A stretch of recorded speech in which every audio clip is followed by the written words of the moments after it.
folks. It is the beginning of the second half of the 24-hour stream for Season 4 of Smallville. And, oh, look, my co-hosts are back. Hello, gentlemen. Hello. Hey, sorry for making you wait. My wife made me an omelet, and I had to wait for my omelet. It was really nice of her. I went upstairs to cook my own eggs, and then suddenly there's an omelet cooking. I could go for an omelet. Oh, it was delicious. Not to rub it in. What do you eat in your omelet? I mean, all kinds of things at different times. Like I said, I'm on a really strict diet now, so not as much stuff. But I like like spinach in an omelet. I like tomatoes in an omelet. I like jalapenos, salsa, all kinds of stuff. Nice. Chicken sometimes.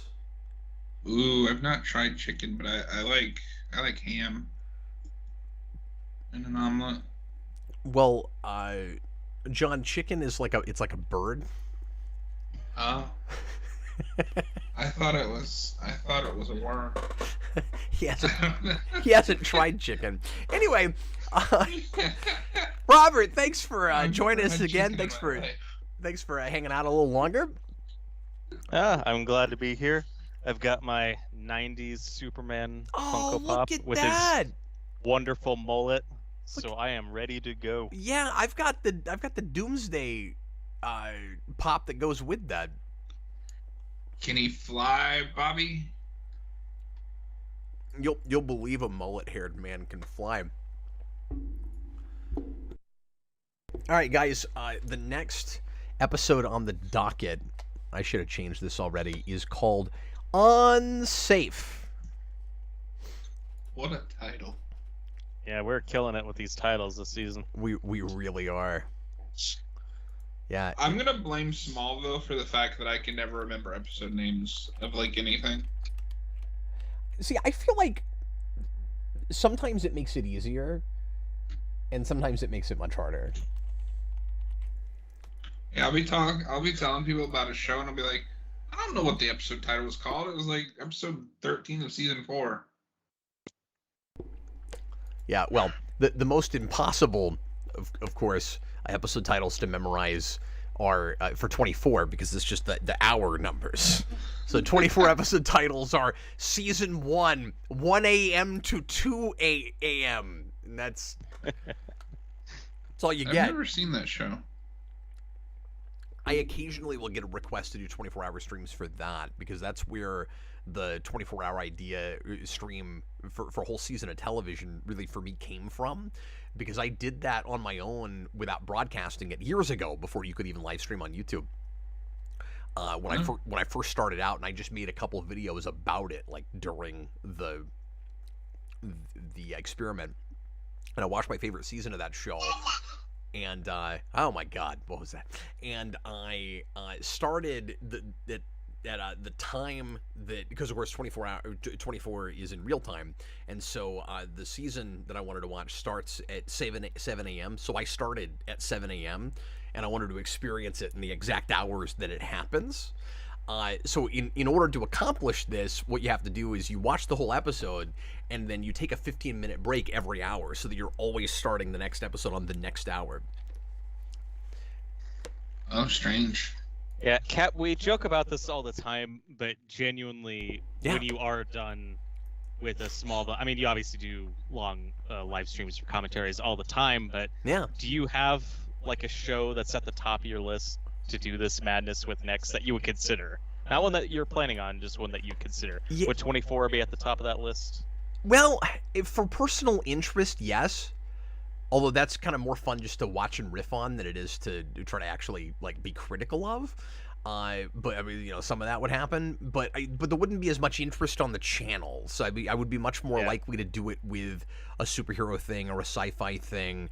Yeah, I kind of more put my feelers out and see what things people really were excited about that I was also excited about.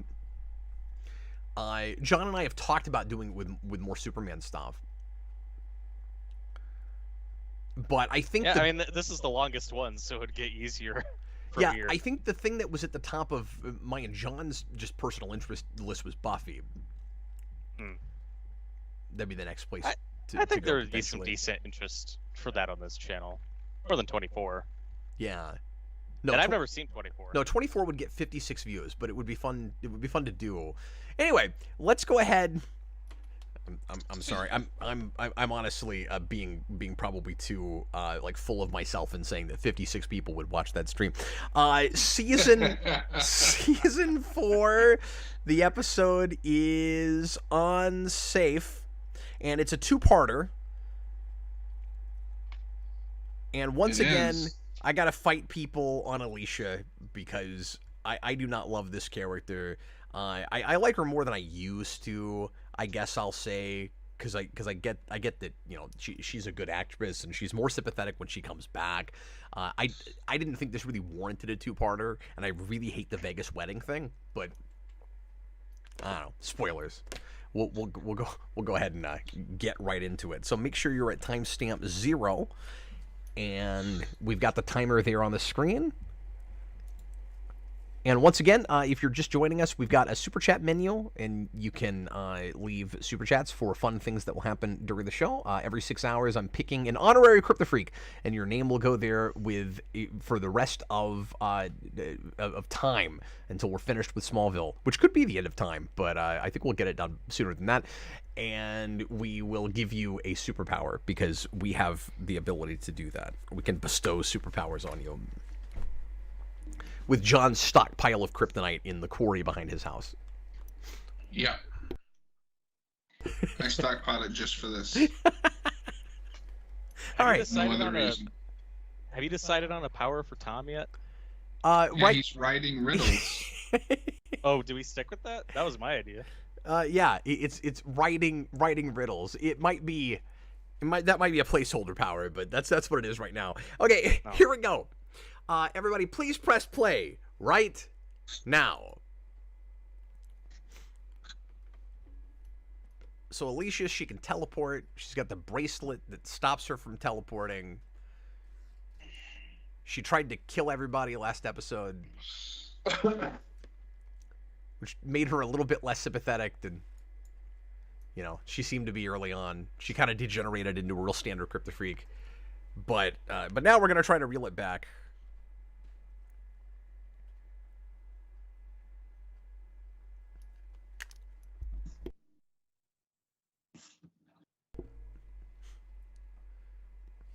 Your line is, my parents raised me to be responsible. Oh, wait, no, you probably don't want to say that in front of a... It's season 4, Cap. Yeah. This can go anywhere. That's it.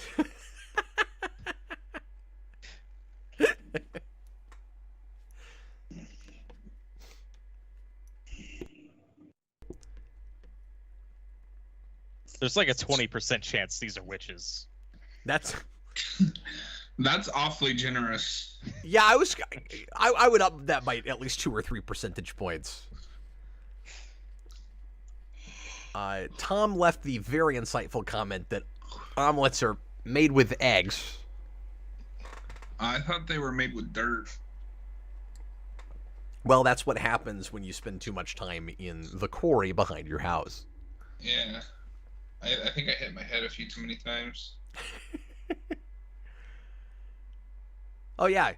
We have to conveniently have this conversation right before Alicia comes back. And he's saying that, of course, because of the hallucination he had last episode. I don't know why he had to see that to have that fear, you know, at the front and center like that. Like, oh, it never occurred to me that if I told Lana my secret that she might not accept it. Like, no, we've even talked about that before. That was a shot. Yeah, it's weird they frame it like that when she's gonna end up being like the good guy. Well, they haven't been treating her right, you know?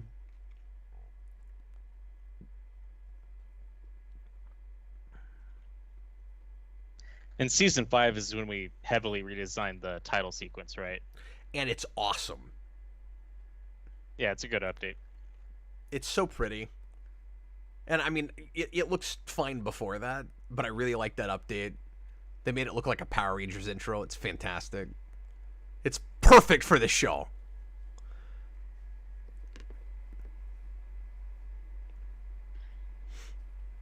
Maybe I'll enjoy the later seasons more than I did before because I can, appreciate it more on the level of something like Power Rangers, right? Like, just don't take it too seriously. Yeah, I find that is the trick to most things.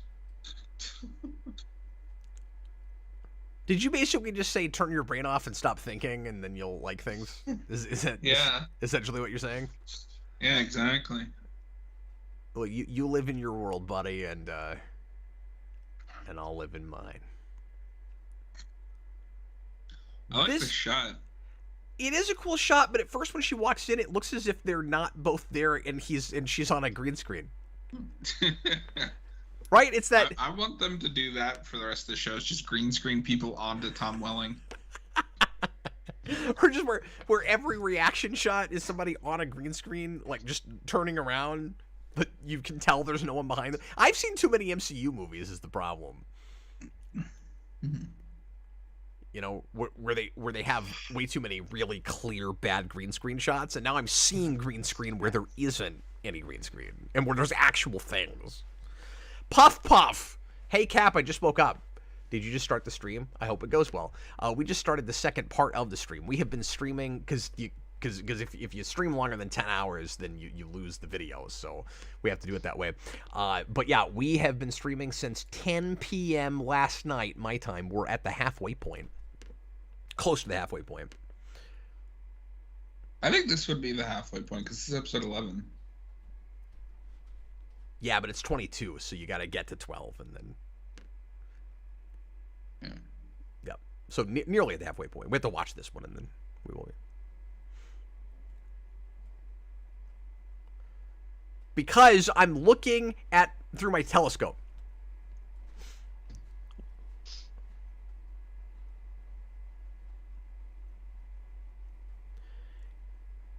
And I'm not even complaining when I say this, but you've got the kind of convenient timing of, like, this is the kind of convenience that I'm okay with.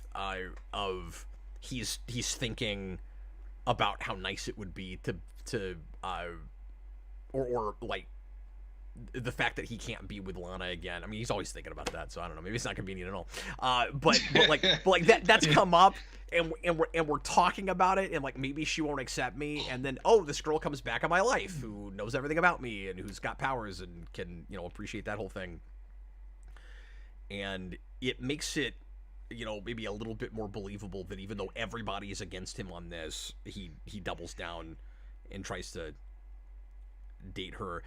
My issue is not... It's always sticky with the show. My issue is not so much with... like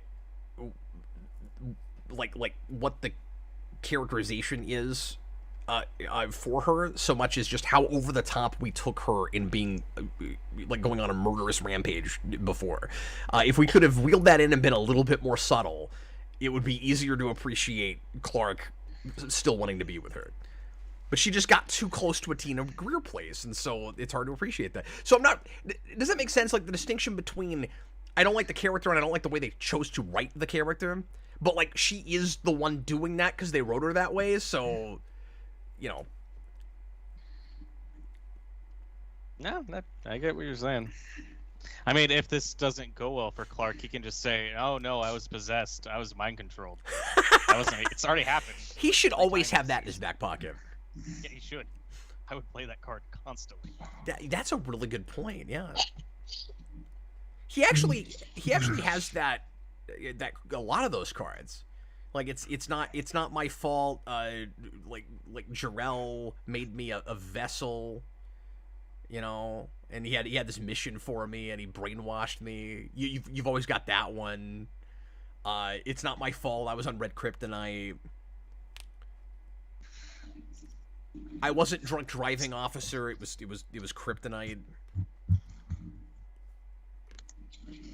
Somebody put it in my pocket.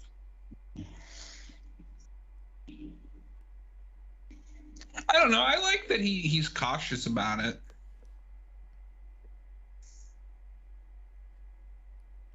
Have we counted the wall of weird yet? No, I agree. I'm just kidding. Nope, that's your job. It's come back with a vengeance the last several episodes. It's like they know they're going to get rid of it. Yeah, weren't the first couple episodes so nice when we weren't back in high school? It was nice when that was over.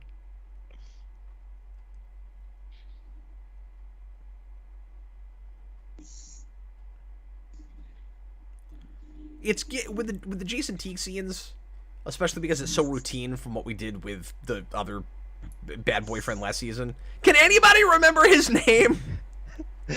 You did. You named your son after him. No, not this guy. The one from last season.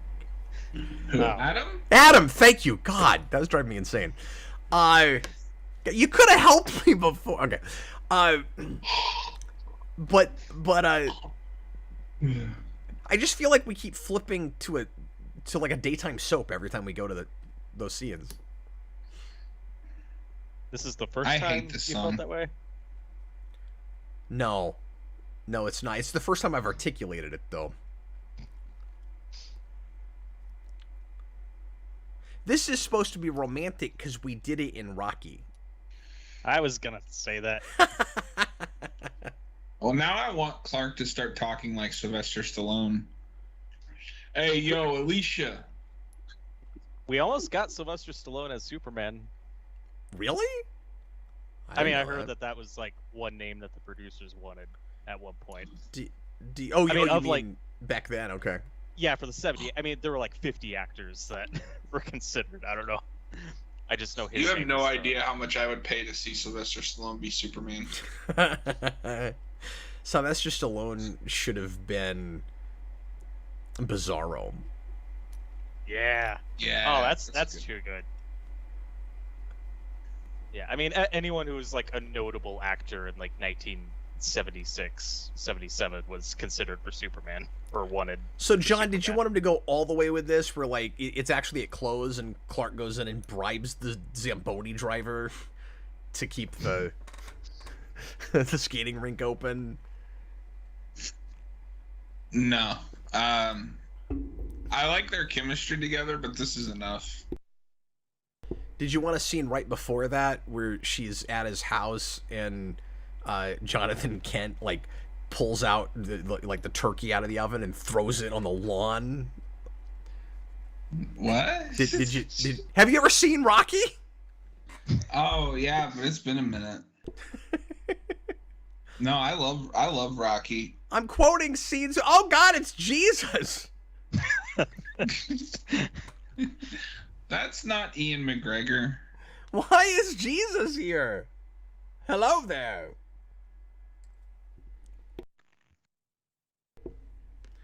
This guy is super creepy. And why does every attractive girl in this show have a stalker?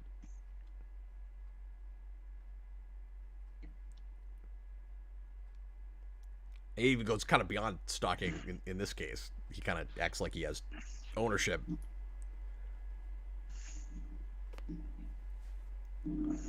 John, this whole season is disturbing. It is, yeah. You know, I'm just uncomfortable. John's so uncomfortable, he goes minutes without speaking. Yeah, I mean, when the show is darker, but when it works, it works. But when it's not working, it's just like, well, this is lame.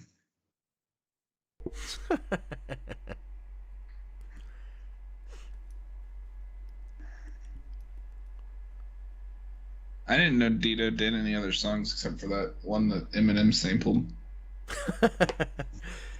Yeah, I think they have 2 or 3 songs in this show, actually. Interesting.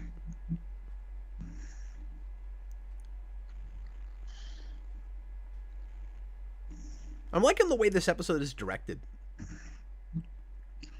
Yeah, no, it looks pretty good. Wouldn't he have been able to hear their conversation, though? It seems to be very selective in this show. Like, if he's in... Yeah, I mean, I guess the question is, why wasn't he intentionally listening in on that?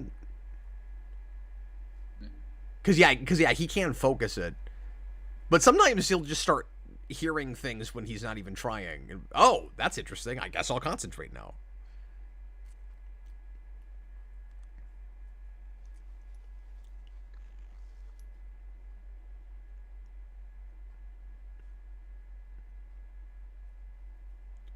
I'm convinced that super infectious smile she has is the reason she got roles and got famous. Probably. Yeah. She's good in Final Destination 2 for what bet she's in it. She just has a really original, unique kind of look and affect about her. She also has really white teeth. Mm. She reminds me of a Kristen Bell. Yes. Yes, I was trying to think of her name. That's exactly right. She's also got super sharp canines. Kristen Bell. You know?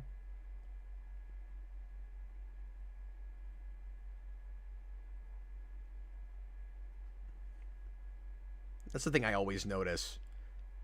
Some of these are things that you wouldn't notice if it weren't for the fact that Smallville puts cameras like in people's faces. Like not even blowing them up too much. Like they make you eat the camera to shoot the scenes. Yeah, the close-ups make it hard to see the wall of weird. So like I get they were together and he told her about his powers. Yeah. But why on earth would he tell her about red kryptonite?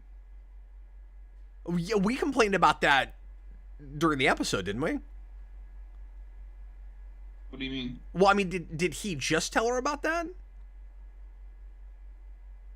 Because I don't think it happens on screen. I missed it. If you okay, well, because we complained that he told her about kryptonite. I think that actually happens in a conversation in that first episode. I may be remembering that wrong, but and I couldn't remember if like red and green were both brought up or something. But that's what I thought you were talking about. You just mean she knows about it somehow, so he must be stupid. Yeah. Yeah, no, that's nuts. I'm going to ask a really dumb question that shows how well I've been paying attention. Does Chloe know Clark's secret yet? No. No, that is next episode. They team up so much this season, it keeps... He means next season, not next episode. No, it's next episode. Is it really? Oh, no, it is. It is, because she knows when the fortress happens. That's right. Yeah. Alicia's the one that's going to show her. She has to find out because Pete is gone and Clark doesn't have a confidant. Not that he really did enough with that in the first place, but also with Lois coming in and out of the show, Chloe is starting to feel a little redundant. Yeah. And I think they're kind of throwing the audience a bone because they still are like forcing the romantic drama and tension with Lana and not letting her find out yet. So, well, maybe if somebody else close to Clark finds out, then that'll satiate us and we can get another couple of seasons out of this. Is that fair? Well, and discussing topics of importance in entertainment just asked, why does Chloe have red kryptonite? And I don't remember. It's a class ring. Yeah, but that was a much larger piece of it. It didn't look like the piece that comes out of a ring. Or did it? No, she literally grabbed did it come right out of the ring? Just smashed it. I'm sorry, I'm reading comments and stuff. Yeah. So have you ever seen Smallville? so they've. Yeah, that's usually what they do. Though, is they get them out of the old rings.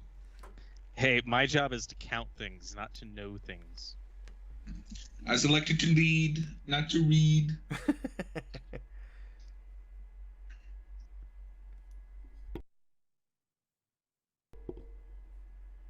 I love that look. Rosenbaum's face here kills me. Yeah, it's great.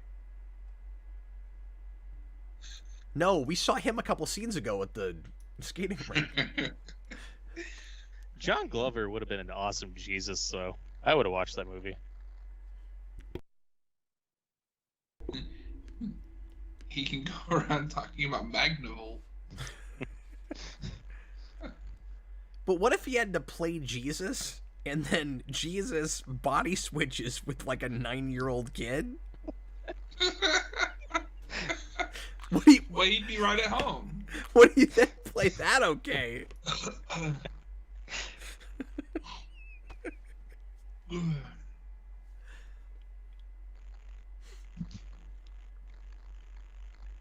The real reason I do these as 24-hour streams is that the longer we go, the more people will laugh at my jokes that are not as funny at like 11 o'clock.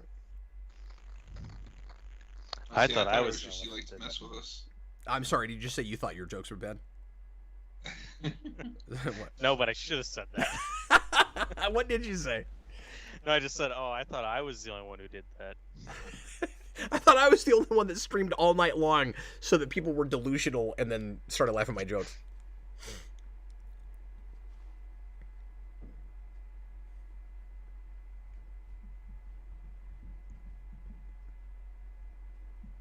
So, John, you think they have chemistry and like them together, yeah? Yep. Yeah, I think they do, at least in this one. Should the story be a two-parter, though? No.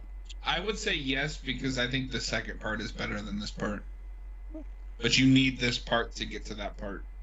But could you not have condensed it into one episode? I don't think so. I don't remember where the second part goes entirely. I mean, I know we get rid of her and all that, but I just... Well, maybe you could have. You just cut out all this stuff with the red kryptonite. Yeah.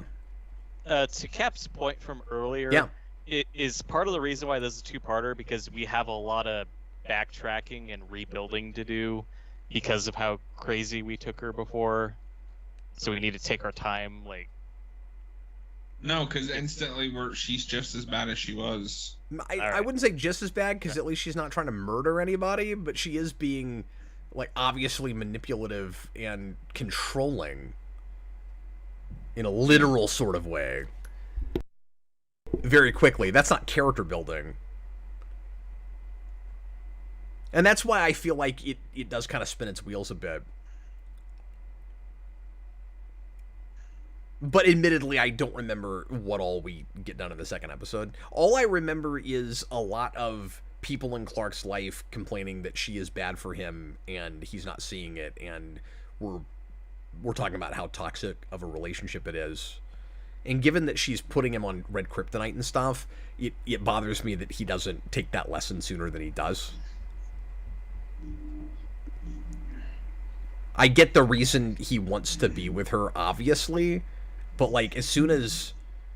I don't know. If a girl drugs me, I kind of don't care if she's the only person that can relate to me. I'm probably done. Yeah, that's probably fair. You know? It's kind of... There's a few things like that where it's difficult to trust a person, especially when you have a history with them, where you can't trust them, and it's like a mental condition issue where they've you know...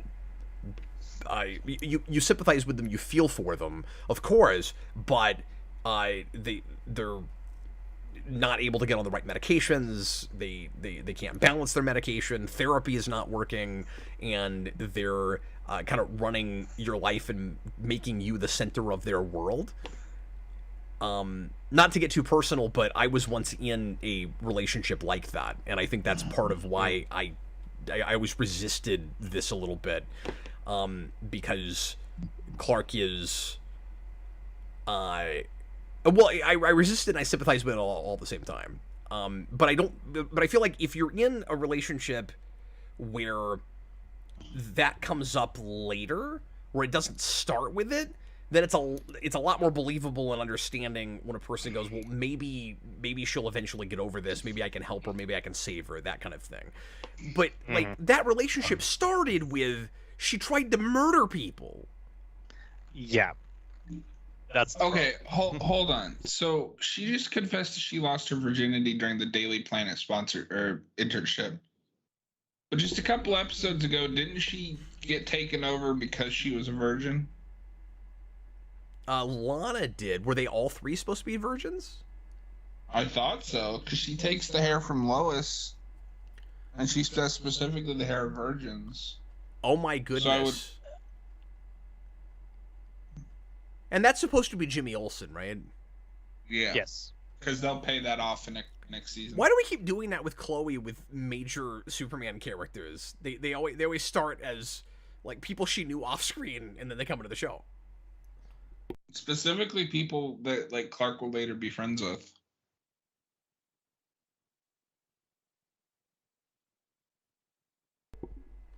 If you, yeah, John, that's a really interesting point that I never considered. okay, yeah, if you didn't know we were watching season 4, just watch this scene. You know what? I will give her credit here. At least we don't write her one-dimensional. Like she knows she's doing wrong, and she does her best to fix it. Okay, somebody please correct me in the comments, because I don't want to defend that witches episode.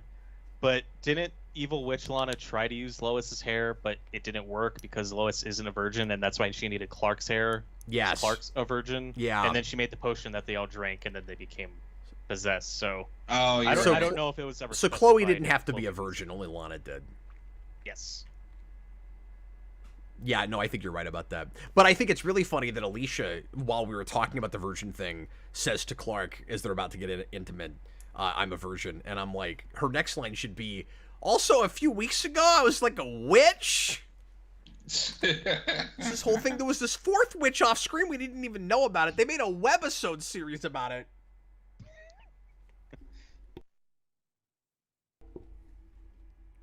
Yeah, that's a good point, AMC. She does remind me of Katie Lutz a little too. I don't have that. Is it 'cause she's blonde? Well, he said her voice specifically. Right. So yeah, I'm I not can see having that, but I mean she looks a lot like Kristen Bell. I mean, that's who they're in a similar register, but I don't think the voices sound real close. But meanwhile, in Las Vegas, in stock footage of Las Vegas. Should we be counting weddings in this show? Yeah, I thought about it, but you can put it in your scrapbook. Woo. Wow, that's a shot. I think at this point it just should be rule of thumb. If you come up with something else to count, just put it in your scrapbook. Right.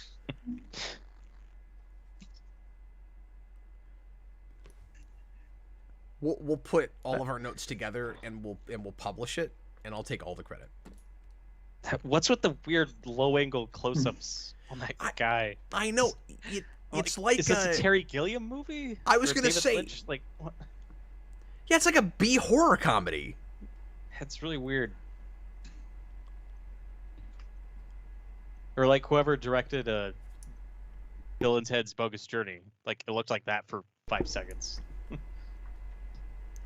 I remember the TV promos for this episode too. Oh yeah. Yeah, they sold it on Clark gets married in Vegas. And that was the trailer fodder line. Screams trailer fodder. Yeah, right? Where's I'm Mrs. Clark Kent and okay. I wonder if part of my bias sometimes is that I was already primed to hate an episode based on the way it was advertised. I'm sad that I missed most of those. Because I know you guys didn't see the commercials because you watched these after the fact. And I was watching them when they were on. Yeah, I saw a few. What's that? Well, I saw a few just on TV, on the. Oh, okay, WB sure. Whatever. I'd occasionally catch a promo. Yeah, I don't think I watched this week to week until season 9 or 10. But yeah, I wouldn't have colored your bias the way it did mine. We're I'm waiting to see it, and I watch the promo, and I'm like, oh, they're going to Vegas to get okay. Well, maybe I can be turned around on this, but I'm not excited at the moment. Well, and we talked about this last time. It's really hard to do a comprehensive list of this show to just cut out the filler. No, these are the best essential episodes especially of Smallville to watch. By now, you can't do it. Because there are too many nonsense episodes that have one important scene. We had a few episodes where there's one Lex scene you absolutely have to have. It's crucial. Yep. In an otherwise terrible episode, you have to make a fan edit ultimately. Yeah. That's Geek Evolution's next project. You heard it here, folks. Discussing topic says rude super speed exit out of the chapel. Yeah, I guess I'll count that.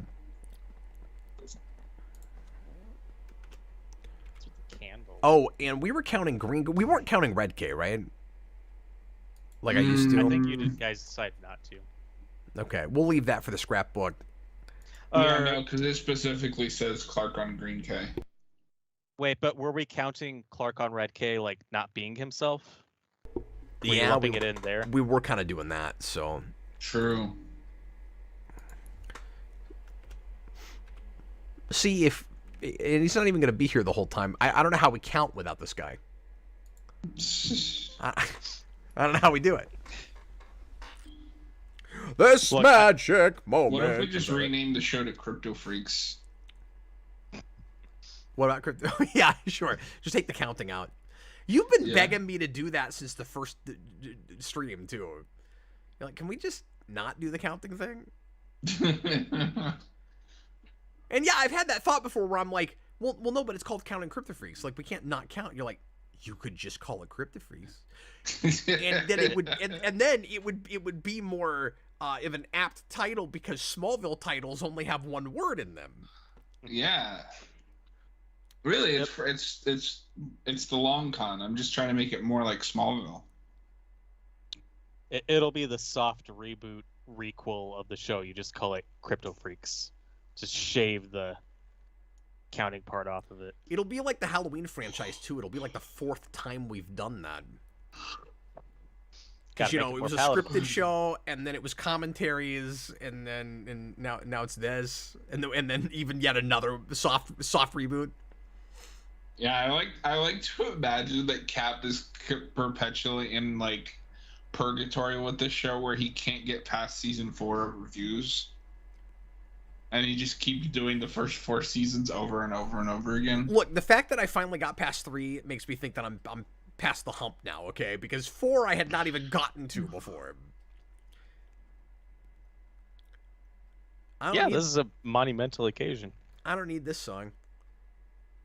Okay, so, John, I want to revisit an earlier question and say, do you think maybe this 2-parter could have been truncated into a single episode?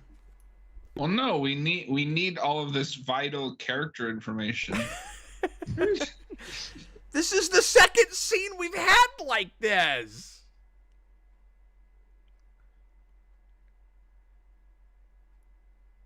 Okay, wait. If she's still teleporting, then why do we have to root super speed exit? Couldn't she have just teleported? No, because then we couldn't have showed his super speed off. Don't you know how this works? Why did you say it like that? I don't know. I had no comment.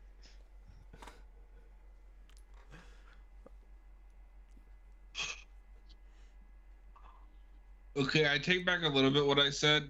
She waited until now to do the right thing. Yeah. Yeah, like she essentially drugged him to marry him. And now he's going to have to figure out a way to walk back the marriage. And I'm supposed to, like, love them together. I don't understand. I like them because they were never going to end up together. And even before the next episode, there's a kind of a tragedy to it. But you can make it tragic without it being so, like, blatant and making her as awful as she is. Yeah, but this is Smallville. I know. But like I've said before, I can't help but hold it to higher standards because of when it actually meets them, which happens more often than you would think.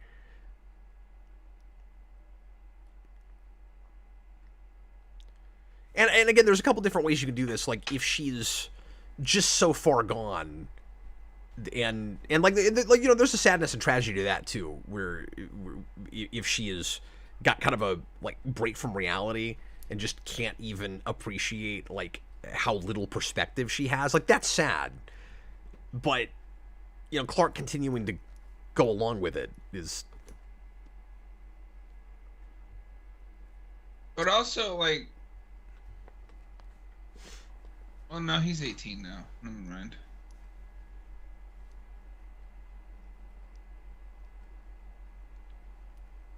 Have they said that he's 18?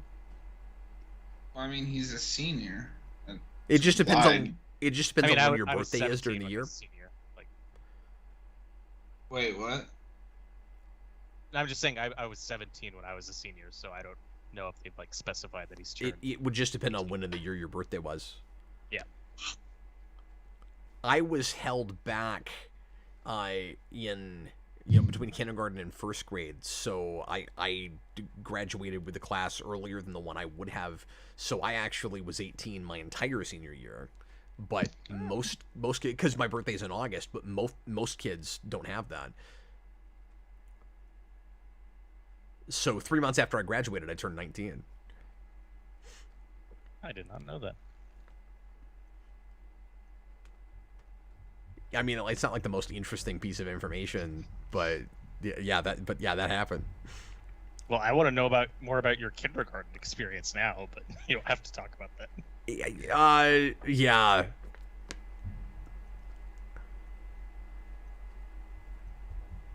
It's hard to tell that story without throwing one of my parents under the bus. It's fine. Oh, bullet time! And literal With bullet an time. actual bullet. Whoa! And fish islands on top of it. Whoa! Oh! I forgot she got hit. That's so sad. Except she's like I also don't know why she took manipulating a him bullet to from get it. married. He's bulletproof. Yeah. Because maybe she doesn't know he's bulletproof. I can't remember. Like how much of his powers does she understand? And then that might be on Clark for not telling her all of that, because she knows everything else. She might as well. Well, he just said that she knows he could have caught the bullet. Oh yeah. Okay. I don't know. I mean, I guess I kind of get the idea. Is like he's only in that situation because of her. She's trying to make up for it. And she just said she promised to protect his secret, so. Oh, that's all what right. it was. Yeah. No, that makes sense. I forgot about that Okay, plot no, I point. take that back. Because Yep. Jesus was about to see that Clark has superpowers. Right. And she didn't want him to have to share that information with Psycho Jesus. No, yeah, disgusting. I got it. And yes, that dude was thrown. You need to Oh, count that. yeah, Yep. yeah, good call. Thank you. Discussing topics. We're at 50, but it's probably more like 75 or 90 or 105. It's over 9,000.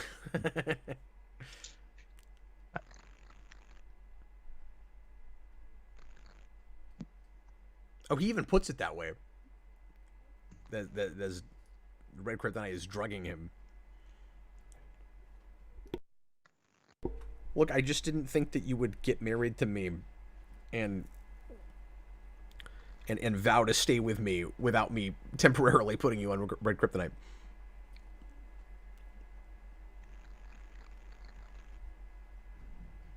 It's just sloppy. This is another one of those things where there's a better way to do this story. No, yeah, for sure.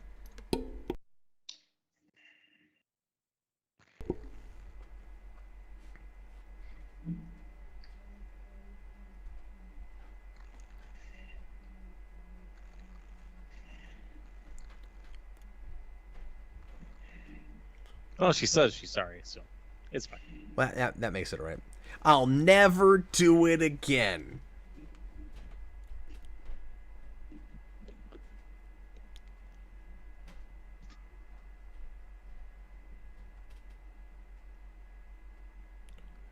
And then the other problem is it makes him, when he does decide to continue with her, it makes him seem pretty desperate. I mean, even though I get what we're doing. Like, she puts herself in harm's way just to protect the secret. So, like, she's proving, like, her, how much she cares about him, her loyalty to him, whatever.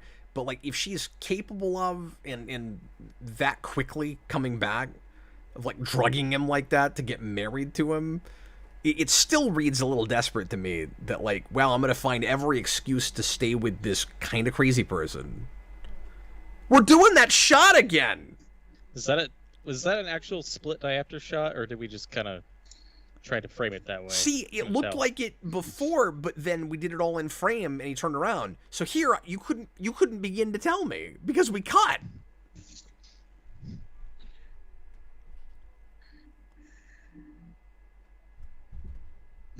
Salisbury steak.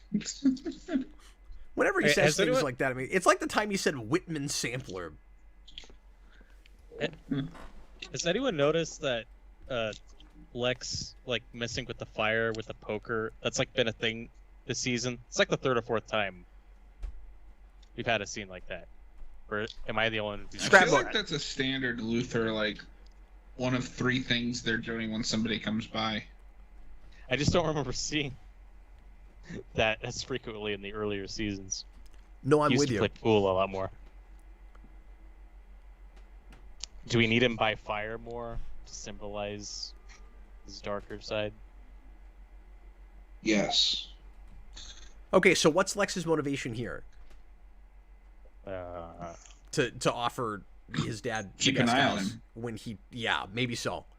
Because, I mean, keep in mind, the man tried to drug him. Or drug him. We got a lot of drugging. The man tried to poison him. Yeah. We never got full-on confirmation, I don't think, that it was actually Lionel that did it. But because nobody else ever comes up and tries to kill him again, you have to assume that it's Lionel. I mean, it's really the only suspect. Yeah, the show doesn't even try to throw anybody else at us. Like, that... It has to be. Me too. She is speaking for the audience. Well, she's speaking for me in the audience. Voice of reason.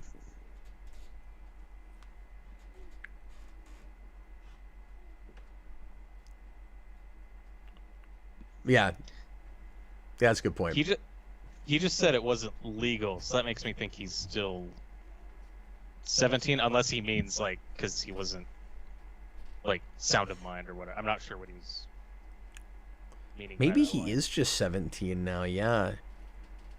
Or they didn't have a certificate, like they never signed anything. So it doesn't count. But yeah, like usually at a Vegas wedding like that, you do that right there. Because it's like justice of the peace, right? Like, the point is that you get that signed, and then now you're married. I think. For the record, I didn't do it that way, so I don't know. And I've not been to one, but I'm pretty sure that's how it works. Ross and Rachel got married in Vegas and friends, and that is the extent of my knowledge of how that works. For the record, that speech makes me like this whole situation a lot more. Yeah. It was a good speech.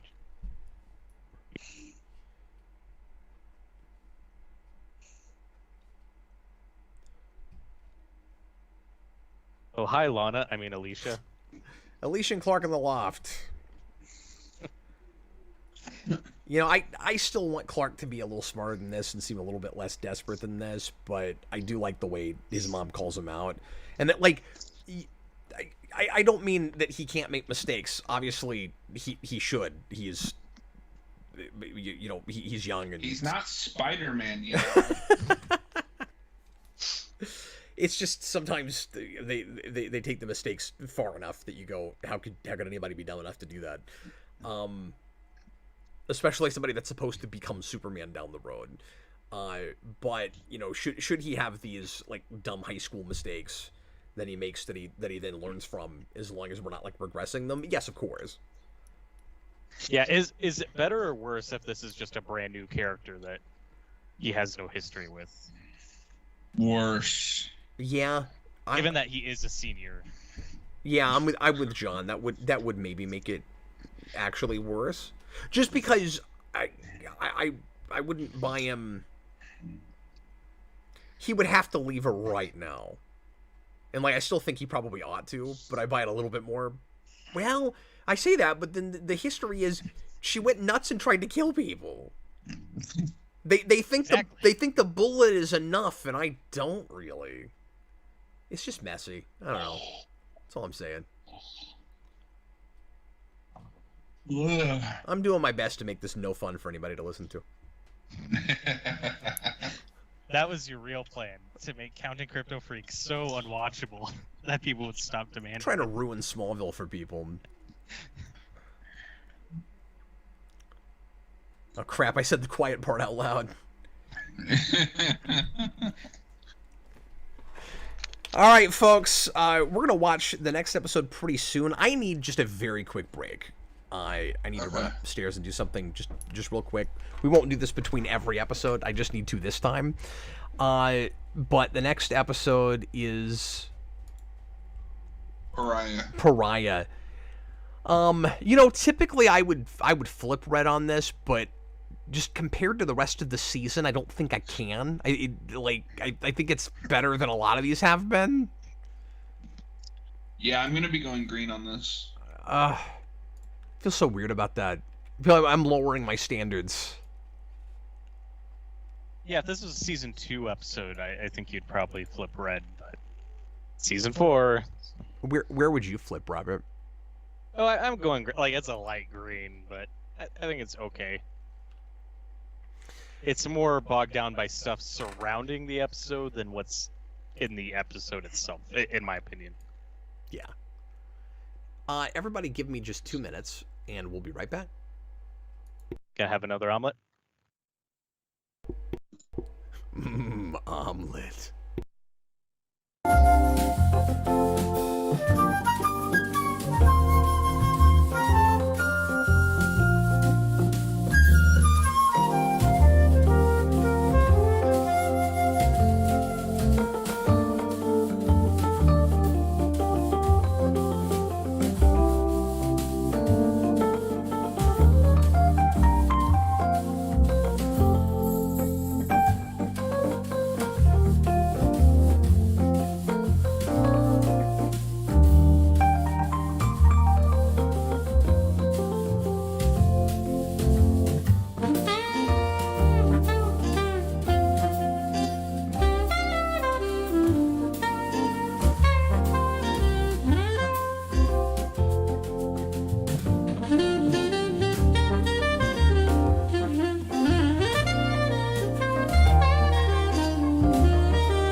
Okay, folks, as I said, short break. I am back already, and I'm going to set up the next episode. Pariah. Oh, look, the counter's still going. How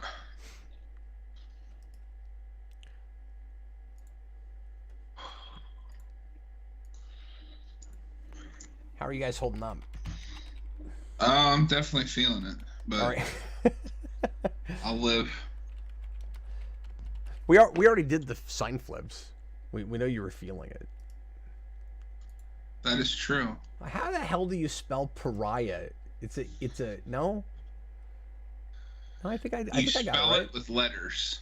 Yeah. Oh, I put an extra A in it. That's how tired I am. There we go. I got it. Well, it's crazy. I don't even know why I'm tired. I took a decent nap before we started. Yeah, is it just the season? I don't know. Are you just sick of listening to me trying to take it remotely seriously? I think it's Robert's fault, honestly. It's because I'll accept that. Yeah, it's because you're imagining having to flip through his tome of counting, and that's putting you to sleep. Math does make me pretty sleepy. Freaking math! My worst subject. You guys, people getting thrown is almost in the lead. It's right behind blatant DC references. Oh, I'm so glad I suggested that. For 63. I think the DC references will take over in the next episode. Oh, yeah? Next episode is Crypto. Oh. Or no, that's not next episode. That's 2 episodes from now. Yeah, but there'll be at least 2 or 3 or 4 there. Yeah. Am I gonna be sad to miss the Crypto episode, or is that one not great? It's not great. It's on almost the level of the Mixoplick episode, really. Whoa, I don't remember it being that bad. But in the thumbnail, Lex is playing pool, so it's all right in my book. It's all right because it beefs up your book.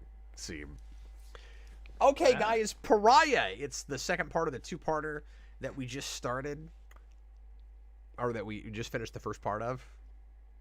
We're halfway through. Stayed up all night. I don't know what the heck I'm saying. Here we go. Oh, the count here is... I don't know why he ended up growing over Tom's name, but anyway. All right, here we go. Everybody ready?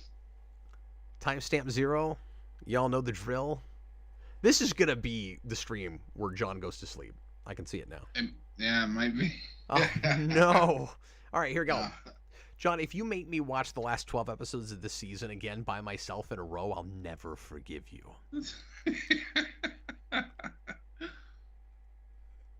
And I will find a magical way to put you in a coma from which you'll never awaken.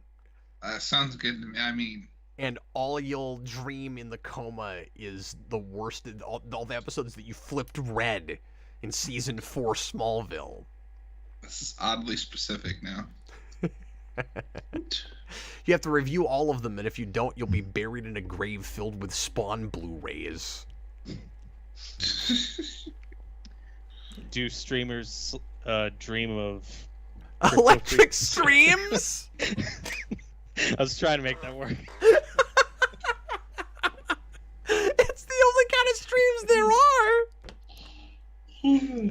That's so good. It's not as good as Green Day Packers, though. Nothing is Green Day Packers. Oh my god. Everybody please press play right now. Previously on Smallville. Oh, who said it? Who said it? Oh, was it like the narrator guy? I can't hear. Yeah, it sounded like it. William Dozier should have narrated every superhero show ever made. Oh my god, that would have been great.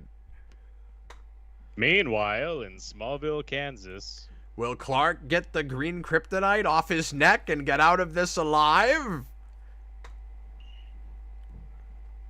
How many Kryptofreaks will be in this one? Same Clark time, same Clark channel.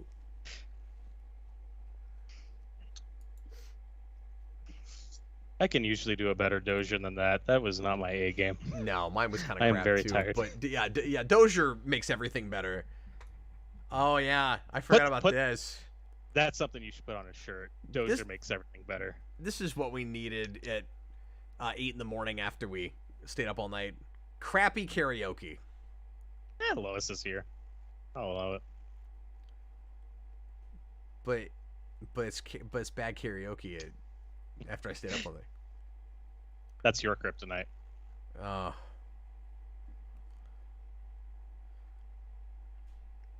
Back the camera up.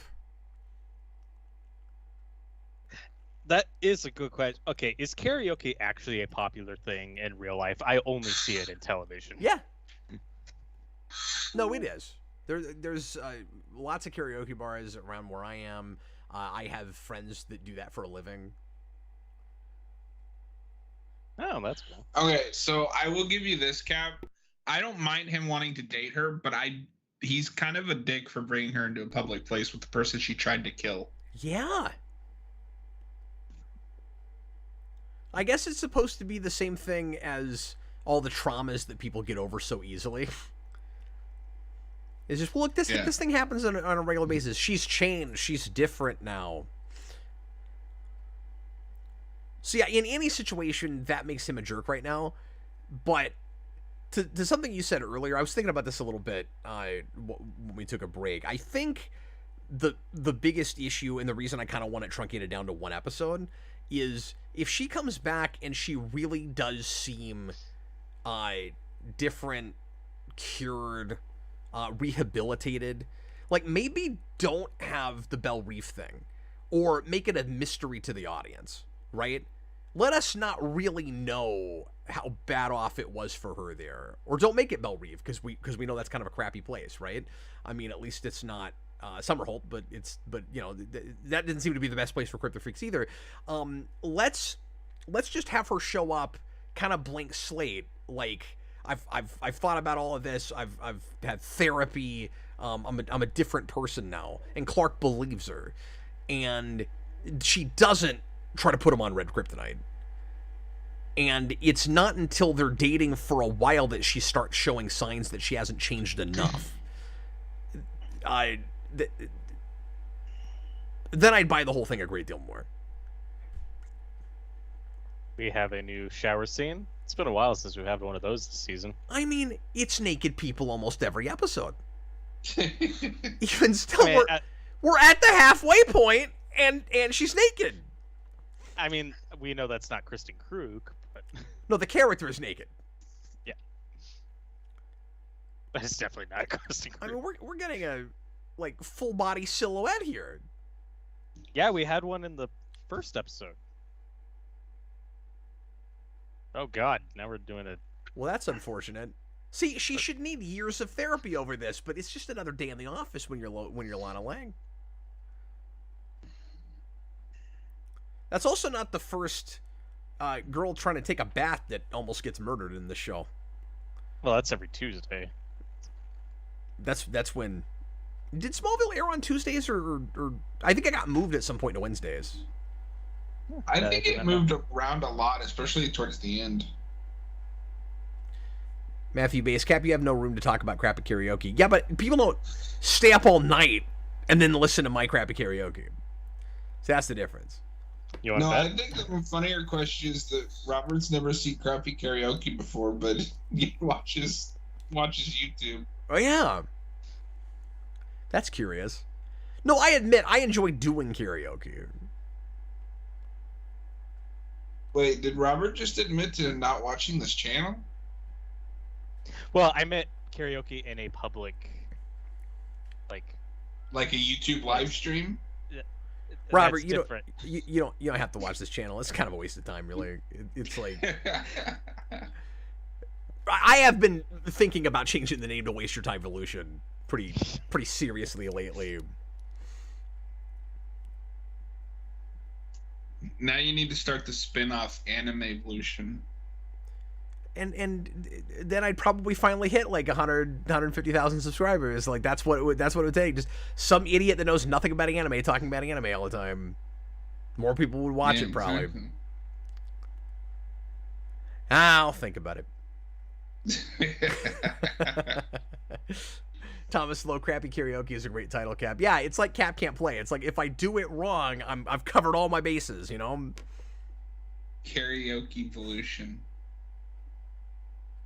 Now, is there a plot reason why we have Lois back in this episode, or is it just she's under contract for several episodes and we got to put her in?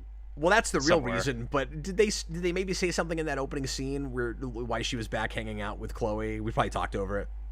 No, she's just singing.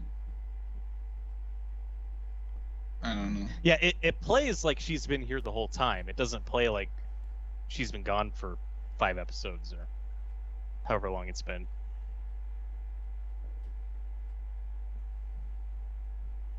You know, Lois does have a good point. I mean, this is kind of superficial, and I still don't love Clark acting like this, especially since he's supposed to eventually be Superman. But, I mean, guys do stupid things when they're dating really attractive women. Like, oh, that's true. Yeah. I agree, Thomas Lowe 86. Cappy Karaoke is a great title. Cappy Karaoke? I like it. I don't want that nickname to stick. It's better than crap. See, you shouldn't have said that you don't want it to stick, because that guarantees that it will stick. It probably will, yeah. Yeah, I'm not the hat in Mario Odyssey.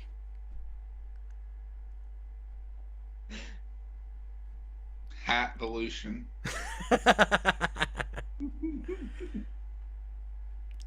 So I said this before, I really like Sheriff Adams. I wish we'd done more with her. I haven't seen her in a while. I wish we didn't kill her off in 5.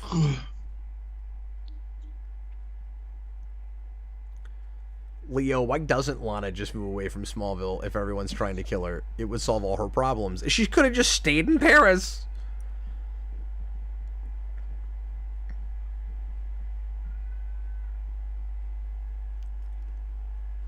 Well, this is different. Yeah, she got a second chance, and then she took you to Vegas.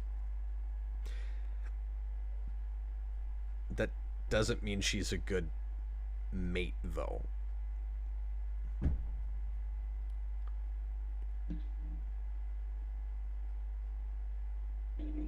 Are we verging again? We talked about this a lot last show, so we won't spend a lot of time on it, but are we verging again, John, into that territory of, do crypto powers turn you crazy?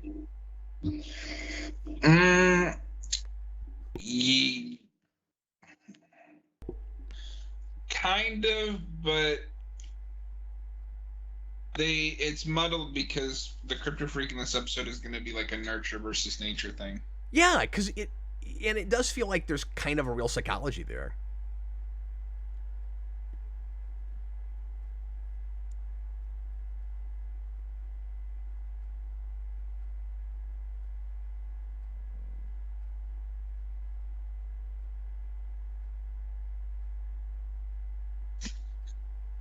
I'm glad we didn't do the silly thing that Birds of Prey does with superpowers. I mean the CW show, where every metahuman somehow has a completely different power.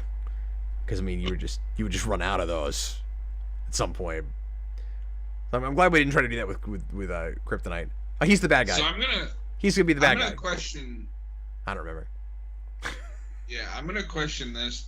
You mean to tell me Chloe doesn't want to see if there's a possible other explanation?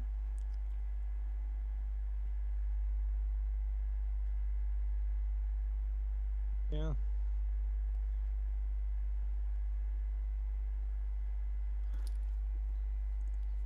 Yeah, well, we have to manufacture the conflict, so everybody has to be against him.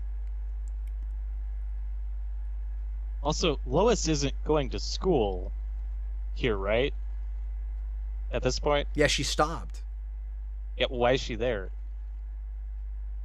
I don't see a visitor pass. Maybe they forgot about that part. Maybe they thought this episode was going to air earlier. I think the real answer is shut up and don't question it. Or parts of it. Well, what the hell am I supposed to talk about for 45 minutes? No, I was talking. Yeah.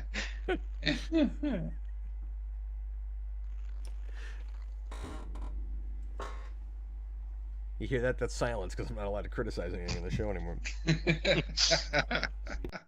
We're just so absorbed in the narrative that it's hard to talk over it.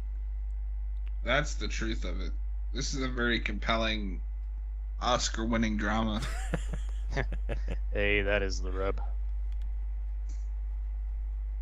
They don't give Oscars for television. They invented one just for Smallville. Yeah, you're very manipulative. And you mean you just went crazy last episode and you don't think you need it? This is a metaphor for a mental patient who won't stay on their medicine. I mean, it's also a mental patient, but like the bracelet is a metaphor for medication. Well, she's just trying to figure out the difference between right and wrong. Like, what if somebody has something and I want it more than they do? You don't understand. I want it more, sir. Well, that would be illegal.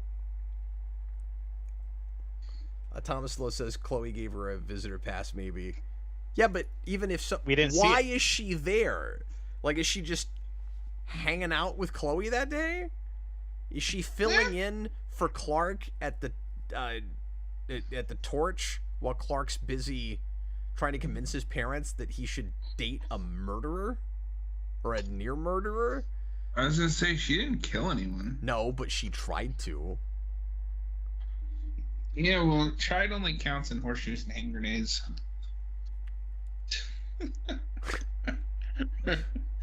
I sound like my mom right now. There's always my Spider-Man 3 thing too, where it's like, yeah, Peter Parker didn't kill anybody because he got lucky. That's because the Raimi movies are bad.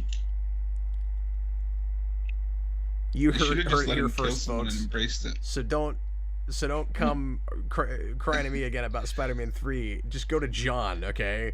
Because I complained about an aspect of that movie. I didn't say all the Raimi movies were bad. Take all your complaints and hate mail to John Sandoval. That's John Sandoval.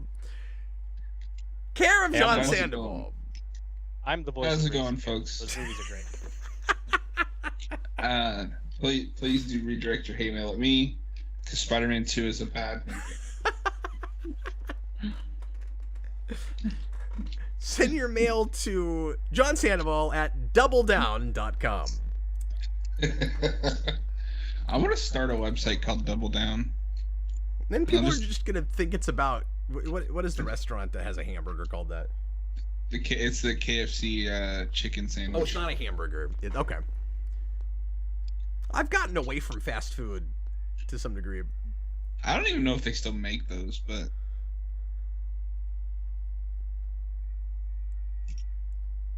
I tried one out of curiosity. It's a sandwich with no bread. My God, you guys, that invisible Kryptofreak from season 1 came back. And he's killing people in the shower again. And now the car. Wow, that was a sound cue. So this isn't necessarily just a complaint about this episode of the show, but just shows in general when we do a framing. Yeah. All the evidence is too perfect, and nobody goes, this is too perfect. Maybe it's a setup.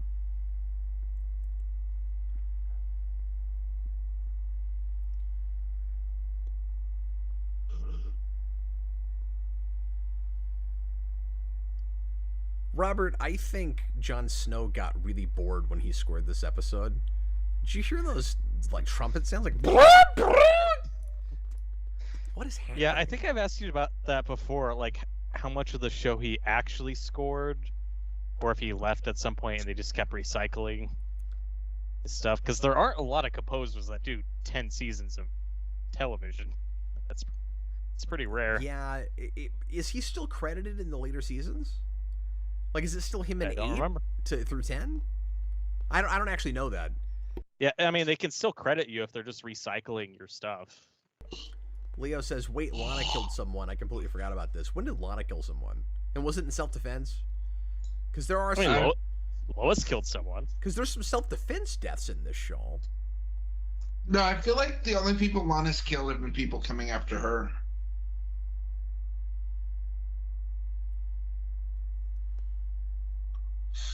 Oh, the audacity here, you guys. Where she's like, it's completely unbelievable that you would think these impossible, convoluted, convenient things could all happen, that I would, like, manipulate them. Yeah, no, it's this show. So yes, it's all entirely possible. And she's like, oh, you think I used my mind powers to coerce you? It's like, well, that seems to be what's happening to Jason Teague at the end of the season. Where his motivations seem to have flipped. We'll see if it watches differently this viewing, but it won't. Discussing topic says the composer does indeed change later on. Maybe he was contracted for 5 or 7? Maybe. I mean, this is before Supernatural started. right? Or did it already start? This is a year before Supernatural. Okay, so he gets on that show and. Oh, is Snow on that show? He makes more sense for that show. Just because he starts on X-Files, he's got more horror sensibilities, and he uses a lot of that here because they go to so many horror places. But if you go back and watch X-Files, after you watch some of the show, if you've seen X-Files, it ends up being kind of a weird rewatch because that show sounds so much like this show. And being so much more into this show, I go back and X-Files sounds like Smallville before Smallville sounds like X-Files to me, and it's weird. It breaks my brain.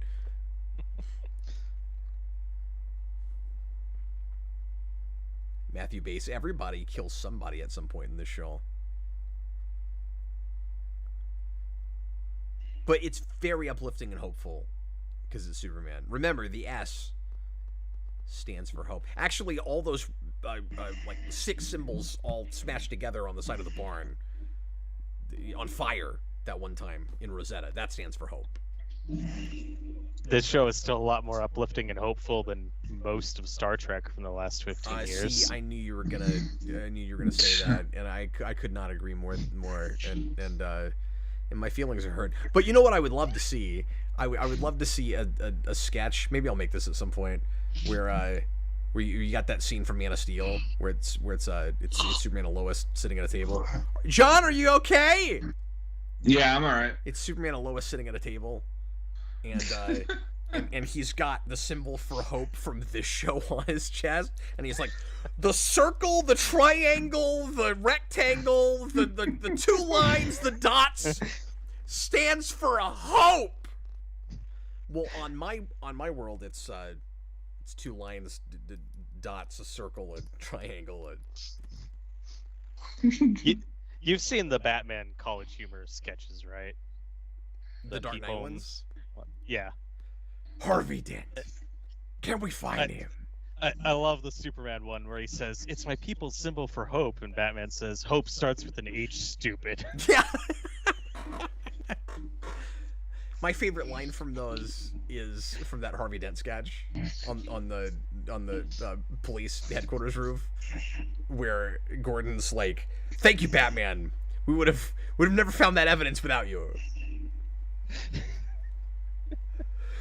I love those back in the day. They're so funny. Yeah, they're still funny.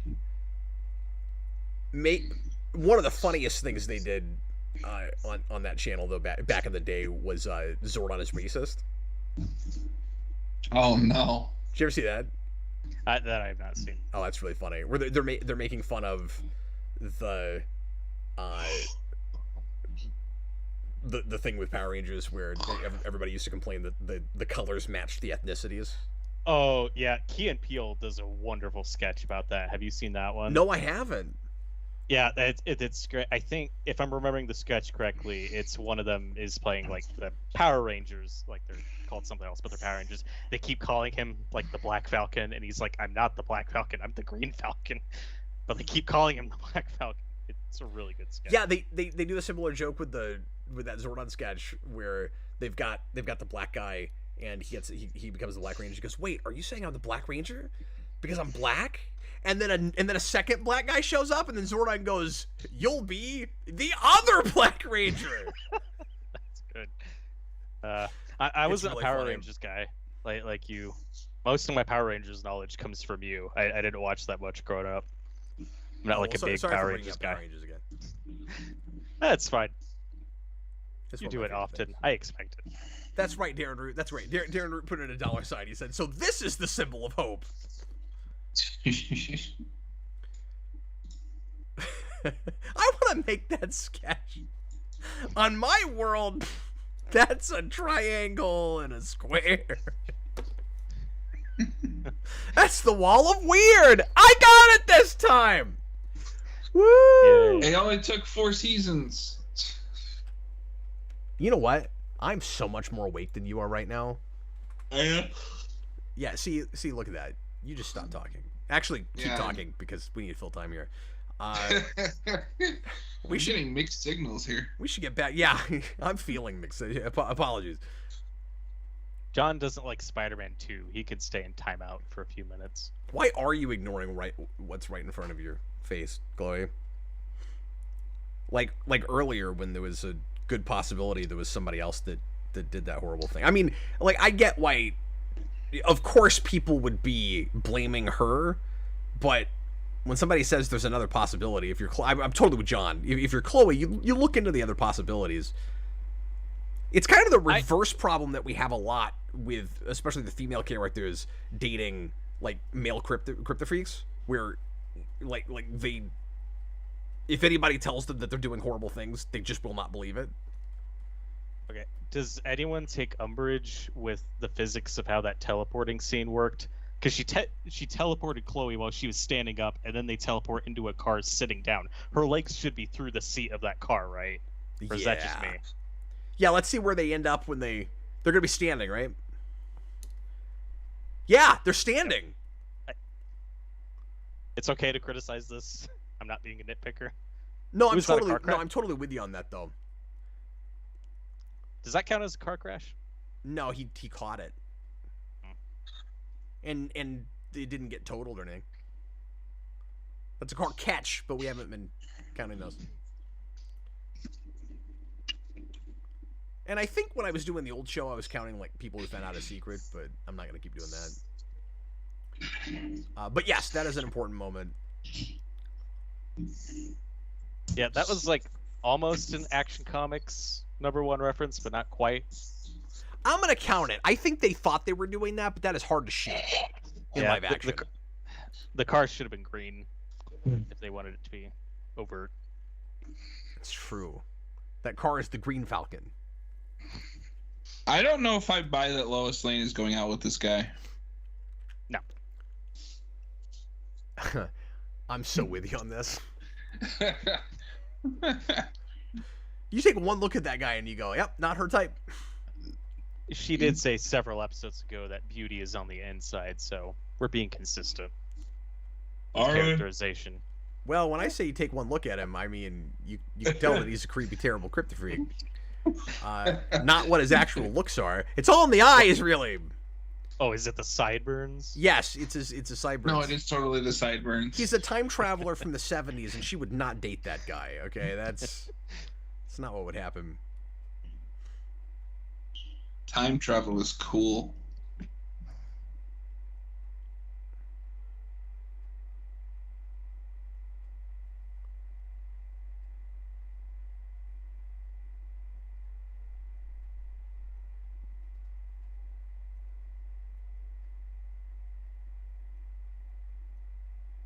The problem is he reminds me too much of creepy guys from earlier seasons that ended up being bad guys. Yeah, like you'd think you'd want to subvert that, where you assume this guy is the bad guy, that he's not, because he's so obviously the bad guy. But it is really nice of your date to let you know how insane he is, so that she can try to skip away. Well, that's what makes whodunit episodes really difficult in a show like this, because we have a brand new character. It's like, gee, I wonder who the... Well, and yeah, I kept comparing this. Bad. I kept comparing this to the Invisible Kryptofreak. Like, we tried to do that in that episode where we think it's the girl, but it's actually her brother, and that became really obvious pretty quickly too. Mm-hmm. But this show is really not very good at concealing stuff and doing mysteries. And like half the time or more, they don't even want to. They'll blow a cool mystery on purpose as a teaser just to get you amped for an episode. And you're like, no, keep that from me. Like, if it's not something my main characters know, like, let me find out along with them. So you're saying the show needed some J.J. Abrams mystery boxes? Yeah, well, because they kind of try that crap a little bit too, with the stones and everything. But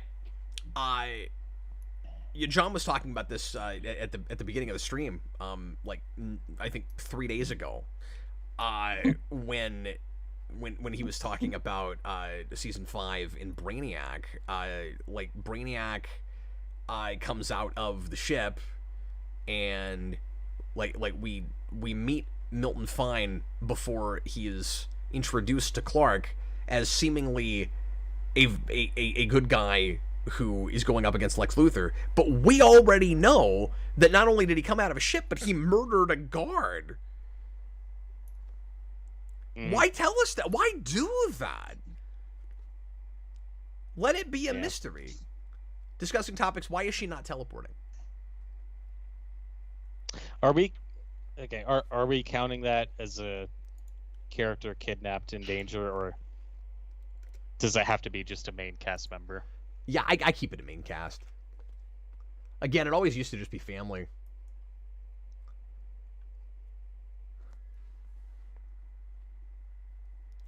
Oh my god. My eyes are glazing over like a donut.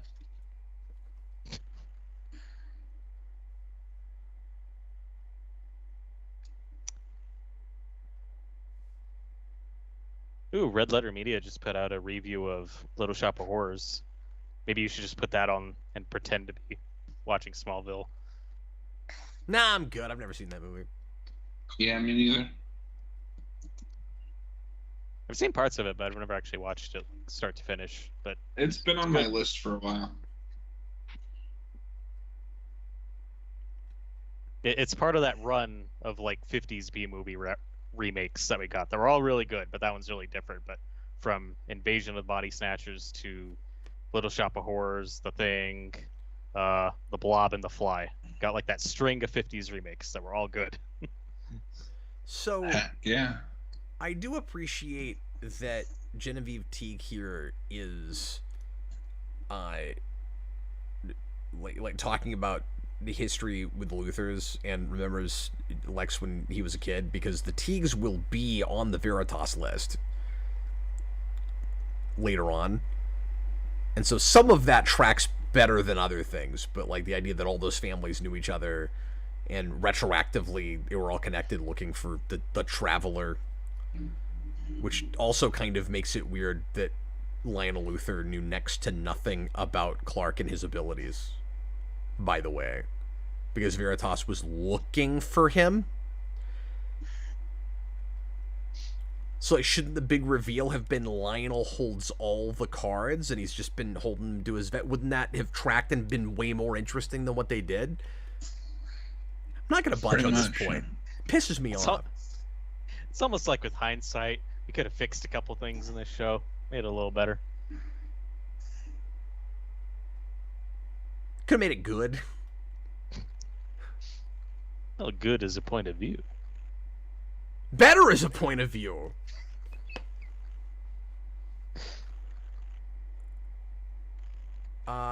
Discussing topics, Jason and Lex play together as children, yet don't seem like they really know each other this season.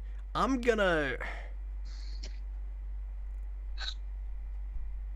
Yeah, no, that's fair. I was gonna say maybe they didn't recognize each other, but he like Lex definitely knows who she is. So shouldn't he know who her kid is?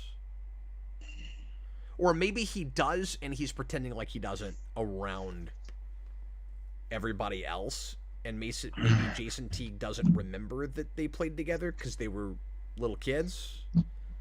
I don't know. That's flimsy and I don't know. He makes a great point there. That was a shot. Really over the top ways we like to kill people and almost kill people in this show. I like how he plays this. No, I do too. Oh, he's gonna spin the world backwards, guys. That'd be cool.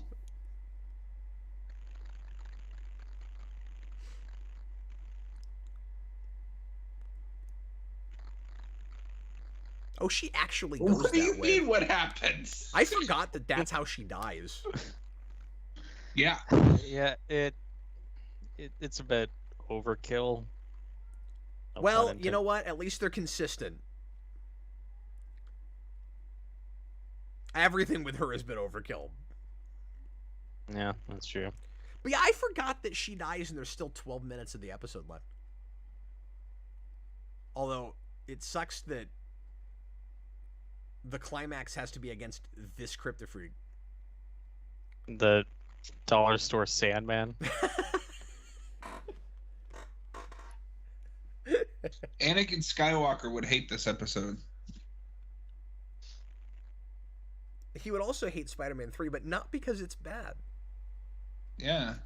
It's just because he hates sand. Yeah, it gets everywhere, especially if you're this guy. But yeah, you know, we just contrive a real easy kind of two-dimensional character and backstory like we do with a lot of Kryptofreaks. Yeah, and I missed it. Is he from Bell Rev? Is there like a backstory with him and Alicia, or is I think there was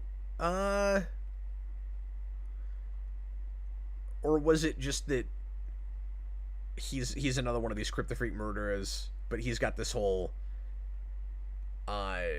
misguided morality thing where he has to kill her because she has done bad things. And she has done bad things. But she didn't deserve to hang to death. Cap? I think you meant she hung herself. She right.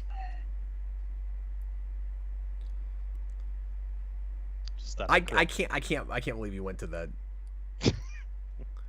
We're not talking about that, okay? All right, stop it. He keeps trying to goad me into a conversation about freaking Picard. I'm not doing it. Everyone's favorite Can Star you Trek believe show. Patrick Stewart delivered that line of dialogue with a straight face and didn't question it? And now I'm not doing it. Proceeds to do it. Oh. I love Patrick Stewart, but he is really old. Yeah, no, that's where I am too. I wish he'd retired. I hate to say that. Like I feel awful saying that. Look, I'm not talking about that. Okay. Oh, Noah's back. Okay, so yeah, now they're acting like a lot more familiar with each other. So maybe there was a bit of an act going on earlier. Yeah, are we just gonna say that's what it was? Or in an earlier episode, did they not decided this history yet? It's probably that.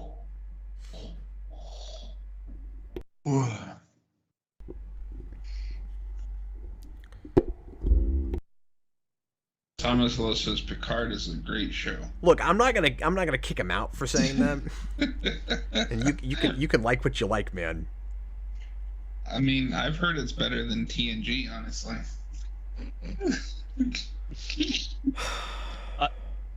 All I know is Mike and Rich like Picard season 3, so that has to count for something. I haven't seen it.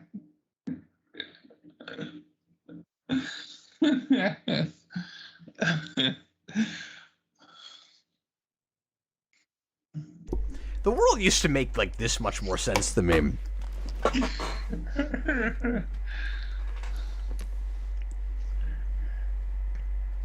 Yeah, this is a good ending. No, you couldn't have.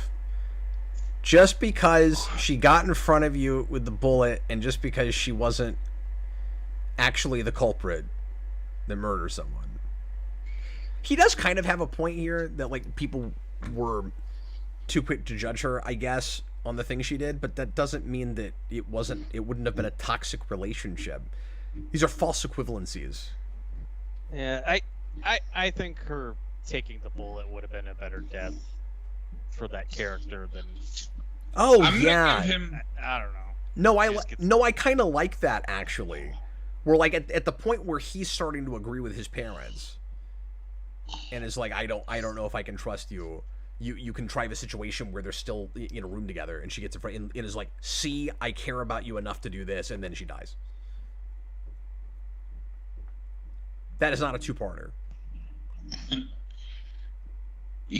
Challenge accepted. Yeah, you can stretch out anything, friend.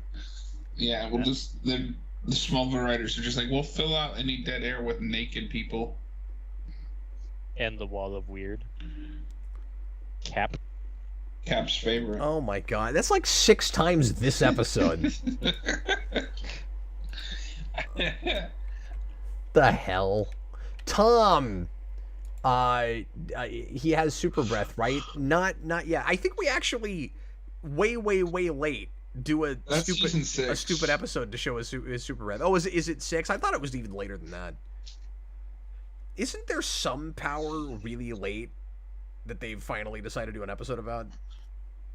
I feel like super breath is the last one. Maybe it is. They don't do a season 9 episode about the telekinesis beams from Superman 2. I wish. They don't do a season 10 episode where he's shooting plastic S's out of his fingertips. Yes, he doesn't even have the suit yet, but he gets the sulfate. Wow, he still has a jacket with that S on it. No, you know what it is in this show? The big plastic thing is Smallville symbol for hope. It's the circle with the triangle with the dot. I didn't even get to talk about Lois much in this episode. She had nothing to do here. I'm sorry. Why was she in this episode? The cellophane stands for a hope.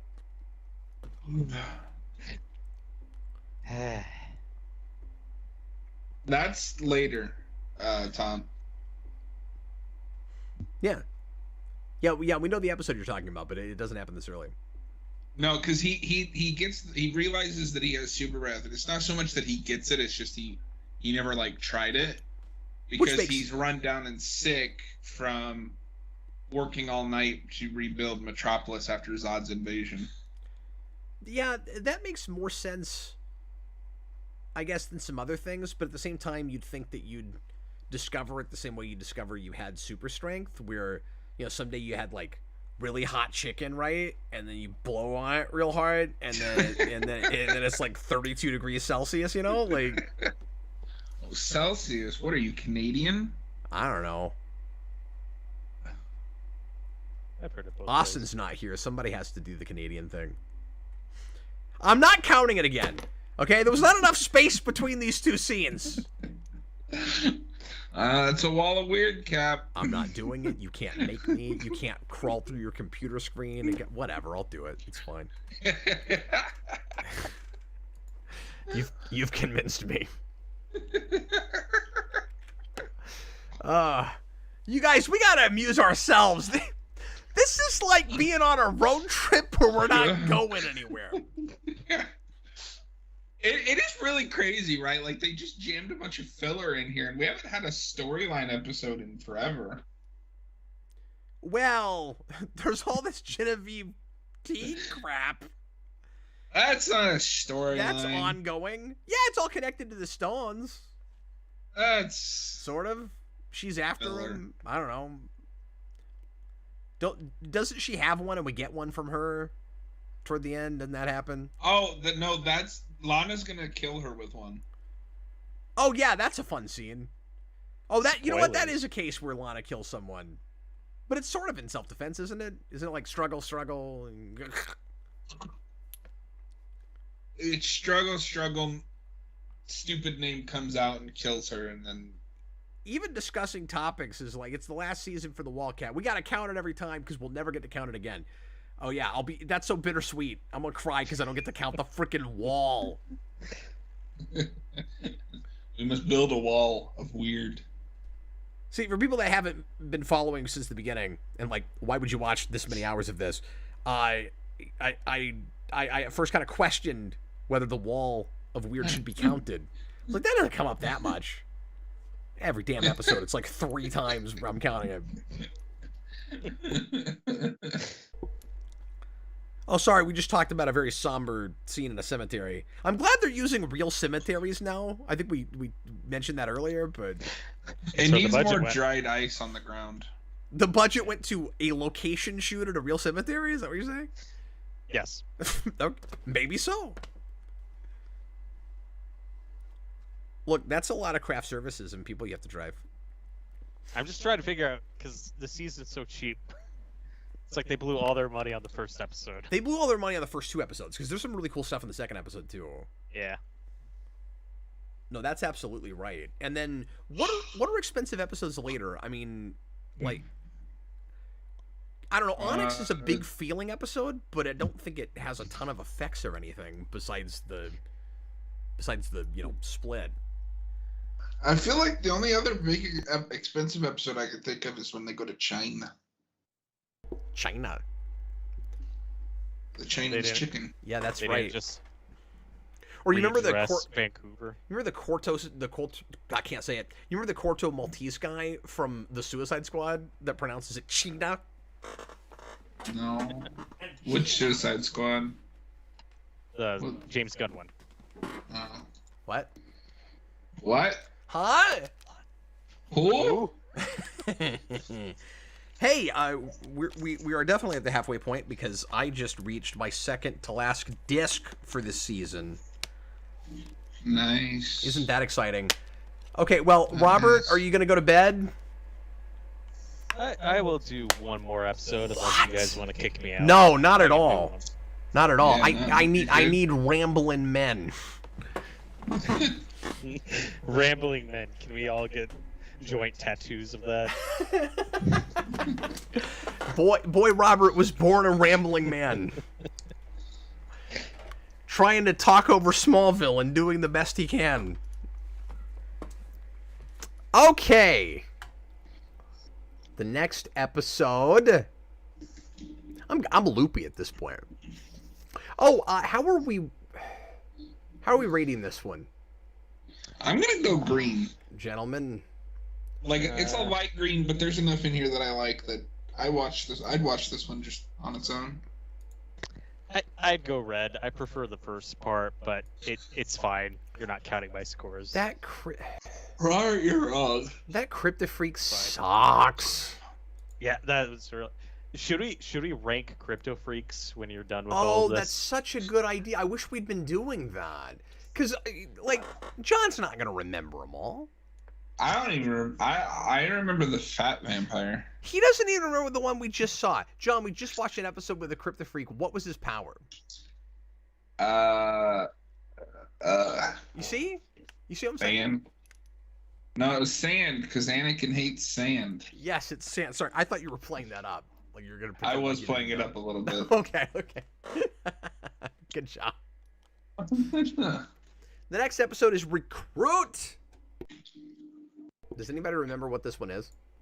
The description says Jeff Johns shows up. Oh my god, this is great. So Jeff Johns is a murderer. They named the murderer for this episode Jeff Johns, spelled the same way, with a G, and then he will come in season 8 and write episodes. Yeah, I think I messaged you about this when I was watching it. I was like, I didn't know they did a Jeff Johns reference. I didn't know Jeff Johns was a killer in Smallville. I mean, he killed the DCEU. He did. Well, that's true.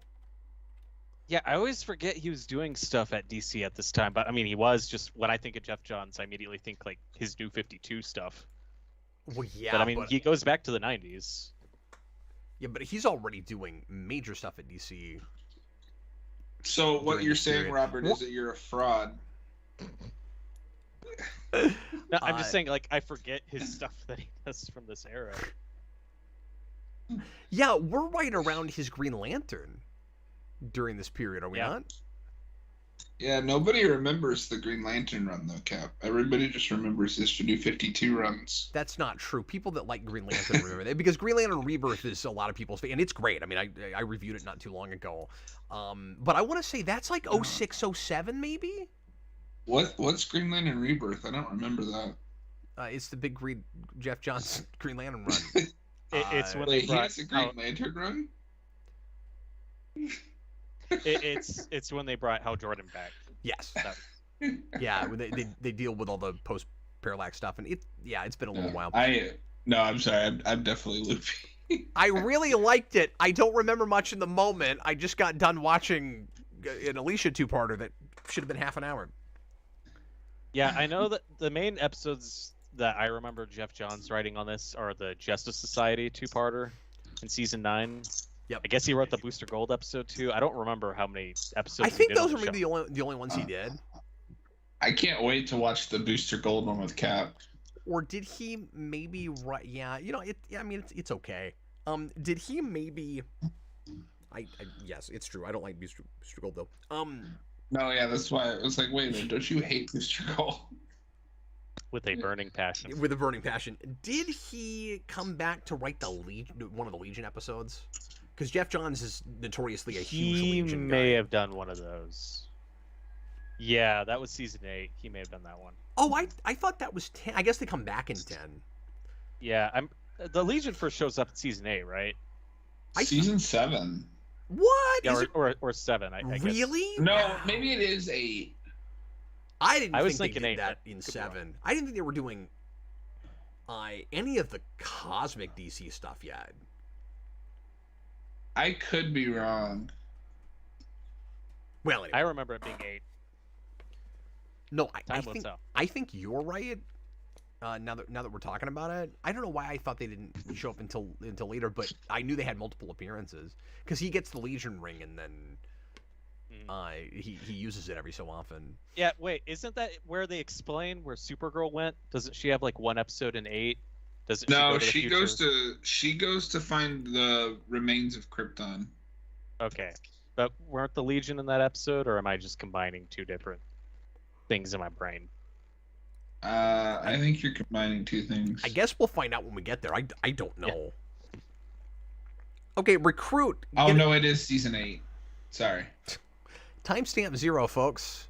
Make sure you're watching the 13th episode of season 4. Or you know what? Just go nuts. Skip all the way to 8 and watch a Legion episode while we watch this episode. Why not? You guys do whatever you want to.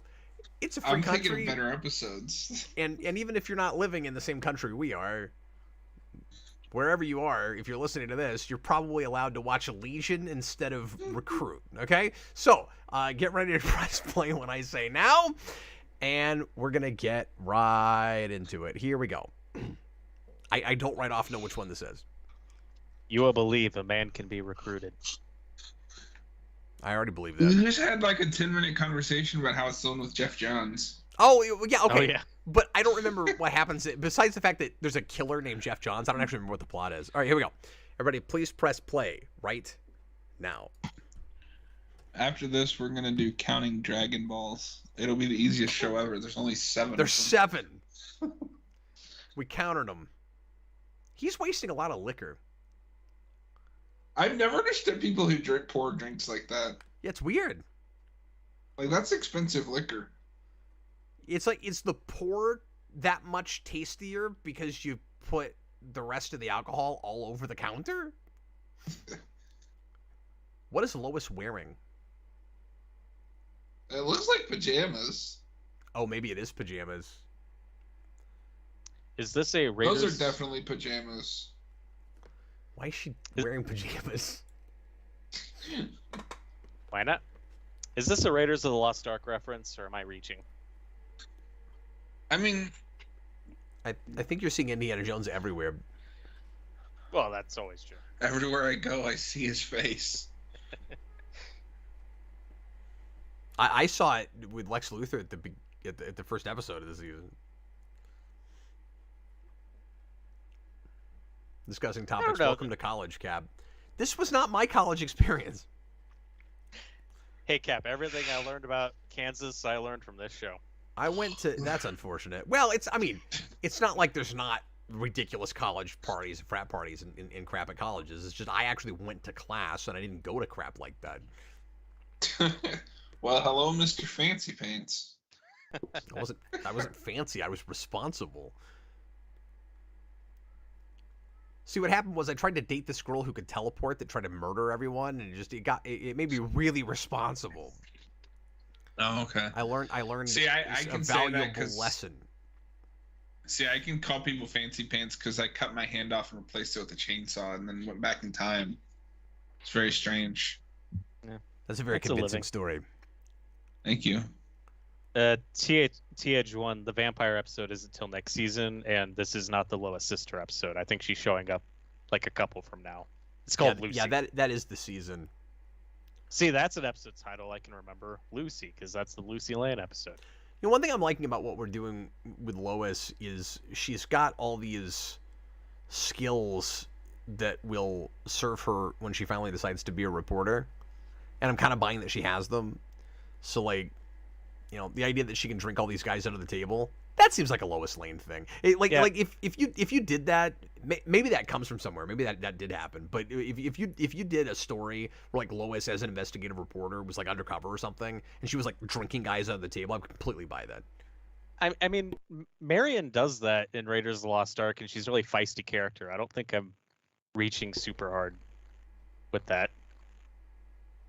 But I don't know. I don't know. I got no dog in this.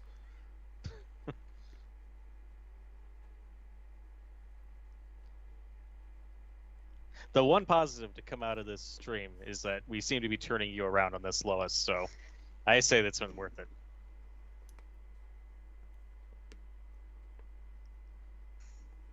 This and Green Day Packers. Yeah, I won't repeat myself about reservations with the way it, you know, it starts. It's initiated, but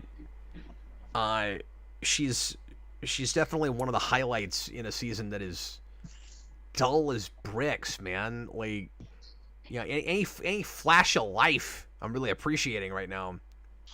Yeah, I mean, a couple of the episodes early on that she was in, like, were bad, but when she leaves, like, this season nosedives really hard. Yeah. And it's hard not to think that to correlate those things. They may not actually have much to do with each other. You know what I mean? Because she's also in some bad episodes. Oh, now she's going to be under arrest for something she didn't do. We do this a lot. Seems like every main character in a genre show has to wind up in jail, but especially Smallville. Have you noticed that? Mm-hmm. Jonathan Kent was behind bars. Lana was behind bars. Has Chloe been behind bars, John? I think all of them have been at this point. I don't mean the actress. I'm not. This show is just one big game of Monopoly. Going to jail is just very frequent. What's weird is all those car crashes where you wreck, but then you get to get out of your car, go back, and collect $200. Well, they need that to pay for the car they just wrecked. Oh, yeah, that'll do it. My car is totaled. $200. Oh, I wrecked right on the ghost space. I get $400. It's house rules, but Smallville has those house rules. Monopoly money has a different value. Everybody knows that.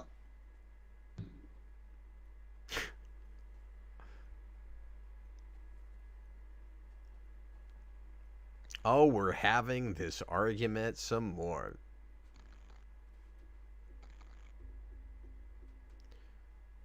But I mean, don't get me wrong. It is like playing for high school is different than playing for college. And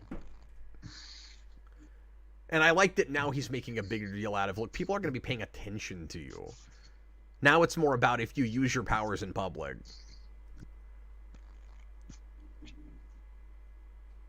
People are going to see what you can do, and the government's going to come after you. Next, he's going to tell them that if there's ever a tornado, run to the get under the overpass. Exactly. What Jonathan is basically doing right now is he's being Zordon. He's like, don't use your powers for personal gain.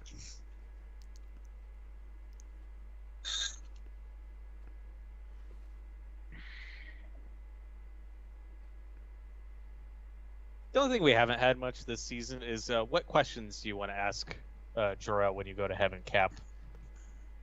Pertaining to this season. We spun that on the wheel earlier and couldn't think of any more because we had already kind of exhausted them, I think. Like, my question is, why does this look like a hippie version of Whitney? Why did the Jason character exist? Why did the yeah, I mean the big stuff. Road? Yeah, for me, like those are always kind of logic and mythology questions, and a lot of that comes up by the end with all the China and stone stuff. So we'll get to all of that later on, I suppose. Are we gonna see Coach Quigley now? They're gonna go say hi to him. We're gonna actually see him. He's like John Cena. You can't see him.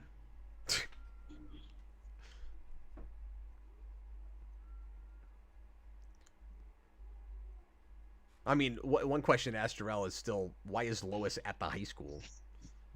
Yeah, I was just about to say that. To be fair, it's because Chloe's trying to figure out what happened. I've had some logical questions that I haven't framed as questions to ask Jarrell, but like a lot of them could be things like, when the hell does Lex have time to sleep with everything that moves? Well, you see, he's had a lot of downtime this season. You know what? I had a good question to ask Jarrell when you get to heaven on the first frame of this episode, Robert, which was, hey Jarrell, does the whiskey taste better if you pour the rest of it all over the bar? We should do an experiment. Pour 2 glasses of whiskey and pour it like they did. Try it. Challenge accepted. You heard it here first, folks. Next live stream. And that's how we're gonna end season 4. We're gonna medicate ourselves to go to sleep. We're gonna have a bunch of alcohol and crash. Oh, hang on, iPhones. What? The final stretch of episodes in this is gonna be awful. It is. It might pick up. No, I just be with us. We're already loopy. No, it doesn't though. I've been there. I've seen the horror. Oh, tell me it didn't happen. I saw it happen. So I'm not gonna count it because I can't tell if they did it on purpose, and that guy isn't anything like Jimmy Olsen. But Jimmy Olsen often will refer to Clark as CK, and that guy just did that. Yeah. Didn't Aquaman do that? I feel like that's got to be on purpose because they'll have the actual Jimmy Olsen call him CK. Oh, do they Okay. really? Because I know that's at least a Lois and Clark thing. No, with Aquaman they call him AC. They call him AC. but everyone calls him AC. He's not Which is a referring to Clark really as CK. unfortunate acronym. Are we talking about Arthur Curry or the air conditioning? Yeah. Or Assassin's Creed? And why do we have to be cutesy about that kind of thing? Why can't characters just have the names they have? It's like, oh, That's Arthur has a weird name. No, he doesn't. His name is Arthur. I had a friend in high school named Arthur. Like what the hell? Why can't he just be called Arthur? I don't understand. He's a popular cartoon character. So? No, I'm agreeing with you. Oh, I see what you're saying. I thought you're like, well, everybody will think you're That talking was about so the aardvark. aggressive. Like, so? I didn't mean to trigger Cap. That one. Why did you say that name? Arthur! Honk if you love justice! Well, my question with Aquaman is like, why isn't he king of Atlantis in this universe? Or why isn't Atlantis like a thing? Because he might be a Kryptofreak? Question mark. Is that right? You're a crypto freak. I mean, I don't think they hinted that, but I don't remember No, because how much they explained his powers. when he comes back for like the Justice League stuff, they kind of retroactively include some of that stuff. Like I think he meets Mara off screen. Right. Well, they're still in that weird transition place where they can't decide just how comic book they want to go. So not having him related at all to Atlantis is kind of continuing from the kind of logic that gets you to Russian Mixelplick and Crypto the normal dog. After that Witches episode, I call bull on that, sir. Yeah, but that's not comic book stuff. But I'm with you. I don't get it. I don't know why you can't do that stuff. But they're reeling in the comic mythology. Like they're scared of it. The same reason that they don't do costumes initially. But then when they start doing costumes, they're okay. And then later they have some really crappy ones. And they especially have some crappy makeup. Looking at you, Blue Beetle. Looking at you, Silver Banshee. Oh, yeah. Their Hawkman looks pretty good though. Yeah. Well, it's like Jeff Johns had a whole memo. Like, I'm not going to write this episode unless I get half the season's budget. Yeah, Well, Hawkman's around for I think a good chunk of the last couple seasons. Is he? Yeah, I know for a fact he's a reoccurring. At least That's crazy. Like 10. Is he killed by Old Man Slade in season 10? Yes, he is, because we do a whole like Smallville Civil War thing. Wow, look at this crazy advanced technology. They have GPS, and he can press a button and get information. Clark's like, wow, that's pretty cool. Look how different things, how much things have changed. Well, remember the first iPhone doesn't come out until 06. But that would be fun to revisit. Cap, do you remember that? The whole like metahuman registration thing they do in the last season? Oh my god, I forgot all about that. Yeah, we got Slade Wilson. I was trying to get Cap to sing the future song from Mask of the Phantasm, but he didn't. Oh, sorry about it. Welcome, Gotham, to the future! I forgot how the lyrics go. Dude, for the longest time... These also sound like Discount Offspring. I had to... I had to watch it again and see the subtitles before I realized that the line was "Welcome Gotham to the future." Because for the longest time, I would just be like, "Dun dun dun dun dun, dun to the future." That's a good point, TH1. We did get live-action Wonder Twins in the show, and I don't know if that'll ever happen again. We almost did. They almost made a movie. It got canceled. That was supposed to be a Max thing, I think. Yeah. I was kind of excited for a Wonder Twins movie. Could have been fun. You heard it here first, folks. John Sandoval needs his live-action Wonder Twins movie. That is a priority. I'm just saying, like, it's at the top of his characters are things that I'd like to see more adaptations of. Mm-hmm. I agree. I mean, the best like comic book trilogy in recent memory is Guardians of the Galaxy. Nobody cared about that until James Gunn. He's also hoping for the Black Vulcan trilogy. I am actually. I'm sad we didn't get the Black Adam trilogy. Yeah. Oh, where's my eject button?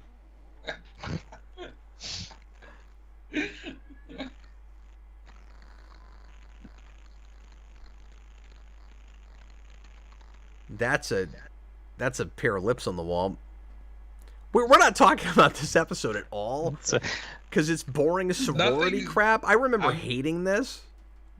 I'm gonna quote Austin. Nothing's happened. Yeah, but that's not hyperbolic in this case. Nothing has happened. Like the only thing that's happened, and we talked over it, is Jason. Is that an edible football? Jason Teague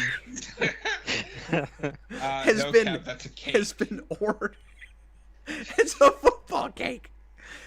You not know what a cake is? No, what I'm wondering is it a cake with a football on it, or is the football part of the cake that you can eat? That's what I want to know. I mean, all footballs are edible if you try hard enough. Everything is edible. It's just not all digestible.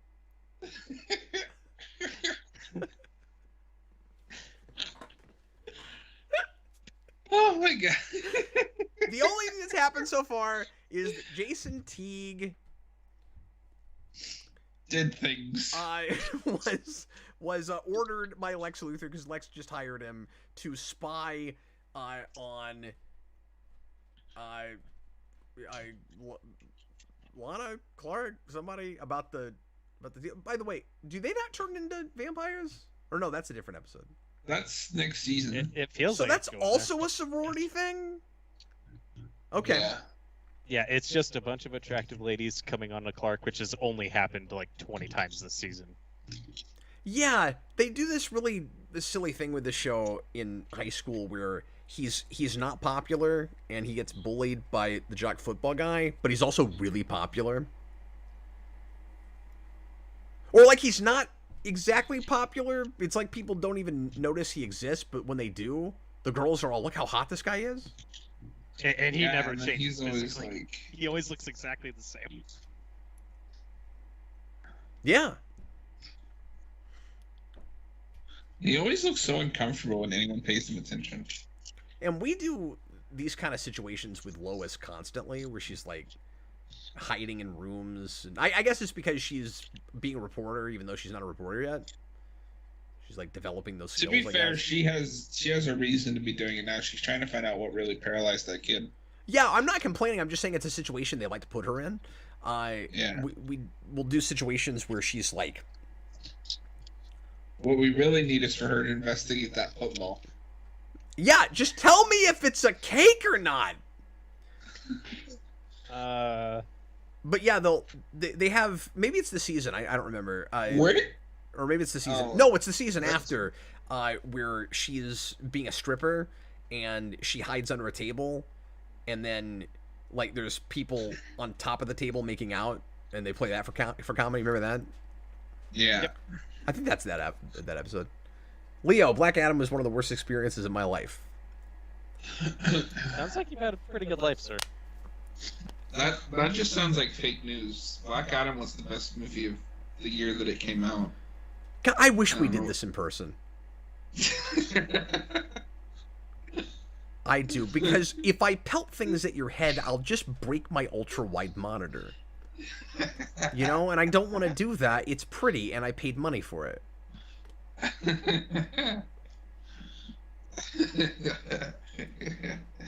I love that I didn't even specify what year it just came out because I don't remember. Wasn't it like last year? Yep. Is it just me, or are there a lot of Kryptofreaks that look just like this guy? He looks exactly like Mitzelplick. Yeah, they all have. Except he's not doing a fake Russian accent. There's a Kryptofreak. Have we had anything else to count this episode, and I just missed it? I don't think so. God. You know why? Because nothing's happened. Because nothing's happening. We should count football cakes.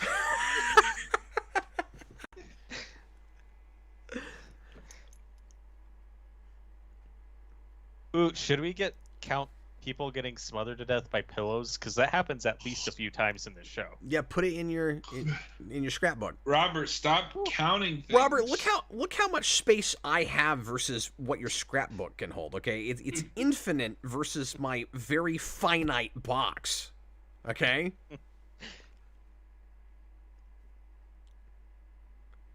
I hope everybody's enjoying watching Smallville with us while we're not talking about Smallville. They should have made Black Adam in Smallville. That would have been cool. I wonder if there was some sort of like Shazam embargo or something, because that's one of the few characters that like relatively bigger characters they didn't do. Yeah, but they did do that ISIS character in one episode. That was like a spin-off. Whoa, they did ISIS? Not that ISIS. You know what I'm talking about, right? No, I don't know who that is. Oh, really? It was like on the same like block of like the 70s Shazam show. Yeah, Google her. Oh, weird. Okay. Yeah, and they did an episode where Lois gets possessed by her like in season 9. So we do that, but we don't do Shazam. Does she also like call for the Wizard Shazam, or like? No, but it's like a person who gets like possessed by a deity. No, I just mean that character in the comics. Like, is she another like Marvel character, or? No, I'm trying to figure out how she's related to Shazam, because I've never heard of this character. Well, I think the show was made first, but then they added her to the comics later. But it was Oh, I don't know if okay. it was a spin-off, but it was like gotcha. part of the same block as the Shazam show, I think. Okay. I yeah. think you're No, on, I like, didn't know the about that. How have I not heard And about this? Yeah. John, do you remember the episode? It's like in season 9. There's one where Isn't Lois that gets where? possessed. Yeah, Lois gets like an possessed by ISIS. I didn't know it had anything to do with Shazam, but Yeah, Hello, it's like Bag. it's like Egyptian mythology. Good evening, Leo. I always hated discussing topics. I know, but I said what I said. that. Leo says we I can always talk about Smallville. hated that Chloe was the reason Lois basically became a reporter. Yeah, nobody can have their own ideas in this show. I do find that frustrating. I get that you get inspired by people, but it's like you have to have... It's annoying because Chloe seems like the stand-in for Lois in this show, and then she has a cousin named Lois who comes in and doesn't care about reporting, and then Chloe has to be like the prototype for her while she's in the show. That's why that's part of why I always resisted the way that character was handled.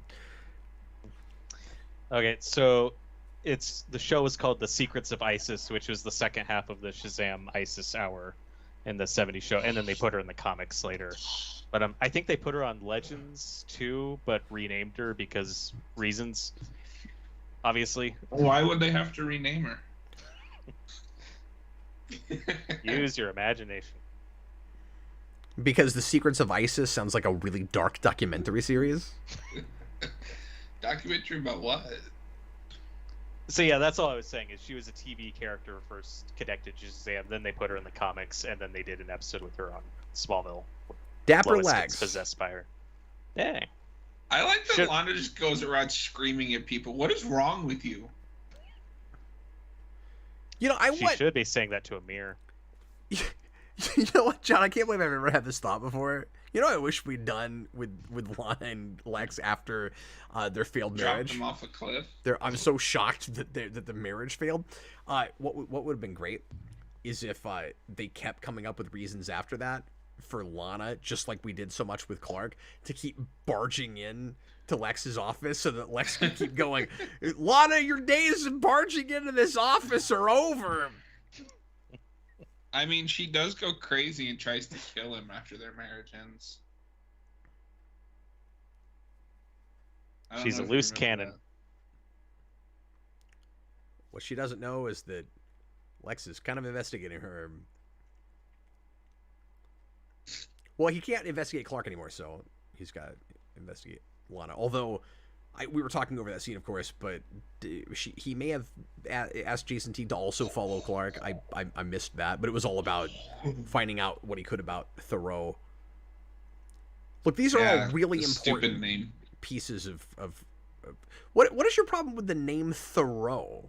It's like a famous author name. That's what I'm gonna call her now, is Countess Stupid Name.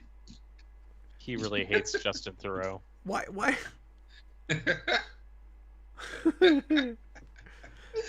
That's the only Thoreau I know. Like, what if she was the Constance Whitman? Would you be like, what a stupid name? Yes. Names are stupid. All names are made up. You guys, we can't blame John. I was the one that chose the co-host. AMC, Jason Teague is the Pete Ross of the season. First, who? Secondly, that is an insult to who? Yeah, Pete was at least funny when he wasn't being creepy. When we remembered who he was. That he was a thing. Well, hopefully they bring him back and do something cool with him. Can you believe we are 13 episodes into the season? Like, to Austin's point, it really doesn't feel like we've done anything this season. No, they front-loaded all, like, filler. Like, now we're just watching people talk about urine samples. Can we skip ahead? Can we go to, like, the next episode? No. Timestamp 0, folks! Oh, Dagan Spears back. He's not gonna like me. Maybe if you just put each episode on fast forward. Because I'm bored. Get through it. Yeah! That's the way to do it. That's how you cheat. That's the stuff. Hostess. Oh, yeah, remember. This guy smothering people, that is Jeff Johns. I keep forgetting that. Don't forget. I forgot he's a crypto freak. Yeah, that's Jeff Johns. And I didn't know that name when I first saw this. That was how little, I was keeping up with comics at that point. And so that name did not faze me. I'm sorry. So we're counting the Kryptofreak and the name being a DC Comics reference. Oh, yes. Thank you very much. Thank you. Wake up. It's why I'm here. Wake up, meme. 65.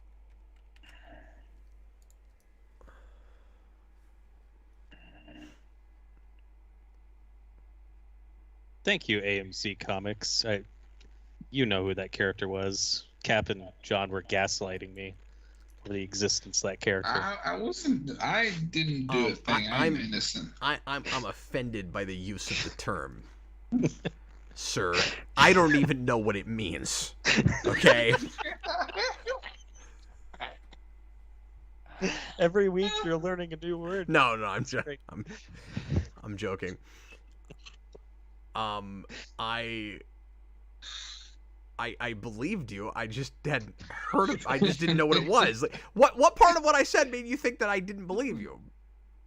The part where you said, "Shut up, that doesn't exist." It's on camera. We got it on tape. Oh yeah, play it back. Play it back. And don't go back and play the part where I said I don't care about Jason. Jason. Out of context, I told him about that. He thought that was hilarious. That's amazing. This guy looks kind of like. Never mind. On the last shot, he kind of looked like the guy from X3. I can see that. As far as spiky hair goes in Smallville, where does he rank? No, that guy is actually a character actor who's in lots of stuff. He has a stint in Lost. He's pretty good in that. I haven't seen Lost in so long. But no, that guy. Did they ever find him? I'm not saying, but ching. I'm not saying that this is actually that actor. But you know what I thought you were gonna say, John? I think you were gonna say that he looks a little bit like Principal Kwan's kid. Oh, okay. You hear that? Yeah. Remember when we killed Principal Kwan, and then it turned out Principal Kwan. that his son was behind some things, made some mistakes. He wasn't nefarious. He did some bad things. No, I miss Principal Kwan. He was the only one without a stupid name.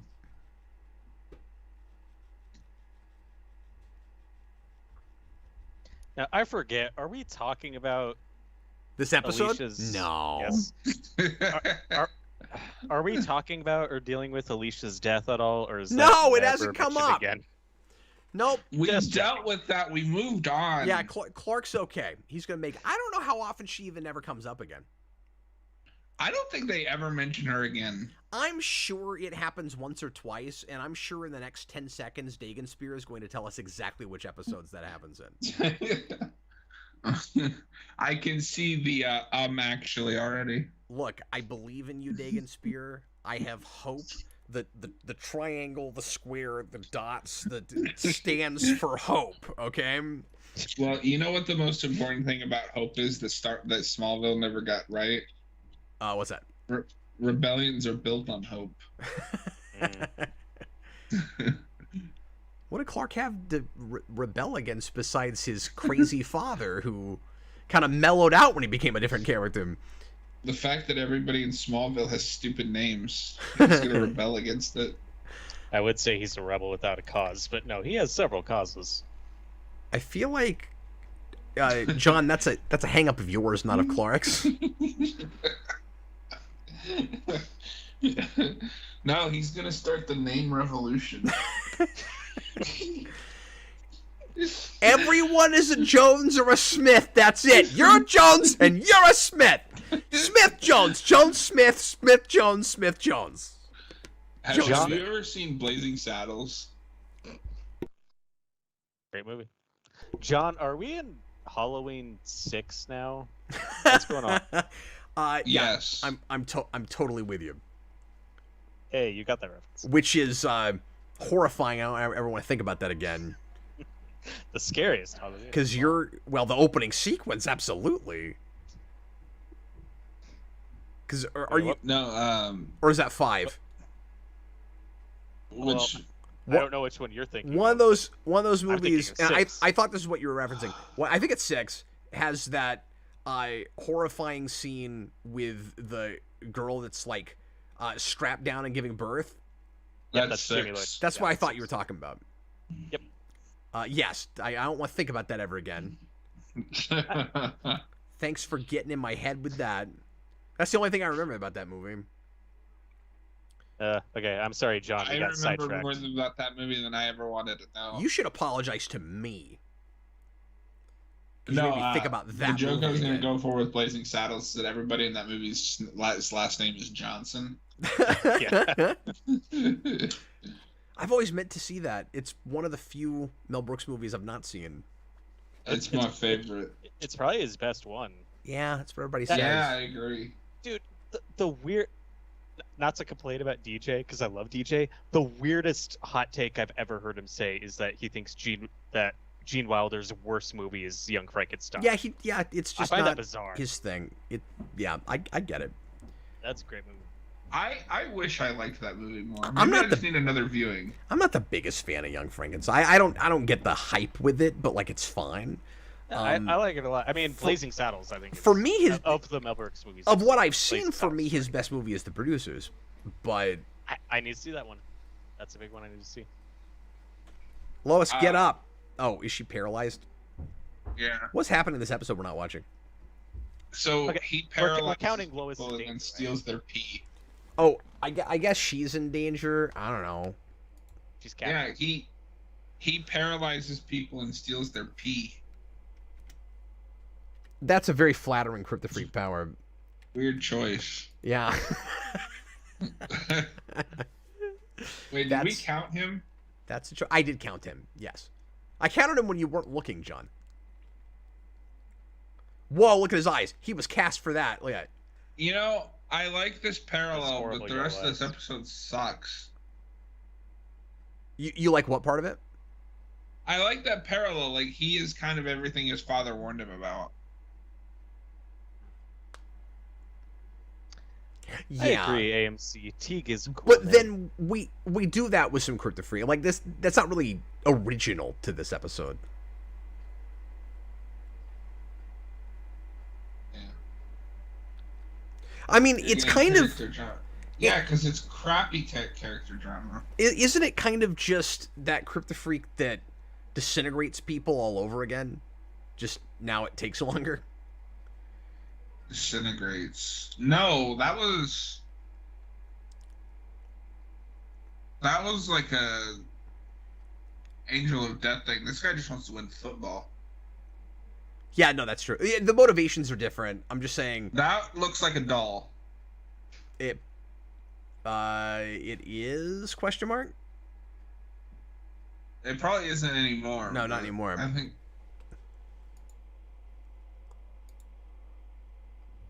That's because she had lifeless eyes, like a doll's eyes. Leo, that's because he is the biggest idiot on the planet when Lois is right there.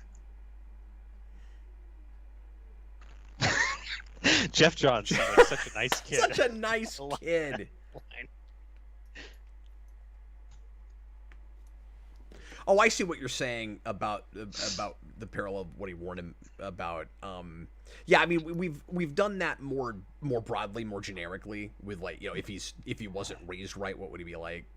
He could easily become like one of his villains, one of the Kryptofreaks. But this is more specific to the football thing. Yeah. Obviously. Okay, Sorry, here's I've not the been real engaged with question. this at all. Now here's the real question: what if Christopher Nolan directed Smallville?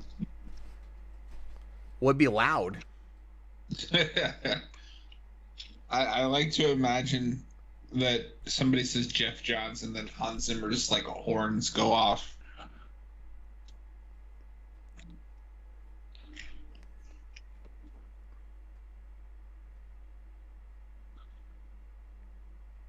No, Dagon Spear, I know that he doesn't actually turn people to dust. I just mean, like, it just reminded me of it with Like the Taken Spear really thinks that I think he steals people's pee.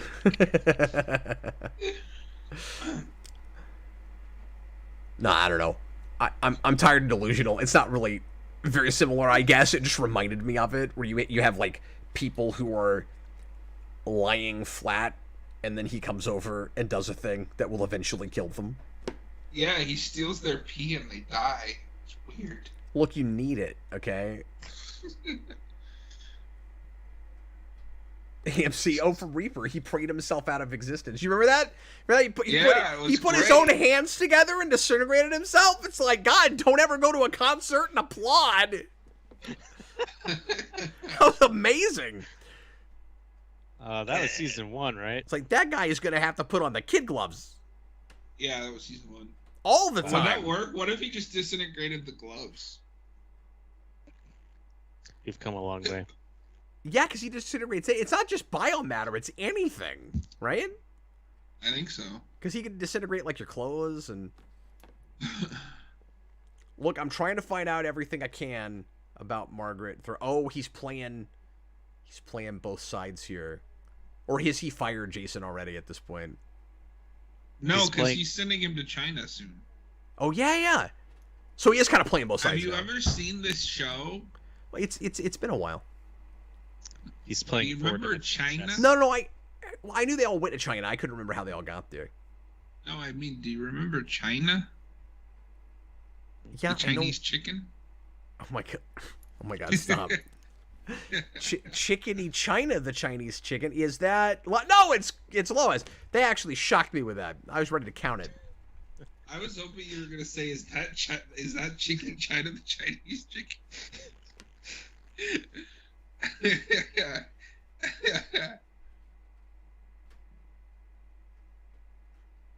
Wait, what?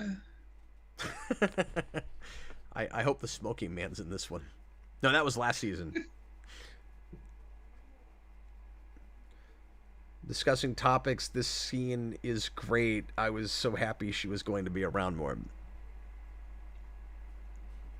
Yeah, she's the best part of this season. Is this where they decide to have her move in? Yeah, I think this is where that happens.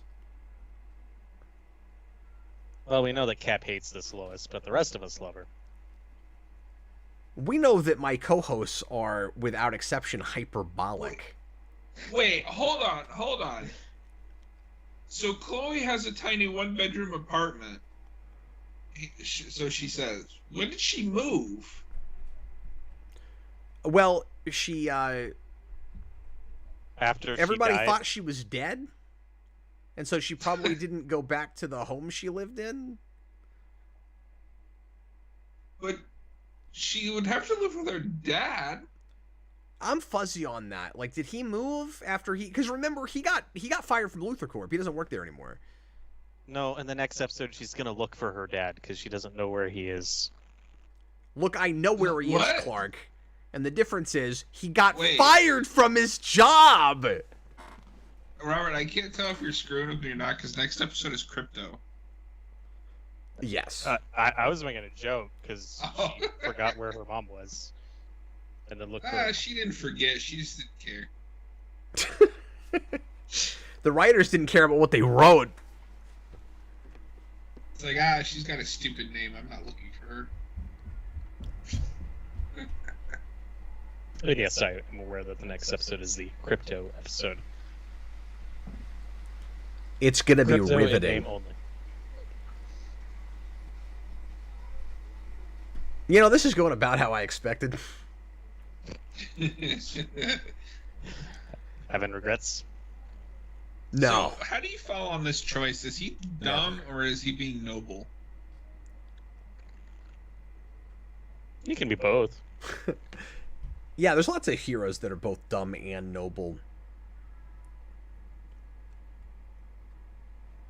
Yeah, I don't know. Turning down a full scholarship.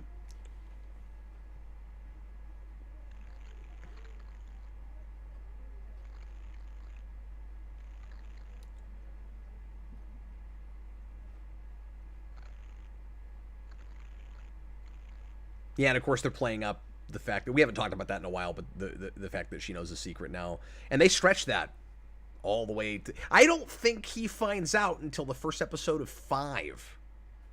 Yeah, because the cliffhanger in 4 is that she ends up following him to the fortress. To the fortress, and then she is in the Arctic in a hospital. Yeah. I'm just bringing up all these things to get you guys to stop harassing me about not watching the show. I just have to prove that I've seen Smallville. Who? You don't even know what the show is. This is kind of sad, but I will say, like, personally, I kind of commend him for that choice. Like, you're right, throwing away whole scholarship feels crazy, but I also sided more with Jonathan, so I think it's the right choice for him. Like, I don't think he should be a big college football star. Like, that makes you, if you have a winning team, you're a celebrity. And Superman should not be a celebrity. Like, that's a bad idea. So I think he's making the right call there. I think he's making the mature call there. I don't think he needed to fight a Kryptofreak that took advantage of people with his power to get ahead in football before he made that decision. I don't know that that's the right way to get there, and I think too many character arcs come out of, you know what, this crazy person tried to kill someone over here. I probably shouldn't do that thing.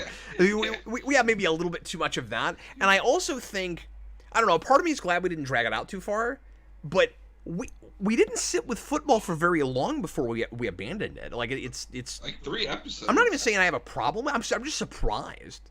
You know, it's almost like retroactively, because I forgot that it didn't last any longer.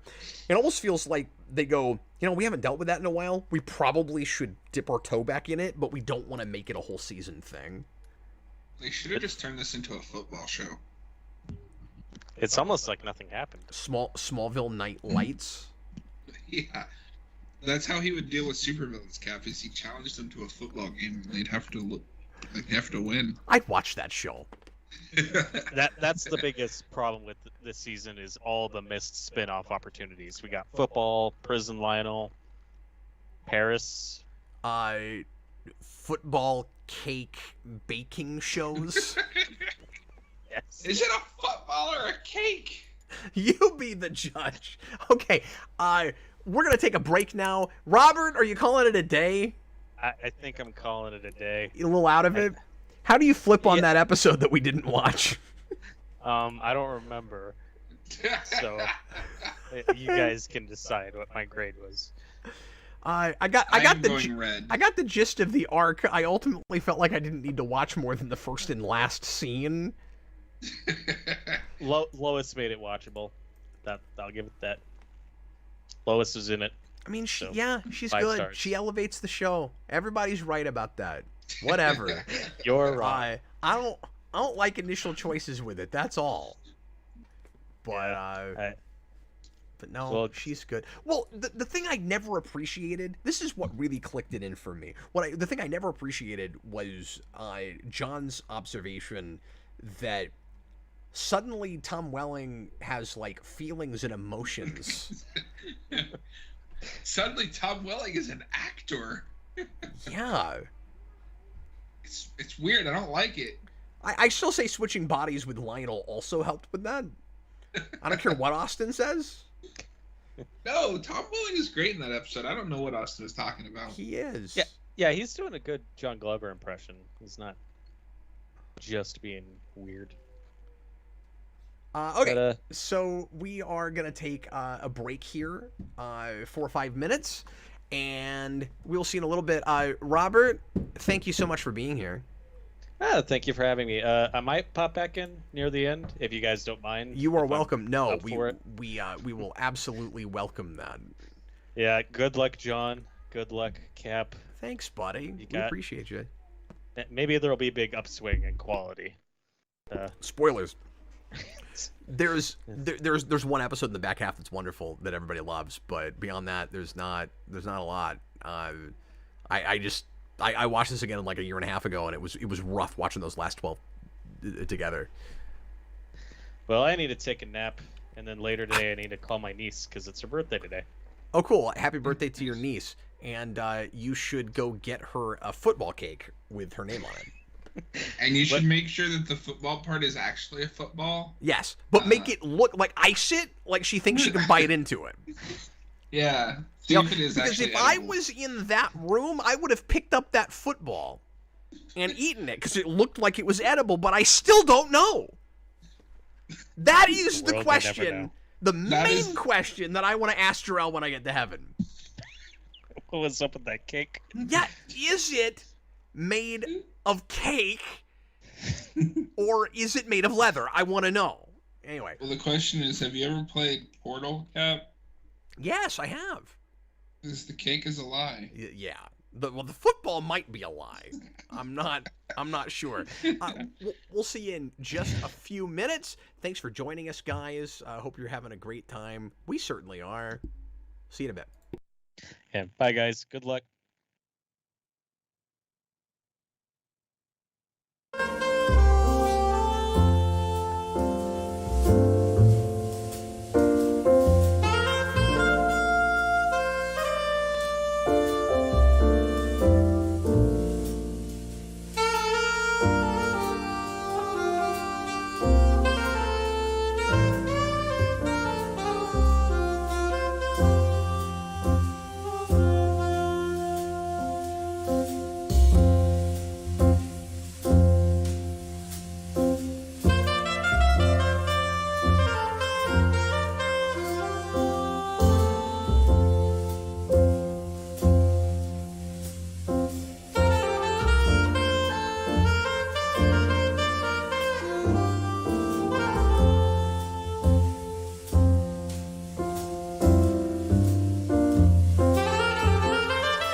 Hello, everyone.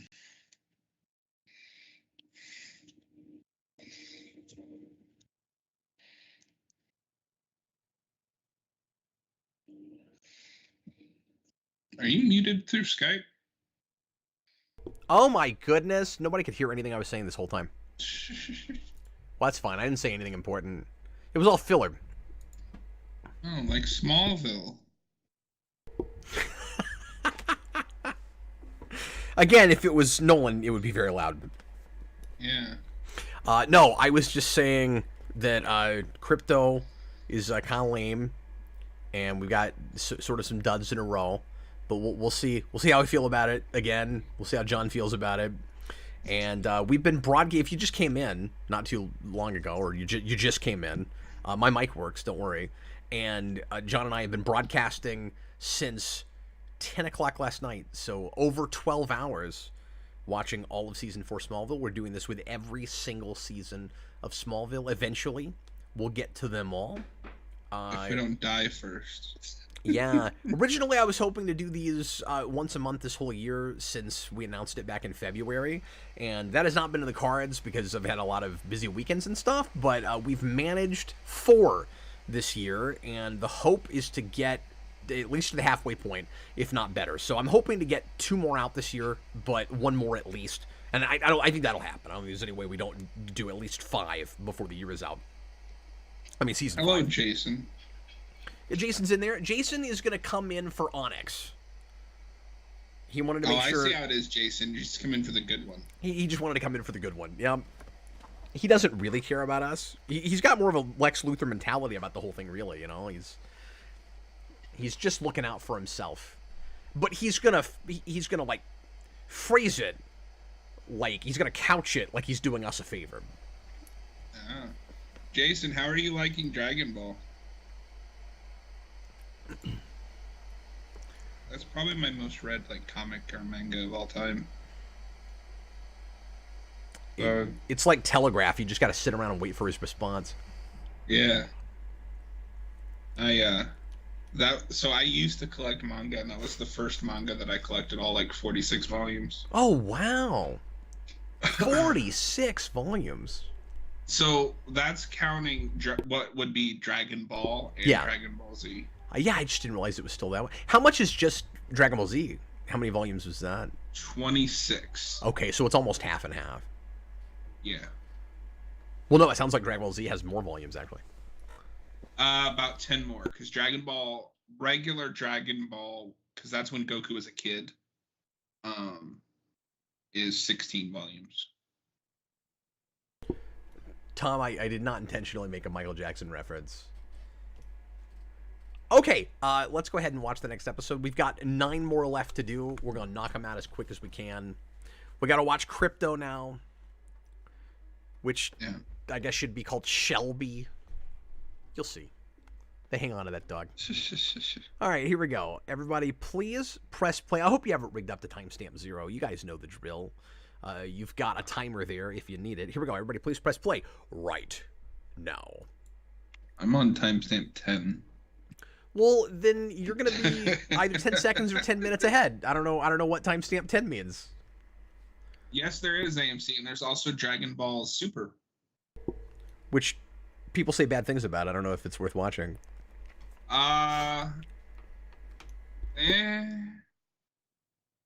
It's like that.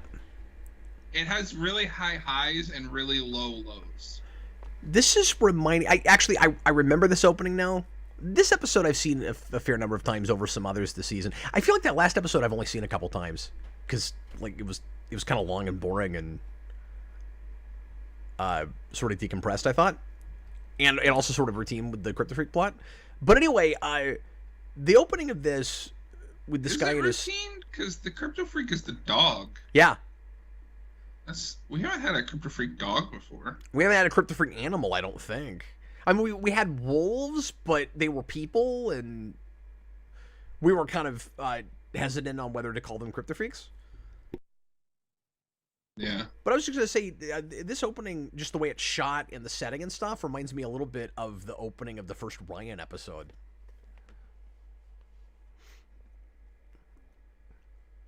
Oh, nice. Yeah.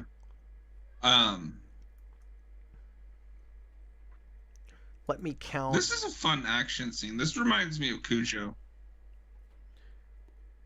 Yeah, good stunt dogs. My favorite thing to do recently when I'm just watching YouTube is look up bad Dragon Ball dubs. There are some wonderful bad dubs out there. Oh, that sounds like a fun thing to make. There's an infamous one called the Big Green dub. Or for some reason they changed Piccolo's name to Big Green. Well, they wanted something really descriptive. And Gohan's like, Big Green, Big Green. John, I gotta write down that sketch idea I had earlier about the symbols that stand for hope. I'm gonna make that. What manga are you reading now? Okay, are we gonna spend this whole time talking about Dragon Ball? Because technically, I'm asking about a different manga. But we gotta get back to Smallville here, folks. Yeah, no, this kid looks familiar, but it's not like staying on his face long enough. Yeah, I don't know that I know him from anywhere else. Einstein is like the most cliche dog name. Yeah, especially because that's the name of Doc Brown's dog. That's true. He's got two dogs though. He's got Einstein and he has Copernicus. I wish I was watching Back to the Future. Don't you? I've already done commentaries on those though. Yeah, those are two really good movies, and then a third not so good movie. Well, we can agree to disagree on that. Hey, you hit that dog. Youth culture killed her dog. That's the clickbait headline that'll show up tomorrow. Oh no, and it's not a car crash, it's a dog smack. That sounds like a cartoon version of Godsmack. Yeah. Dog smack. Oh man. They're big fans of the Green Day Packers. Oh, he's an Arrow. Oh, okay. He'd be quite a bit older by that point. Yeah. So that's probably not where you knew him from, but I would imagine anyway. Oh, but maybe I didn't see this part. Surprisingly, nobody in the comments is talking at all about this show. Yeah, I kind of started I didn't really mean to get the whole chat off track. Yeah, it's okay. I do blame you, Pikachu. Oh, and they're in Supernatural, so maybe I've seen him in one of them. See, we got to get all the Superman iconography in the intro. You got the original Scarecrow S, and then you got the emblazoned tattoo one from last season in the phone booth, and then he's flying at the end. Oh, look, he slept in a cape. See that? He's wearing blue, and then he slept in a cape. I'm not counting every single one of those, by the way.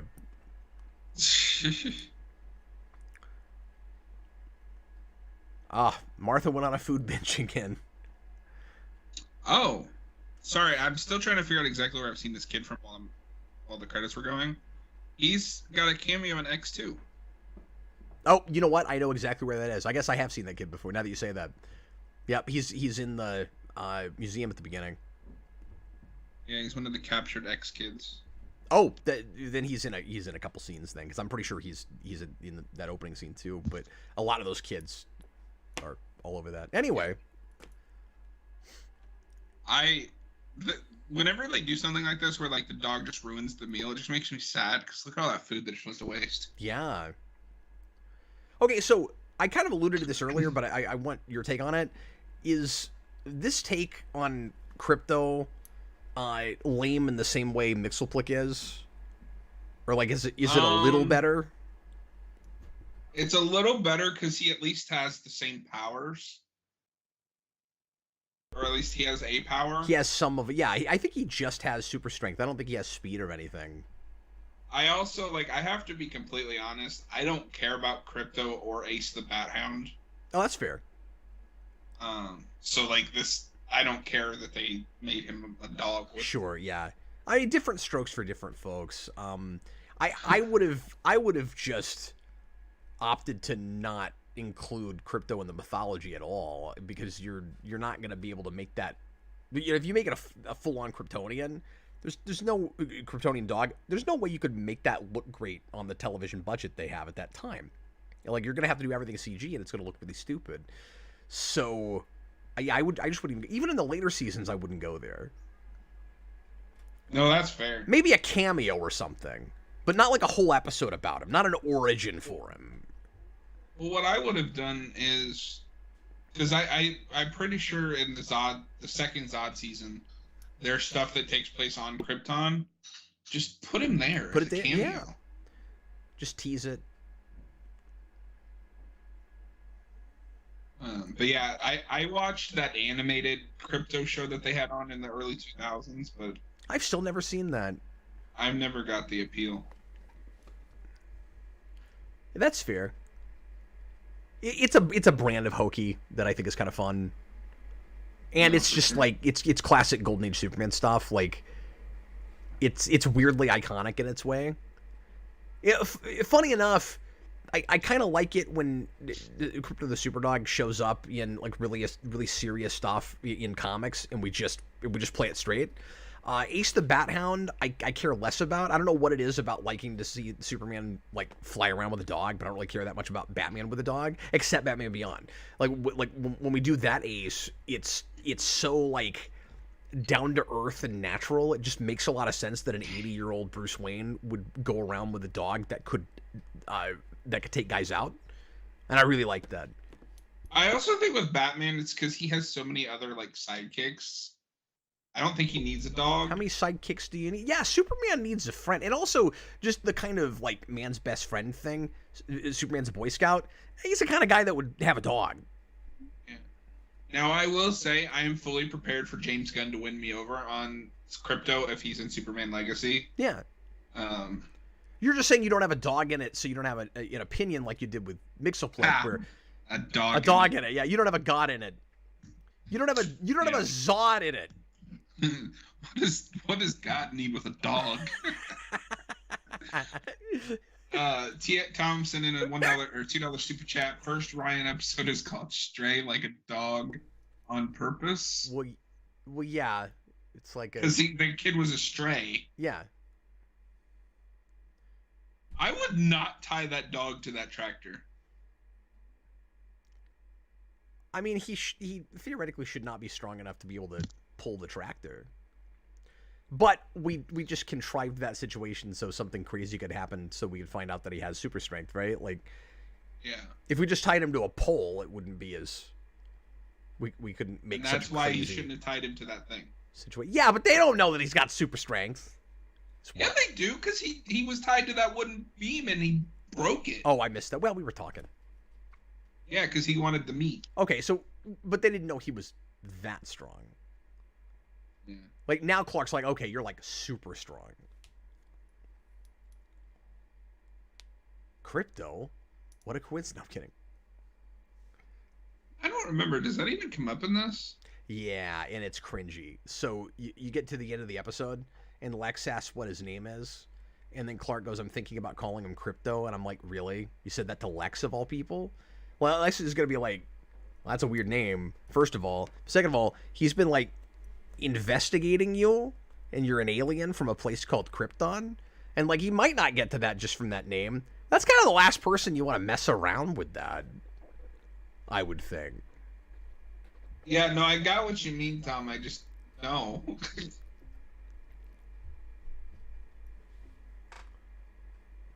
Yeah, we got you, Tom.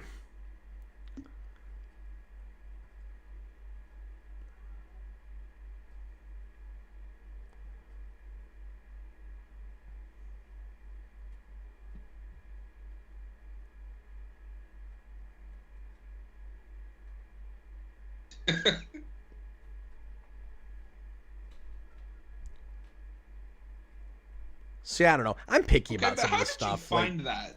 What's that? He's just like, I found an ID tag under his skin.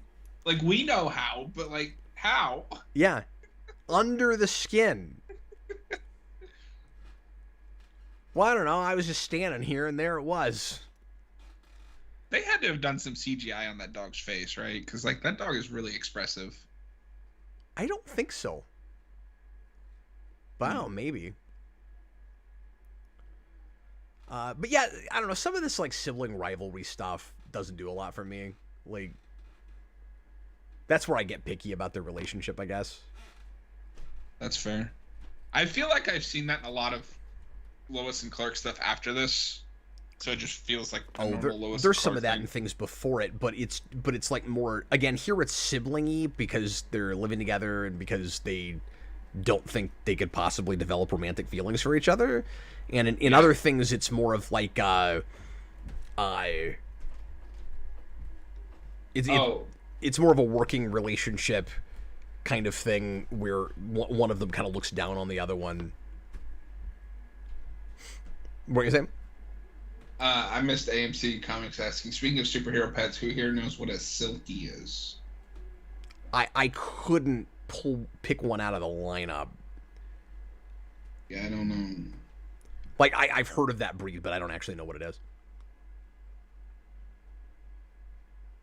Tribbles don't like Klingons.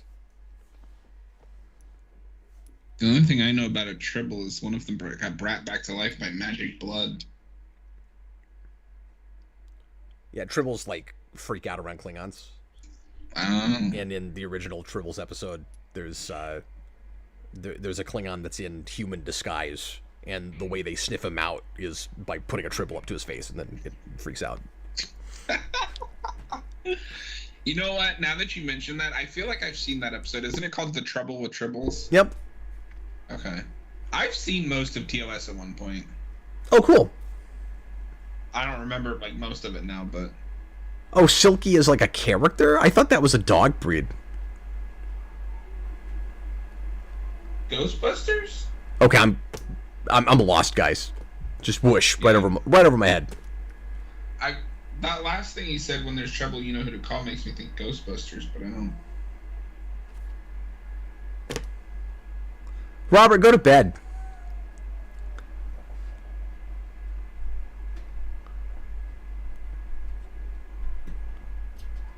Is it too easy that the people looking for the dog just happen to work at the only vet place near?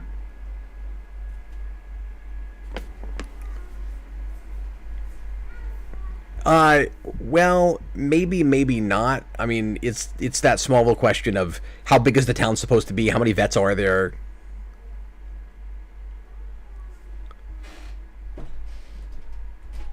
Why does everything have neon or black light and look like Summerhold? That's the question I'm going to ask Jarrell when I get to heaven. It's like there's a color scheme and a brand of technology for evil people experimenting on things and doing and making kryptonite things. I'm gonna give them this on this one, because if you look at the other cages in the background, none of them have it. So this dog may have come from Summerhold, or whatever Lex is doing. Well, okay, maybe so, but like the cages, did they come from Summerhold? Well, that's what I'm saying is if they were transported here from there. Oh, okay, sure. I missed that. That toilet paper is like really weirdly out of focus and it's distracting me. I mean, who cares? But I can't tell if it's toilet paper or if it's like receipt tape. I would think receipt tape would be like smaller, right? Well, you could have a big ream of receipt tape, though. True. This is what our conversations have been reduced to. Now we're talking about friggin' receipt tape.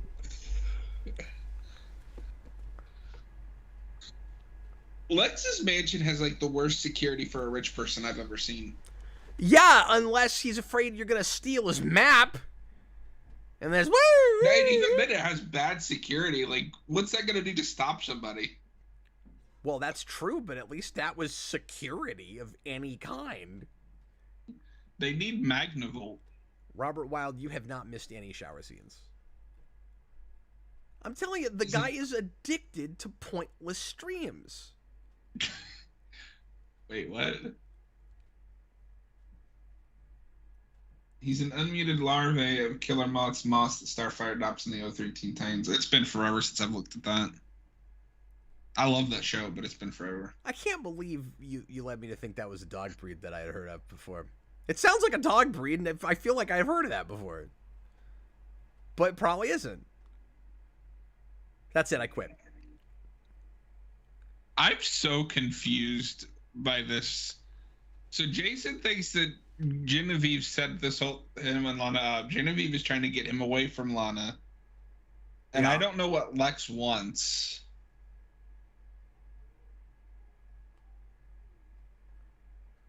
All we know so far is that he wants to know everything about the Countess. Do you think he was frozen today? So,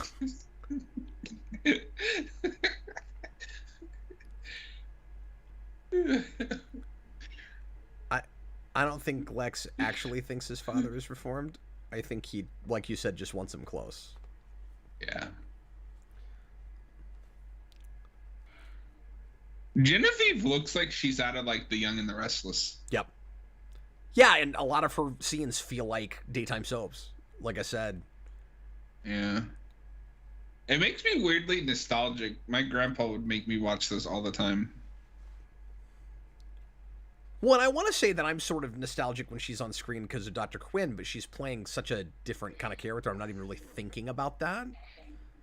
I think you could be nostalgic for an actress, even if it's a different role. That's true. I'm just saying that, like, I when I go back and watch these, I kind of expect to be reminded more of that show than I am. Yeah, for sure. I'm not really thinking about that in those scenes. And like she's playing, you know, hateful and,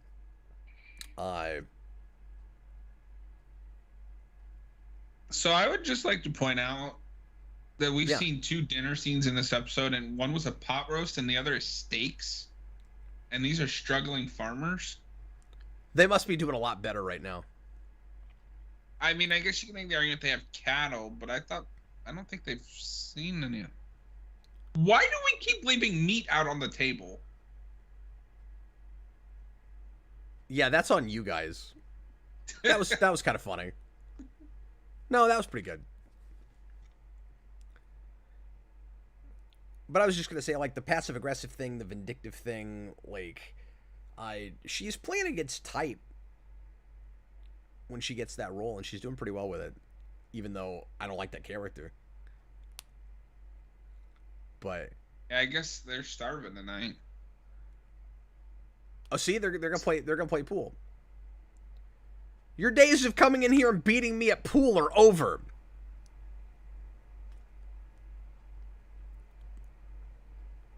We are not counting the dinner scenes, Robert. That goes in chapter 21, section A of your counting book.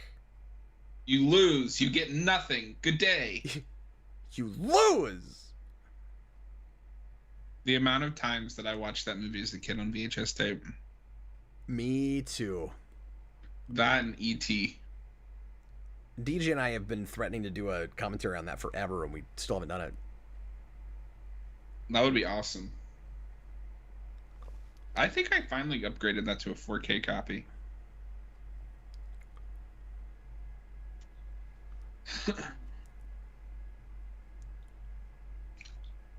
So, this is a very comic booky thing, but it's impossible to believe that Lionel Luthor had the time or energy to do the million projects that he has. I mean, sure, he's got a lot of money. He can hire different people to got do out of them, prison. but just they're all insane, and it's so that we can have a different plot for every episode. Like, Lionel Luthor himself is like Kryptonite right now. You know, he just creates a conceit for an episode.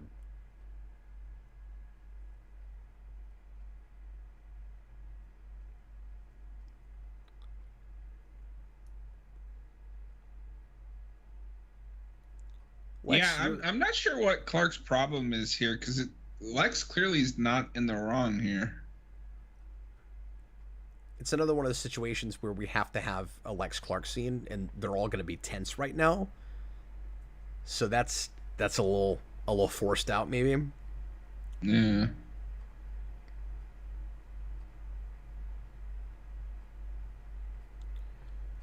Is this a family in danger scene? Yes, absolutely it is.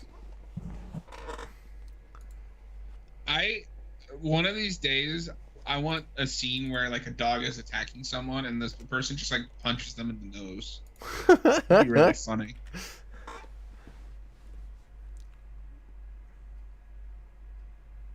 Oh man. Also, that dog clearly did not have a grip on him. He didn't have a what?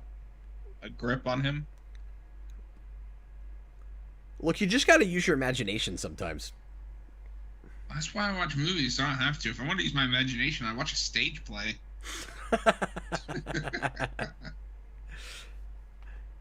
Maybe you should. It's a dog. Just bonk him a couple times. Is that animal cruelty? If it's trying to kill you?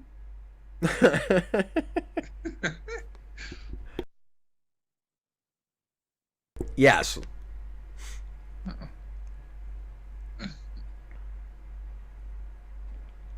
Robert Wilde, it's one of the best slasher movies. Willy Wonka? Yeah. If you and DJ do a commentary on that, you need to make fun of him for liking that movie when he doesn't like slashers. Well, that's more of a subtle slasher, really. Do you ever see there was like a fan made, or not fan made, but like I guess it is fan made, but it was like a Willy Wonka re-edited as like a horror movie, but they got Christopher Lloyd to play Willy Wonka. Oh man, no, I've not seen that. That sounds amazing. Yeah, I'll have to find that. It's like a horror movie, but with Willy Wonka. Oh, that's so cool.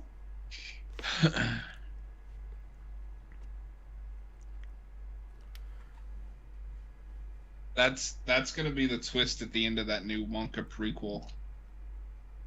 He's just a serial killer. Yeah, he's gonna look at the camera and go, "I'm the villain of the story." He's got a gobstopper ring that's made of kryptonite. Yeah. He goes, "Yeah!" One of the Oompa Loompas is gonna rip his shirt open and it's gonna have the S, and he's gonna be like, "On my world, it stands for stupid." I like this. And this is probably the one bit where it kind of goes off in its own direction and it talks about something a little fresh, where Jonathan thinks the dog's gonna have to be put down, and Clark is like thinking he's relating to the dog because he's thinking of himself as the dog. Like, well, you found me in the cornfield, you didn't put me down. And yeah, yes, like dogs are not the same as people, but I like that he's sympathetic to that, and that it makes sense that he wants to give the dog a chance. My problem is it feels the like dog's they're not throwing feral. Jonathan under the bus to give Clark that moment. Say again? My problem with that is it kind of feels like they're throwing Jonathan under the bus to give Clark that moment. You don't think he jumped to that yet?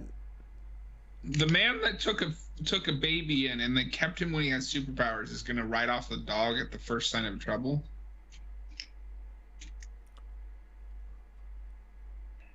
I don't know. It feels a little contrived just to give Clark that, like, oh, I relate to this. Okay, to be fair, it's not just that the dog can't necessarily control his powers, though. It's that somebody else has control over the dogs. True. Like, that is a little bit different, right? That, like, all that has to happen is one of those guys has to come up with a whistle, and, like, everybody could be dead. So you're basically at that point talking about disarming a biological weapon in the shape of a dog. Right? Their ancestor's name is Gertrude. Look, I'm trying to have an ethical, hypothetical discussion with you. And all you want to do No. is make fun of people's names some more. I can't help it. They pick dumb names. No, I can see kind of where you're coming from with that. Yeah. I just wish it wasn't like it's maybe too simplified in this. Well, I'm gonna be on the other end of this time and say, yeah, it's the show. Yeah, for sure. And I'm trying to give it something because I think this episode's kind of dull. And I don't even hate this episode. I'm a little bit of a waste, but yeah, I'm just not sure where I'd flip because like I don't know if I hate it enough to be red, but I don't know if I like it enough to be green. I'll say I am sick of, at this point in the series, like the old Kryptofreak formula I could have fun with, especially when we started like really subverting it. We were still doing Kryptofreaks, but they didn't always have to be the exact same outline of the story, but the same kind of cookie cutter narrative. At this point, I'm kind of done with procedural. You know what I mean? Like I kind of don't want it to be a junior cop show anymore. Yeah, and I'm not a big fan of procedural unless it has to be done extremely well. Yeah. Or you need someone like Nathan Fillion in Castle that can make it fun. I've still never watched that. I should. But this has become a very routine procedural. I guess it was even at the beginning, but you know, there was a little bit of a novelty to the powers and stuff that wears off by this point, especially when you've introduced mythology and also characters that are interesting. I mean, the mythology is not necessarily, but I just mean like now you've got the alien mythology, you've got more things to play with, more things I'm more interested in, and you touted up a big kind of Kryptonian mythology story, and you've been dancing around it, not doing anything. I didn't remember that we don't even start going off to look for the stones until the last couple episodes. Yeah. Well, and like the most they could do with what's the mystery is they're looking for a dog. That's not compelling television. That's what my 10-year-old cousin does on the weekends. Yeah, just put out posters. It's a really good point. You got X-ray vision. No, yeah, you should watch Castle. It's got a really strong few seasons, and then by the end, the two leads couldn't stand each other. Oh, I've heard that about that show. That's sad. It was, yeah. The main detective in that is Talia in Arkham City. Really? Yep. Hey, John. The leads couldn't stand each other by the end. You think that'll ever happen to us? Ask me again in 5 seasons. No, if one of us is gonna get sick of the others, you're gonna get sick of me. Yeah, I'll just make a joke about it. You'll never even know. Yeah, I'll never see you coming. Did you did you like the kind of reference I made to earlier season? I did. Yeah, did you get that? There's that. Do you like those hockey masks? At least they're not wearing hockey pads. Man, I wish somebody would wear hockey pads. Quick, Lois, I need you to go over there so I can use my powers. Close the door? No? That feels like a Golden Age Superman thing. Like, can you go away so I can do my thing? Yeah, it really does. Although I don't know why he does that with Lois, because he gets away with using his powers in front of her and she just doesn't notice. Just do that. Because we got to do this. Oh, Clark's on green cake, because obligatory. Let's see. What's the timestamp for this episode? 30:37, 43:40. Yep, about time for green kryptonite. Dude, just roll out of the truck.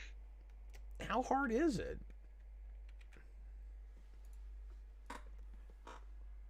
Okay, I was looking at this book earlier, and that again, go back to the Mixelplick episode.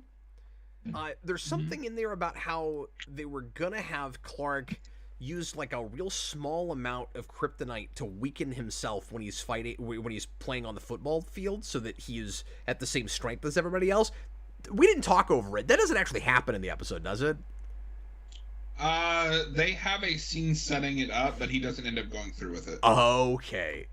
Yeah, they almost did that, and I'm like, I realize that as he's developing, maybe he's getting a lot stronger because you remember early on he wasn't bulletproof, and then he becomes bulletproof. But still, like, small pieces of kryptonite will really put him out of commission. I don't know if I buy that he could have any of it on his person and do anything. Yeah, there's that scene where he's like holding a small like sliver of it, and then Martha comes in. Oh, so maybe what they settled on was he's gonna test it, and it ends up being a bad idea. Yeah. I looked up the guy that played Mitzelplick, and he has not been in anything. Well, I mean, nothing against him, but he's not great. I mean, he is from Ohio. The guy who played Mixelblick? Yeah. I read that he was British. He is an American-born English actor and model. There you go. So he lived there long enough he developed an accent, maybe. Yeah, maybe. It just says he was born in Akron, Ohio. Yeah, well, what I was reading about that episode was that the producers decided that they saw him in something else and he was really good at accents. I'm like, okay. Oh, so he was born in Ohio, but like he would move to England at like a year old. Yeah, so he's raised English. There you go. Yeah, but he was still born in Ohio. Well, no, sure, but you confused the crap out of me with that. I was like, but he's got an English accent. I don't understand. Yeah, I know, but imagine how embarrassing it is to be born in Ohio. How embarrassing. And I can say that because they're my neighbor state. Greg Beeman. Of course he's to blame for the kind of lackluster choices for this episode. I thought he did like a lot of the good episodes. Oh yeah, I was thinking of somebody else actually. What am I talking about?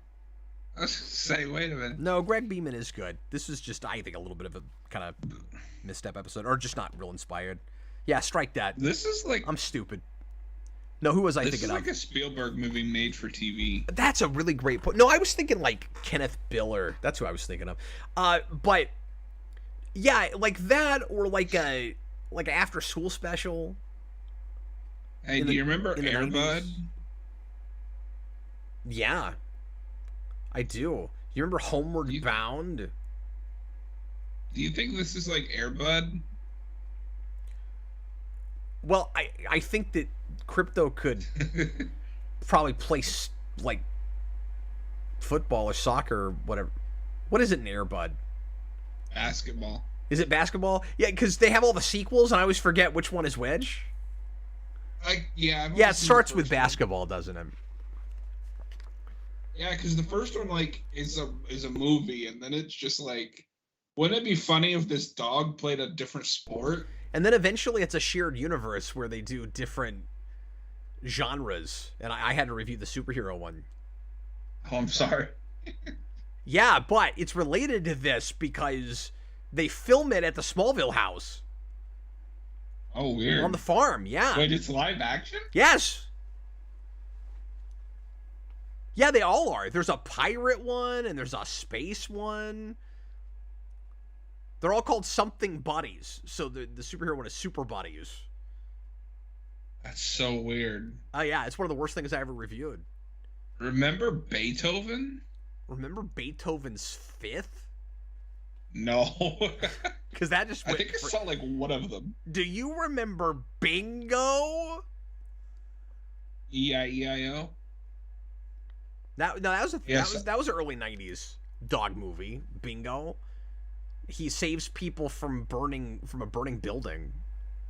Bingo was his name. I totally believe that Tom Welling just walked through a fire. I totally believe that was fire. At all. Maybe that was the I like point that dog. making. What's that? I like that dog. Yeah, no, it is a good dog. You're a good dog. That's how I imagine Nolan Batman talking to Ace. You're a good dog. To Ace the bad hound. Good bad dog. And then he turns around and the dog disappears. That's what that feels like. Oh, okay. Okay, at least he said it to the doctor and Lex walked in. I thought he said it directly to Lex. That's better. I want re-edit of Rises to have the Bat Hound and Bane to have like a Bane dog. A Bane dog? I want the Bane dog to bark exactly like Tom Hardy's Bane talks. Oh, that's so good. Bane the Bane dog? He just doesn't get another name. His name is still Bane? Yeah. Oh, it's really funny. But yeah, this whole like army of Kryptonite dogs idea is kind of stupid. Because remember, everything that Lionel was trying to do was to save himself when he was dying. But then now we have this development just because it's military application, which I guess would give him a lot more money is the only reason he'd do that. Yeah. Okay. At Geekvolution, Cap, quick question. Did you see that NECA 89 Bat Belt? Looks yes. incredible. Yeah, NECA. Thanks for reminding me about that. Yes, I do want to get my hands on that. It is a great looking replica. I have a couple of their Batarangs. What are you laughing at? Tom, I think he's trying to say basketball, and like listing, I guess, the order of the Airbud. He wrote Blackest Ball. It's like the DC event Blackest Night, but it's with basketballs. Yeah, it's like a cross of Blackest Night and Space Jam. You know, I like black basketballs, though. I think that's a cool, classy look. So, yeah, I want the blackest of black basketballs to play basketball with. Believe it or not, I guess I have an antidote for everything. I own a black basketball with yellow lettering that says Logan on it. I kid you not. I just found that at a store one day, and I had to have it. You should play Space Jam with it. I should play Space Jam? How do you play Space Jam versus just basketball? Do you have to invite the Monstars over? Yeah, you've got like what, 6 kids? They're Monstar sized at this point, right? Do you have Before to, they become the Monstars? Do you have to drink Michael's secret stuff? I've never realized how wrong that sounds until just now. Yeah, I know crap about Space Jam. Does Bill Murray have to come over? Yeah, Bill Murray does have to come over. Just he knows a producer. He'll make it work.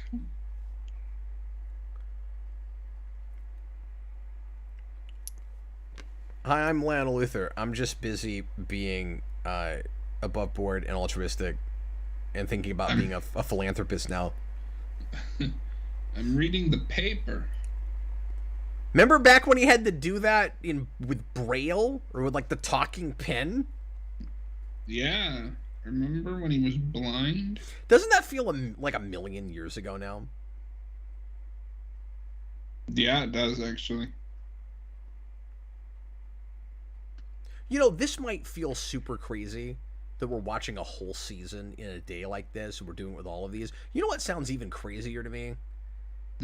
Having to do what Rosenbaum and Welling are doing and watching it week to week for years. Like, I'd much rather do it like this. No, yeah, this is definitely more efficient. Yeah, it's probably not better or anything, but not for critical. You see, case in point. Do you like Lionel's look here? He kind of looks just like the grandpa that you put in like the back corner so he won't bother anyone. He wouldn't if he took his shirt off and you saw how jacked he was again.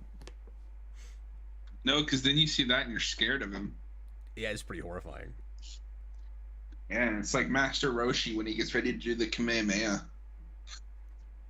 I actually sort of know what you're talking about now. That's amazing. See, it's funny that she's allergic to dogs. And it's funny that Clark's going to keep the dog just to make her life miserable. Isn't that funny? Oh, it's hysterical. And so I guess I will concede this to your point. They're doing the bickering siblings thing, but they're playing like a love song in the background. Look, it's all they can find, okay? Nobody writes songs about anything else. I mean, you've got Queens, you're my best friend right there. That's true, but it has to be something from within like the last year and a half that they're trying to sell right now. Unless it's Johnny Cash's Hurt. That's the only other thing.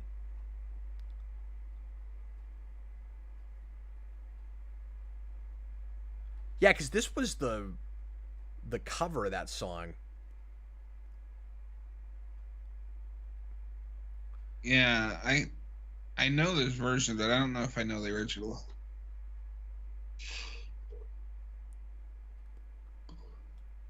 Let's call it Smallville. Let's live in Smallville and have a dog named Smallville and call Clark Smallville. Yeah.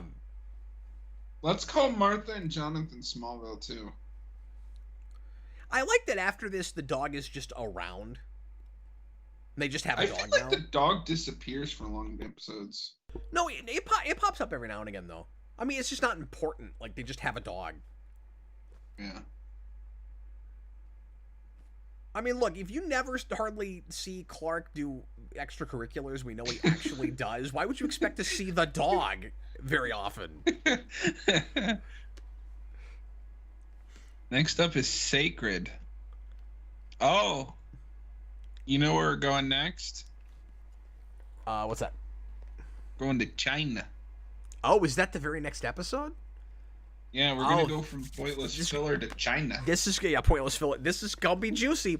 I gotta say, I had an okay watch of that this time. But I mean, it still felt like I still don't, love the choice. If they're gonna do that, but again, I do kind of like that because I like the small town family stuff. It's kind of nice that it just ends with like there's no tragedy with the dog. The dog is just a normal dog and like stays with them, and that's how they get their dog. So I like the ending of it. Tom, I don't know what you're trying to say. But I still don't know if I can go green. I'm gonna go red, but it's a light red. It's watchable. That's where I'm at with it. I mean, given some of the other, crap this season, I actually kind of feel weird giving it red, but you need like a third option, like light red and dark red. Yeah, well, probably like a middle of the road score. It's like yellow. Now it's just traffic lights. Or I don't know, what's green and red? I'm gonna give it a go, a stop, or a slow. I need AMC Comics to explain to me why he keeps putting green circles in the chat. Does that mean you're feeling it this episode? Oh, that must be what. I'm so stupid. I'm like green, red, yellow. He puts in a green circle, and I don't know what it means. Yeah, I was like, wait, what do you mean? We're doing the circle. Look, I didn't even know you could put a circle in there, and I did not understand why it was there. AMC says it's a light green circle. Riku says this show is so. I just saw that. I'm still trying to figure out what Tom is talking about. Yeah, Riku says the dog changes gender in future episodes. That's a lot like Spot in Star Trek: The Next Generation, where he so Data has a cat named Spot, and he's a he for a long time, and then they decide that they want Spot to have kittens, so all of a sudden it's a female cat. It's like that one movie. I know, Godzilla 1998. I know just what you're oh. It could have been about anything. And there it was. Godzilla. The best part was you were like, I know what you're talking about. No, I was joking because I was like, you could be saying anything. Greg Beeman, it sounded like a fun idea to bring Krypto on. It's the ironic thing. See, they love that. Where that sounds fun and easy and cheap. Oh, I guess he's talking about something else. And ends up not being that way. At the end of the day, because it doesn't feel like an expensive episode. At the end of the day, dogs are slow, and dogs doing superpowered stunts are kind of slow. Yeah. Just seeing if there's anything else here interesting to talk about. That's way in the future. Here we go. This gets into the restrictions with characters that Warner's is constantly doing. Certain requirements put on the Smallville production team if they were to bring a dog onto the show. For one, the dog could not resemble the comic book Krypto or have that name. But it was okay for them to name the episode that? I think this is Beeman again. I think they specifically wanted to not conflict and compete with the Krypto cartoon series, which was on Cartoon Network. We talked about that earlier. At the end of the show, we had to be completely clear that it was not Krypto, and it was not a superpowered dog from Krypton. It was, in fact, an ordinary dog that had a Kryptonite injection, and it was superpowered only briefly. See, it feels that compromised. Why even do it? Like, clearly, that's not what they wanted to do. Warner Brothers is the dumbest corporation I have ever seen. Right? It's like, oh, we don't want to conflict with this other show. Well, wouldn't that just be... See, now we would just call that synergy. Well, it's like... Which is also sometimes an irritating concept, but... Yeah, and it's like, how are they going to... How is one going to override the other? They're two different audiences. Smallville is like... people our age at the time. Krypto was like people, I don't know, like Mikey's age at the time. Yeah, this idea that you're gonna compete with yourself with that kind of thing is maddening to me. It's like it's either gonna be split between two different audiences, or people that are interested in one are going to check out the other one. You're not gonna lose the only thing you can possibly do is gain viewership from that. When you're talking about a cartoon and a live action thing that both use the same character. Am I wrong? No, I agree. At least speaking for personal preference, if I see something in animation and then I know there's a live action adaptation, I'm gonna go check that out. Yeah. And like they're really changing their tune on this now because they're gonna allow two different versions of Batman in the theater real close to the same time, which is unheard of, but should have always been okay. Yeah. Oh my goodness, that drives me crazy. I'm glad I read that. I mean I kind of feel bad for them with the way that episode had to turn out, but at the same time, I think you still probably could have made it like a little bit more exciting somehow. But also, you know, you could have told a slightly less routine story. But also, at the point where they say, "Yeah, you can do Krypto, except you can't do Krypto," I'd be like, "Okay, yeah, we'll move on. We'll do something else." Try, Beeman, try. Try, Lillian. Try, Lillian.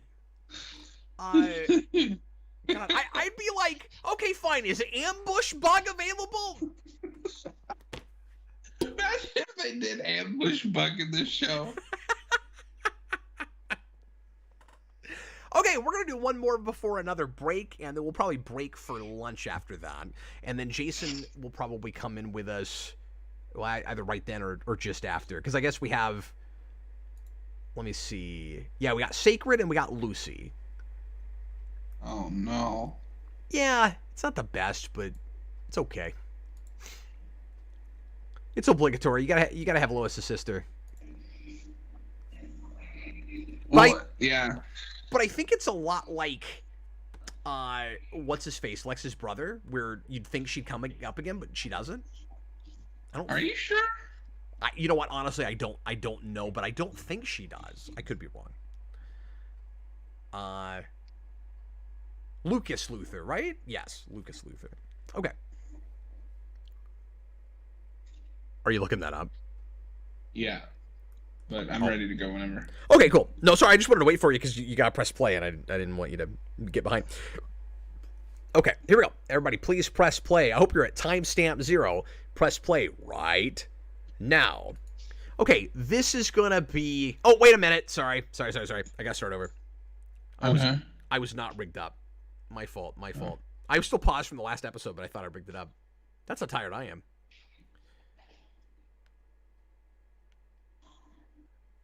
Metropolis University. We're a university, not in a state.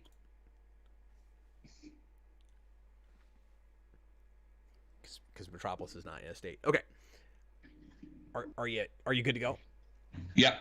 All right, everybody, please press play right now.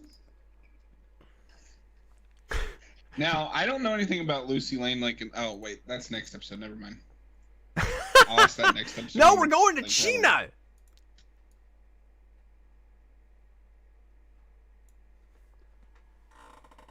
I'm sorry. What is this one called? Okay, so she comes back in season 10, and she's referenced in 9. Oh, that late. See, that's why to me she never came back, because I don't know the seasons very well. You're like, if you come in the later seasons, you're dead. You're not even in Smallville anymore. You can't argue with me. It's not Smallville. Try, Captain. Try. Hey, it's your favorite sentence in fiction. I think you should see this.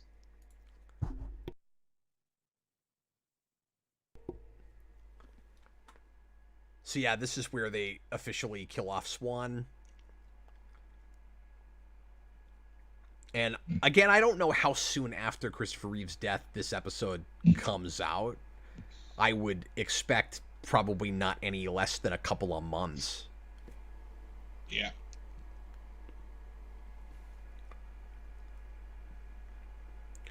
But it's an appropriate place to put it, I guess, because this is a huge mythology episode and deals with all the Kryptonian lore with the stones.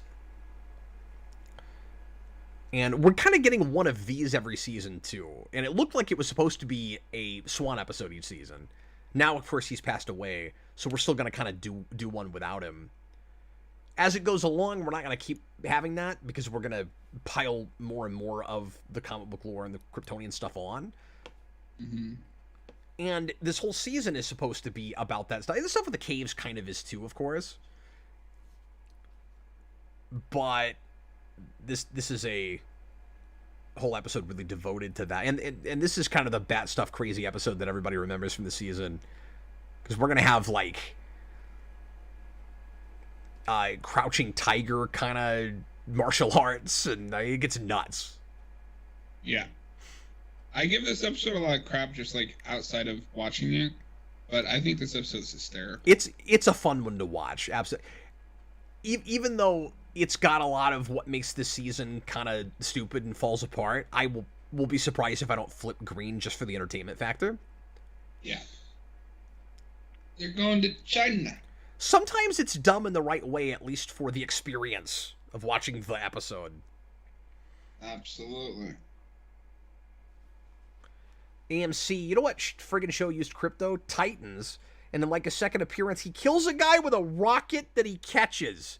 Clearly that is a show, even though I kind of don't want to, that I should do some line commentaries on. I do want to at some point watch that show. I thought this first season got better as it went along. But, like, they do a lot of Batman stuff that I haven't seen adapted to live action yet. Interesting. It's just... I know they just straight up do Under the Red Hood. I couldn't get past the pilot, because it's one of the worst pilots I've ever seen. Yeah, the pilot's rough. But no, like, they do Under the Red Hood, and... Just let me brainwash you again, Kal-El. And I just read that they're doing Tim Drake. Like, we haven't had a live action Tim Drake at all. I thought that show was done. I think that might be for the last season. Okay, I'm not sure. Okay. But it got a decent 4-season run, at least. Okay, so let's focus on this, because I got to ask some questions to Jarrell, who's talking right now. Jarrell's not actually here. He's talking to Clark, so I'll ask you this question. Once again, we kind of alluded to this at the beginning. I want to come back to it. So, his plan could not have always been go unite the stones, or he would have said all this earlier. Why didn't he tell him to go do it in the first place? It feels like now it's urgent. You know, like, I don't know what the occasion for story is here. I mean, I hate to be the bearer of bad news, but there isn't one. The season's almost over. I'm just trying to give it as much of the benefit of that as I can. Even if retroactive, sure. and you did some mental gymnastics, but like, and I don't remember exactly what your mental gymnastics were, but like even if you can sort of backtrack it and find a way for it to make sense, I'd be happy enough with that. I just don't get what exactly Jor-El means. I still have this when he kind of brainwashes Clark, turns him to Kal-El, and is like, "You need to do my bidding." What's the immediate next step besides like he does his training in the cave, I assume, and then you just go fly around for a while? Like, what was he supposed to do? Because I want to think it was, well, he's got to go get the stones, but he didn't. No, he was clearly supposed to go get the stones because he was at the table that he would end up putting them in. Oh, and also he goes to get it out of the airplane. Yeah. So it is. My guess is something Jason or Lex did set off Jor-El. Because we end that last episode with him dropping off papers and now he's in China. But why would somebody have to set off Jor-El? Why wouldn't he just go back to Clark? Why didn't Jor-El just tell Clark about Brainiac in the first place? Yeah, like, why can't he kind of brainwash him in the same way he did in the first? I mean, I guess Clark kind of goes willingly. Am I remembering this right? At the end of last season, he goes willingly because Jonathan is hurt. He finally goes. Yeah, okay. So it's sort of like I don't know what word I'm looking for. Not blackmail, but he's got something over Clark's head that he can, force him to do that with. Okay. Do you buy that this is China? No. I buy that this is Chinatown. Somewhere. Do you remember that with Lucas Luthor? Hayden, that was like 6 hours ago. Yeah, longer than that. We had Austin on the show still.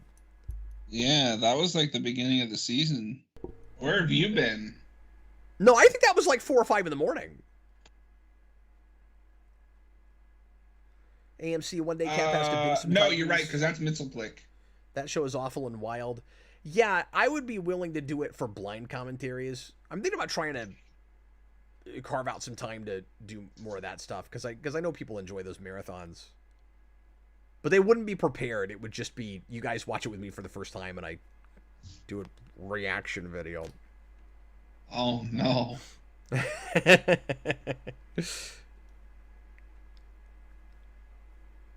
Do you think where Lex and Jensen Ackles are is where Chickadee China, the Chinese chicken, is from? No, that's in actual Chinatown. That's not in... You think if they make movies, they'd be samurai movies? And also, this is always the thing, right? Is Clark needs to put an artifact in a thing, and Jonathan says there will be consequences to that, son. We shouldn't do that. And then he has the ghost of his birth father saying, if you don't do this, there will be consequences. What is the right thing to do in that situation? Well, first off, this isn't the thing. This is Smallville. What? But no, because you said he has to go get the thing, but this isn't the thing. This is Smallville. But yeah, wait, like there's not really a right answer. No, I mean, honestly though, like so far, Jor-El has been right and Jonathan has been kind of wrong. Like, ignoring Jor-El just makes things worse. That's true, but there's also the kind of just objective morality of you probably shouldn't just blindly follow the orders of a guy who is taking girls off the street and putting them in a cave wall and telling them that they're Supergirl. When he can make your life living hell, you do. Yeah. I mean, it's all about the consequences you can endure, right? Yeah. And yeah, Jor-El's consequences of not listening to him seem worse than the ones of following. I will say the thing I really like about where we're at with the Stones is that Clark has finally wised up and he's communicating and he's keeping his parents up to date on everything he's doing. So even if he's consistent with that through the whole season, they're trying to act like they've been, I think, more gradual about getting him to that maturity than they have been, but at least he's there. So again, it's more of an on paper thing that I like, but like with football, he goes, Dad, I'm not going to do what you want me to, but I'm going to tell you what I'm doing. I'm not going to do it behind your back. And here it's, I'm going to go get the stones. I have to put them together. You don't have to like it. I'm going to let you know what I'm doing. Because before it was behind his back. And the consequences to that at the end of 2 was the miscarriage with the baby. Like, he puts the green kryptonite in the ship and it explodes and it causes a shockwave through the farm. That was consequences for being reactionary and not cluing his father into what he was doing. Yeah, exactly. And now he's doing the right thing as far as that goes. So I would say that this is not a moral choice at this point. Like, whether he puts the stones together or not, he's kind of clear conscienced in my book. Kind of. Except you're right that maybe there's enough evidence with what Jor-El has done before that, yeah, if you don't put the stones together, you're probably going to destroy the world or something. Yeah. And obviously we know that because he doesn't do it in time, a meteor shows up. Yeah, but he tries, though.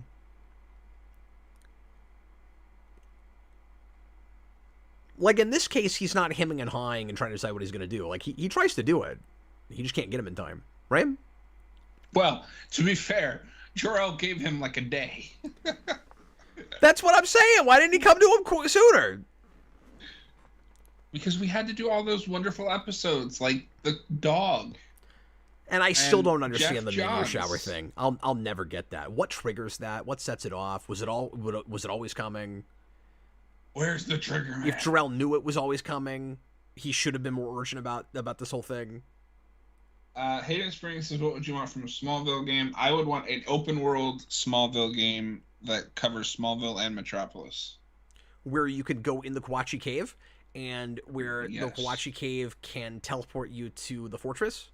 And actually, Yes. maybe you could even use the Kawachi Cave teleporter as like a fast travel to go to Metropolis and stuff like that. I like it.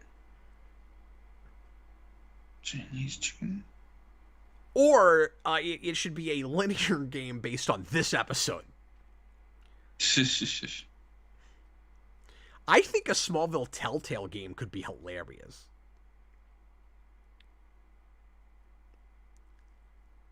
Yeah, I mean, I know they reopened, but I haven't played anything they've released, so I'm hesitant to like list that again. Yeah, I played the first 2 or 3 hours of their Star Trek game, and I've liked it quite a bit. I didn't know they did a Star Trek game. They did, yeah. Is it new generation or TNG or? It's what is it, like Is 5 or it 10 years past, Picard? like 5 or 10 years past Nemesis, Oh. and it's very much in the spirit of that period. Like there's no residue of New Trek in it at all. It's very much that era. It's great. Does so it feels, everyone's favorite starship captain show up? So he could talk about how many Romulans he's deep in? no, you get no, but you do get Ambassador Spock with a perfect sound-alike. Like, you wouldn't know it wasn't Nimoy. He's amazing. That's crazy. Yeah, it's really cool. I'm surprised they didn't just get like Quinto or something. I'm glad they didn't do that because it's prime continuity. Like, it's not Abrams, so that would be very Prime. that would feel very confusing. Wait, if it's prime continuity, where's Optimus Prime? I don't He know can about you transform this into a tired. starship. Like, No, that does sound cool. I've always thought Star Trek could make a cool video game, but that's always what I always wanted for it, was something that story driven, and like they really get the spirit of it, and it's all ethical conundrums. It's like, what's the right decision in a situation? You might get somebody killed. Sometimes you get people really injured. Maybe you should have done the other thing. Yeah, it's really good. See, I feel like that's the kind of game I would just be tempted to make all the bad choices just to be funny. Oh, sure. Aiden, I would love a Power Rangers game that's not just a 2D fighter. Me too. Imagine like not even an open world, but maybe like an open level Power Ranger game, and like you could make your own morpher and create your own like suit. kind of a sandbox game? Yeah. That's a good idea. Anyway, we need to talk about this episode. So I like that Clark and Lana are on this mission together, and they're kind of straddling this line where it's very difficult for them to go together without her knowing his secret, of course, and like she doesn't even really get entirely why he's here. But the dynamic works a lot better than it should. Yeah, no, this is probably the most I've liked them since like season 1. Like with so many episodes with the show, this is or a few places. I think this would have been a prime place for her to find out. Yeah. Like whether or not you'd already done that with Chloe.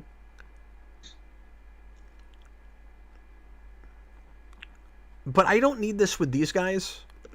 You know, you have that typical situation of two people that don't get along that have to like learn about each other, and well, and it's silly because you find out later that Lex orchestrated this whole thing. Oh yeah. But then he gets betrayed because duh. Which just feels like a formula, right? Back to formula? A little retroactive. It's like whatever we do, Lex was behind it all along, or Lionel was behind it all along. Does the whole plan through the whole season track? I don't know. I don't honestly care. Like, I don't know if you know this, but they actually changed Lex's last name for this season. To Jones or Smith, because that's all you'll... to Colonel Mustard, because he did it in the library with a wrench. That's so stupid. I know. It was Lex Luthor in the study with his football cake.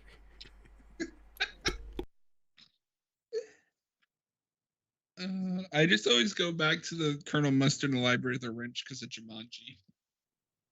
No, it's great. If I ever rewatch Smallville, I'll stop when Lana gets hit by a truck, and that's my canon ending. She doesn't get what? She doesn't get hit by a truck. Yeah, I guess you'll be watching the whole thing then. Now, you could headcanon her getting hit by a truck. Hey, put together a pencil and paper RPG and have that happen. Let that be your headcanon. Episode a month? There's the real torture. Having to watch an episode a month.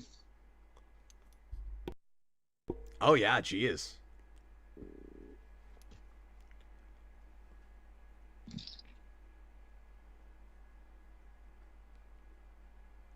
Yes, that is totally Shanghai.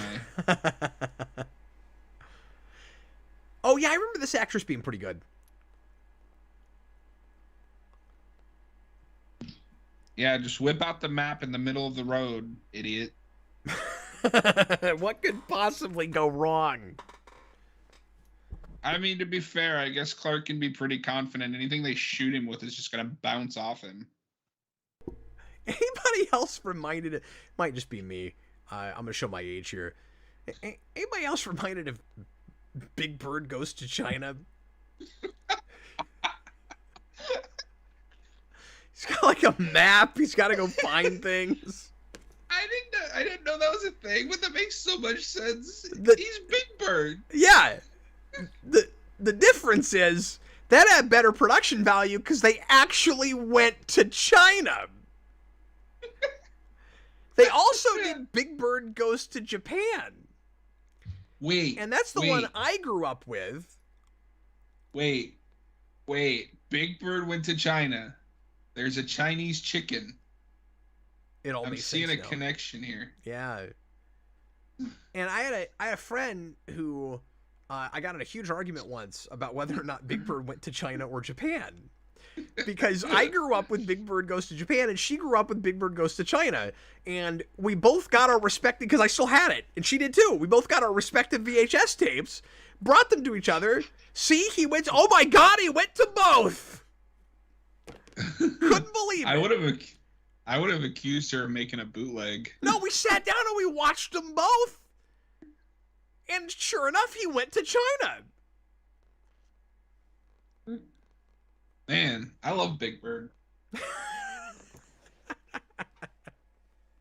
I could eat Big Bird right That's now. one of the funniest lines in the Muppet movie. He's got that cameo where he's walking down the highway and Kermit's like, where are you going? I'm going to New York City to try to break into public television. I don't think I've ever seen that movie. It's great. Say again? I don't think I've ever seen that movie. Oh, it's great. I was always a big fan of Grover because I had a book where he like went on an adventure and fought monsters. Hayden Spring says Big Bird almost went to space. That would be Bird X. Yeah, they should have done that. Isn't that just Big Bird on Twitter? No, that's big. That's Big X. Okay, we got focus here. Although what we're looking at is kind of a video game plot here. I like the set design. I do too. It looks like it could actually maybe be in China.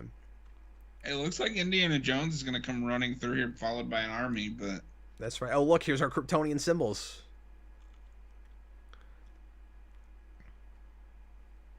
I mean, if I were looking for the artifacts and I had no idea where they were, I would just, like, run... Because Clark knows the entire Kryptonian alphabet and all the symbols. I would just run searches for, like, anything in the world that looks like that symbol. Or, like any Kryptonian symbols. Or, in theory, you could just run around the world and x-ray everything. I feel like that would take a while.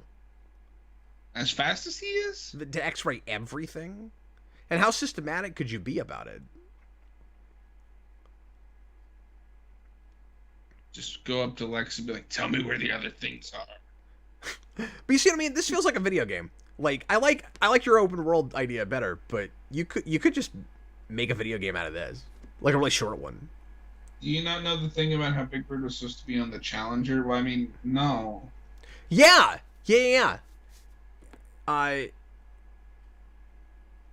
That whole thing was really sad, and I guess Big Bird dodged a bullet with that. But whoever was going to play Big Bird did. Right? Yeah, exactly. Big Bird's not real. I hate to tell you. No, I treat the Muppets like the movies and the shows do, where we all pretend like they're real people, but they're not. AMC Comics feels like an Uncharted game. Yeah. Yep. Oh, it's getting dire here, think John. just off camera, you've got like an army of Muppets looking at you holding a knife. Did you see the smoke coming off his gun? That was cool. Yeah. Who did he shoot? What did he shoot? Did I miss it? I think he just shot to like scare her. Okay.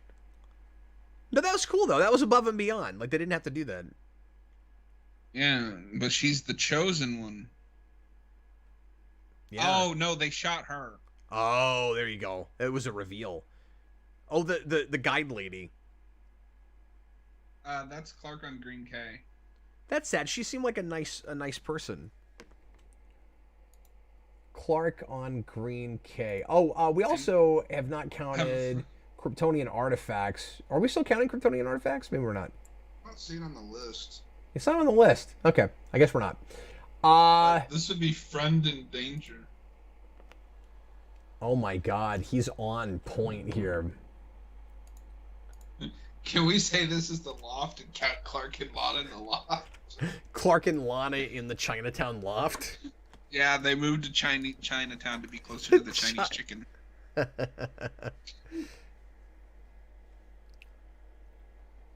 like how this is shot. it feels scarier than it is.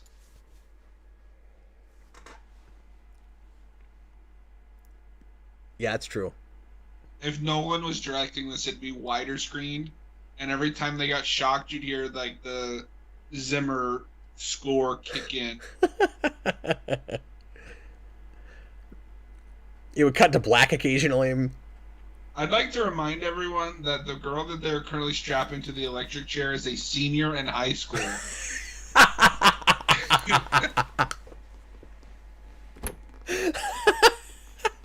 Who lives on her own. Honestly, I need you to remind me of that about every time she's on screen.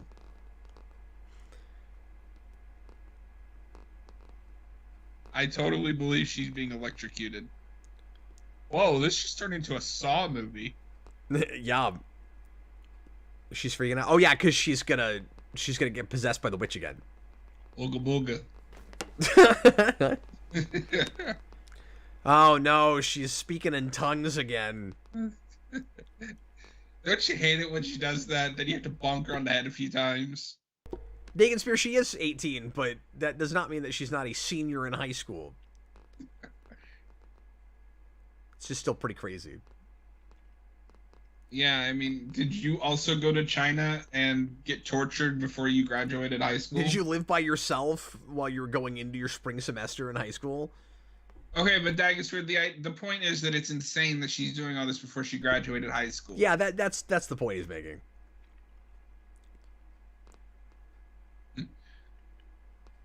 You ever feel like we're just not allowed to criticize Smallville?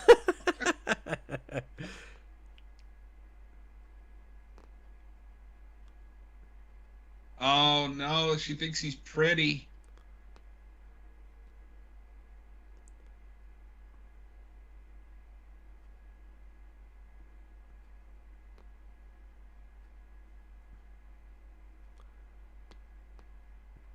Oh yeah, this reveal. That's kind of a cool reveal. Like the perspective thing. So it turns out that what the map is actually looking at is a layout of this room. Oh, yeah, that is cool. Yeah. That's very old school treasure. It feels like again like a pencil and paper RPG puzzle. Yeah. With magic. And stupidity. Stupidity. Stupidity. And weird emphasis.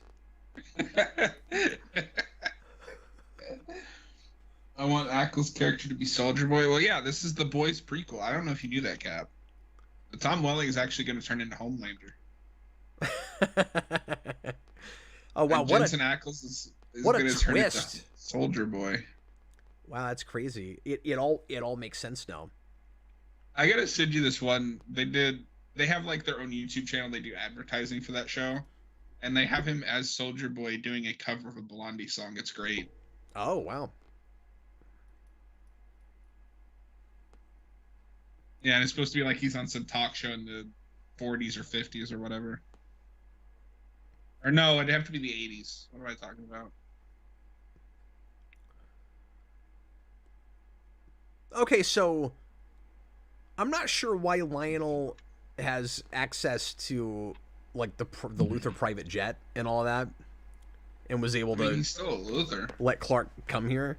Yeah, I know, but like Lex locked him out of all of that, and Lex could have like left him on the street if he wanted to. Just because he's at that house doesn't mean that he's going to have the authorization to send Clark on a airplane, right? Fab Five Freddy told me everybody's fly. I mean, the kid is away and the parents will play. No, Dagon Spear. You're right that at this point it's consistent, and that she's still not going to need any therapy for it.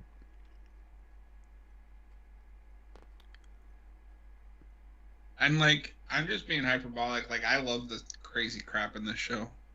That's what makes it fun. Yeah, but it's funny. Then you get stuff like Jeff Johns. I'm not even going to specify if I mean the comic book creator or the football player. Yeah, like I'm frustrated by some of the really lazy choices in putting stories together, and just like things not adding up, and having like really no plan at all of where you're going, and like retroactive cheats. Like, I hate that stuff. But like the crazy leaps in logic and stuff, that's part of the charm of the show. So this is what I'm confused by: is why would you tell them your suspicion? Oh, it's not the room; it's that. Sorry. Go ahead. Why would you tell them what your suspicion is instead of just running off to find out? Because you don't want them to get it. Yeah. Do you need their help? Maybe because of the magic lady. This costume is cool. Yeah, but I don't understand how Kryptonian equal magic. No, I don't either. And this is the other thing that really frustrates me. When we get to this place where it's not technology that is indistinguishable from magic. It's just magic. Like, we cannot decide if Jor-El is like a god, and if I mean, I know I've made this point before, but and we can't decide if we have a magic mythology with Krypton or a science fiction mythology. They're just really generic about it. And she looks so confused. Like, I came here for a stone and got a horse. Yeah, you think it's a Trojan horse? I do, actually. And they just play really fast and loose with it so they can do whatever they want to at any point. Why would you stop? Just keep going.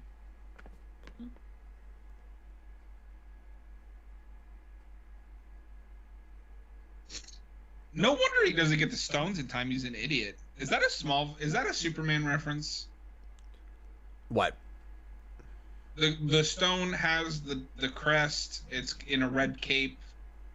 Yeah, I'll go ahead and do that one. I mean, we see that symbol a lot, but the fact that it's in the crest and is, yeah, I'll count that, sure. Also, was there some throwing? I think there was some throwing. And yeah, blatant reference now. They should have made an action figure of her in that suit. Why would you grab a sword and a sai? Because it looks cool. What is this? The Teenage Mutant Ninja Turtles? Yeah, she's half the Ninja Turtles. Why didn't you dodge that? Yeah, you could have. Why is he dumb? Yeah, he's pretty dumb. Because the script needs us to know that he's vulnerable to it. So he has to just stand there. This is also a terribly choreographed fight scene. Oh, don't say that. It's true. He's just standing there like a lump. Like, he could end this in one blow. See, now it's Crouching Tiger. And it's the Matrix. And okay, now this time, don't stop and stand there with it in your hand. Just grab it and run. Bullet time was stealing stuff.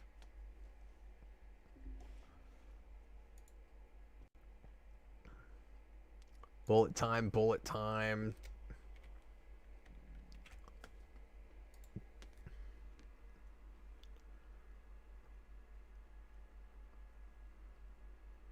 Yeah, and Dagon Spear, it's with Jor-El, it's plot devices and just like straight up conceits. Oh, she's not herself again, too. Didn't get that. True.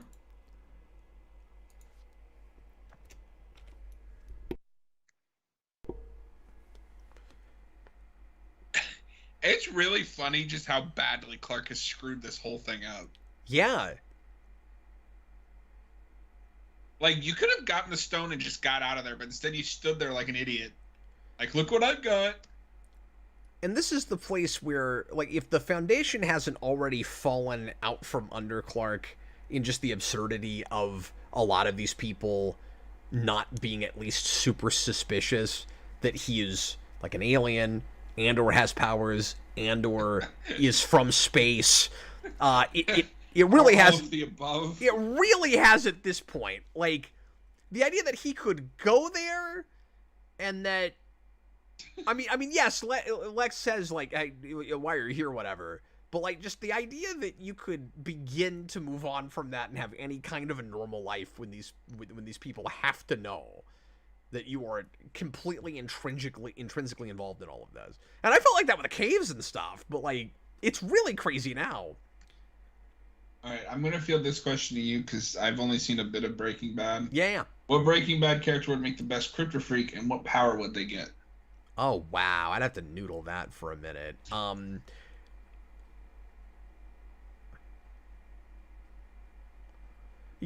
that means that there's a time limit because your time limit is before they get into the wrong hands. Are they in the loft? Yes, because he is writing a college paper. Supposedly. He's always writing a college paper. I don't think he's always writing a high school paper. Now he's writing a college paper. Oh, sorry. Excuse me. He's always writing a paper. Yeah.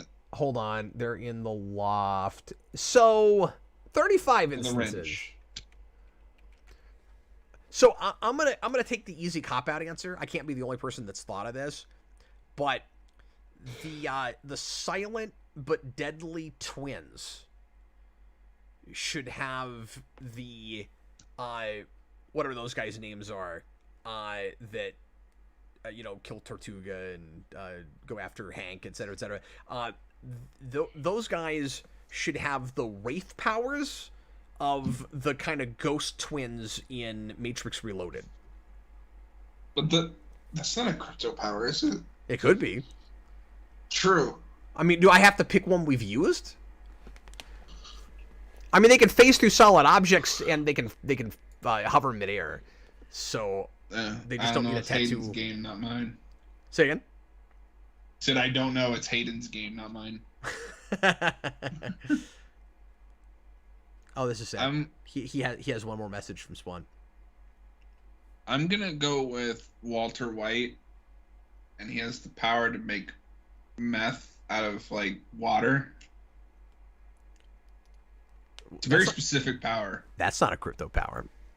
They don't do that in Smallville. That'd be. Or even better. He makes meth out of kryptonite. Be quite a twist.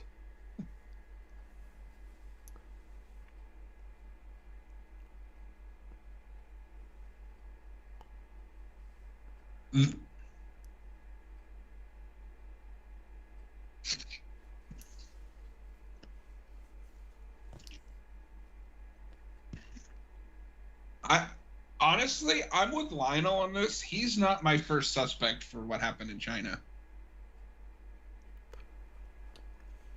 Now, that's true, but Lex still wouldn't trust him. Because remember, there's lots of times where he's super deceptive and will pretend things like this. Yeah.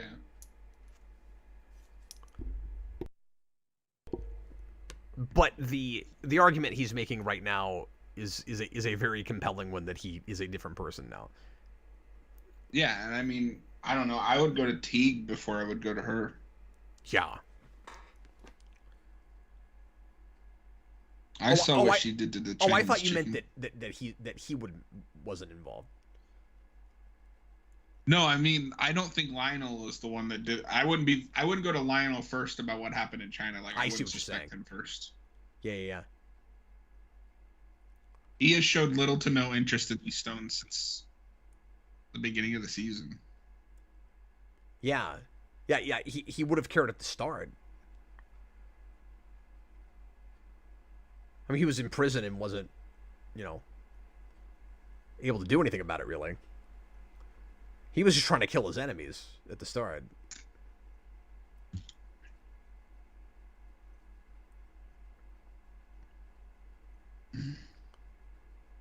Weird pronunciation of Shanghai.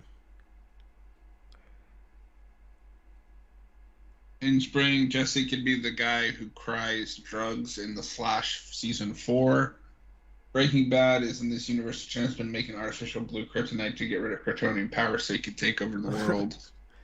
I like how it's not even Walter. It's just Breaking Bad is in this universe, and he's out to make Kryptonite. Somebody cries drugs in Flash? Like, you're burying the lead here. What the hell does that mean? T Edge won with a $5 super chat. The twins thanks, can have man. the powers from the electric magnetic power shield twins from season 5 or 6 that kills the sheriff. That wasn't what? She's killed by cops.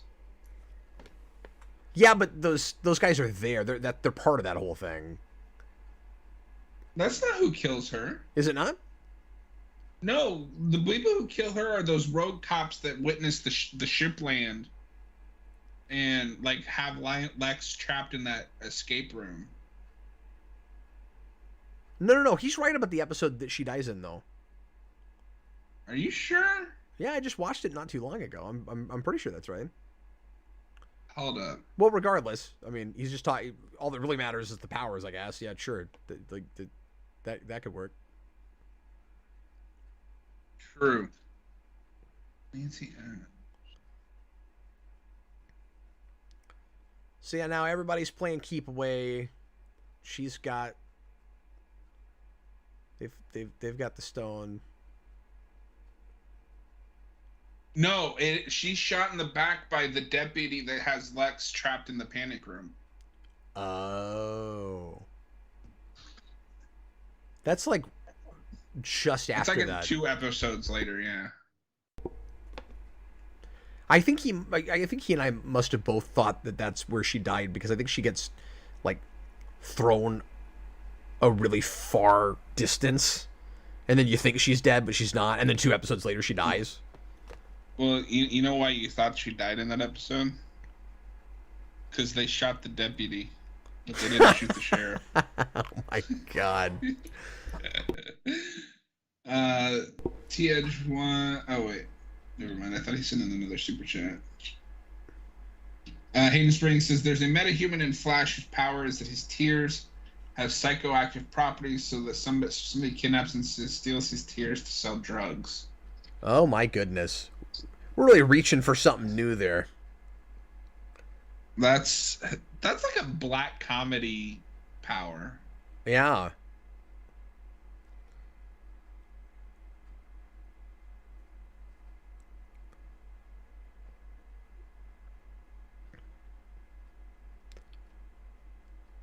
Hulu's subtitles just said that was Jor-El. Wow, really? Yeah. Yeah, the DVDs had it right. You know, if they could have made that work, I would have loved that as a cameo instead of just a random scientist guy. What's that now? Get Christopher Reeve to be Jor-El. I think that would have been cool. That would have been cool. And I feel like that would have to have been easier to arrange, right? Yeah, if he's just going to be a voice, but then he'd have to do it a lot more often. True. I guess I kind of like, and I know I'm complaining about obvious ironies, but, you know, sometimes you like the flavor of it and you can't help it. If you're going to go with this more morally ambiguous, kind of questionable, you know, the ends justifies the means, is Jor-El sending Clark to rule the planet kind of thing, doing a more sinister voice that is the guy who played Zod is perfect. If you were going to do a traditional Jor-El, absolutely, you're right. But with the, you know, where it ultimately goes and how they kind of drop it, that whole thing notwithstanding, what they did is kind of perfect. No, I want them to do it with Reeves just because it wouldn't match at all and it would be hysterical. You have like this morally ambiguous psychopath and it's like Christopher Reeve's voice. But there was something really touching and kind of magical about getting to see them on screen together and having Christopher Reeve actually in the show and coming up with some kind of plausible reason for it and having him that, I don't know, mysterious. It's just really, no, that's completely fair. It's really classy for him to pass the origin on. to Clark that way and be his ally like that instead of this kind of questionable, is he friend or foe? There is some of that questionable friend or foe thing, but not the same way you have it with Jor-El. Yeah, for sure. And it's not questionable by the end. Like, he's doing everything he can to, help Clark and ultimately save the world, I guess, with the acquiring one of the stones. Okay, guys, we're going to go ahead and rate that last episode. I mean, yeah. I'm going to give it a green. That was dumb. It's hokey, but that's green, especially compared to everything else we've looked at the season. But it's kind of indicative of what's wrong with this with the season, I think. Haynes Springs says Mike would be Magneto, but it only works on bullets. Okay, Lucy is next. In the Sky with Diamonds? Yes. We've got 7. Awesome. We've got 7 episodes left. We're really moseying along here. And we're going to go ahead and take a break and come back and do episode 15. So get it rigged up, and we'll see you in just 4 or 5 minutes.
folks, we've got 7 episodes left for the season, and it is just noon, just after noon, where I'm at.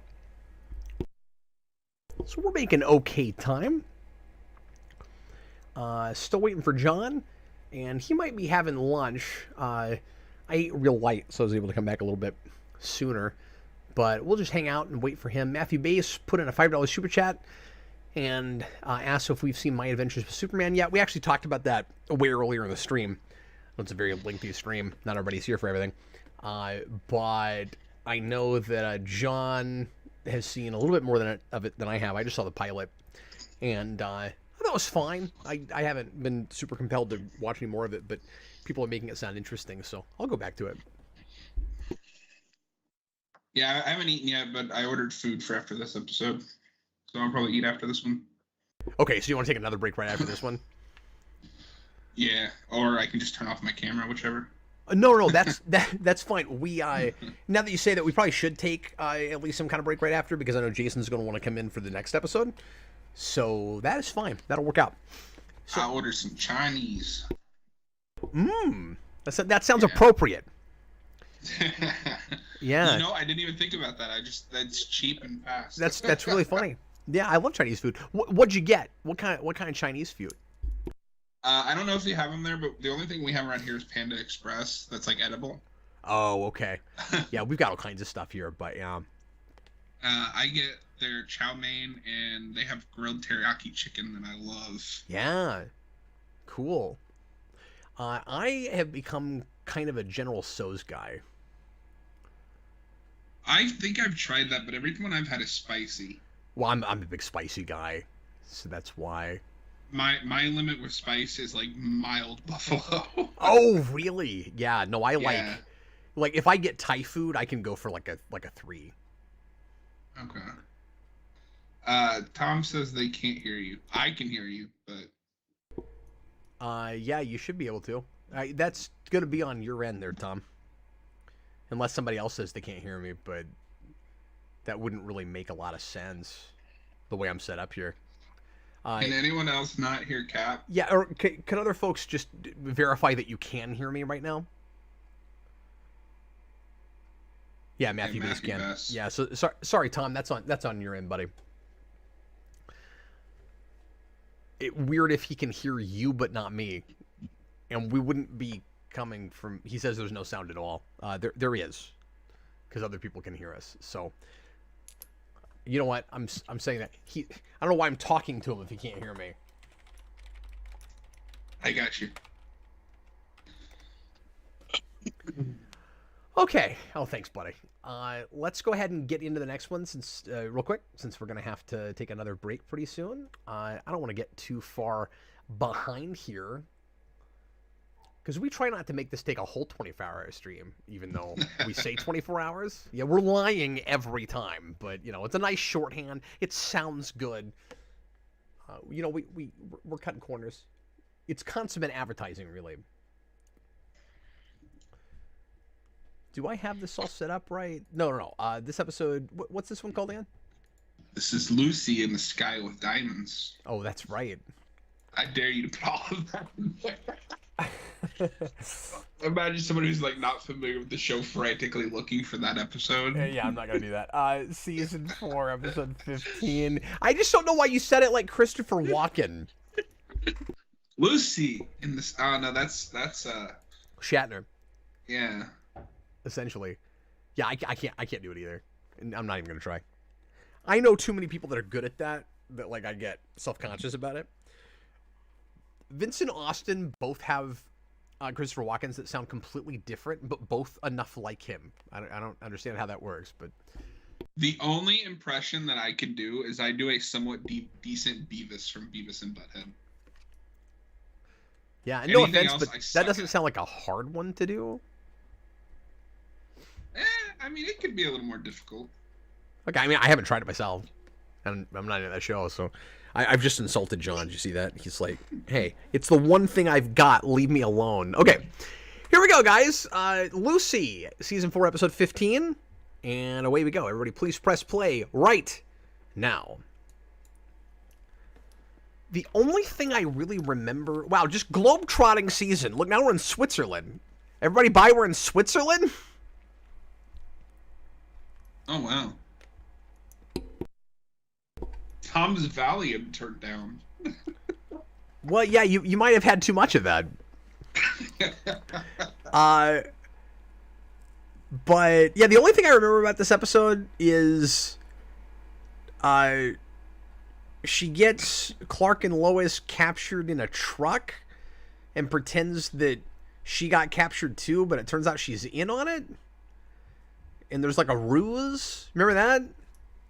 Yeah, so I was actually going to ask this, and this is going to be mild spoilers for an episode of Superman and Lois. But in the comics, is Lucy Lane also like a troubled individual? I'm not sure, because I usually read stuff where if she has that background, she's past it. Okay. So, I don't know. Because Superman and Lois also has a very identical take to this. Oh, really? Where like she's a troubled person and like she's getting into... She kind of betrays them. Oh, wow. Okay. And where she's kind of a survivor out for herself. herself. It's kind of iffy with it being connected to the Arrowverse because it's the same girl from Supergirl. He says the episode count is off. Oh, you're right. It should be 15. No, it was 16. No, that's good. That means we watched one more than I thought we did. That means we've only got 6 left to do. We're just gonna throw in the first episode of season 5 as a bonus episode. Don't say that.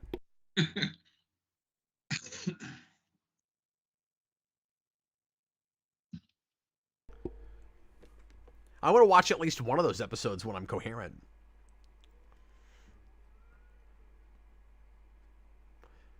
Oh man, these are some angry Germans.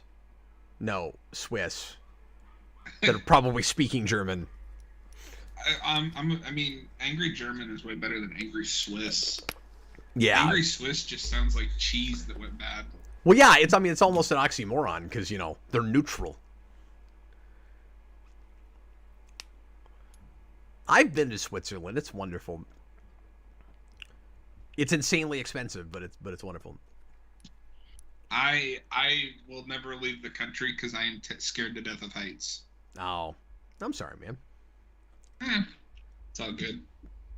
AMC, that's not the case in Supergirl, and Lois and Clark doesn't really have that either. No, but I didn't say it was the case in Supergirl. I just said it was the same actress. No. If I said it weird, I apologize. No, not at all. No, what he's saying is he's verifying like other places where Lucy doesn't have that take. You were saying, do we do that take everywhere with Lucy? And he's saying Supergirl has that character, doesn't do that take. And I'm saying Lois and Clark also has that character, and I don't remember that being the take.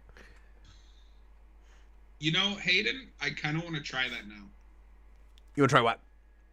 He said, would you be able to follow Smallville if you only watch season premieres and season finales?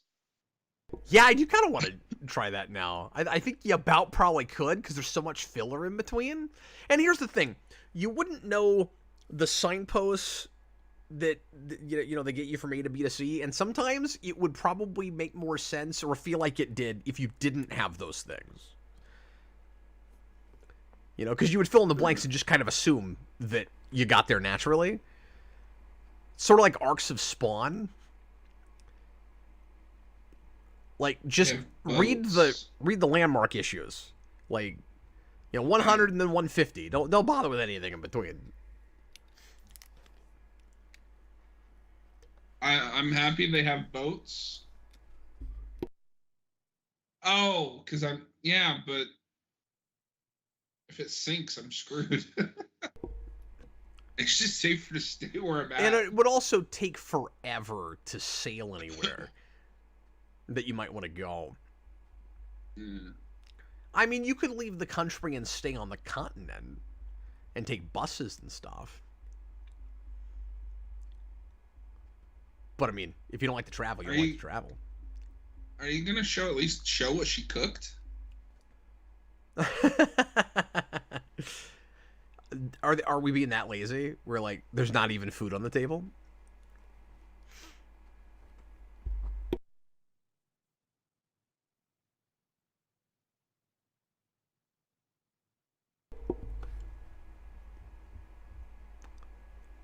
See, they're like siblings at There's each no other's throats. food on that plate.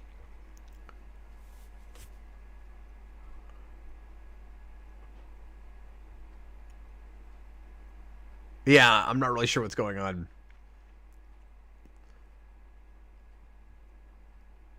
Like, did they already eat it? No, because she just No, she came in served and it. served it, right? And there's just no food on the plate? Did they Yeah, film they a zoomed out rehearsal? for a second there, and I don't know if it was just unintentional, but they showed one of the plates and it's empty. Maybe she put the pot on the table, but they hadn't, or the pan, but they just hadn't divvied it out yet. I don't know. But you're right. It watches like they shot a rehearsal.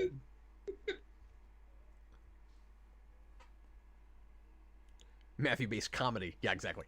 Comedy. Followed by acting.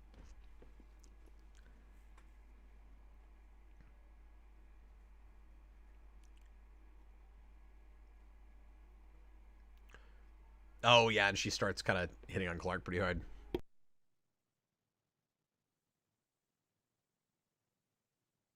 I've seen the first 2 seasons. I just haven't watched season 3 yet. It's on Max. The Superman and Lois. Yeah. I'm curious because we finally get to Lex. Oh, man. I'm going to assume they totally reinvent him, yeah? I assume so. It's Abraham from The Walking Dead. Oh, okay. So they did recast him. Yeah. Thank God. Thank God. Yeah, they knew there was nothing they could do with that. No offense to that guy, but I mean, he's playing a cartoon character. He is, yeah. I've only seen him in Crisis, and he's terrible. AMC, while this season has been dodgy, I'm really enjoying hanging out and discussing this with you guys. I always look forward to these. Thanks, man. Yeah, I have fun with these. We've been a little bit scatterbrained. I've never been engaged with the season, and I try really hard to like put things together and see if anything gels, but I just know that enough of it doesn't, that it's hard to really care and try to. She was so aggressive there. What if she pushed him down the stairs? That's only going to happen if it's a plot point. Wait, she lives above a public coffee shop, and nobody noticed anybody going upstairs to the private apartment?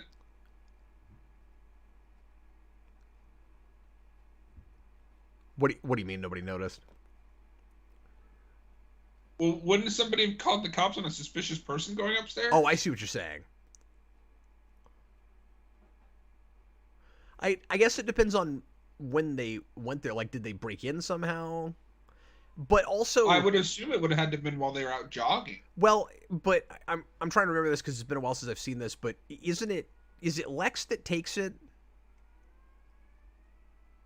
No, I think it's Genevieve.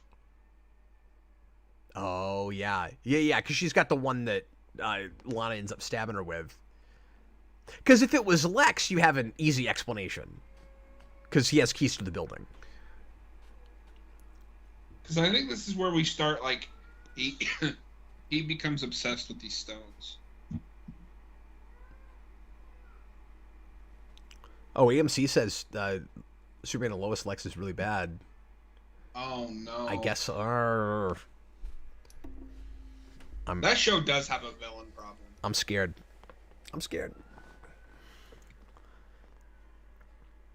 And I thought the first season had an overambition problem. Like, I did not need it to get to the scope it got to. Well, I have that with season 2. It was okay, but I was a lot more engaged with it when it was more of the kind of small town drama with some big Superman action thrown in. Yeah. And I appreciate that it can get out of Smallville. Like, it's fine that it's as big as it is early on, but when you find out what the big, supervillain plot is, like, it tracks better than some Smallville seasons. Certainly, it's just a lot bigger than it needs to be. And it has I have that standard CW problem of it feels like they did everything they wanted to do in the first season. Yeah. Well, and season 2 has that even worse in a way.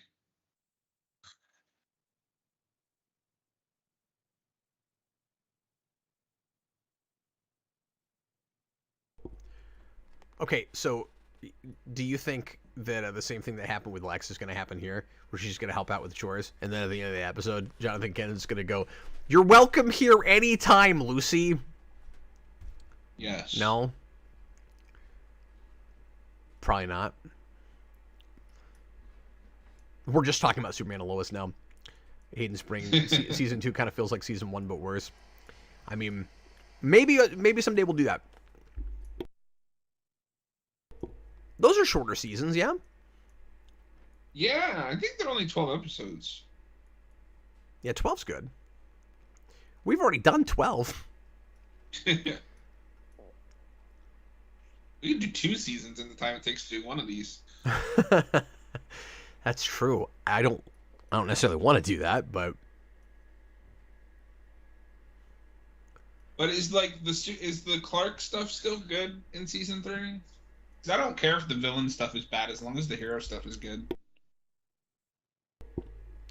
yeah, well, and I'm curious about the awkwardness of replacing actors for one of the kids. Because I know that did they happens in replace 3. someone? Yeah, somebody got one of the boys got fired. Wow. That sucks. Matthew Bass, this looks like the beginning of a movie that needs an adult. Again, that's the season, although we've had less of it the last few episodes. They really got it out of their system in the first half. Boy, yeah, and half is right, man. There's gratuitous, implied nudity or sex or whatever in the first 12 consecutive episodes. Lois Lane in like a handful of episodes feels more like a real person than Lana has in 4 seasons. I totally agree. Well, she feels like a fleshed out person who has interests and ideas and things. She has a past. And she's not... Yeah, well, I mean, Lana does. Her parents died, so that, lets her act all angsty and unsure of herself. But she's a lot more, I won't say feisty like Lois, but in her first few episodes, I've always complained that she loses this kind of like innocence and world wonder kind of nature about her. Where like even though she lost her parents, she still has it still feels like she has this again wonder about the world and ambition and is a hopeful person. And Clark ruins all that for her. That's not what you want. You don't want Superman to take away the girl's what's the word I'm looking for?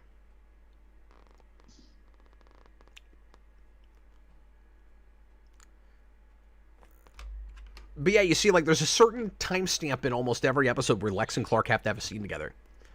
And even though it's in the Talon right now with some other people, we're at that place. It's like 12, 13 minutes in. You're supposed to have one. But yeah, it feels like he takes her optimism away in a way.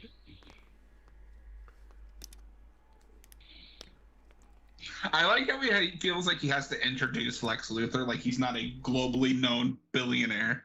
Yeah, like we didn't see him on posters in France. In spring, oh my god, really? He says season 3 could probably just be called Lois.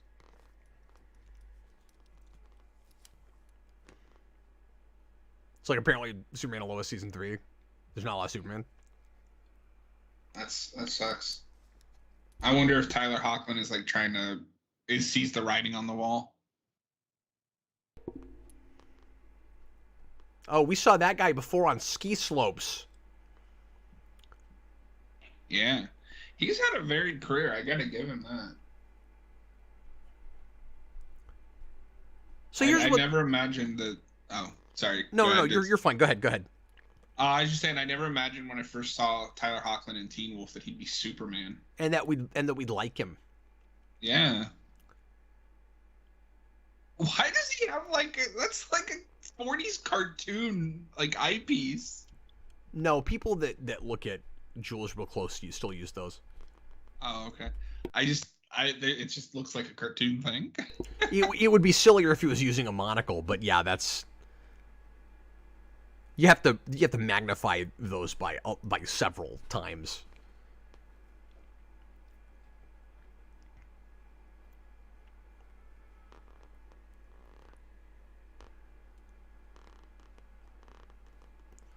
That seems like a good idea. Yeah, so we have crazy Jason Teague now because we're getting toward the end of the season now, and that's the formula. Now he's got to go crazy. Why is this supposed to be compelling? Because Jensen Ackles is doing a really good job with crappy material. Yeah, but now he's just another one-dimensional bad guy. No, that's true, but Jensen Ackles is good at bad guy.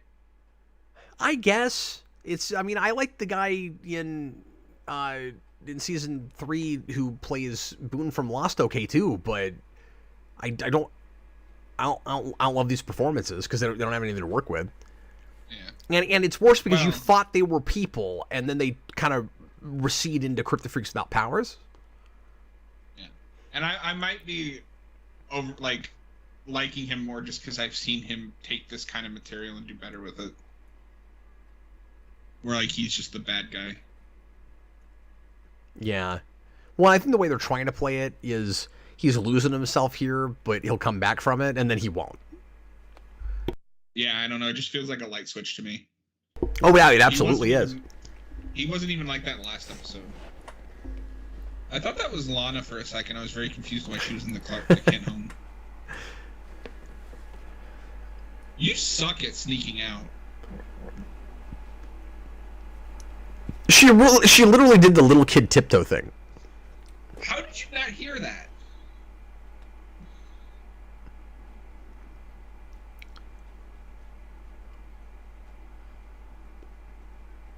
And he calls himself Super... Wait. And he calls himself the Red Blue Owl. Oh. We're not even to that yet. Soldier Boy is good people, not a bad... Yeah, okay. You can't trick me. I've seen that season. I'm going to assume that's not true of anyone in that show that puts on a costume, but... Yeah, so Soldier Boy is basically what Captain America would really be like if he was from the 40s.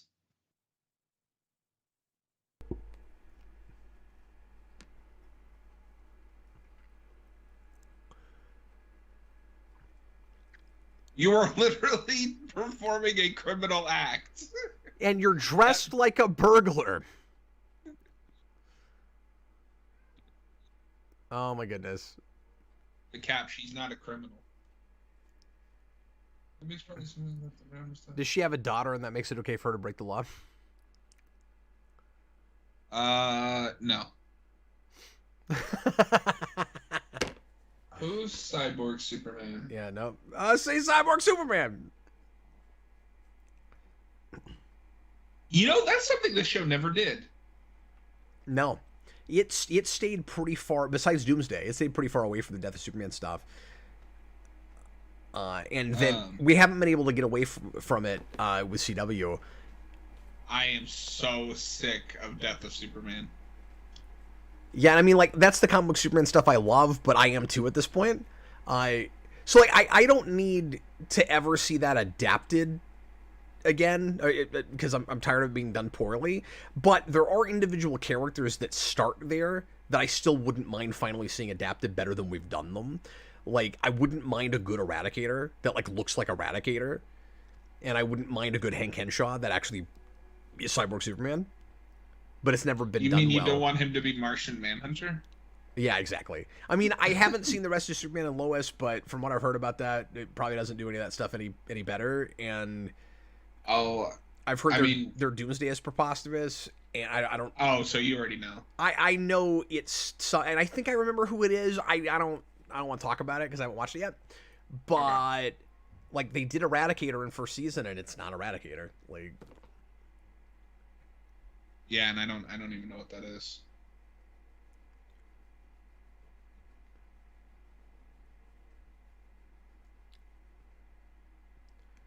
So yeah, this is another episode that I'm kind of struggling to say much with. It's just because it's a pretty standard guest star sort of arc. We get away from the Kryptofreak formula, but it feels kind of late in the season to do another one of these kind of one-off throwaway things. This feels like an episode that should have been earlier in the season. And it's weird because I'm going to say this earlier because we were saying early on in the season it was feeling a little bit more natural as a serialized thing where you have one-off episodes where we're slowly moving the A story along. I feel like overall third season actually does that better because like there are episodes that hardly ever touch the stuff, but at the same time we don't just wait for all the big mythology stuff mythology and character stuff to happen like right at the end. We do kind of do the big 2 or 3 episode finale, but it feels like we're spreading it across a little farther. And here I think they're doing that with all the Teague stuff, but the audience is kind of in the dark as to what they're even doing. So what it feels like is we have a bunch of one-off episodes where we're occasionally reminding you that there are these characters that are supposed to matter later. And then when we get to the last 6 episodes, they finally do the big China thing. And then we get away from that again. And then that stuff is going to come up again in the last 2 or 3 episodes for the most part. And that's it. So your big overarching 22 episode story is really 5, maybe. That's why I don't buy that. I'm so glad this 22 episode format is gone, because then you get crap like this. Yeah, and if you can be inspired to do more, really good one-shot episodes, it doesn't matter if you're following the show, by all means. That's why I love Star Trek when it's done right. But you also tend Lex to is get so sarcastic in this episode. I love it.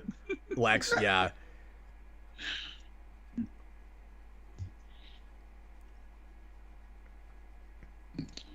Yeah, so just a Lone Shark episode. Oh, I almost forgot. I don't know if you read this part of it, but speaking of Cyborg Superman, they don't do it in the show, but that is like the first or second arc of Smallville season 11. Yeah, I know. I've reviewed that. Now that you say I that. didn't know if you'd read just the Batman stuff or... No. I started from the beginning of it. No, sorry, I responded like that because I kind of forgot they did that there. But yeah, they sure did. I don't even know if those comics get like an ending.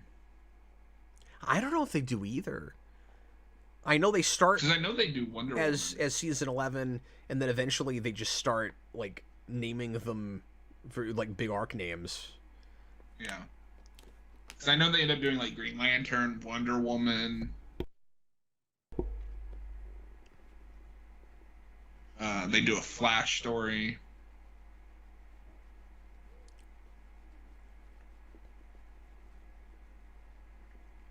It's kind of funny we don't bring back like any of the characters from the show that were in this, like Aquaman, but we introduce all the other real Justice League members. Oh, really? Aquaman's not in that book? I don't remember seeing him anywhere. That's funny. Yeah, but like they do a whole arc for Green Lantern and Wonder Woman and. No, I'm fascinated to see that what stuff Smallville's Wonder Woman is. That stuff was fun when I read of it in kind of tongue in cheek and like dumb in the way the show was kind of dumb. Yeah, like it felt a lot more self-aware than the show about it. I don't know if you had this with it because it's been a long time since I read it, but like it was fun, but I also had trouble getting into it because obviously it's not the same medium.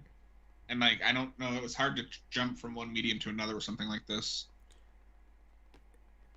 Yeah, I didn't have that with it so much because I didn't need more Smallville. So for me, it's like, it's a show that ended. Like, that show doesn't, it's annoying because it ends up basically just doing Smallville without putting him in a costume. So on the one hand, it doesn't really want to continue on and show you Superman status quo. On the other hand, we basically had Superman status quo for 5 years in that show, and then he finally puts on a costume. It's like, what is there left to do? We've done everything. So, like, I didn't, and, like, not everything, obviously, like, with season 11, it brought in a bunch more random DC stuff, but it's basically just turning Smallville into more of the DCU and having its own crisis and all of that. So, I didn't need any more Smallville. So, for me, it was more of, like, an Elseworlds extension. Like, yeah, I wouldn't think of that as actually canonical, even though people that worked on that show worked on the book. Like, it just feels like a fun comic book extension of it. So it's easy for me to read that as a comic book. And it helps that everybody's in costumes. Yeah. You know, so it's much more comic booky than the show ever was. We get to read about everyone's favorite character, Chloe. It also helps that I've read a lot of that kind of stuff, so I'm really accustomed to it. Like, I was a big fan of the 66 comics, and...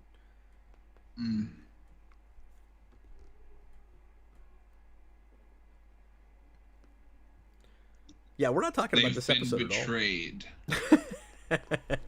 It will just occasionally check in and tell you the main story point.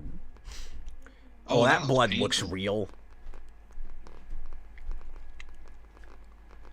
Oh, I guess that's Lex knocked out for a second there. Yeah. And Lois in danger. Friend in danger. Friend in need. You got a friend in me. In need. Going to see Toy Story in the theaters when that first came out will forever be ingrained in my brain.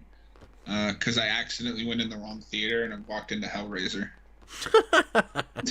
And I was like 4. That's hilarious. And I was already scared of Pinhead because my dad had a Hellraiser poster that he had to take down because I couldn't sleep at night. So it was not a good time. So yeah, this is where the big reveal is going to be that she's actually working with them. already in cahoots with them. Yeah. I mean, their Smallville Batman was fine. Making Barbara Gordon Nightwing was weird. It was. They had an odd dynamic, and that suit was really busy and silly. I don't know. It felt kind of Schumacher-y to me.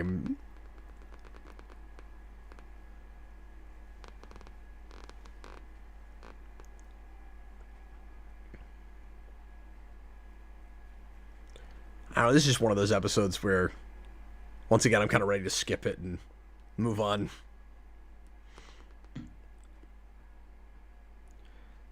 This guest star does a fine job.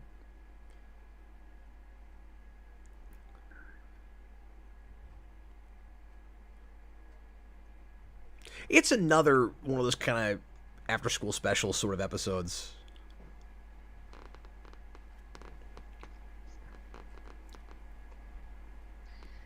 Got him.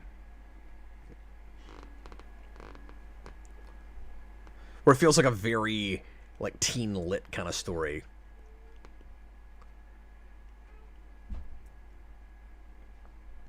Wow, it's nice to see Lex and Clark working together, I guess. Because we're not going to get much more of that.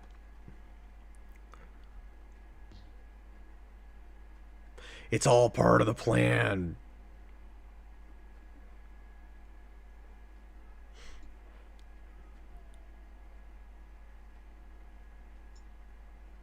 I mean, everybody's a master manipulator in the show, John. Of course. Everything that happens is because somebody planned it all the whole time. Everybody's just playing you. Why can't we pick the camera up off the floor? This is not a super well-directed episode, may I say. There's bits of it that look okay, but, like, we're just being really arbitrary. It's like, we never see this angle. Sometimes there's a reason for that. Like, we're just on the floor for no reason, and then we cut to handheld. We're, like, bouncing around, and then we go back to stationary and now we're... Yeah, no, not great. Now we're on a track. Quite not a track. What do you call that? It's not a gimbal. We're on a road. Well, yeah, this is a road, John. I'm saying what do you call the track or the shot where it's on like a Steadicam? No, where like it's on wheels and you pull it across the floor. I don't know. I can't think of it.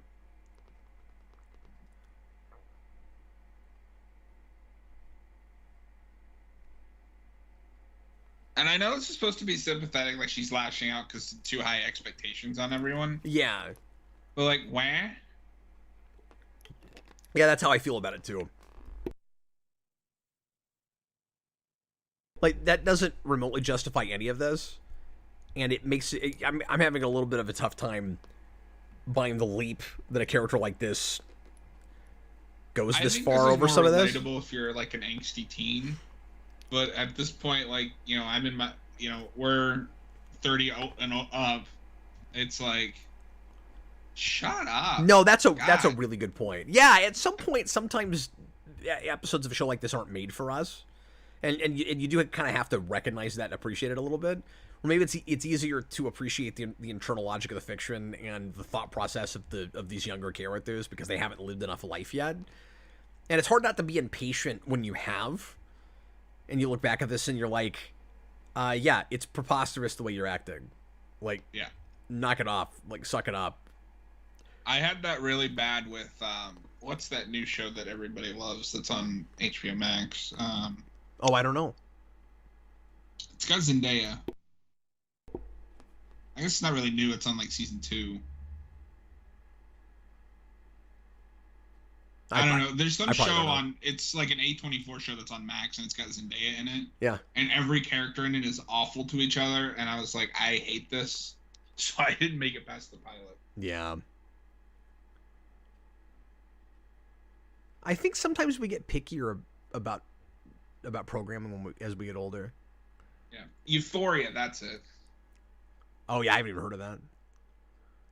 I watched the pilot because it was crazy popular, and I was like, that nobody in this is like good. Like, they're all awful people. This sequence and not in a fun way. This sequence is in the intro from 5 on. This is a fun action sequence. Yeah, it finally picks up a little bit because we kind of needed something else to happen.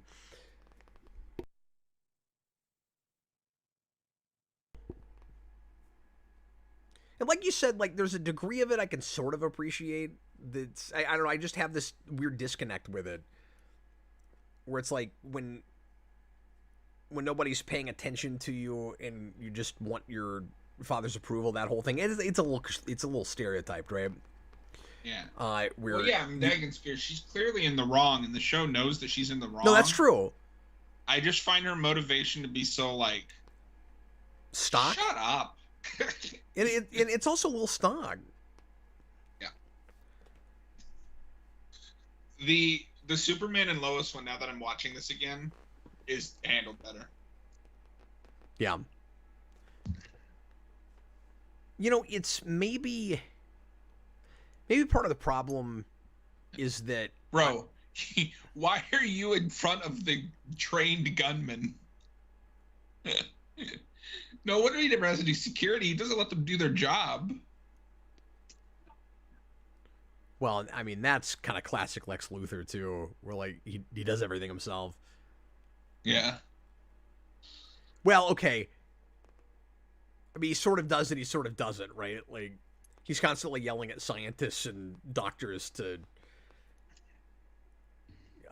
do their jobs perfectly or else, but then he also gets his hands dirty, you know? McCaffrey. Holy, end the stream, Batman. I watched a bit of part 1 this morning before work, and now I'm back from work. It's all 22 episodes. That's how it goes. Right now we're watching Lois's sister steal a car.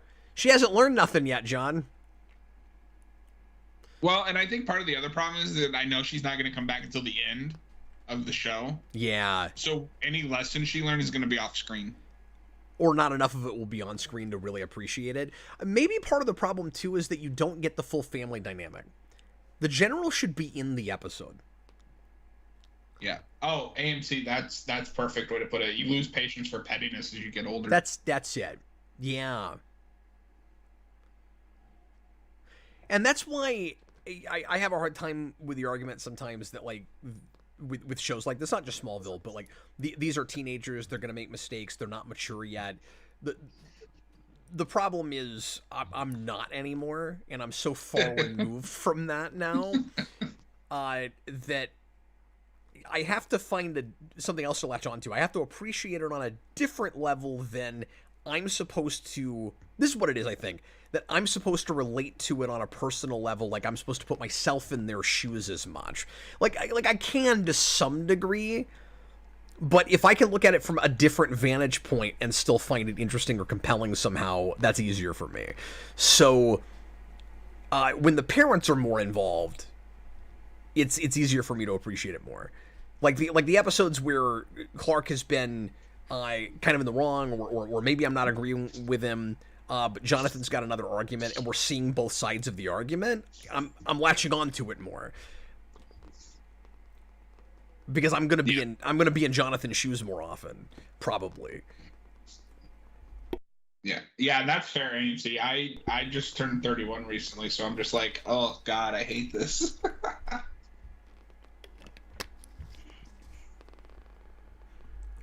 Yeah, but that's a really good point. Like the ways in which a teen drama is difficult to appreciate when the further you get away from that. But then I don't have that as much with Buffy. Buffy is more timeless. There's no petty, like, my mommy doesn't love me enough, so I'm gonna turn to mass crime.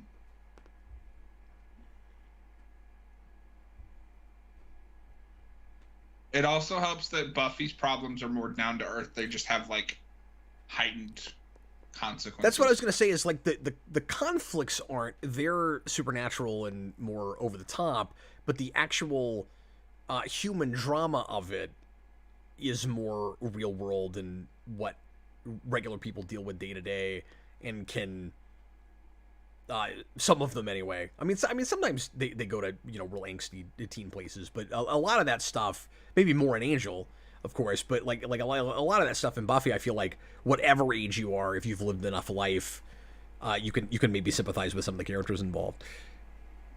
Yeah, and I mean, even when they're petty, it gets resolved quickly, and it's not, oh, they're just being petty for the sake of being petty. It's a character flaw that they learn from.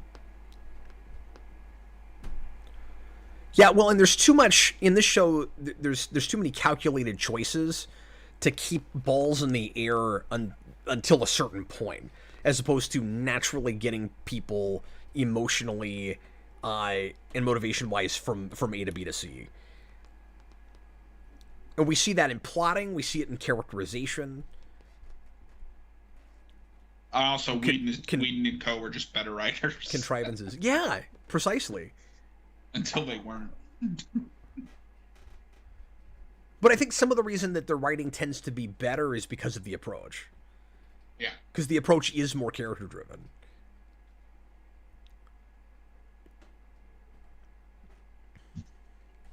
Like, I feel like those guys start more from a place of, we know our characters, what would they do? And I don't know if that's a place Smallville ever starts from. Sometimes it feels like it is, but I feel like for most of season 1, but then they changed course. Mm-hmm. Where it really starts to feel a little bit more corporate in its way, in the way it's plotted. Mm-hmm. And it'll trick you. You know, you'll have like a really well-written scene, and it'll be plotted kind of scene to scene, but then that scene's not actually really going anywhere, so you'll just keep seeing the same scene over and over again.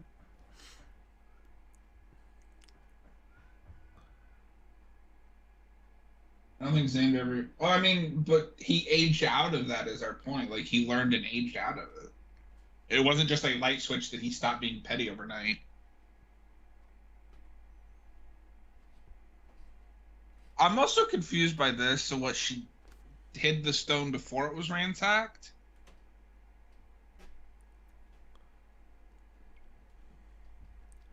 Well, and again, that's a lot about the approach to plotting, where it's like, what would be, you know, a shocking surprise in the moment? You know, like writing for moments as opposed to getting to moments.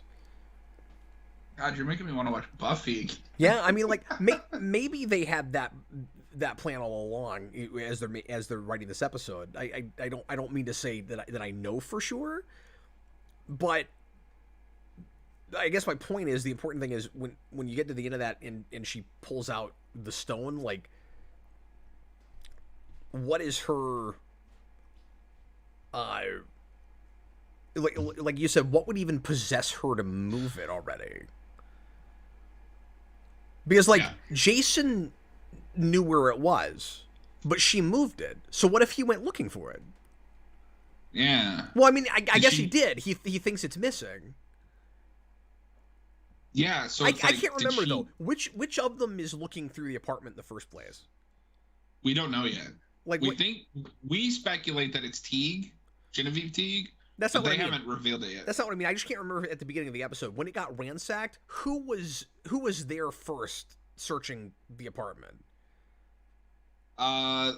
They came in together. Oh, okay. Because they were jogging and they came back and it was ransacked. Tom says he thinks she ramshackled it herself. But she couldn't have, because she was out jogging when they came back. It was a mess.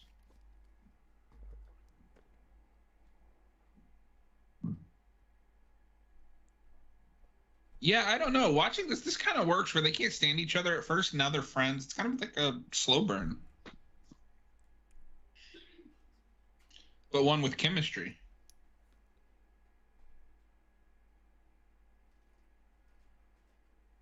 Yeah, maybe so. I mean, maybe that's the one thing that I didn't that looks awful. To. That's and it's insane. Like, no one has a telescope that good. You wouldn't see all those planets like that. You wouldn't see stuff smacking against each other. And I remember when that episode aired, thinking, "Oh my God, there's a meteor headed for Earth." That would be my reaction. Like, oh my God. That's not what happens.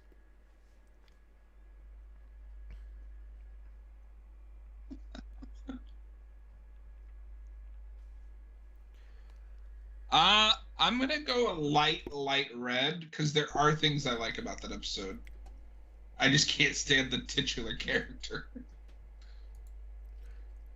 Yeah, and like I don't even hate her so much as I just don't care. Yeah.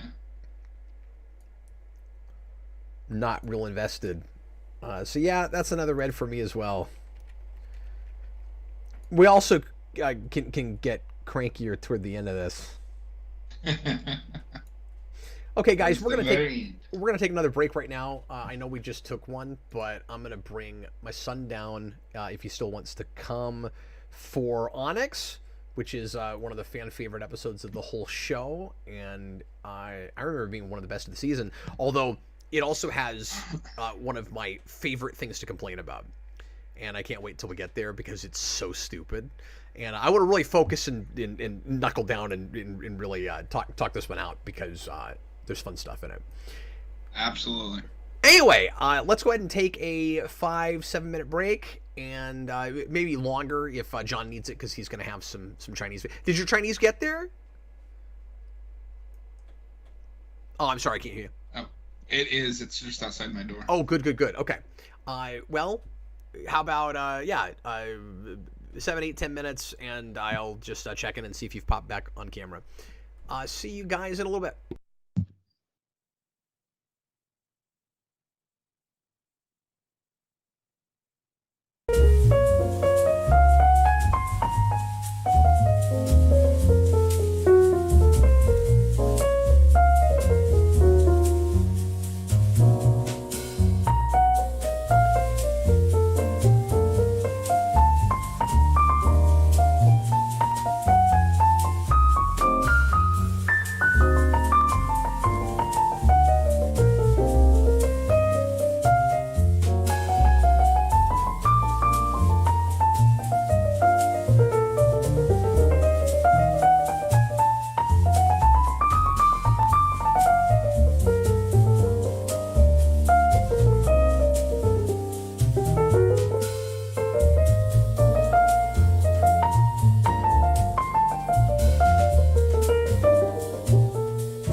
I am back, folks, and look, it's my son, Jason. Hello. Jason, I've been up all night and Whoa. most of in all the morning watching more Smallville. Oh no. Isn't that exciting? Yeah. No? I mean, it's exciting that you're watching the whole show. Oh, yeah. Because that's exciting, but oh no. Well, Jason decided to come in for just a good episode. Yeah. And, you can stick I don't around like- longer, too, if you want to. I But almost came in for crypto and then decided not to. yeah, well, it's not great. It's not great. Yeah, it's not real great. We are about to watch one of the... Oh, look, my timer is still going again. We are going to watch one of the beloved episodes of the show that people at cons cannot stop asking Rosenbaum to quote. It's like the only thing anybody remembers ever seeing from this show. It's Onyx. I am the villain of the story. Yeah, like how many times? And like it's so on the nose. It's great the way he says it, but it's like I don't know. This is gonna sound really mean, but that always just kind of struck me as the really typical Smallville fan, where like their favorite line is the most on the nose possible. Like he's Lex Luthor. He's the villain of the story. Like. I do love that line. But it's because of the way he delivers it, yeah? Yeah. And so, yeah, they want to hear him deliver it. But, like, Lex has a lot of really good lines. And, like, legitimately great lines that are, kind of better than a lot of stuff in the show. Yeah. Oh, apparently that new Goosebumps show comes out this October. Oh, man. I knew there was supposed to be one, but I didn't know it was that close to coming out. I didn't even know that was a thing. I don't know how that's gonna be, Not very good. but I'll take a look. Maybe we'll review it. Because Austin and I have been talking about doing more Goosebumps content this year. Because we almost did some last year. I loved Goosebumps as a kid. Yeah, me too. What was your favorite Goosebumps book? Book was Monster Blood. Yeah. Episode or movie is The Werewolf of Fever Swamp. Oh, I haven't even seen that one. That one, it scared the crap out of me as a kid. Oh, wow. I was introduced to it through Horrorland like a lot of kids, so that was always real kind of near and dear to me, but I was a big fan of Say Cheese and Die. That was probably my favorite. I loved that one too, yeah. And I was also a big fan of It Came From Beneath the Sink. I don't know if I read that one. I was terrified of Night of the Living Dummy. Yeah, I just never could get into that concept, which is funny because, I don't know, maybe it's like dummies versus toys, because after like 12 or 13, I grew up with Child's Play. Yeah, and I was like 5 when I saw Night of the Living Dummy 3. Oh, sure. So I was like, oh my god, I'm scared. So yeah, let's get right into this. We've got 5 episodes left to do today, folks. So we're going to try to really blow through them. We'll have one more, maybe 2 more breaks, probably short ones, and away we go. So Onyx, it's episode 17. Make sure to get your episode rigged up. Get ready to press play when I say now. And Jason, thanks for joining us. Yeah. Thanks for coming Hello, in. Jason. Even though you chose not to be tortured by really boring, mediocre, or not good episodes. Yeah. It's nice of you to be here when we least needed you. Yeah. I don't like this season. How much of the season have you even seen? I wonder. Half the first half. Yeah, well, the second half is when it's Right. That's why. really not as good. That's why I. Well, I mean, I say that. Like, I guess we'll see with the last couple episodes, because I might just appreciate it picking up a little bit. I don't know. Yeah. That's why I might have more enjoyed being here like 1 a.m, but because it's like the first. Let's get into this, shall we? Yeah. So here we go, everybody. Hold on. Into the pool. Everybody, please press play right now. So, Jason, you've seen this before, yeah? Yeah. But it's been a long time? I think it. That looks like a rupee from Zelda. It does.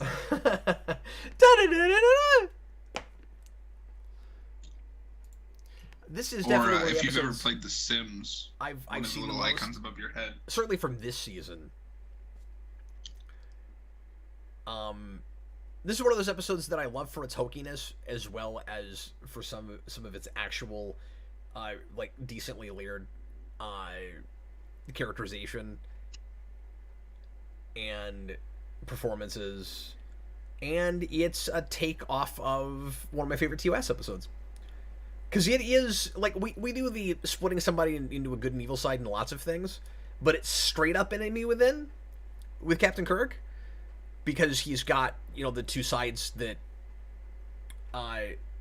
need each other to be a full person. It's not just good and bad, like they each have a part that the other needs. Yeah.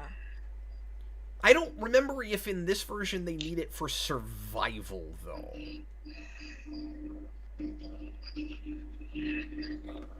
I don't remember. But yeah, we'll see. But yeah, when evil Lex, I guess he splits himself up to Lex and Alexander. Like the evil version is supposed to be called Alexander, and it's like the Lex if he was fully embracing what his father's teachings and didn't, you know, push against that and try to be a better man. And after he gets his green kryptonite ring and he turns it on the Kents, one of the funniest things in the whole series happens, and I can't wait to talk about it when we get there. What do you think of that effect, Jason? It's fine. It's great. For TV, it looks pretty good. Yeah. But it's also hokey in just the right way. Yeah. Jason, do you remember the Smallville infomercial that I made years and years ago? Yes. Where I was like selling kryptonite. Yeah. From Smallville, and I did a bit with black kryptonite. I got a prop that was black kryptonite, and I put it in a microwave, and I duplicated myself. That was fun. I just remembered that. I haven't seen that in That does forever. sound fun. John, does this remind you a little bit just the way it's shot, the framing of it and stuff? Does it remind you a little bit of the kid that made multiples of himself? Yes. It's clearly, like, got that same limitation that they don't have a way to show two of them on screen at the same time and make it look good. At least for that effect, because they are going to do a lot of composite shots that look fine. Yeah.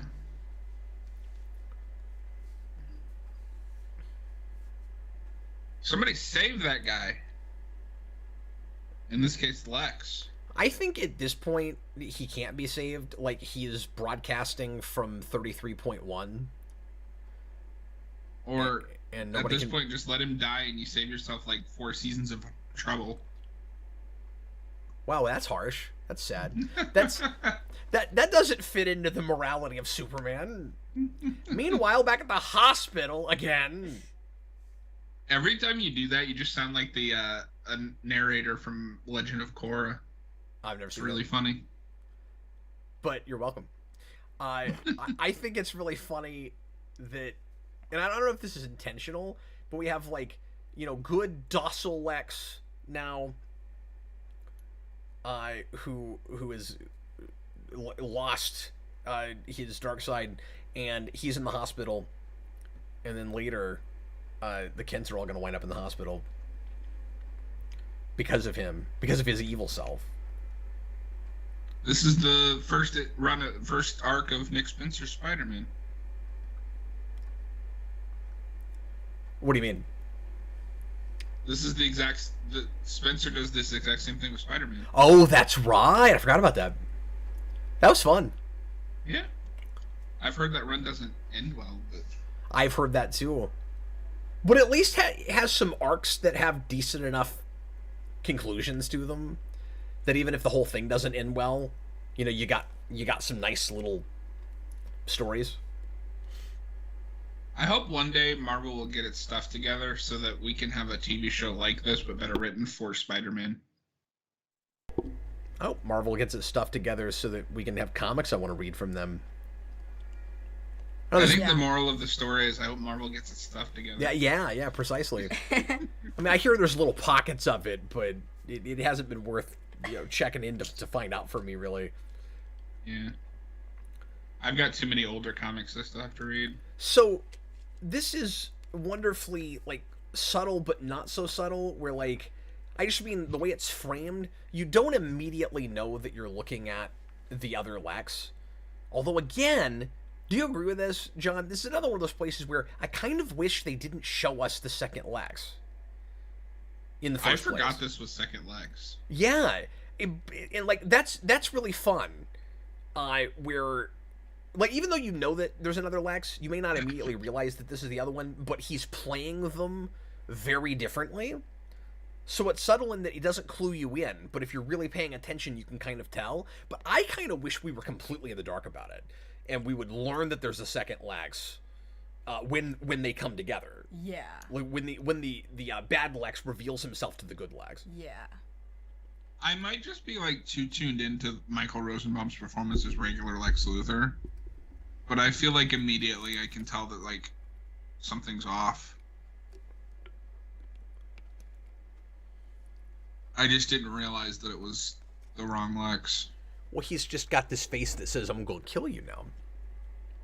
And there's such a great contrast between the very benevolent version he's playing before. He's more soft-spoken. He seems very sincere.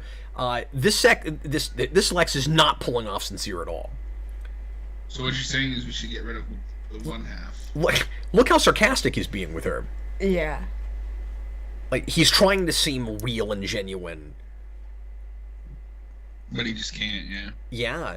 And a lot like whenever Brent Spiner would play a version of Data, like Lore, or even Dr. Sung. Yeah. Where he is able to be a lot more emotional and come out of a shell, you start seeing a lot more of the actor in it. Yeah. Right? There's a lot of Brent Spiner in anything that's not Data, and Brent Spiner disappears when he's Data. Yeah. You kind of have that with Rosenbaum with Lex, even though he's not playing a stoic character. Mm-hmm. There's a lot... If you start listening to Michael Rosenbaum in interviews and things and in his podcast, you see a lot of him in his evil Lex. Oh.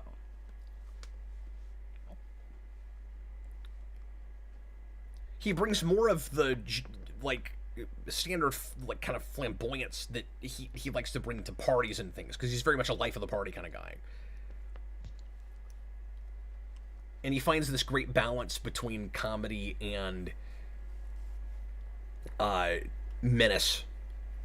That apparently, I was reading this in the compendium book, the companion book. Apparently, he is doing a lot of things in this episode that are kind of contrary to what he was originally told.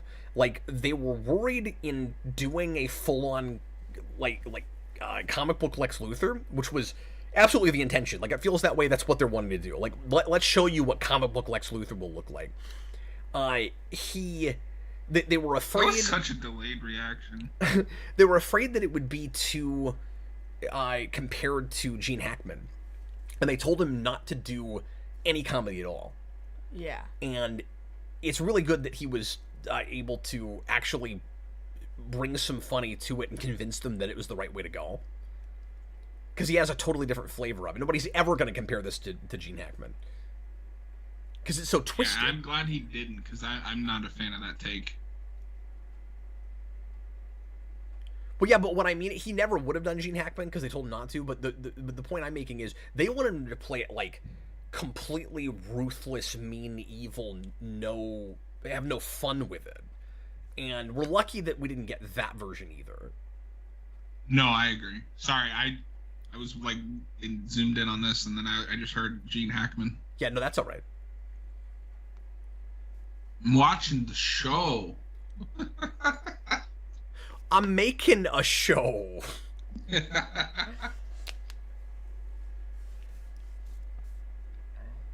What do you think of this episode, Jason? I assume you've seen it before. Yeah, I really like this episode. I think it's very Smallville, but it's it does it well. Yeah.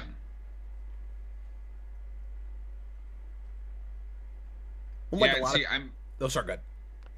It might be just because I'm exhausted or that like my brain can't keep up, but I can't even tell which version of Lex this is. Yeah, it's definitely the evil one. No, I think you're right. He's got that more serious. Wait, I think. I like how I'm not sure still. It's wonderful.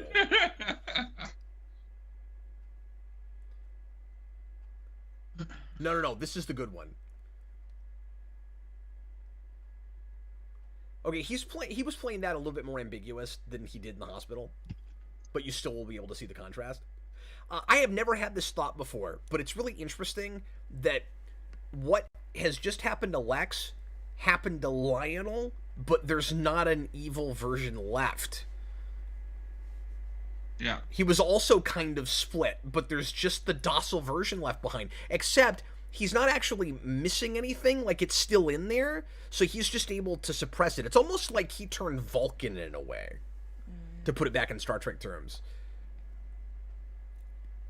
Well, and this was Rosenbaum's audition for the film Split. Rosenbaum's audition for what? For the film Split. Yeah. he could have done that role. Yeah. No, I would have. I've never seen that movie, but I probably would have watched it sooner if it was Rosenbaum. I mean, I'm a big McAvoy fan, and he's brilliant in that, but I do need to see it though. In its way, kind of feels like a Smallville episode. Well, that's why this is Rosenbaum's audition tape. Composite looks really good. That's like a hard thing to do, but the line of sight's right. I'm buying them in the same room together.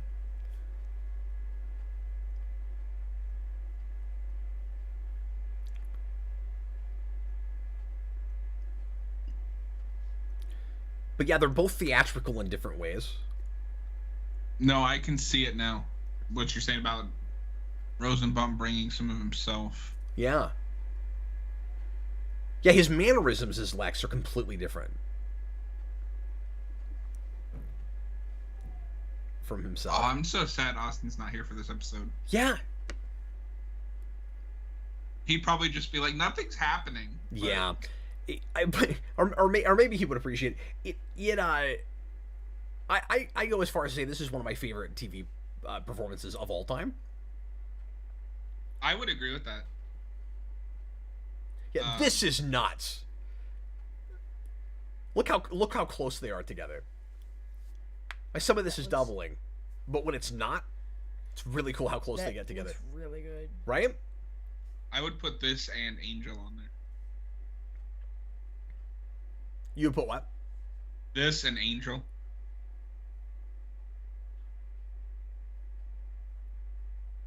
But like, what specifically in Angel?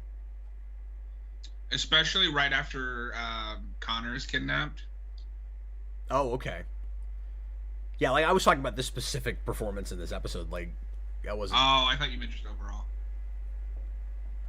Then yeah, definitely when he goes to confront Wesley about Connor.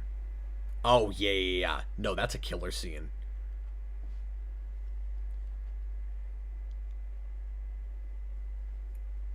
Yeah, that whole thing is heartbreaking.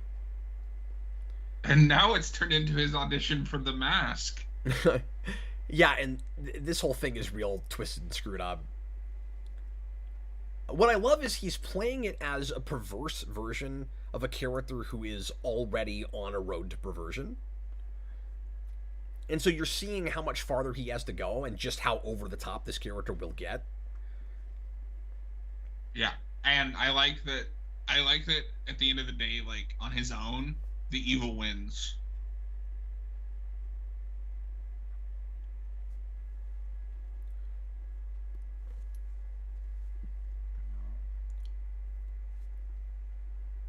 Yeah, like, it's an almost, in some places, like, cartoonish level of menace, and you buy it because he's such a narcissist, like, because he's so. That was such a cool shot.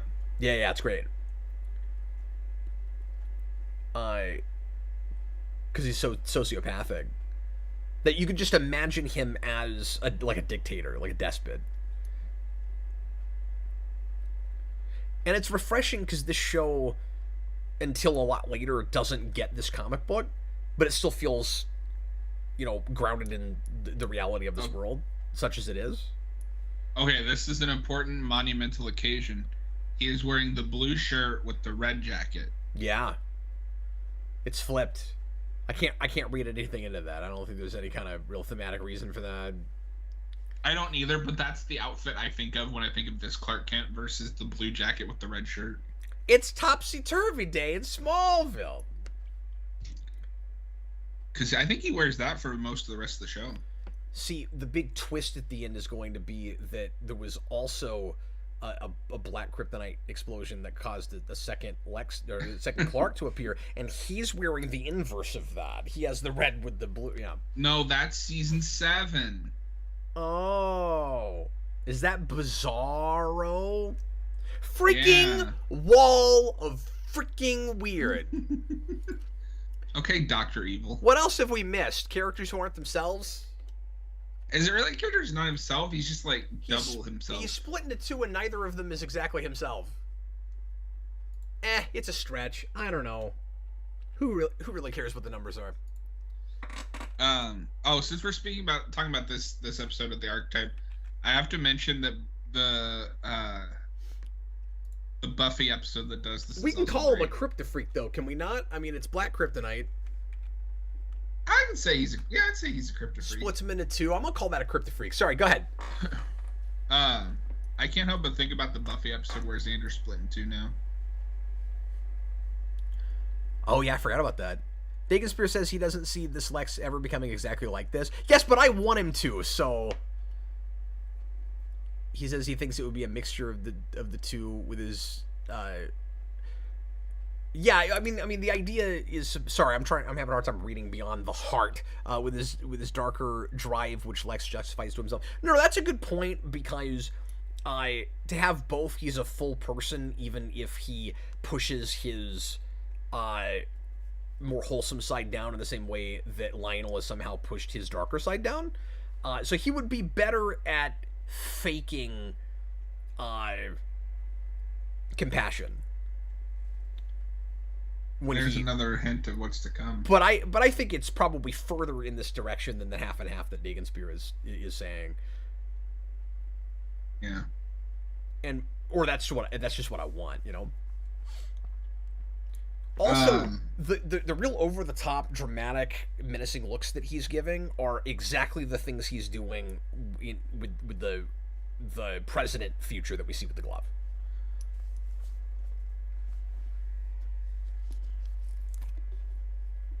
Dagon Spear, I don't even remember what Dark Knight Returns quote he says. Yeah, there's something about that in the book here, and I didn't remember that right away either. He doesn't say I'm the surgeon, I don't think. He doesn't say, tonight I am the law. I'm the law. I'm the law.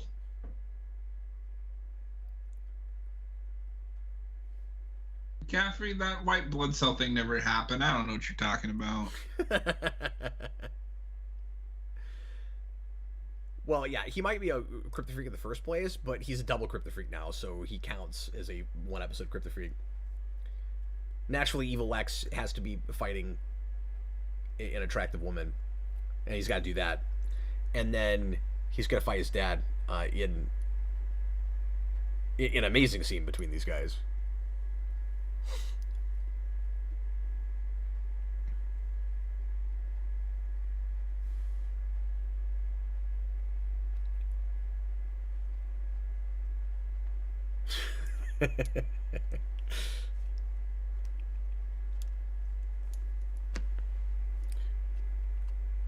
People get Kryptonian ghosts in them. No, like, this is pretty close to comic book Lex Luthor. Yeah. No, it absolutely is. And in his way, Lionel Luthor already was that.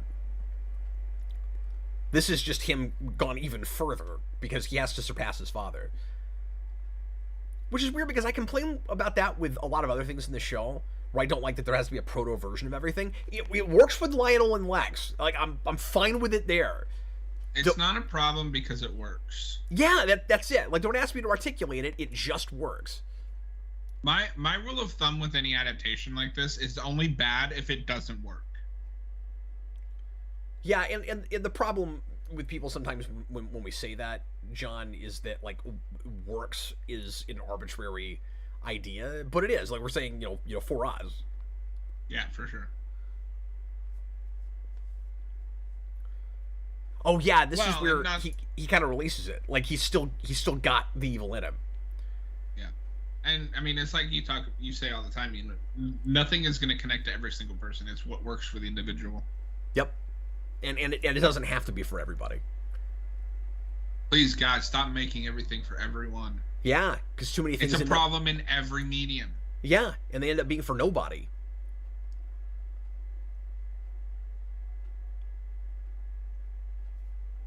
Gotta love that line. Yeah, he's so scary. And I love how funny he can be in one moment. Like, look how crazed he is. And then, of course, you saw glimpses of this when he had a psychotic break. Where he was... Lionel was mad. He was getting to an insane place out of, you know, desperation and fear. And now it's out of complete overconfidence, narcissism,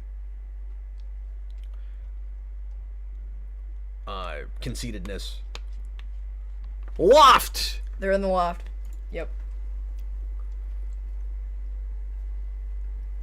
Clark and Lana in the loft.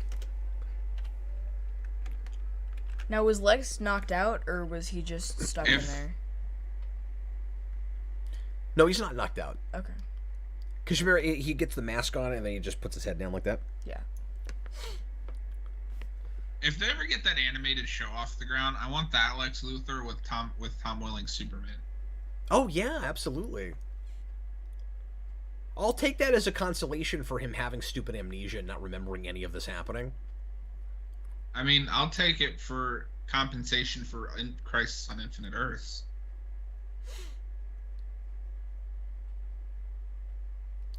Dagon Spear, I think the key is making it more character-driven. Lex hates his dad and is consumed by him in using his dad's methods to go after his enemies or who he sees as his enemies. Yeah, but I mean, that could still completely fall flat on his face. You need an actor like Rosenbaum that brings it to life, and you need a take that works. Yeah.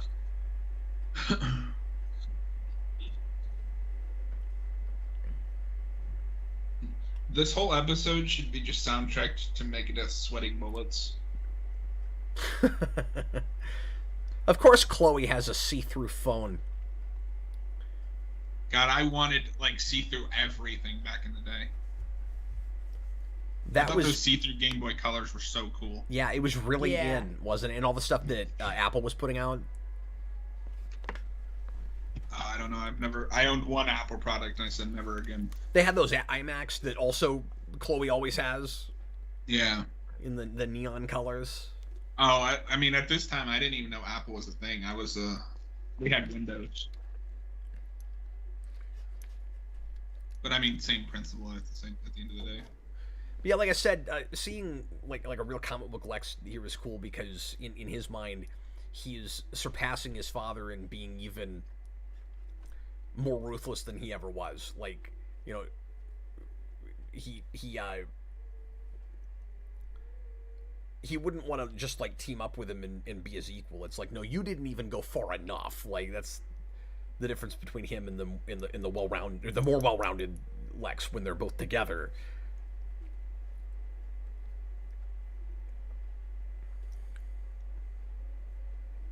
Are you just imagining Michael Rosenbaum walking around right now yelling at women going, "Brandy!" Yeah. Give me the brandy!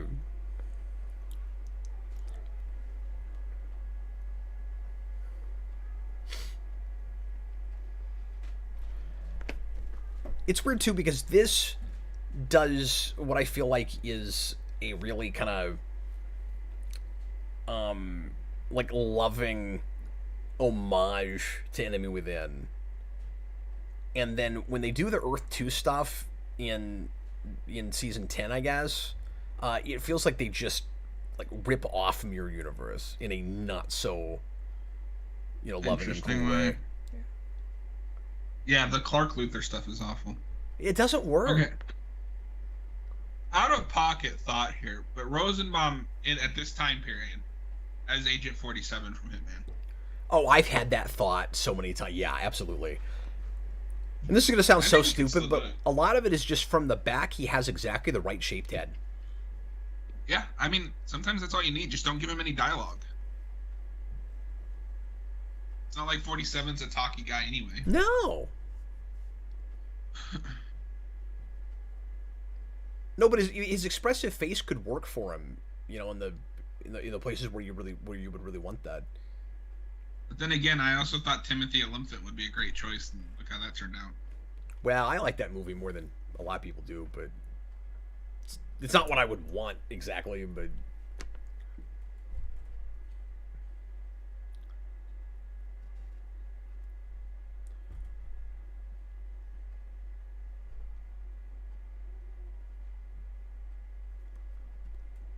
Or they have just two that could be split apart as two different people with Black Kryptonite.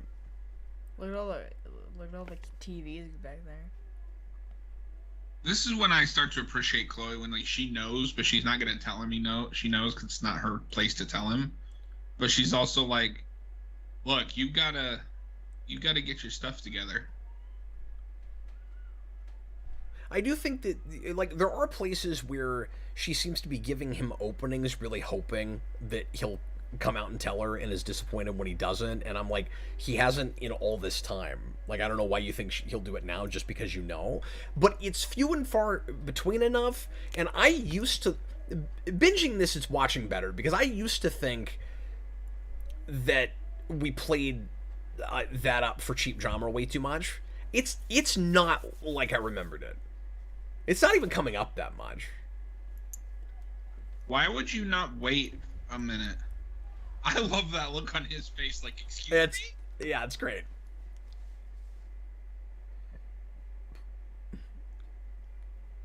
It's also interesting that the last time he was this crazed, he also found out Clark's secret. Yeah. Convenient unconsciousness. Oh, sure. All this rubble looks great.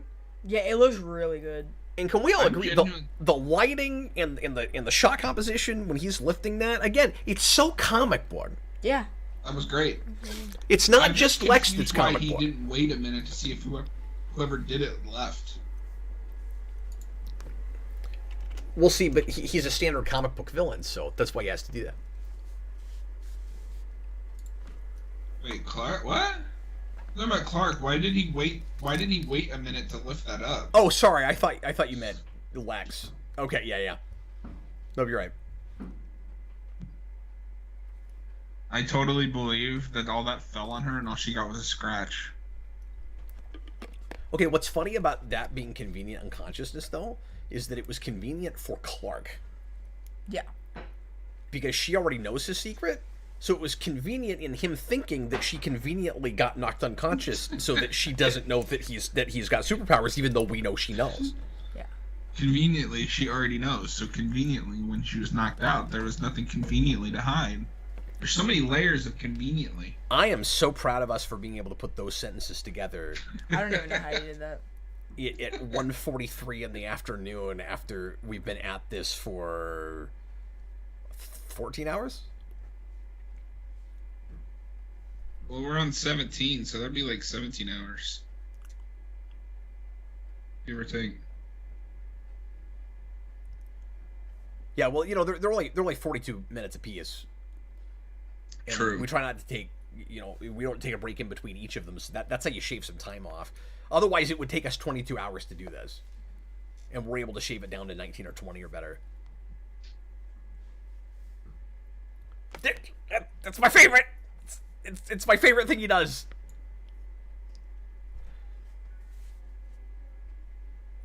The comic timing, dude. It's so good. But he's thought about it.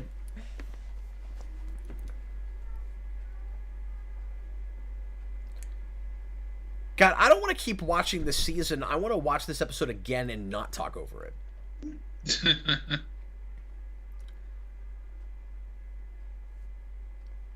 Look how many facial expressions he has. He's like Spiner. Yeah.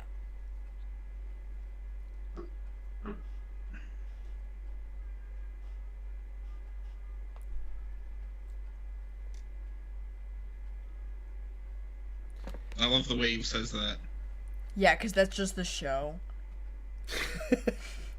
Oh, I just meant like beyond the power of mortal men. Yeah.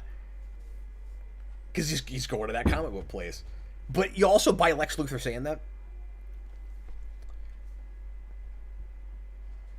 He's, again, it's perverse, it's twisted. He's bringing a childlike quality that you never see in this version of Lex Luthor. Yeah. To his menace.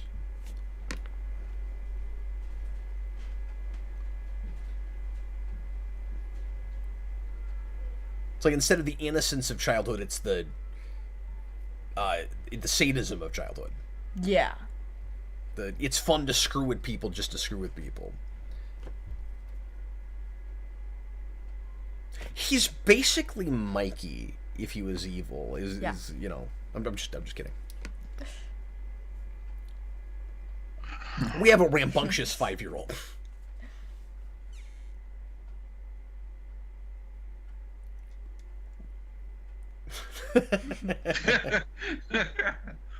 I'm imagining a 4th and 5th take where the director is like, no more.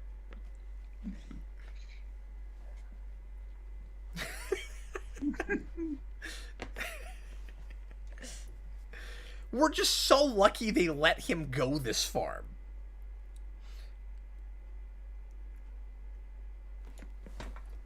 I forget if this was another Beeman episode or somebody else directed this.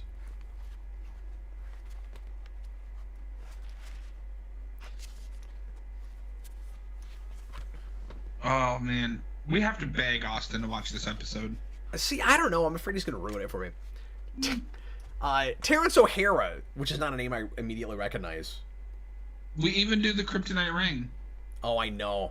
It's great. And one of my favorite bits in the episode is when he turns it on Clark and he goes, yeah, I know about the meteor rock.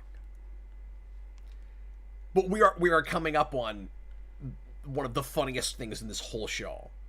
As great as this episode is, it has one of the biggest, stupidest cheats. And I love it. That was a horror movie shot. Yeah. Yeah, it was. Oh, that's great.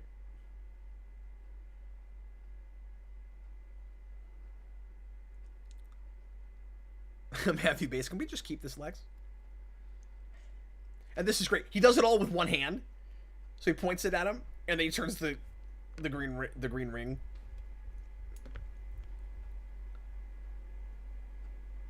And plot armor. And writers on your side.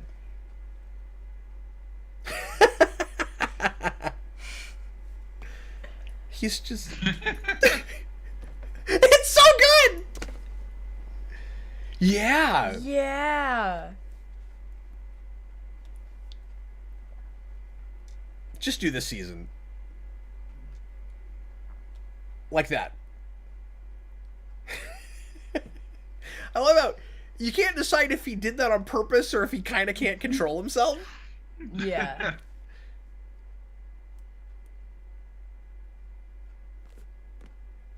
And then listen to the music here. Wow, that's such a good line delivery. Okay, here we go. Commercial break. He's got him where he wants him. And they're at the hospital. What happened? That's amazing. What, he just let him go after that? There's a scene missing. What happened? You can't get away with this on streaming. They Right. went We're gonna sell them milk and Twix and Fig Newtons, and when they come back, they're gonna completely forget where they were.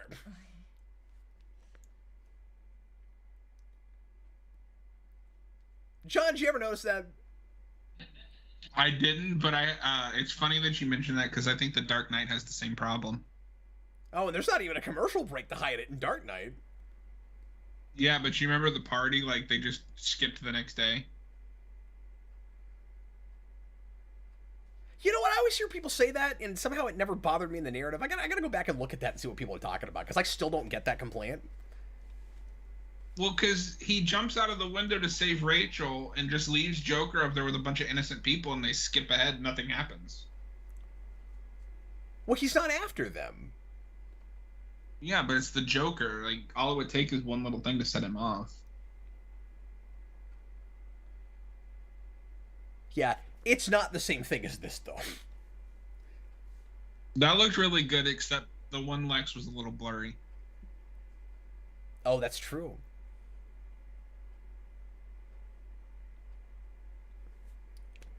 Oh, there it is. What's that? He just said, I want you to remember, despite all your amazing powers, there's one man who beat you. Yeah. I didn't even pick up on that. I mean, I don't know. That's different enough.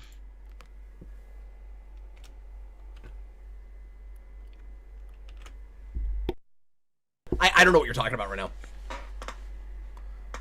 Because Dagonsphere asked what we thought about the Dark Knight Returns quote. That was the Dark Knight Returns quote. Oh, what? Sorry, what was it again? That's from Dark Knight Returns? He said, I just want you to remember, despite all your powers, the one man who beat you. Yeah, you're right, and I forgot about that. It is, that was the line. It is different, but they did take it from Dark Knight Returns on purpose. I have confirmation. Yeah, I mean, it's the same, like, in the essence of it. I have confirmation of this, but you're right. Like, it's in a different context. It does not feel forced in. We will count that as a reference, and we got to count green Kryptonite ring as a reference. Don't wear that on your finger too long, or you'll get radiation poisoning. The world, Mrs. Kent. I want the world. I love you how, needed James Bond right then. like, that's true. It's super hammy, and then at the same time, there's some real depth in it too.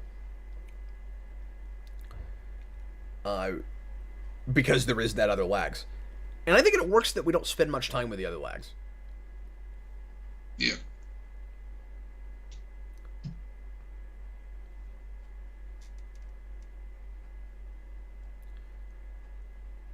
I still don't entirely get what is physically happening with the whole Kal-El Clark thing with Black Kryptonite at the beginning, besides it just being, an image to describe something happening in his brain. But I won't go back through that again, but I just wanted to put a pin in it, because it's still weird. And, like, I want to appreciate the parallel with it, but I don't really get the literal idea with it, so I don't know. Alright, so I'm gonna complain about this. Okay. Evil Lex had good Lex's memories, but Lex doesn't have Evil Lex's memories. No, they both have the same memories from before, but Evil Lex didn't have the same memories as the good Lex when they broke off. Like, he doesn't know what's going on with it. Evil Lex remembered that Clark got sick with the apple, or claimed to be sick. Right, because of I the wasn't I wasn't sure why. Yeah, so he has to have remembered good Lex or something.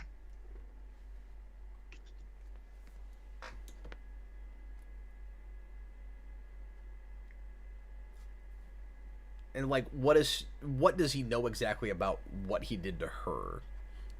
Oh, is this convenient amnesia? It's amnesia, convenient or otherwise.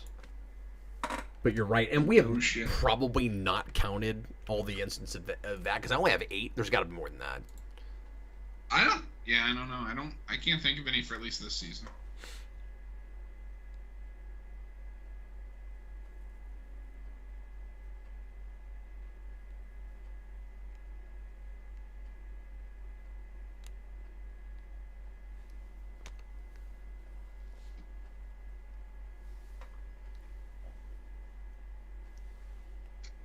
she's like, this happens to me a lot.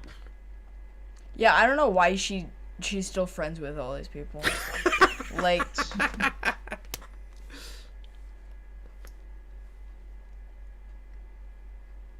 it's complicated, okay? She's very trusting for a person who gets kidnapped and stalked all the time. yeah. Which, like, you know, I want to condone on one hand, but, like, on the other hand, it seems kind of stupid. Yeah, maybe a little healthy paranoia. And then at the same time, you have that one token place where she's like, all these Kryptofreaks trying to kill me.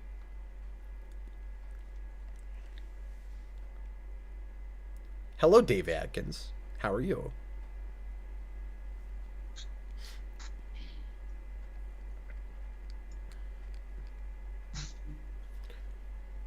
Yeah, see, Lionel kind of turns it around and is not going to be the philanthropist he was going to be. Yeah, but I mean that's going to go away by next season.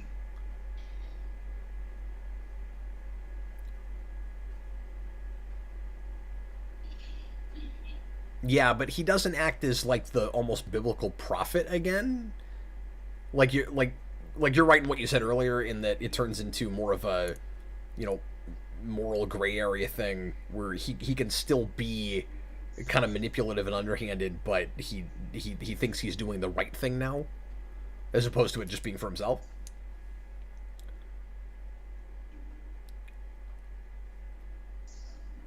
I mean, later on. Right. Now he's just acting like he's going to be full-blown Lionel Luthor again. Well, because next season he's going to be the one that gets warned about Zod. Yeah, but then that ends up... But then, is that just self-preservation at some point? True. Hagen Spring asks Jason, what DC characters would you not want a Smallville version of? Oh my god, gosh. oh my god. That's... It's so good. Yeah. Best episode of the season. It's perfection, even with the stupid things that, like, I don't want anything changed about it, even the hospital. I'm going to go a strong green. And Jason, I don't know if you're aware, but Batman and Wonder Woman already have Smallville versions. Yeah. In the comics, yeah. It makes me want to cry. It's so good. I don't know. Actually, like, I guess yeah, I would Cap, say you were... maybe. Go ahead, Jason. I don't know. I don't know if I would want a Raven.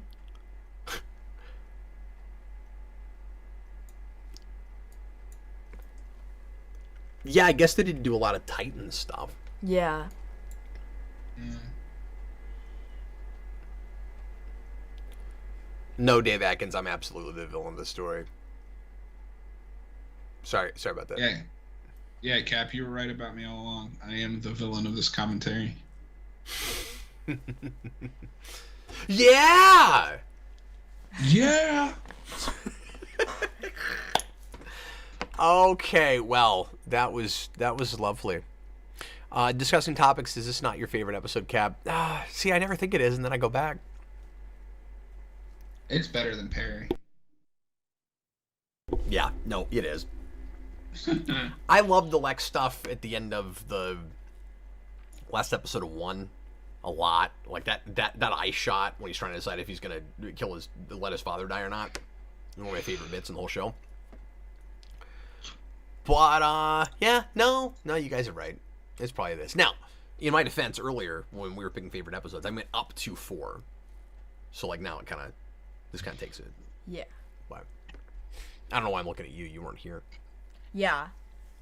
But hi. Yeah. Yeah. Now we gotta watch Spirit. Is this like the kind of end off of the Kawachi stuff, or have we already done that? This doesn't have anything to do with the Kawachi. What is this episode? This is where that prom queen dies and like jumps from body to body. Oh no, we gotta sit through that. I love that you thought it was due to. God, after we just did this, I gotta. Like, you say prom queen, and I'm like, no. Okay, what is this thing called again? Spirit. Okay, season 4, episode whatever. Deflated Cap. I'm deflated. I'm done. All right, goodbye. No, you gotta watch the prom cream nonsense. The prom cream. God. Jason's like, get me out of here. That's not a flavor you want of anything. Are you really not gonna watch anymore? No. You've only done one episode. You usually do at least a couple. No. I did one episode when we did season 2. Fine, get out. Yeah! Yeah! Yeah! Hey, Jason. Yep. I really want you to do one more. I need you to try, Jason. Try. Try. Do you know about that? No. Lionel Luther, the flashback last season. Is it last season or is it 2? This last season, because, we were like, we need a joke to replace who? I want you to try. I want you to try, Lillian. Try, Lillian. We can't stop doing it. AMC Comic asks, but Cap, what about Memoria? I don't even know what that is. Memoria. Oh no, is that the one with the flashback that we're talking about right now, or is that? I forget. I don't remember all the episodes. Memoria. Oh, because we haven't gotten there yet. No, that's 3. That's 19. Oh wait, no, yeah, I'm just dumb. Yeah, that's the one we're talking about, where Lex has the flashbacks from his childhood. Oh, yeah. Yeah, I mean, try, Lillian. Try. I love how we're quoting it, and then we're like, I don't know what that episode is. Try. Are you sure you're not gonna stick around? I want to stick around for this. I need you to try, Jason. Do you want to come for the finale? Sure. Okay, he'll be back for the finale. He will try. Is that two-part? It depends on how you look at it. But the last 2 episodes will be very interconnected and matter, so I can try to bring you in for those. Yeah. Okay, cool.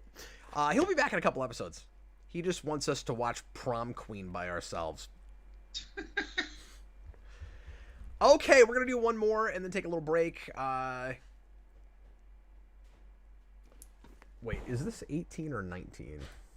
This is 18. Okay, everybody. I'm getting loopy and delusional, so look forward to it. It's gonna be great. Here we go. Everybody ready for nonsense? Yeah. And when I say nonsense, I don't even mean the episode. I mean me. I mean, like, I promise to say nothing insightful or interesting. Here we go. Everybody. John, are you good? Are you ready to go? I'm ready to go. Okay, here we go. Everybody, please press play. Right now. Oh, Lifehouse is back. And not even one of their good songs. Doesn't even sound like a Lifehouse song yet. Whatever happened to them? Smallville ended? You're not wrong. I'm sure they're still touring. I do like that guy's voice. Yeah. There's a couple of their songs I do legitimately like.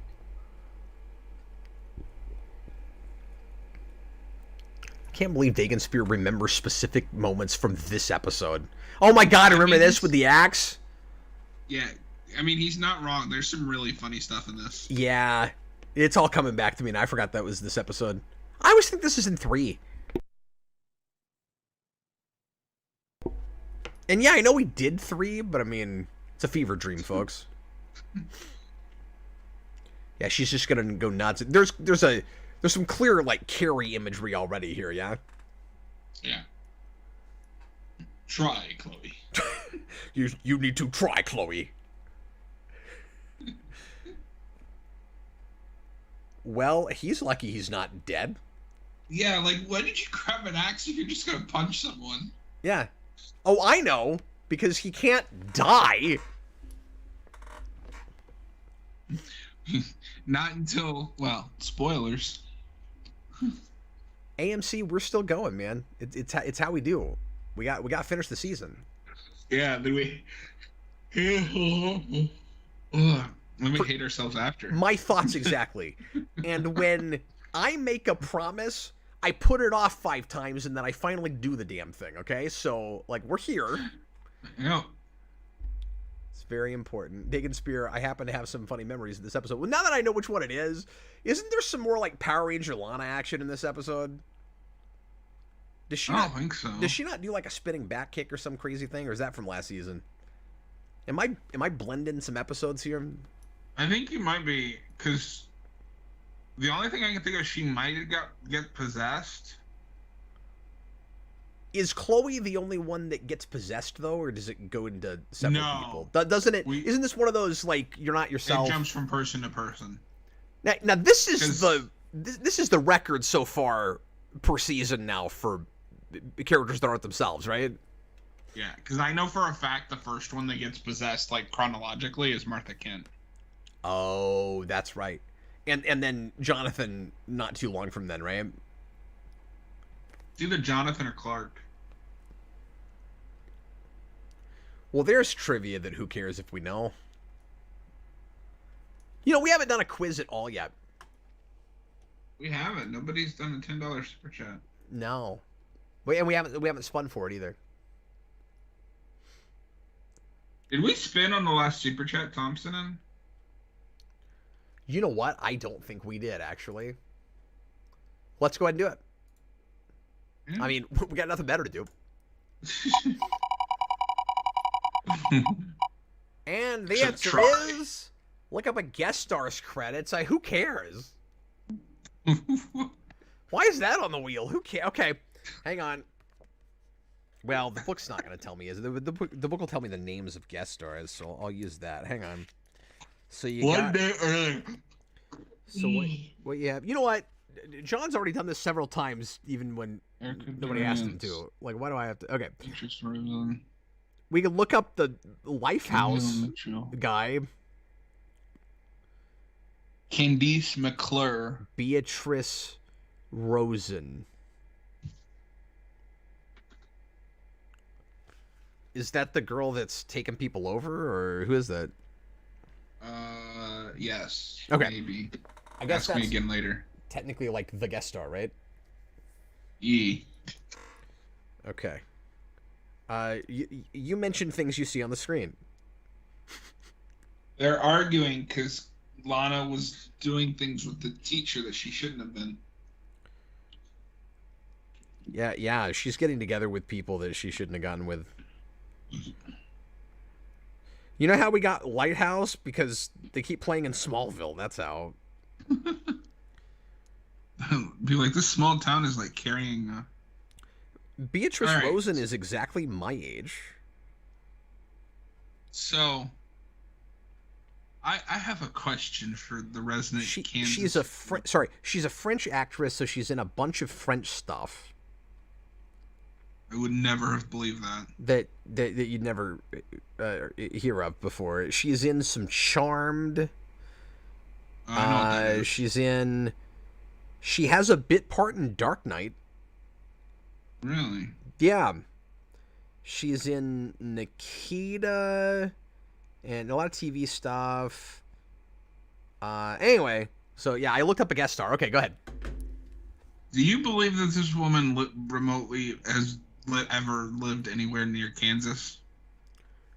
Well, I wasn't really looking at her. I was just looking up her biography, her filmography. Do you also end your sentences with laters? No, I end them with Chloe. Oh. Chloe.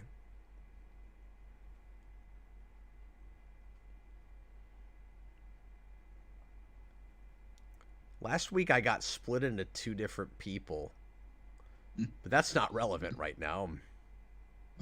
I could go for a banana split right about now. And then Clark's like, 6 weeks ago, this girl that I married in Vegas that I thought I was in love with died by getting in front of a bullet. Actually, that's not how she died. She was hung. She hung herself. God damn it.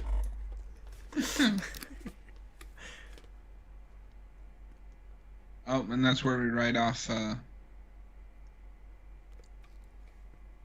What's her name? Margot Kidder. Margot Kidder. Yeah.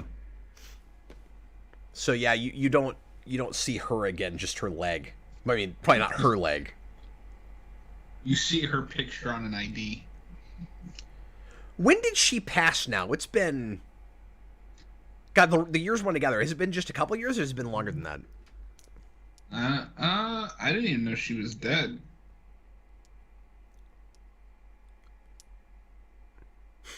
I'm gonna laugh if I'm wrong about that, but I'm pretty sure she passed a while back.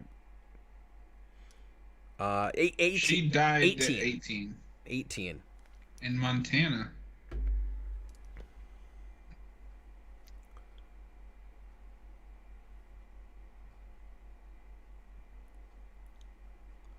McCaffrey, justice for Alicia.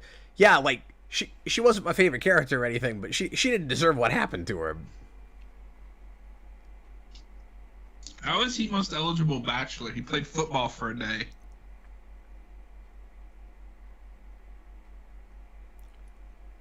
Well, everybody else has a girlfriend. Yeah. Or is dead. Yeah, what you don't understand is there are only 15 other boys that go to this school, and 14 of them are dating. I mean, no, the rest of them are either dead or Pete Ross. Dead. I'm sorry, what? Oh, you just said what I was going to say. Oh, no. What? Sorry, what? I was just saying they're either dead or dating.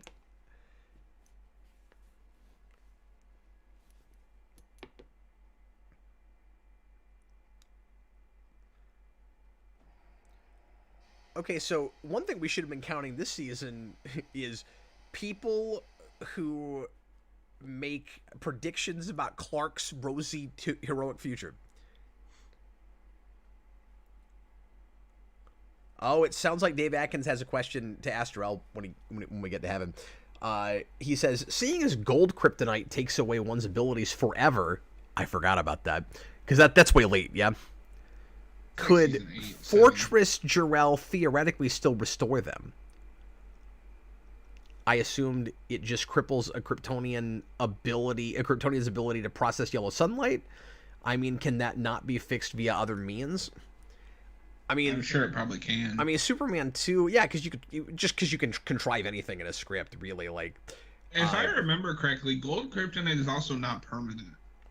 You have to be permanently wearing it. Yeah, I thought it was a bracelet thing that the guy had. Yeah, it's blue kryptonite that permanently takes away their powers. Wasn't he like a Kryptonian mechanic or something? Yeah. That had like a mechanic shop? Yeah, and he wore gold kryptonite. No, it's blue that takes it away, and I'm pretty sure they show it's reversible because Clark gets dosed with it and then they reverse it. Yeah, well, and if it wasn't reversible, he wouldn't have to keep the bracelet on. Like, he voluntarily does that so that he can live a normal life. No, two different kinds of kryptonite. Oh, yeah? Gold is the one that you have to wear permanently.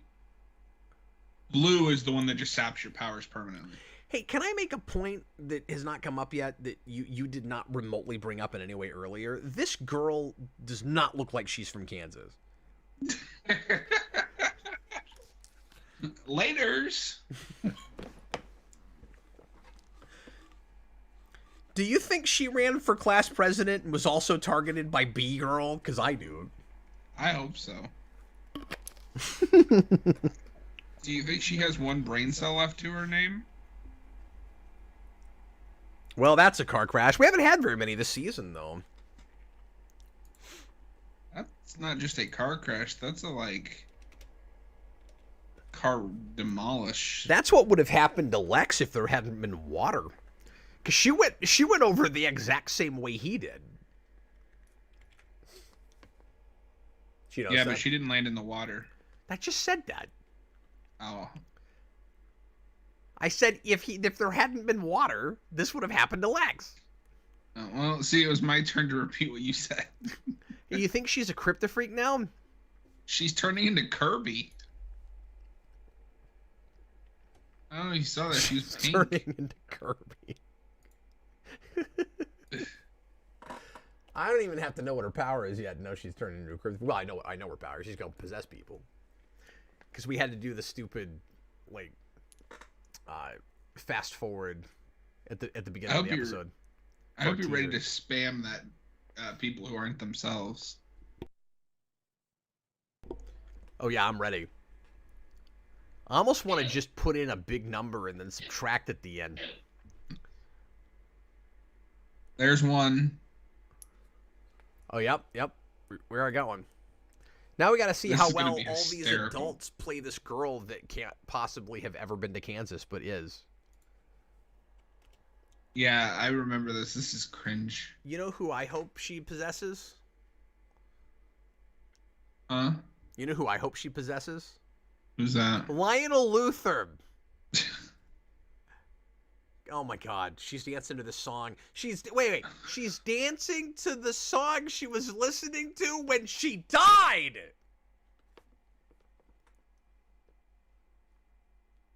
That's a weird thing to do.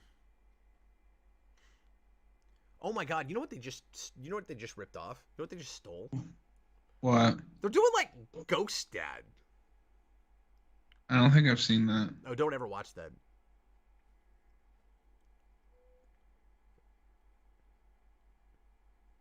And not just because it's a Bill Cosby movie. This is so weird. But John, isn't it hilarious? I mean, yeah, but not the way they think it is. Yeah, a lot of comedy episodes this season. He must have been right when he said they were trying really hard to lighten up the season. But they did it in like they have torture scenes. Episode to episode kind of, kind of way, not in a broader, we're going to lighten the mood this season. It's just, we're going to have more goofy comedy episodes. So I would just like to point out that this girl possesses Clark's mom and is like, I'm going to ask him to prom.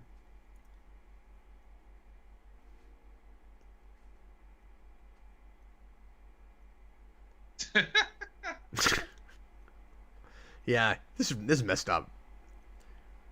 I'm really tired of being uncomfortable constantly. And there was more of that in the first half. So I might rescind what I said earlier about the back half being worse.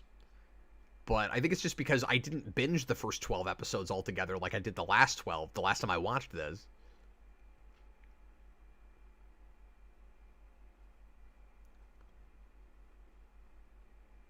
Oh, cool. Dave Atkins says he got a Switch OLED. Says, hope you have fun with yours, Cap. I don't have an OLED, but I have a couple of Switches, and yes, I love them. I had one, and I ended up selling it. Honestly, it's not worth the upgrade unless you're like a hardcore player. Yeah, I bet not. I mean, they look pretty. It's just a fancier screen. But I'm not planning on getting one.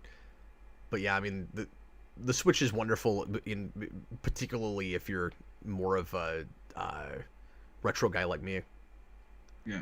I really want to love the Switch, but I suck at juggling 3 platforms, so I just never played it.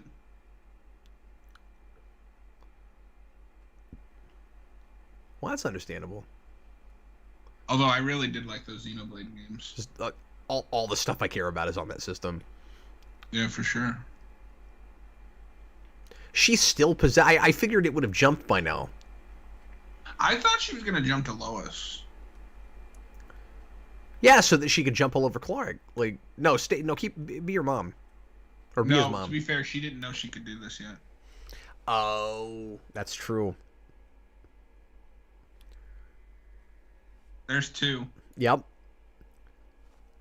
What's really unfortunate is Jason and I just watched a Possession episode of Enterprise that he picked for a stream we did like a month or 2 ago, and it's way, way better than this. So it's really weird watching this right now, because that was not a waste of time.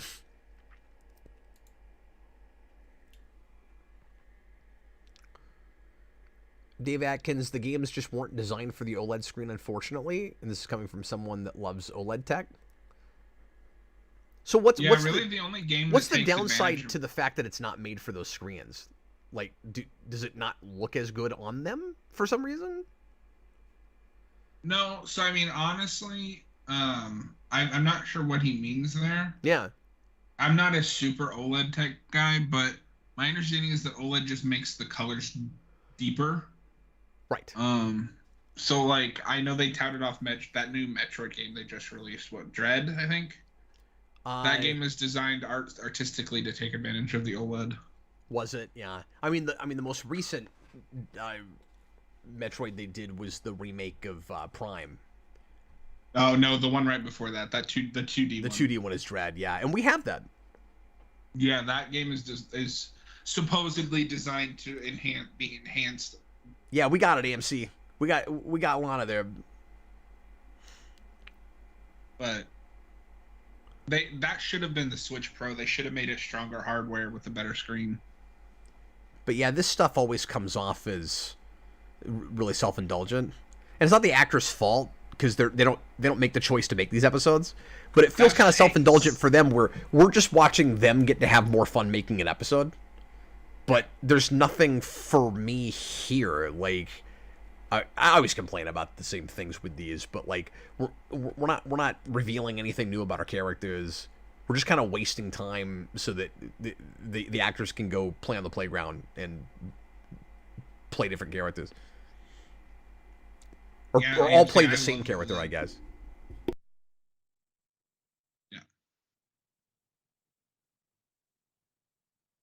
Yeah, AMC, I'm with you. I have an OLED TV and I love it.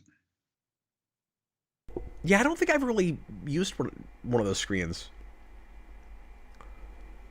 Yeah, it's really cool. So like a regular LED TV, just has like one bright bulb in it. Whereas an OLED has like a bunch of individual bulbs that all light up separately to fill the color needed. So all the colors in picture are sharper and deeper. Okay, I'm going to ask you this question. Not only should Lana move out of this town, not only should she need, like, severe amounts of therapy, do you not think that every normal, sane person should be, like, massively keeping their distance from her, and she should be basically a pariah for no fault of her own? Don't you think? If there was a girl that was constantly getting kidnapped and almost killed all the time, like, I would feel bad for her. And that guy looks familiar. Yeah, I want to say that he might actually be like a recurring kid in this show. Like, I'm pretty sure where I've seen him is Smallville. Or it might be that he's in a Buffy episode or something. I'm pretty sure he's in a Buffy episode. Because in fact, I'm starting to wonder if it's the Fish People episode. Because he's dead now. Yeah. There's another one. Oh yeah, this random kid. Yeah, I guess we gotta count that. Oh, this teacher. All right, we're still doing this. Should we not just count like regular? All right, well, whatever. Here's another one. None of these people are themselves. This random girl we've never seen before.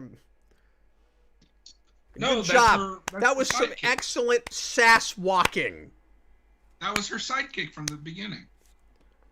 Oh, she got to do other things. Yeah. Well, she's doing a great hair twirl. Oh, he's not dead. No, what you just did looked more like snapping your own neck. Like your General Zod. Yeah. Except... Tell that to my broken neck. Except Zod didn't snap his own neck. That would have been a really interesting turn in that movie. Oh no! I'm gonna murder these people! Do you buy that kid survived that? No! I never have! How lucky was that? His head just went in such a way where the beam didn't go into the kid. Oh no, I'm talking about the kid that she electrified. Oh no, I thought he was dead. No, Chloe said earlier, just when it cut to the scene, she said he survived. Oh, can we backtrack for a second? How many bad guy deaths have we had this season? I remember there being at least one, but I forgot to count it. I haven't counted any of them. Are we counting that? Yeah. Oh.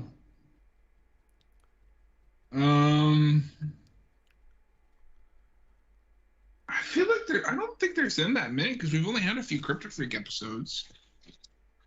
Yeah, there was one where I was kind of surprised that we killed the Kryptofreak.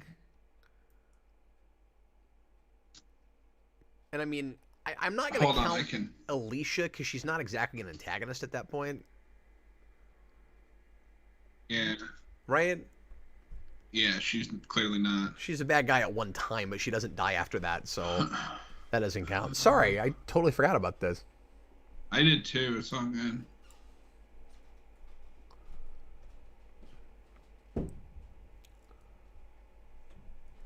I can go back and do it after the stream too. Maybe it wasn't the kid that survived. It was her body survived. Okay. Yeah, no, because I would not buy that kid surviving that. And it looked like he was dead, but I mean, that doesn't necessarily mean anything. Honestly? Yeah. I don't think we've had any. I'm looking at these episode lists. There was definitely one Kryptofreak where I was like, oh, I'm surprised he died. But I just don't remember what it was. Oh, maybe it was Jeff Johns. Yes, Jeff Johns died. Yeah, I'll count at least that one. That was the one I was thinking. Through, and most of these aren't like Kryptofreak episodes. No, but they don't have to be Kryptofreaks. They have to be bad guys. There's another possessed girl. Well, you know, I thought this number wasn't high enough. Does that count? She killed herself, or she killed her body? She's a. Yeah, we'll just count. There's no way her spirit makes it out alive at the end of this, right? I wondered what would break first, your body or your spirit.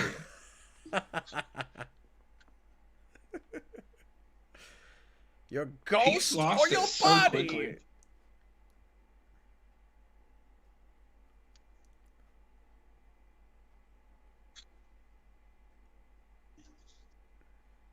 Bridget Cosby is such an unfortunate way to name a character.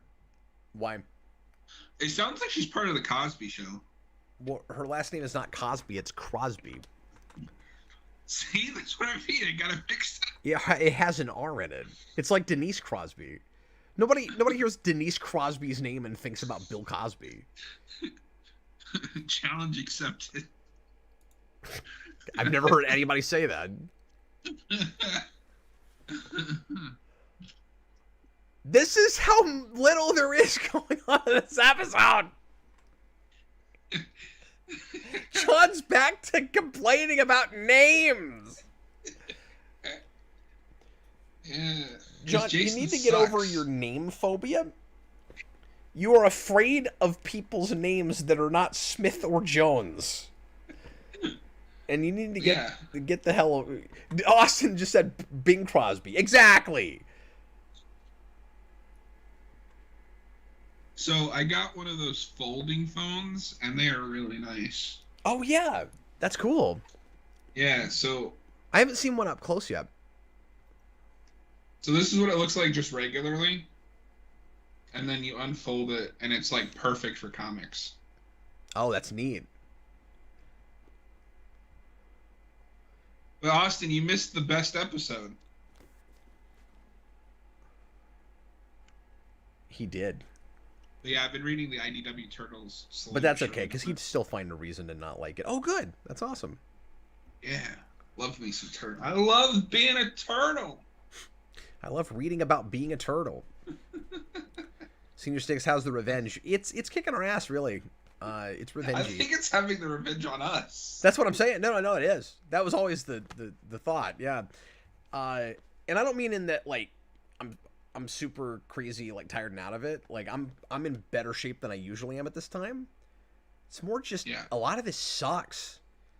Yeah. And then eating definitely helped. Having one of, if not the best episodes of the series, right in the middle of all this, it makes it worse in a way. It's like I don't want to talk about the rest of this.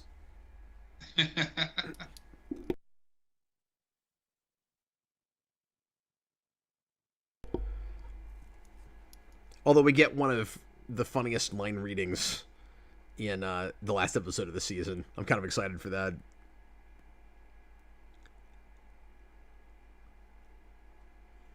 AMC. Well, those 3 witches died, but then they came back. They didn't even die. What he means in the past.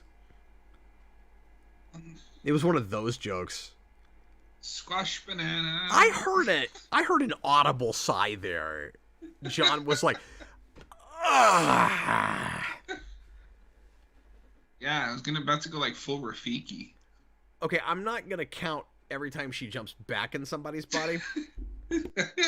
That's where I draw the line. Oh, here you go. You can count this one.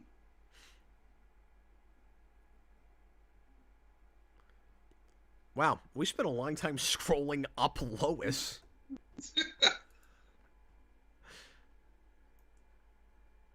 Well, there's another one. I guess we saw this coming. And then I already counted Chloe right at the beginning, so when we get to that, I've done that already. Okay. So I have a question about her plan. Yeah.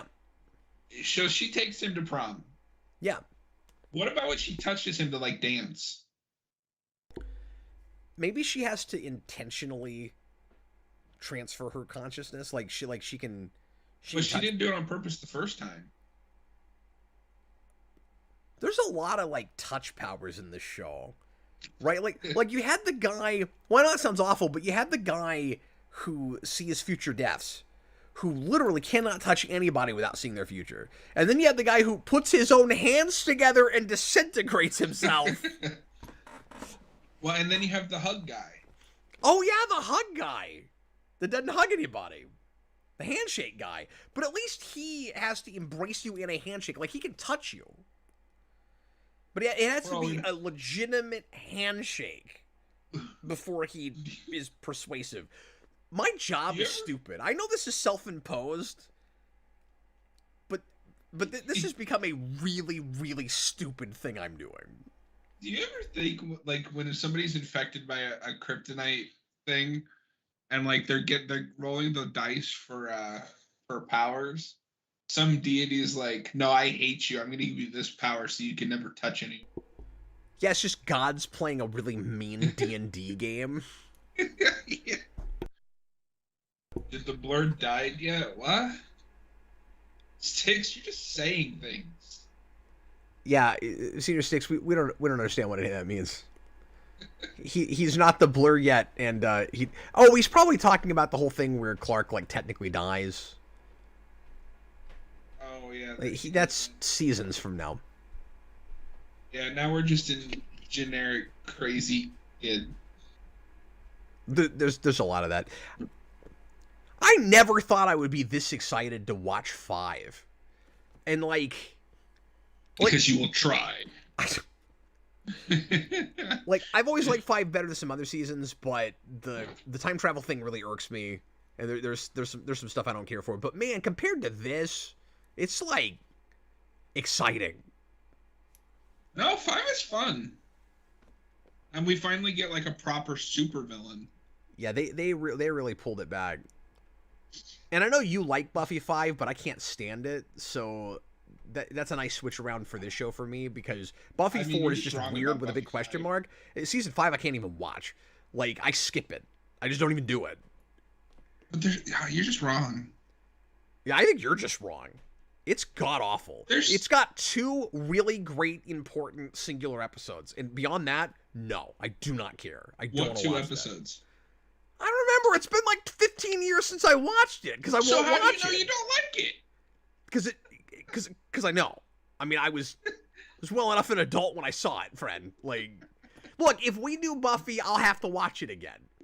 But I ain't doing it until I'm forced to. Because Glory makes me want to punch people. Oh, I love Glory. Yeah. She's my 3rd favorite villain. Yeah, and see, you're just wrong. Like, that, ugh. Blah. I mean, the only ones that are better than her are Angelus and the Mayor. You can't tell me there's anyone else in that show that's better. I like the trio way better than her. Oh, I mean, I like the trail, but better than Glory. Yes, because Glory's horrible. She's one of the worst big bads in the history of big bads. I can't deal with it. She's not even the worst big bad in Buffy. Yes, she is. So, she is not worse than Adam. Then what? Then who? Adam. No, I don't think of him as a big bad though. He's like a minion for bad. somebody else until the last like 2 episodes of the season. It's not the same thing. Well, but I mean, that's just like Spike was the big bad for the first half of season 2 of Buffy. Yeah, I hardly think of him as a big bad for that season either. Oh, that's fair. But also, yes, she's worse than Adam because I have to deal with constant screen time with her, and I don't like her. You see what I'm saying?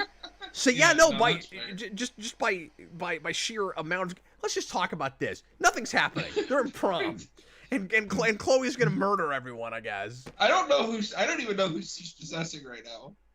It's still Chloe, right? Or no, it's jumped to someone. I don't know. Oh, who cares? It was Lois, and then. Oh yeah. See, she can't control it. She didn't mean to jump. She's just gonna do this her whole life. Which means, so she really is just a ghost. She's got like a dead man thing going on? Yeah, because she killed her body. Can she leave her body and float around? I don't know. I wonder about that. Maybe, because she was just in her body before she possessed Martha.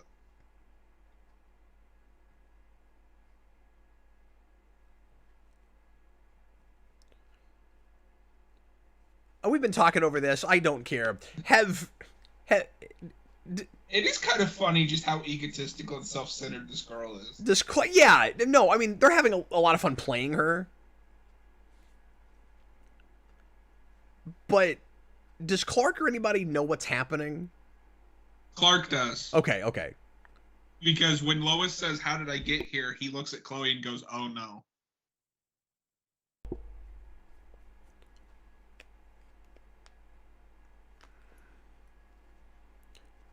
Now I'm talking about myself in the third person.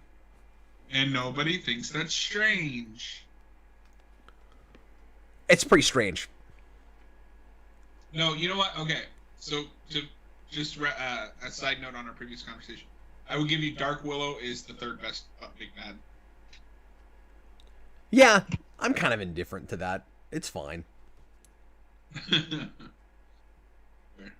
It's one of those things where that's not where I would have ever wanted to see that character go, but it was fine. But I also like season 6 more than most. I'm sorry, what? I like season 6 more than most people. Yeah, but I like season 6 more than a lot of people, because people hate that season. It's my third favorite. It might be mine, honestly. If I gotta really break it down. It's 3, 2, and then 6 for me. Yeah. No, it's funny. I may actually kind of have that also. But you like 5, and I think 5 is awful. Yeah, and then 5 is right under 6, and then 1, and then 4, and then 7 is at the bottom. No, the two. It's the body, and then I can't remember the other one. I know there's another one that's standalone that I think is really good and essential, and then the is finale. Is it the Xander one? And the finale is good. Sorry, what? Is it the Xander one? What Xander one? I don't remember what we do with that. Season 5 is the Xander body split. See, I don't remember. You mentioned that earlier. I don't even remember that episode. Oh, well, they do a similar thing. So it's not. So it's not that. But I thought there was another kind of like big fan favorite thing, like the Gentleman or something, besides the body. I can't think of what it is. It might be the Halloween episode that season. I don't know. No, it's probably the Tara episode, where her family's like, "You're a demon and you have to come home with us." Nope, that's not ringing bells either. Oh, that's gonna be an interesting watch. Yeah. We end up doing that. I don't want to do it. Did this become? It became a Buffy stream when nothing was happening. Hey, we're back to the beginning of the episode. Yeah, we saw this part already. Do you like how it came full circle? That's not how you mop. Ah! Good one. Sick burn. Nice catch there, Clark.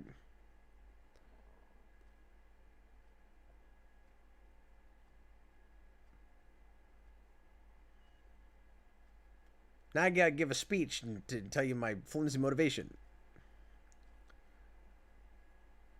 Ah, it's Carrie.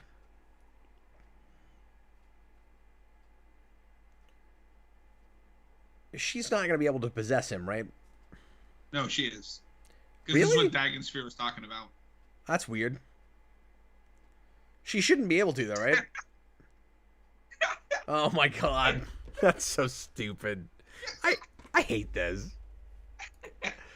Like, it's funny, but in a way I don't want it to be. Like, ugh.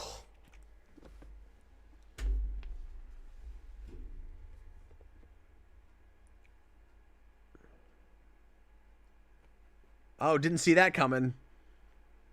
Is this Clark on Green K? Oh, well, and yeah. Also, somebody not acting like themselves.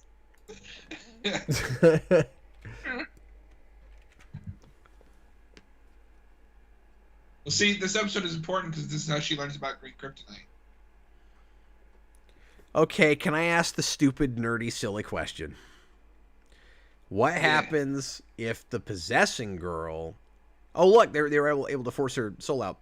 What happens if the possessing girl is being Clark and puts on a red kryptonite ring?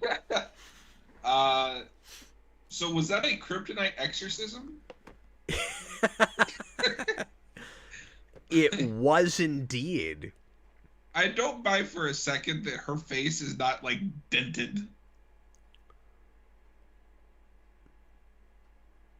Because, like, he just, like, punched her right in the nose and sent her flying.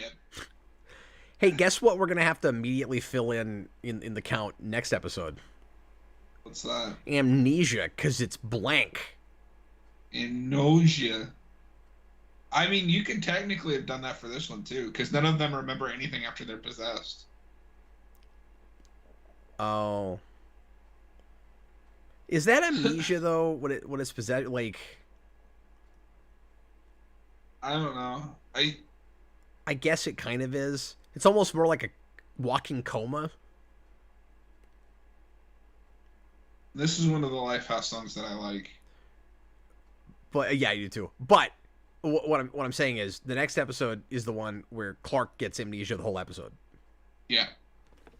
No, and I legitimately like that episode.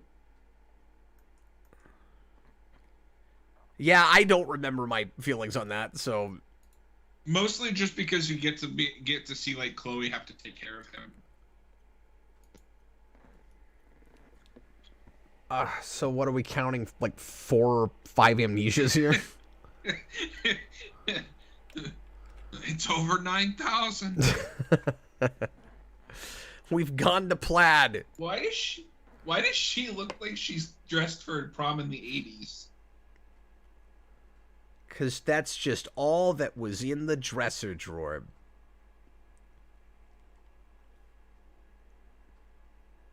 They're like, well, we got to play our big song before the credits roll. No. Yeah, I thought this was earlier in the series, unless they've used it before, because that happens a couple times, I think. I feel like this is the second or third Lifehouse appearance. I mean, the specific song. Oh. I mean, it's probably like the second or third appearance of this song. No, their song "Everything" is in the pilot or the episode, right, or the second episode. Oh, okay. That's what I'm saying is they're in this episode because Lifehouse has been in this show since the beginning, and it's very associated with the show by now. We gotta pause the stone stuff because they're getting ready to graduate. Right, and then we'll have commencement where they're graduating while there's another meteor shower. So we can just make it as insane as humanly possible. Not only that, but the day before graduation, they're going to have that one student that kidnaps a bunch of them. I know, I hate it. So that they can live through high school forever. That's where I take a nap? Because, unlike Buffy, high school has nothing to do with the show thematically. It really doesn't. They're just doing the obvious social commentary for that. Like, occasionally they go to that place, but you're right. It's not really about that.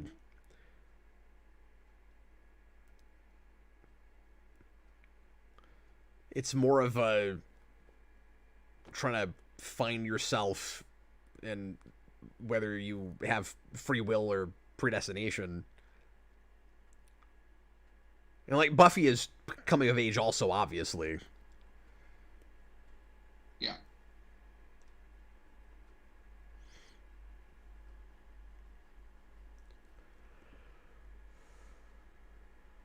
This is you and me.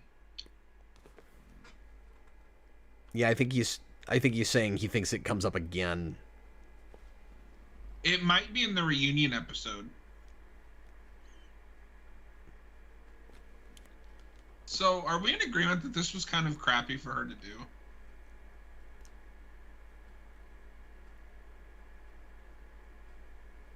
What, to Teague?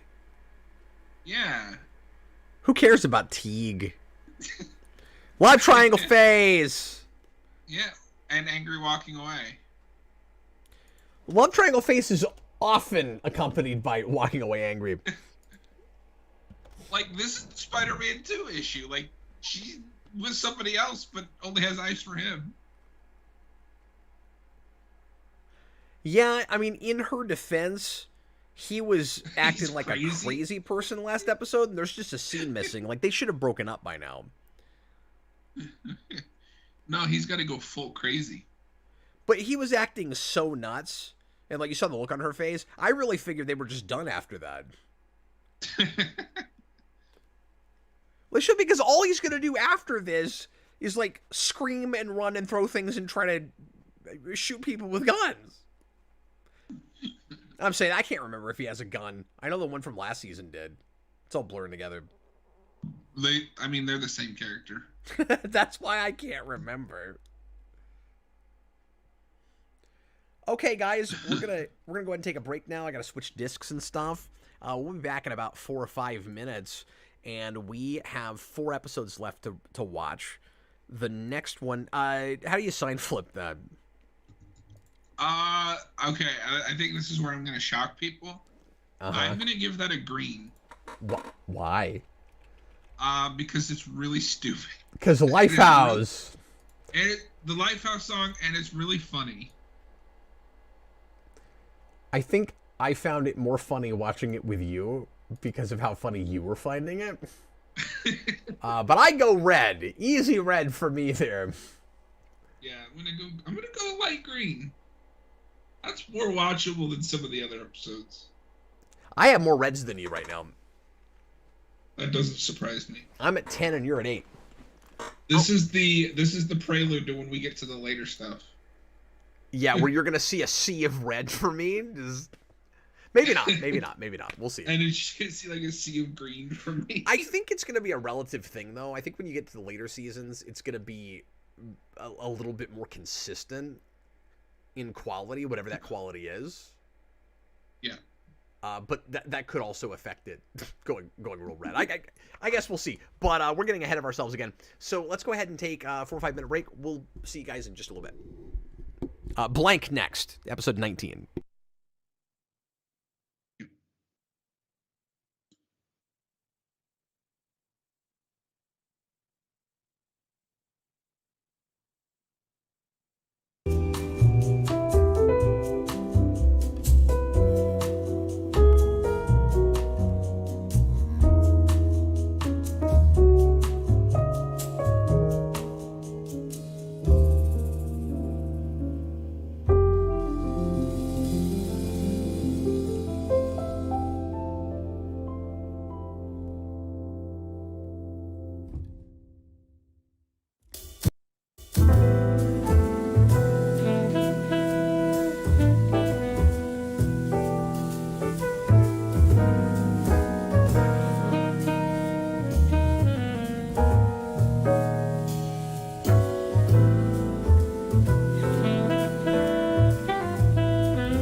Hello, folks. We've got 4 episodes left. And let me pull up my episodes here. Okay, so the next episode again is blank. I didn't leave it blank. It's not like make up your own episode title. The title is blank. Now, this is actually a choose your own episode. Oh, wow. God, they got gimmicky with Smallville, yeah? I'd be all right with that. I'd take that. I'll go watch the zombie episode. Oh, I think you meant like a choose your own adventure in the episode. You just mean, yeah, you just watch whatever you want. Okay, well, I'm going to go back to Onyx again then. I already watched it today. I don't care. I just want to see... We should make a GIF of this. Somebody probably did. I just want to see all day long Rosenbaum going, yeah! Yeah!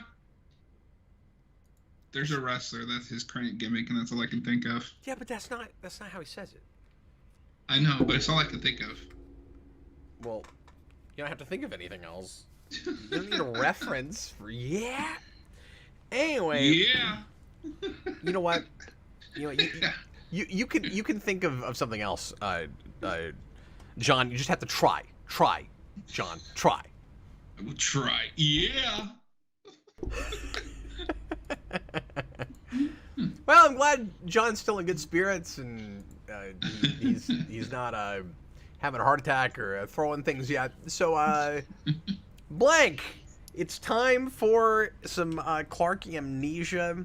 I remember parts of this episode, and I remember people in the comments are kind of high on this one. I remember thinking that it's better than it could have been with this kind of stock premise, because every genre show has this. That goes for very long. Like TNG's got its the amnesia story, like everybody does that. In exactly the same way as most shows, again, if they're sci-fi at all, have a causality loop episode, and most shows have a the same character fighting himself episode. And most shows have, and this show does this too. Well, the Underground Fight Club episode. I was talking about that. Everything has that. Even Birds of Prey had one of those, and it only had 13 episodes. And then This doesn't have an Underground Fight Club, does it? Yeah, it does with Batista.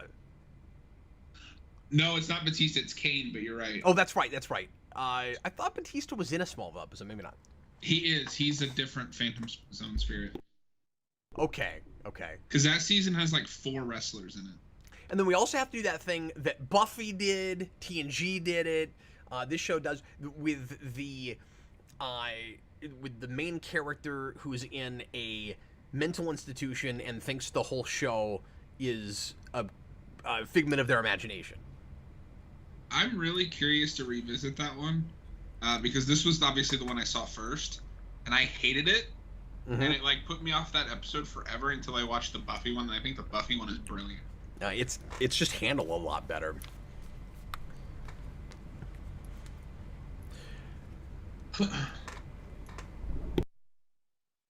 Okay, folks, let's do it. Get to timestamp 0. You've had plenty of time. Hopefully you did the homework. Everybody get ready to press play. We're going to do it right now. Everybody, please press play right now.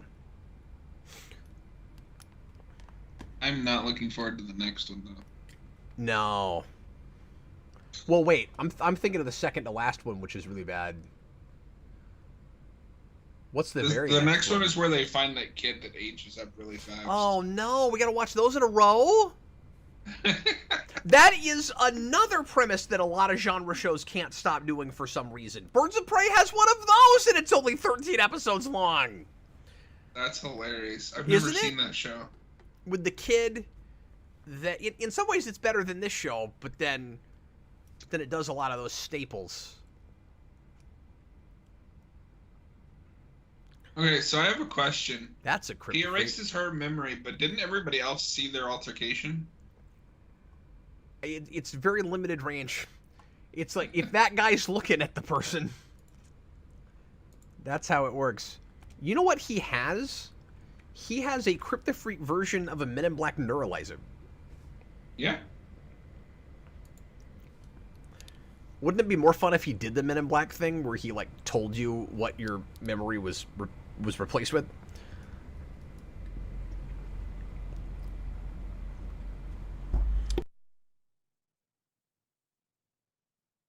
Why are we speeding up this footage?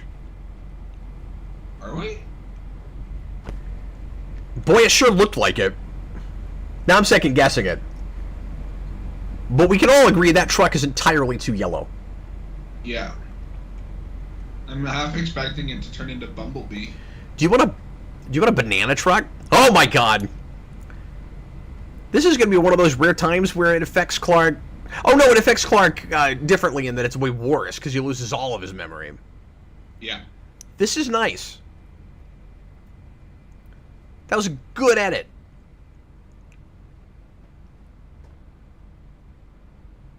Because the flashes were super quick, but I could easily tell what a lot of it was. And you had Swan in there, and you had Pete in there, and... Ooh. He doesn't skip a beat.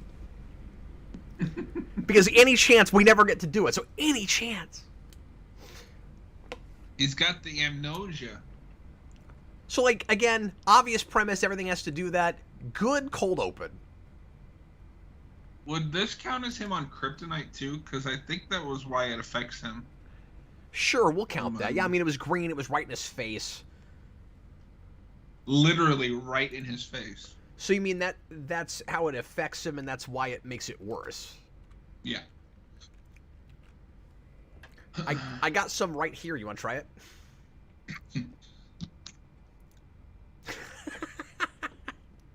Just put it right in his face. It's like the John Cena thing. I thought no one could see him. Yeah, so what he would do is he'd say, "You can't see me," but then he'd go like this. Oh. And that was like the gesture for "you can't see me." Yeah, Clark forgot everything. Senior Sticks. That's the Ooh. premise of the episode. Can't forget someone he didn't know. I just feel like this is a chance for Tom Welling to act even more like Tom Welling. Like, look how confused he looks. Like, 4 times more baffled than normal. Yeah, he's like confused by day-to-day life. And now he doesn't know what day-to-day life is. We need Smallville action figures like this, right? Like Dazed and Confused Clark Kent. Now I just want Clark Kent in Dazed and Confused. Rude Super Speed Clark Kent. Sad Puppy Dog Clark Kent. Okay. Which looks a lot like Dazed and Confused Clark Kent. He doesn't know what normal is, but yet he's skeptical that he hung out in a barn. Yeah, we tend to be kind of selective about this sort of thing. These sorts of plots work a lot better when we put emphasis on skills. And that's what Conundrum in TNG does, where nobody remembers their past or what their roles are or any of that. But if you put them in their element, they know how to do everything they know how to do just by feel, just by touch.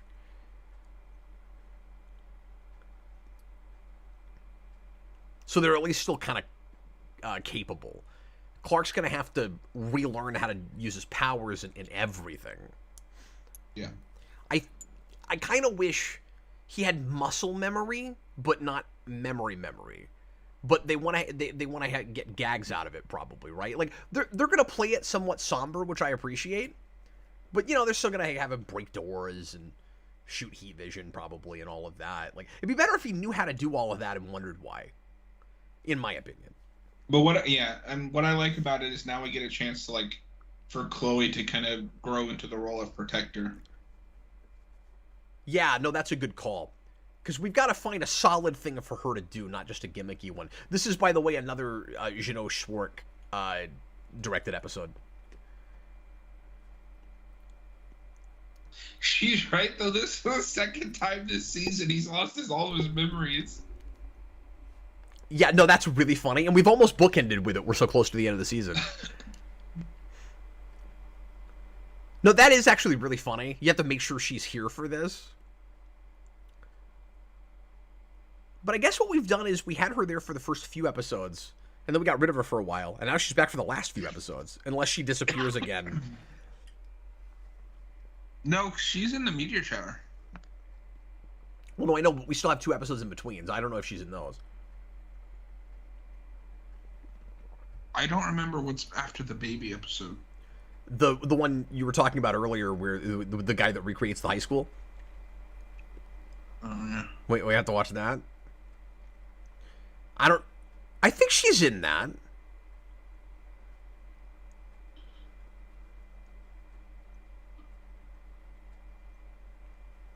Leo is still on about Charlie Cox.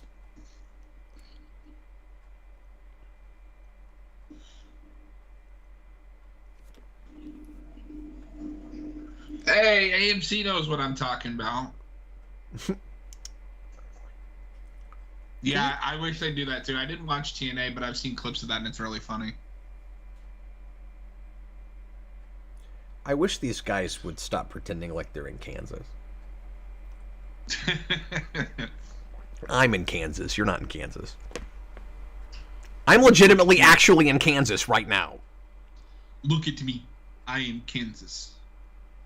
I'm not Russian. Try. Neither was Mixelflig. Try, Jillian. Try. McCaffrey, don't forget delete. That's that episode, right? Does it come with Control and Alt? Wait a minute. Are we missing one somewhere? So next is baby. Is the high school graduation thing delete? No, that's forever. Obsolete. Where is delete? Did I skip one when I wrote this out somehow? Hold on. Smallville, obsolete, or delete. I'm looking at a list here. I'll see if it's actually the season. It's not the season. No, that was last season. Yeah, didn't we do that? Yeah, that's the one where they get the email that tells them to kill Chloe. You are freaking me out here. Why do that to me, McCaffrey? 421 is the school. McCaffrey, I need you to stay in the season that we're in, okay? Try, McCaffrey. Try. 421. Yeah, 421 is forever. Yeah, it's not 421. Try, McCaffrey. Yeah. He lives in a slightly alternate universe where those 2 episodes are switched, but nothing else is different. Why don't you quit handing crowbars to people? Because he's got to see how strong he is.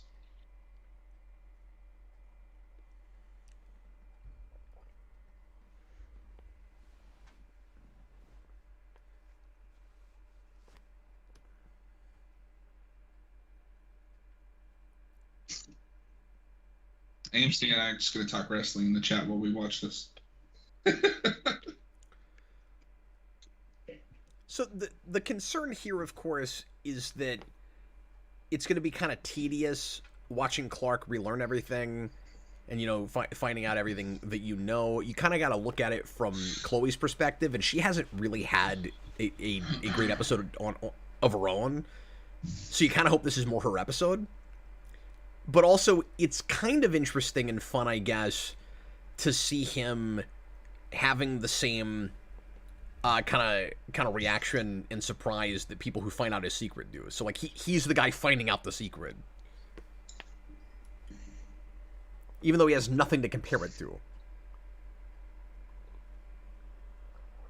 That's the thing is, if you lose all your memory entirely and there's, like, nothing there at all... If you have nothing to compare it to, why is any of this weird?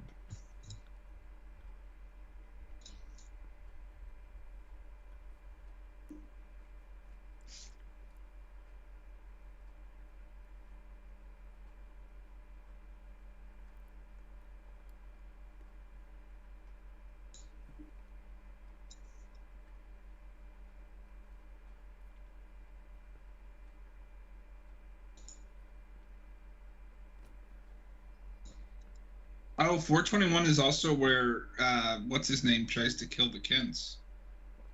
Oh, Teague. Yeah. I still don't think I'm gonna make Jason come down for that episode. I'll just let him drop in blind on the finale. Friday night, what fest? Malt fest? I have no idea. There was a bush blocking it.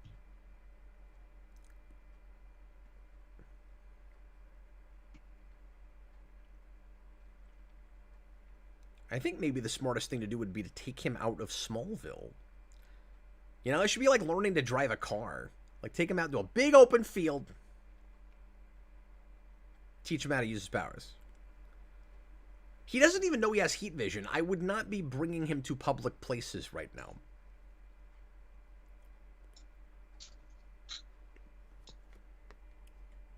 Oh, this is also a way for her to learn about the rest of his powers. Yeah, that's right. And that's kind of fun. That, like, she's learning along with him. And he hasn't told her everything. Or, well, he didn't tell her anything, so... And also, since he's gonna forget all of this at the end, I am glad that she ends up telling him, you know, soon after this. But I wouldn't have minded if this was just the way he finds out ultimately. Because sometimes when we do these amnesia... Actually, usually when we do these amnesia plots, I think, when they get all their memories back, they don't lose the new memories they gained. But it's Smallville. I always kind of read it as they played like a mutual understanding. She knows, but he doesn't, like... They don't talk about it until she gets trapped up in the fortress with him. What do you mean? Like, he knows that she knows, they just don't talk about it until he's forced. He absolutely does not. Oh, okay.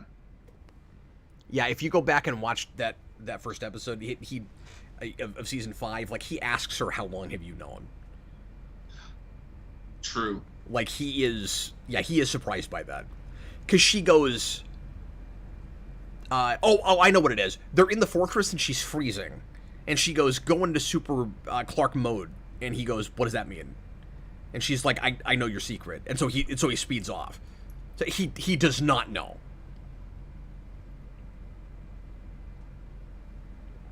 We're in a public place. This is dumb. I mean, I get that they're closed, but we're doing this because it's a standing set, right? Yeah, he couldn't also control it, I don't think.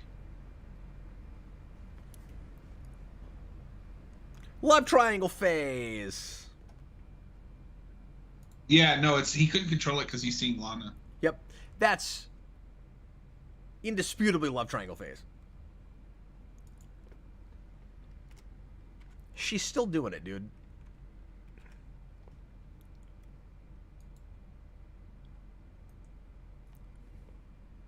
She's still disappointed about this.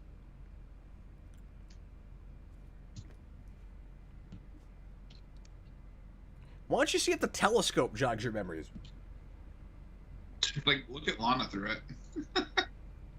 Exactly. Oh, I remember doing this. I'm a peeping Tom Welling. I remember this now.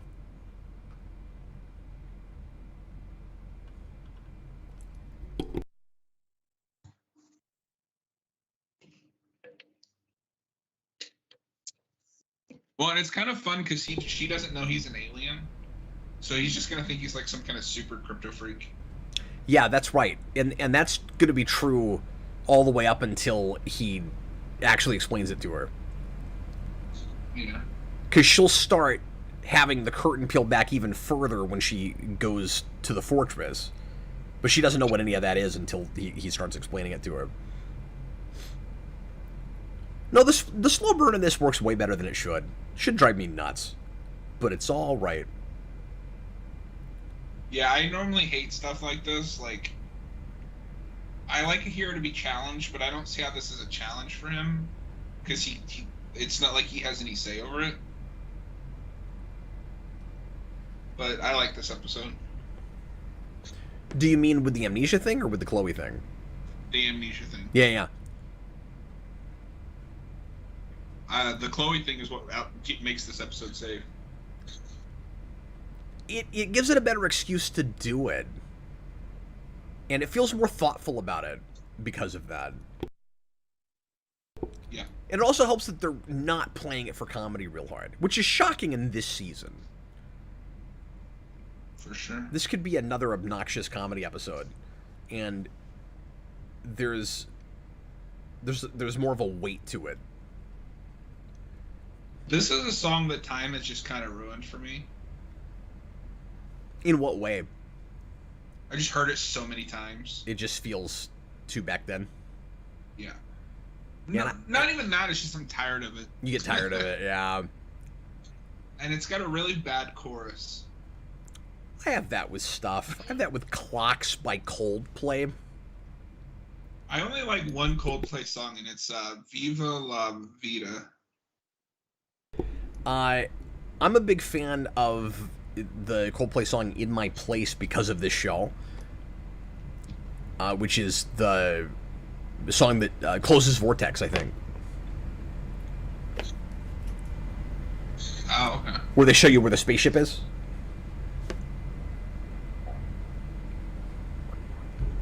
In the cornfield.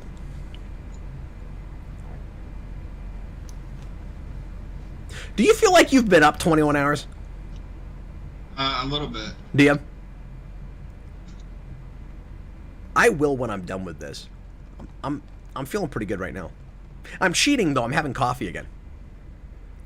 Yeah, I'm probably gonna. I don't know if I'm going to dinner right after this or if I'm gonna crash right after this. I don't know if you want to drive a vehicle. Oh, I won't be driving. Oh, okay, good. I don't have a license. Oh, okay.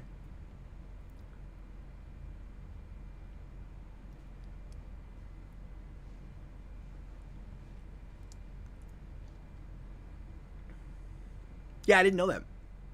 I feel kind of bad for him in this. Because, No. like, he legitimately is, like, sincere. Yeah, he's actually really sympathetic.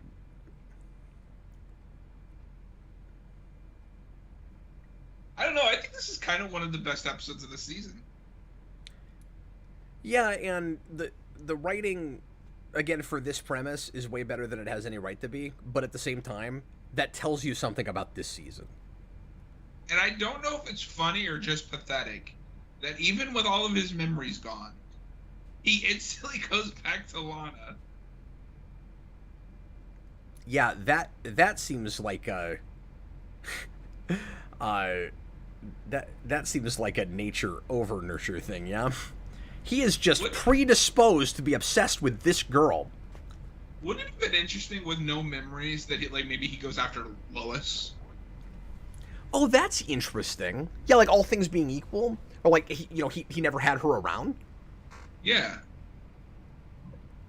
Or maybe that's when he finally goes after Chloe. I don't want them to do that. No, that'd be that backtracking hard. But it would have been interesting if it would have been somebody besides Lana, and it's like, no, you just got it stuck in your head that Lana is the only one you want. Yeah, you know what though? I think of those three possibilities, I still like this better, even though it's weird that he just seems to be like a brain chemistry thing. He's gonna go after that girl.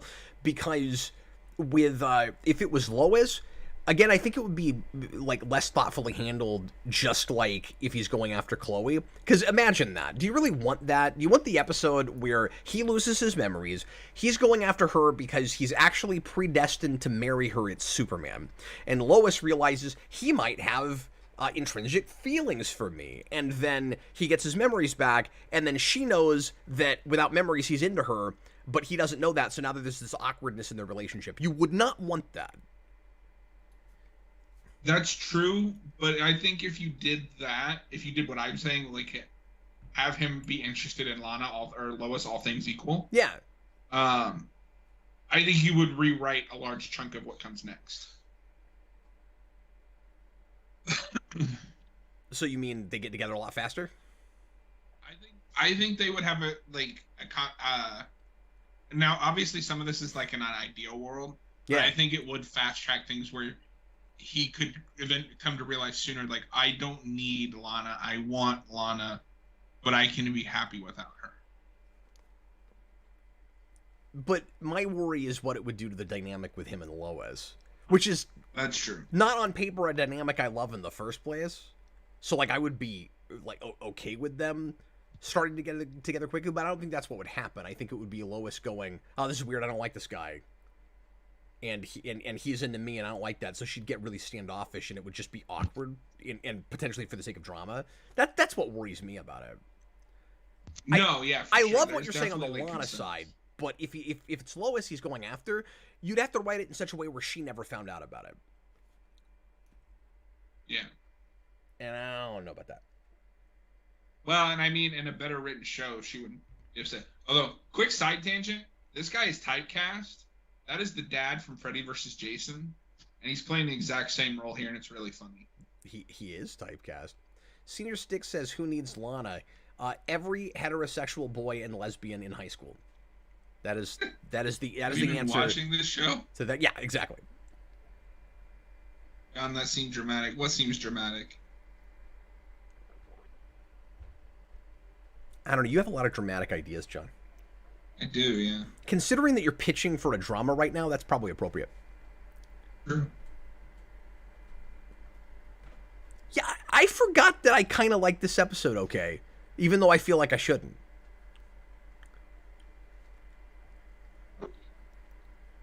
Yeah, you know what? McCaffrey brings up a kind of a good point. We're going to do something like that anyway, but we're just going to use red kryptonite instead of memory. Yeah, but if it's not till 6, this is just really early to do that. Yeah. But I mean, it's a good time too. She's dating someone else. Like, this would be the time for them to move on from each other. Well, I know, but I'm saying with Lois. Like, if you had that weird dynamic with them this early. Anyway. Needing Lana is dramatic. I didn't say he needed Lana. I said he thinks he needs Lana, and I mean, that's evident. He didn't want to go to prom unless he could go with a girl that's dating the former coach. So Lex might just be being nice or sympathetic or something, but if he is actually being honest there, that's a really weird line. He walks in and says, "You've never been impressed before." The first time Clark goes to that house, he's overwhelmed by it. No, because remember, he's going to try to grill Clark into giving him information. Well, that's true, but I don't exactly know how saying that helps to get him there, unless the idea is just good graces by saying you're like a real humble guy that's not interested in wealth or whatever. So maybe that's what it is. I don't know. First impressions of a scene I don't remember. And I think it's also telling that he sees his friend in a vulnerable state and he immediately tries to take advantage. Yep. It's his default. He's programmed that way. Yeah! Yeah!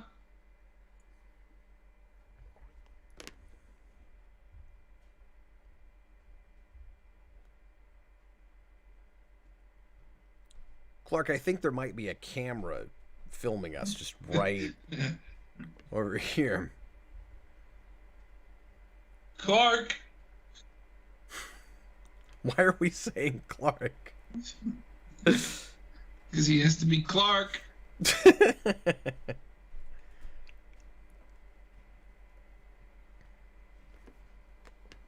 Who was Lana last Kryptofreak stalker? Well, I mean, we're gonna get one next episode. We had one not too long ago, right? Did we? I feel like it's been a while since he's actually been stalked. No, you know what? I'm thinking about Alicia, who had a stalker. Yeah. That weird guy that Lois went out with for some reason. Yeah, that didn't work at all. That's mostly why I gave that a red sign flip. Lois went out with a guy under her scale. Red sign flip. Well, it just wasn't believable. And also, I didn't like that. I don't know. You called him Dollar Store Sandman. That's absolutely right. Meanwhile, at Summer Holt.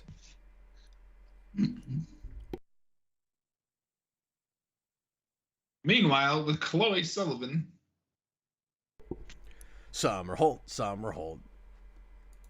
Before the, back when the show was coming out, I'm really surprised nobody tried to put Chloe in like the DCU. Yeah, she got a couple comic book appearances. Because like with Arrow, they immediately tried to turn Green Arrow into just Arrow. Yeah. And then obviously with Batman the Animated Series, like Harley Quinn has been a staple for 20 years. No, that's if a this good show point. Just We come had out 10 years earlier, those would all be floppy disks. Yes. We had or maybe even a zip drive, but we had like 4 or 5 years left in the DCU. Did you mean DCAU? Because I was a little bit not sure what we were talking about. No, like I just mean I'm surprised they didn't like put her in the comics. They did, but it didn't really stick. They didn't do a lot with her. Yeah. But no, she is in the comics. No, I thought you meant DCAU because that could have happened. Although they had the stupid like almost anti-synergy thing, where if it's in one, it can't be in another thing. We were talking about that, so I guess that's not surprising. But they had 4 or 5 years where they could have. Yeah. I didn't know that they put her in the comics. I wonder how that looked. That's what I was saying.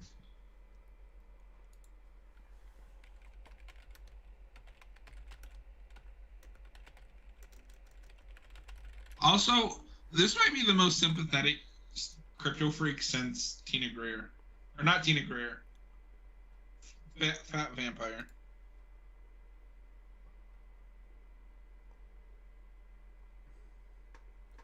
But yeah, and this is not from season 11. This is canonical comics, but that's what she looked like.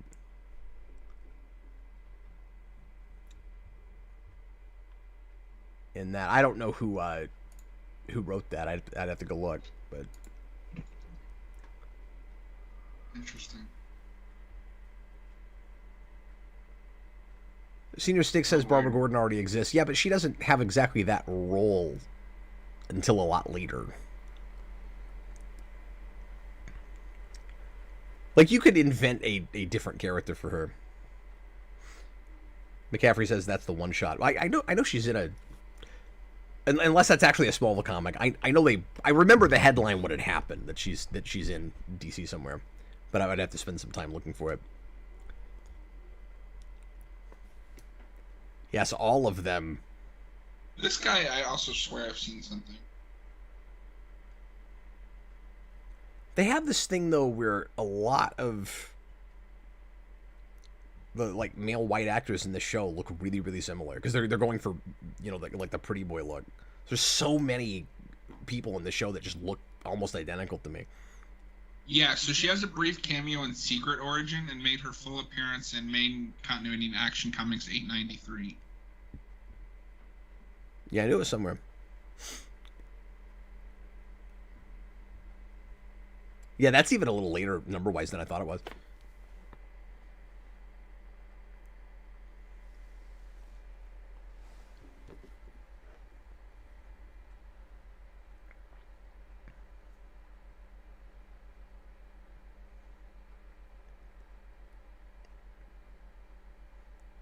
We rarely get anything like a flashback for a Kryptofreak.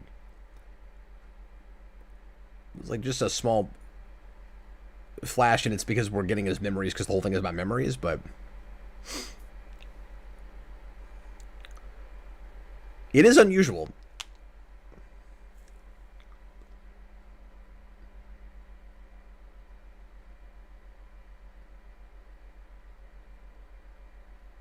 Oh, yeah, Leo, I forgot that there was a Lois and Clark episode where this happens. Yeah, every genre show, man.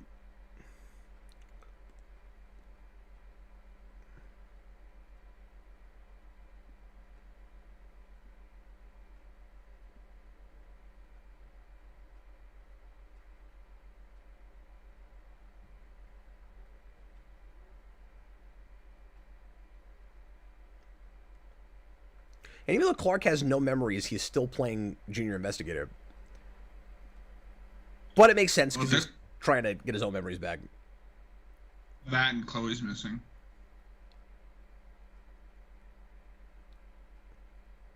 Yeah, it's true.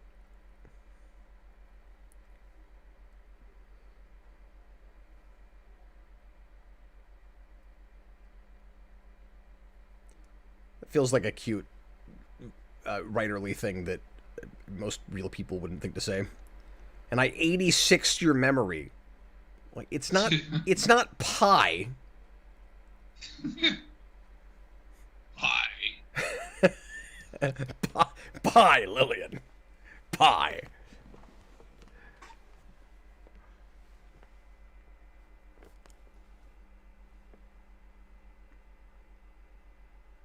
Summerhold is in a lot less of this season than I thought it was.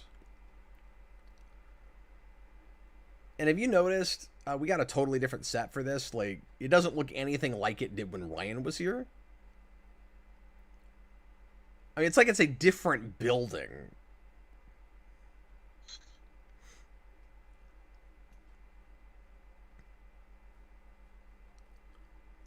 They also have this weird thing where when we first go to Summerhold, we're told that they don't have patients there.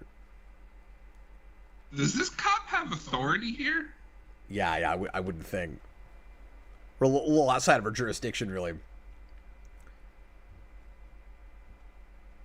And, like, did they ride together all the way to Metropolis? Did Clark meet her there on foot? No, he wouldn't have been able to. He doesn't know where that is. No. And he hasn't done a lot of super speeding either. But there's that... Clark on Kryptonite. Oh, thank you. There's that thing where they Summerholt pretends like they don't take patients, and I think at some point they just start publicly taking patients, I guess.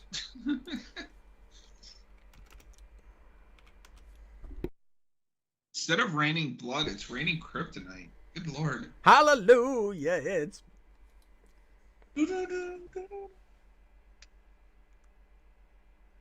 Summerholt loves the chin things. Yeah, because it's creepy. Yeah, it really is. Oh, yeah, I never thought about that. No, I'm helping you, Chloe. That's why I'm doing this against your will. And I'm gonna hurt you really, really bad.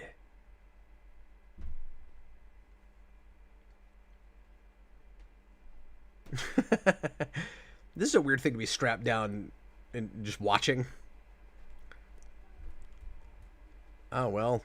Literally the exact same role as Freddy versus Jason. These men are being thrown into carts. I guess I'll just watch. That was a throw.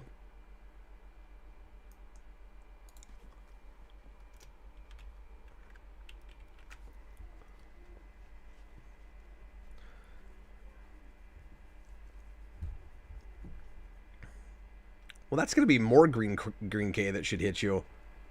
Wait, no? Okay.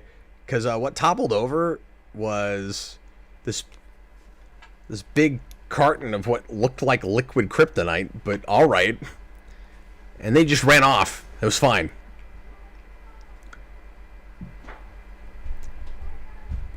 Maybe it was actually Ninja Turtles ooze.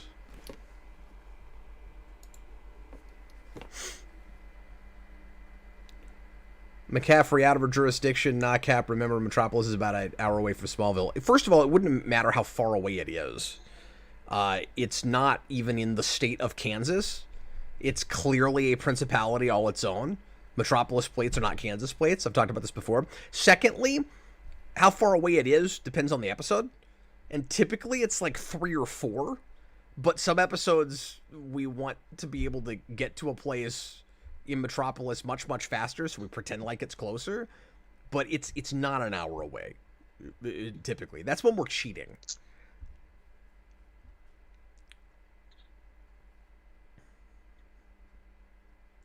Now, to be fair, if Metropolis was actually taking the place of Kansas City, like I've always thought that it ought to, with its placement, it should be more like an hour away from Smallville. But we play it too often like it's 3 or 4 hours away.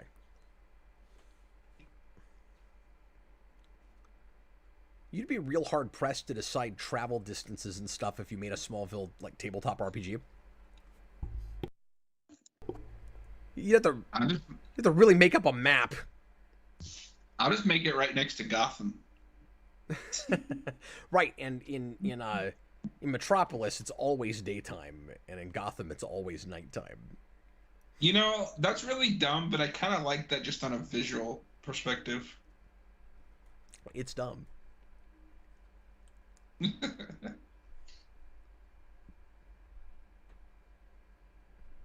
Dave Atkins, what's up with the show using stock footage of the Narrows from Batman Begins in some episodes? Does it? Or does it just look like it? I don't know if I believe that. Is that true? I haven't noticed anything. Yeah. I didn't either.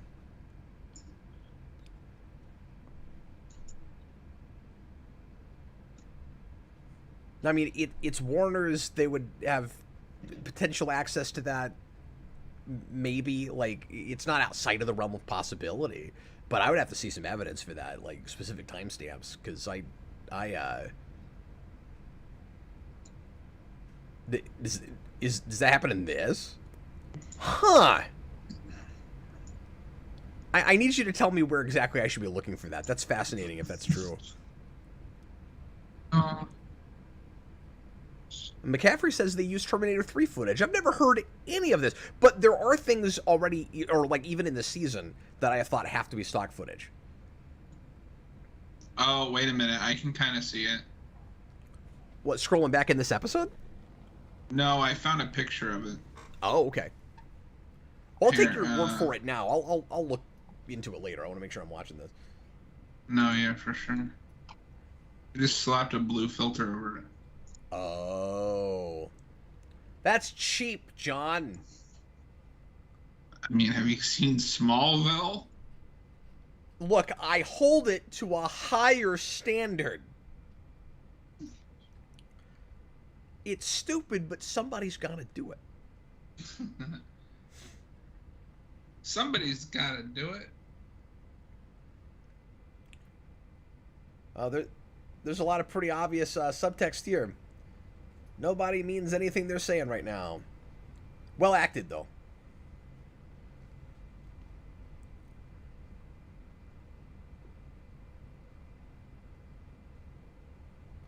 So that is the opposite, John, of what we've seen for a lot of episodes this season. Like, I don't feel like this was stretched at all. I feel like this episode kind of moved at a clip. Yeah, no, this is gonna... Spoilers, this is gonna be a strong green for me. Yeah, me too. I don't think I like it as well as John, but it's definitely a solid green. I don't remember this song. I don't know this one.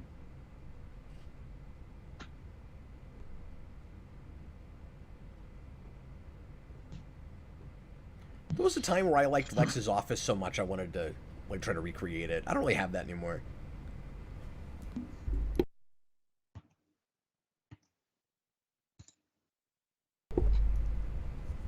Because I have a cool office too. I did almost put a pinball. I did almost put a pool table down here once. So you can practice like Lex Luthor? Right. Where no matter where I shoot the cue ball, like I pick it up and put it wherever I want to, and then scratch on every shot. Even though I practice constantly.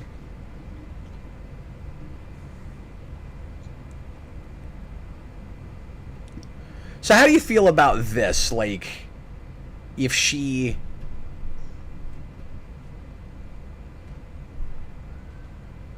If she were to keep... I'm sorry. No, I get what's going on. Without his memories, he was going to tell her things, and that's why she wanted to go out with him. Okay, I'm caught up.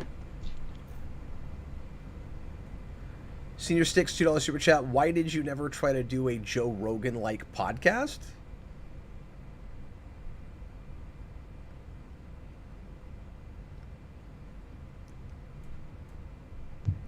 I mean, like I talk about pop culture stuff. I'm not sure what you mean by that. Like, I mean, I've never watched Joe Rogan, but in full, but I've seen like clips. and he just talks to people. That's what you do. Yeah, I mean, maybe he means... He was talking about this earlier, and I get the sense that he thinks I ought to have done more things like that to try to build, like a really big audience or something. I like occasionally doing interviews. I don't want to do it all the time. Yeah. Full disclosure, and I've said this before, it's the thing that makes me, like, the most anxious. Is just dynamics with people that I'm not, that I haven't developed yet. And having to, like, record a conversation and try to get into a good groove and rhythm with someone. Like, in a perfect world, I would spend an hour or two talking to every person that I interview before I started recording. Because it makes me anxious, like, feeling them out and not knowing if we're vibing. And so it's a thing I like doing every now and again, but it would be nerve-wracking to do it constantly. Which is why I quit doing that. I used to do it every 2 weeks with comic industry interviews, and I did that probably, I don't know, half a year, like 20 weeks in a row, and I...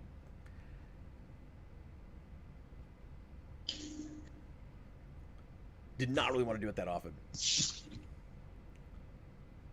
Senior Sticks, yes, but it's streaming. Streaming and podcasts are similar, but I guess podcasts is more... I just can't read past these stupid... Oh my god.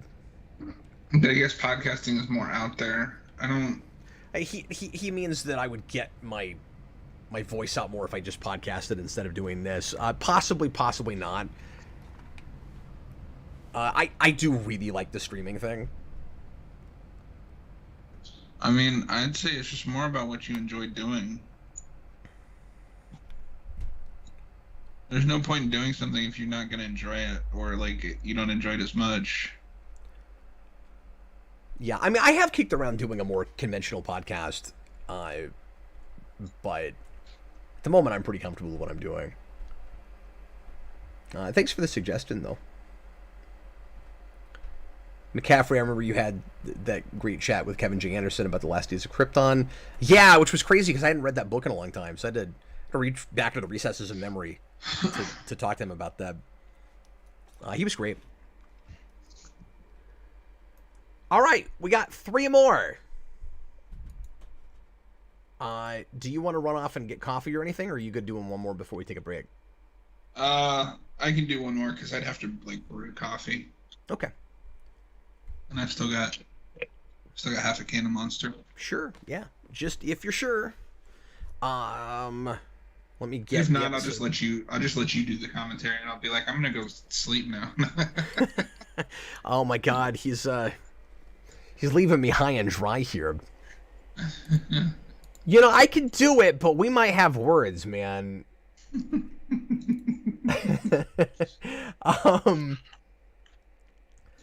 Okay, we're both green on that. Yeah. We talked about that.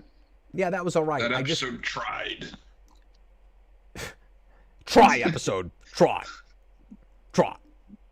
Succeed. Exterminate. It's ageless. Oh. I almost want to talk about anything but this episode. We might not have a lot to talk about. It's been a theme.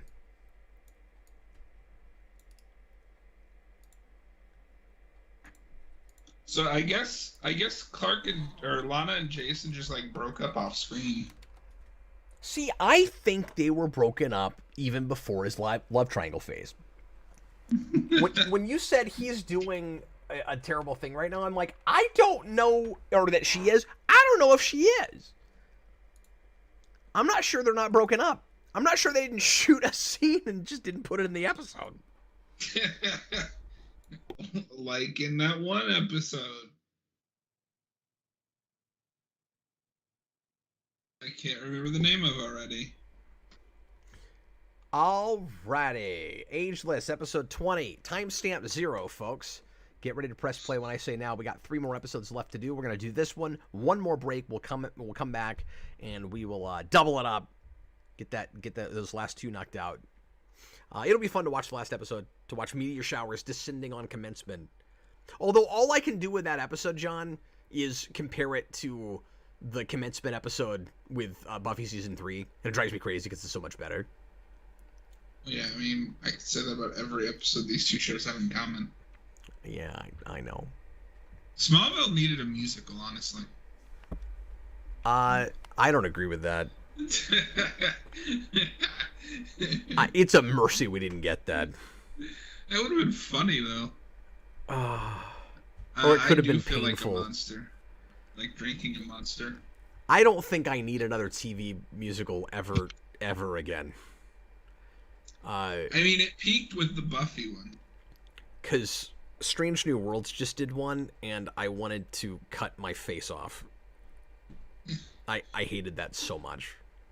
So what you're saying is you wanted your face off. That's exactly what I'm saying. Okay, here we go. I don't know if you've seen that movie, but... Let's say that again. I don't know if you've seen that movie, but it's all I can think of. Oh, yeah.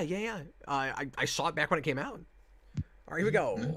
Everybody, please press play right now. Yeah, I haven't seen it in a long time, but I have seen that. We watched it a few weeks. Maybe it's been a couple months now.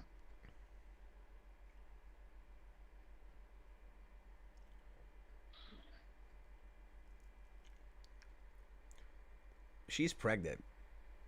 She's got She's like glowing, literally. She's got like a Kryptofreak baby. Yeah, it's like Men in Black.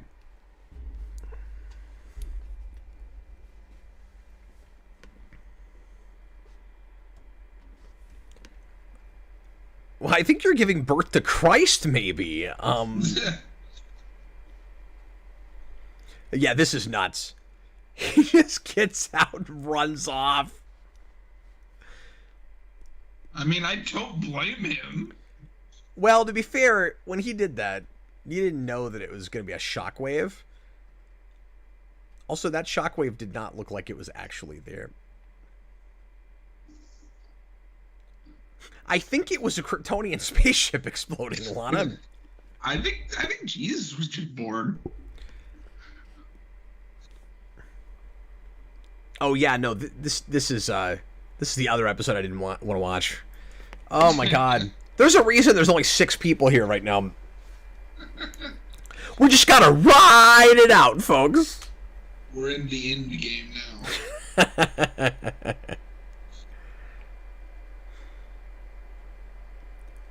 Clark is gonna get the Kryptonian stones, and then he's gonna use the stones to destroy the stones. First, he's gonna wipe out half of all life in the universe. Because it brings a smile to his face. Brings a smile to Jarrell's face. Look, they're in a snow globe. Yeah, and he's gonna make sure that... And he's gonna keep doing it until Lana agrees to marry him. You've lost the plot somewhere here, I feel like. Yeah.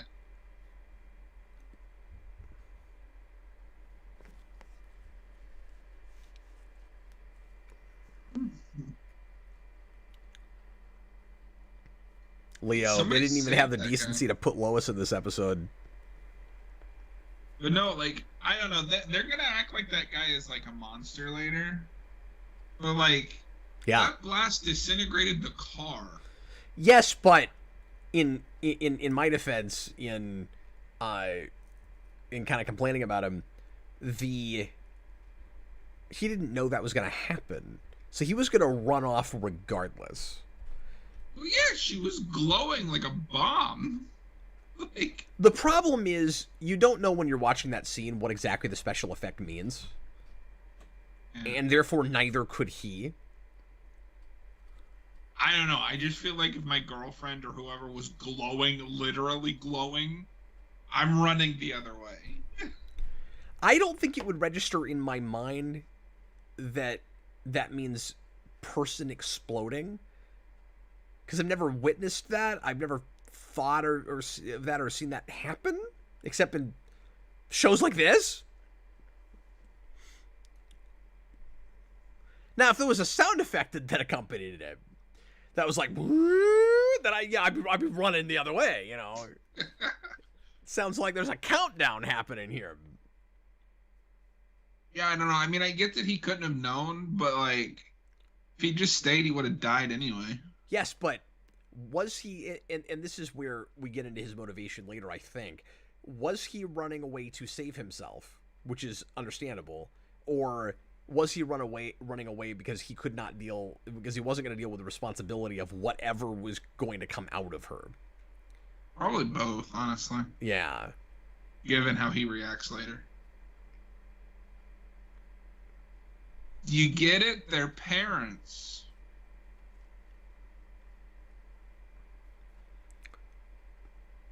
They should have made it maybe more clear, and I maybe this is what they do, but I don't think it is, that Clark and Lana are not meant for each other because there's no way they could raise a child together. No, they don't do that. It's just a chance for them to be parents together. But also, we've already done them being parents together with Ryan. Sort of. I mean, but going through the motions from baby all the way to adulthood is, like, very, very different. He's not going to make it to adulthood. He's going to be the same age Ryan was. Well, he dies an old man. Because we always do that. No, because he gets to, like, young teens, like 12 or 13, and then they say that the next energy discharge will be too great, and it's going to be like a huge bomb that will kill him. I don't think that's right. I think they rapidly age him. Like, it's really quick for the last few, but I'm pretty sure he gets to old man status. No, we'll see which of us is right. I thought we did that with this, but I might be conflating it with the 4 other episodes in other shows that I've seen that do exactly this plot.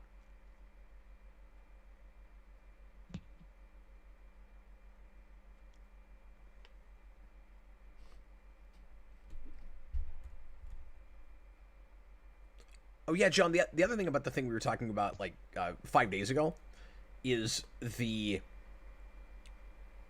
colors of the school being red and yellow. The crow itself is blue. True. McCaffrey, Cap, you're right, old man, go boom. I thought so. That's not how I remember this episode. We always do that. We always cast an old man for the end of it. Does this count as a Kryptofreak? Is it Kryptonite that created this? I'm sure it is. Yeah, like, they specify. Is it the... Well, here's the question. Is the woman the Kryptofreak, or is he the Kryptofreak? And was this part of, like, a of a Lionel experiment? I hope it's a Jarrell experiment. I'm going to count at least one. Yeah. It's one for right now. Were we supposed to spin the wheel like 100 years ago? I don't remember. Because Senior Sticks is asking if we spun it, and I don't know why we're supposed to. What super chat did he send in? Well, he sent a $2 one at one point, and I didn't play a sound, but that's not for the wheel, so... Unless he sent a $5 one a long time ago that I don't remember. I don't see anything recently. It is a mistake to die.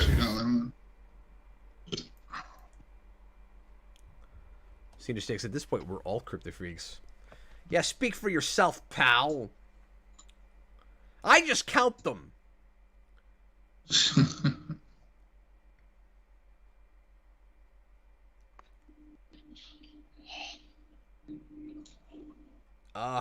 Eyes glazing over like donuts again.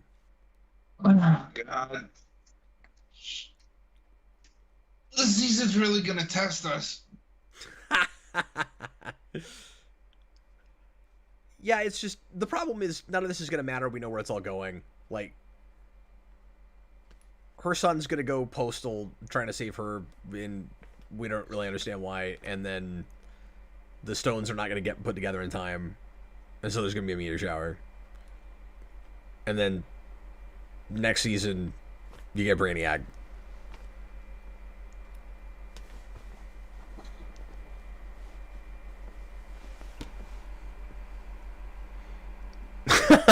John. Try, Lillian. Try, random guy. Try. AMC. I don't know your name, but you must try. Yeah, we were talking about that. AMC, did you start the episode like just now, 9 minutes after we did?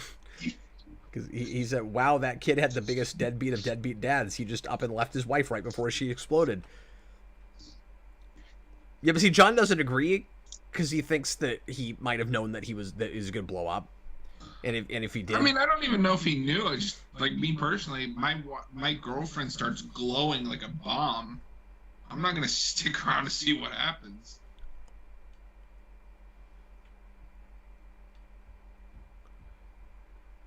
Do you get it? They're parents.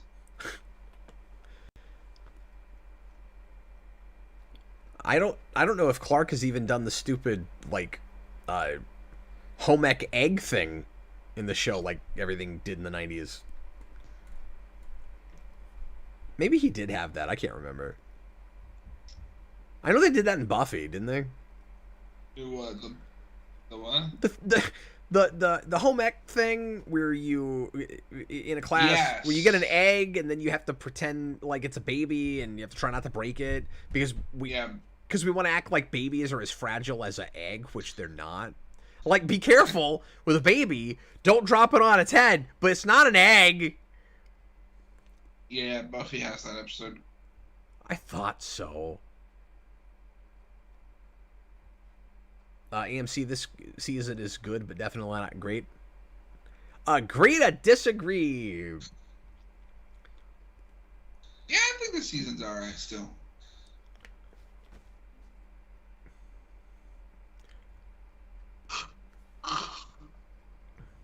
Well, yeah, Robert, this is just Ryan again.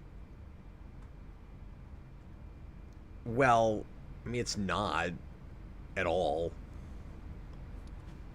Like, how is it Ryan? Well, except for the fact that he dies. Is that how it's Ryan? Get attached to a kid who ends up dying. It's just the Ryan thing with a different paint. Coat of paint. Yeah, I guess it's too retready. That's true. But the things they have to deal with are a little bit different, at least initially. I don't know. Yeah, if you're just looking at that second episode, I guess Ryan does know he's dying. Yeah, so and they so he doesn't have to deal both with his have mortality. Powers. Yeah. Nope, you win. Just stop making such persuasive arguments all the time. I will try. Try, Lillian. Somebody put clothes on that child. Yeah, I don't know if they have clothes for like a 7-year-old lying around. He'll be dead in 15 minutes anyway.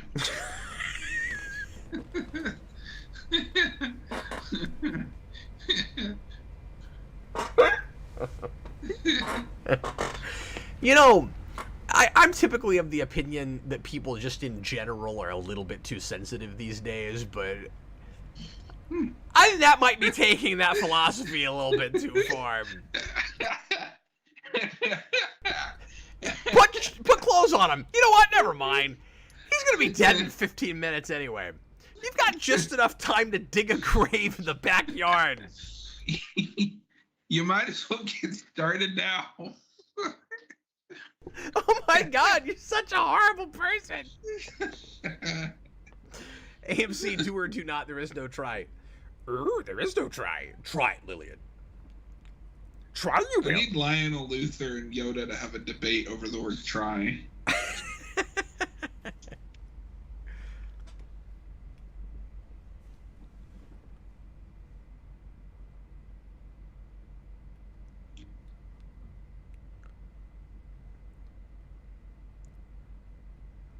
Well, did you forget the part where the last time you guys had a scene together, you were like, thank you, Lex, for making me evil again. You know, the guy that you can't trust and never could that tried to poison you at the beginning of the season for putting you in jail. Remember that whole thing? I don't know why he thinks that's a persuasive argument, but...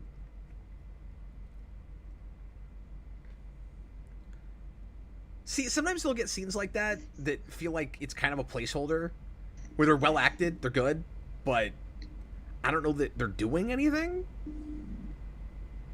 This whole episode just feels like we have to fill an episode count. Yep, we've got a count, and this one needs to have one. And the CW said that Goff and Miller couldn't just read their grocery list into a camera, so... Yeah. I guess we're making an episode. That'd still be more entertaining than the stupid crypto episode.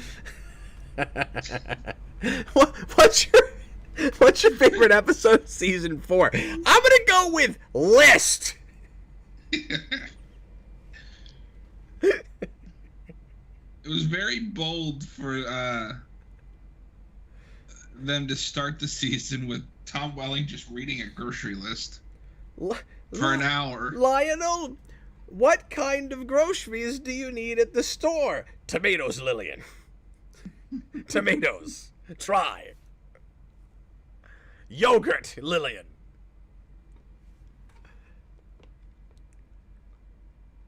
I like how worn that book is. It's a good prop. I remember that story.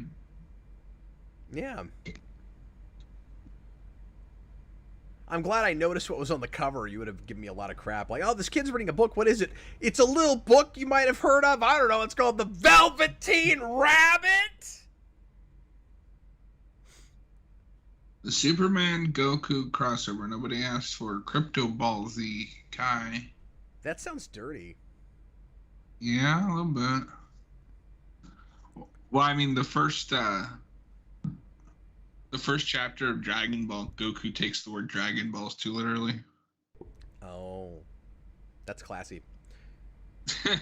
It's a little book you might have heard of. It's called Huckleberry Finn. Tom Sawyer. Shut up, John. Oh, of Mice and Men. That's what I thought the book was, because there's another hospital scene where he's being read of Mice and Men, and that's what I thought it was. And it's funny because when you said 7th grade, that's another book that's read a lot in junior high and high school. So that's where I thought we were going, because I was reading comments, and then you were all like, "You idiot! It's Huckleberry Finn." You have to try. Try, Captain Logan.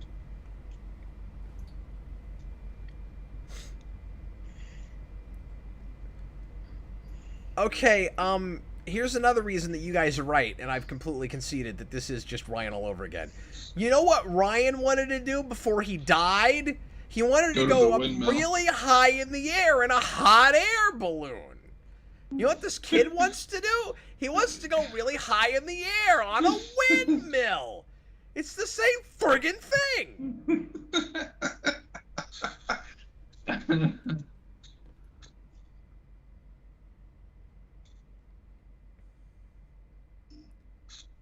But you know what, John?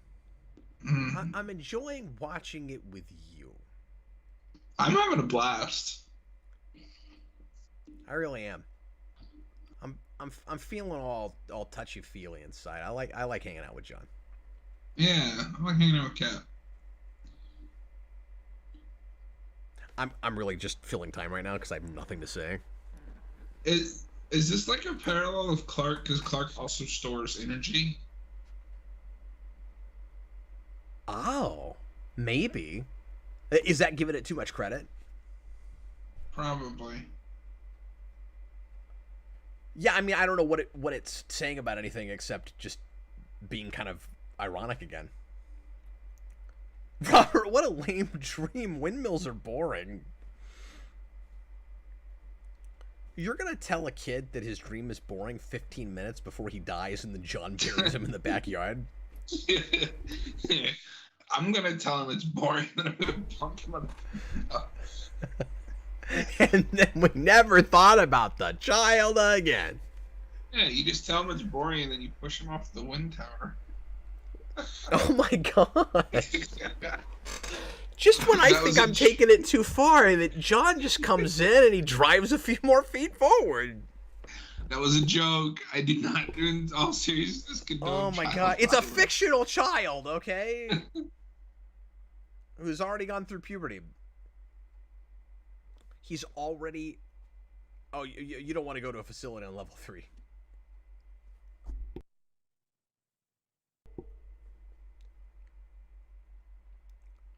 Look, he's rapidly turning into Bart Allen. He looks kind of, yeah. But no, the next transformation, he's gonna die. I'm telling you, he's gonna turn into an old man. I think he transforms again, and then he rapidly ages real hard. And so you see him very briefly turning into an old man at the end.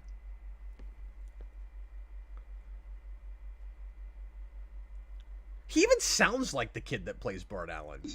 Like, at his next transformation, he's just gonna automatically have fake IDs.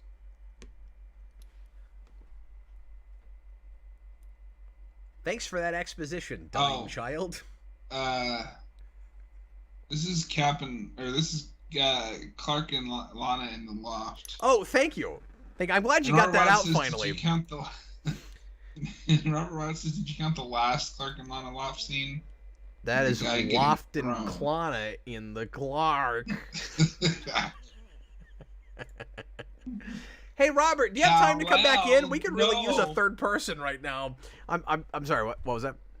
Kal-El, no. No.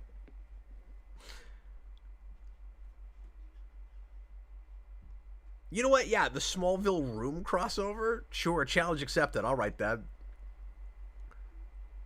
Oh, walking away angry. I'm sure there's a bunch of those I've missed this season, by the way. We had to have had at least one or two of those with Genevieve Teague. And she seems like a walk away angry kind of person. Okay, cool. Thanks, Robert. He's going to come back in the next... We're going to need him for that, because that's going to be another dud in a row. Now, don't get me wrong, there's kind of some cool, like, tonal atmosphere stuff with that episode, but it's just more filler and pointless and not making any kind of a, fresh point or anything.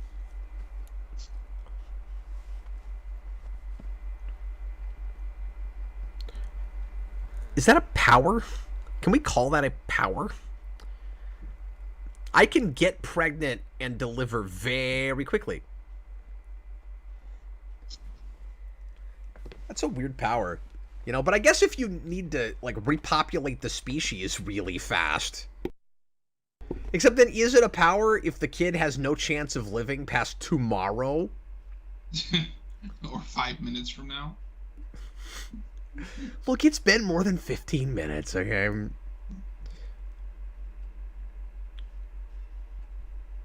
It's almost as hyperbolic as saying nothing is happening. Yeah, except I'm actually right. He's gonna go boom.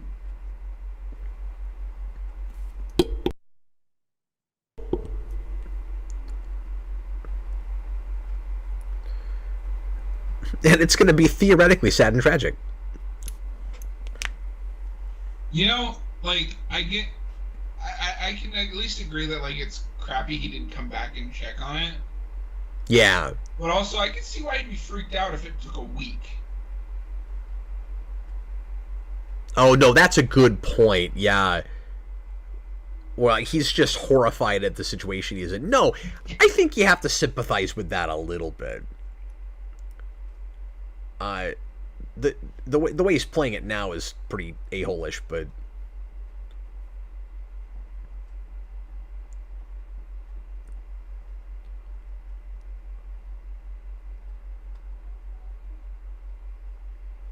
But, he gets reasonable eventually. Wait, does he? Well, he's at least not denying the kid still. Oh, true. He immediately gives Clark the information he's asking for. At least he's trying something. Look, the man is trying. He tried. He's trying. Tried, Lillian.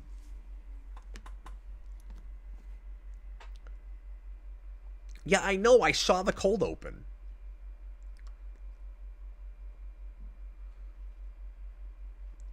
Well, it's not like there was nuclear fallout, right?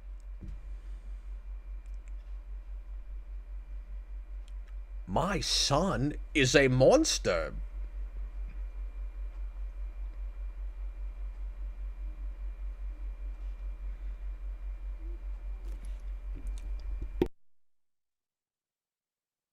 Okay, now he's being less reasonable.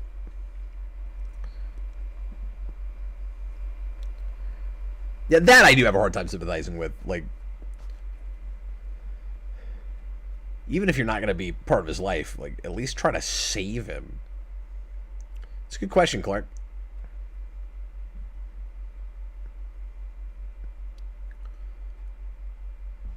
It's moments like this where I can't help but disagree with Splinter in the 1990 Ninja Turtles movie when he says, all fathers care for their sons. Like, no, not all of them. No, that's a very, like, idealistic, worldview. It sure is. Yeah, no. You're the 2014 Splinter. You torture your sons.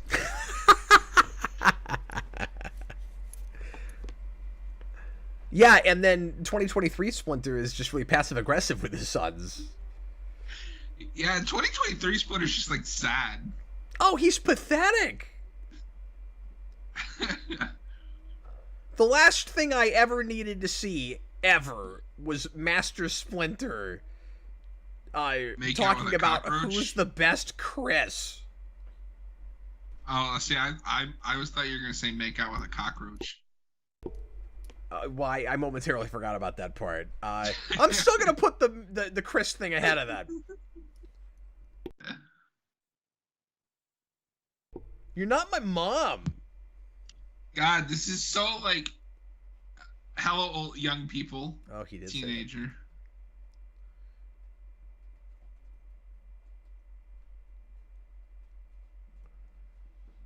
Look, kid, you just don't have time to be an angsty teenager. You don't have time for it. You know? You have like 2 minutes. You got 5 minutes left. Robert just wrote everybody betray him. Oh, man. Try Tommy Wiseau.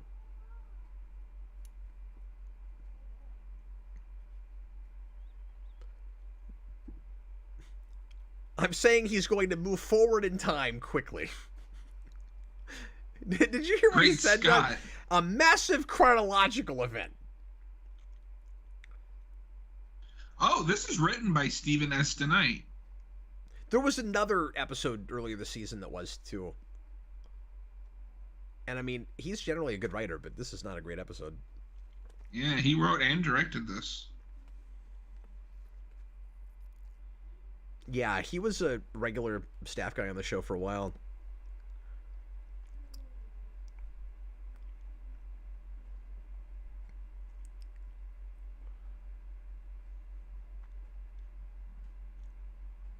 Oh, this kid has been in things.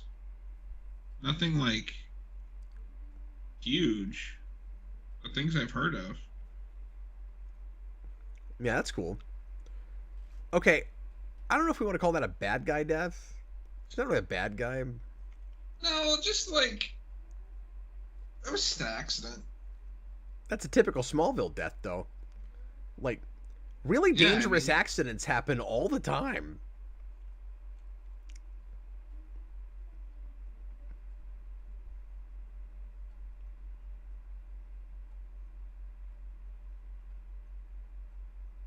Hey, you killed him, dude. Yeah. I mean, you only have 2 minutes to live. Like, you've already killed your father. He didn't even care. He was just like, my God. My God. My God, I'm going to die in 2 minutes. It's like a English phonetic spoken by non-English speaking Japanese people in a late 90s Sega game. Like, my God, how could anyone do this? You were almost a Jill sandwich. My friends went inside. They're not back yet. I told them not to go.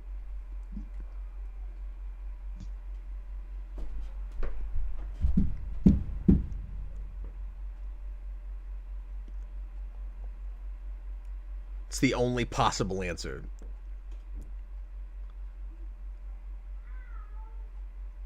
If we don't, he's going to be 75 years old. Why can't they just extract the genetic stuff they need from the corpse? Yeah. Because they just need bone marrow, right? There's a plot hole. I mean, maybe it would take too long to get permission from the family, but they should talk about that. I mean, it's Lex Luthor. It's not like he cares. That's a good point, too. Yeah, he didn't try. Yeah, he didn't even try. He didn't even try, Lillian. Yeah, I would get out of there. Oh, yeah, Leo, of course. DeKnight is the first season Daredevil. Sure. Well, And he was probably Buffy. saddled with some not great material here.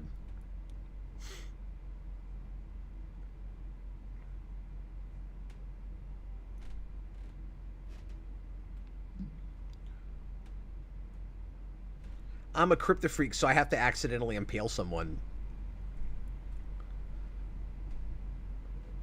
Does he have powers?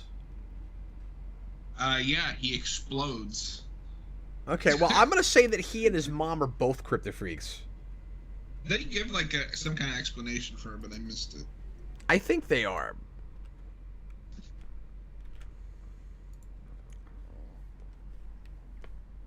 McCaffrey, what about Clark's super blood? It has to be a genetic match. Well, yeah, except Clark's blood seems to... This is also dumb because, like, what kind of Kinda. energy is it that he's absorbing? If you take him out in the middle of the field with no lights, is he not going to absorb anything?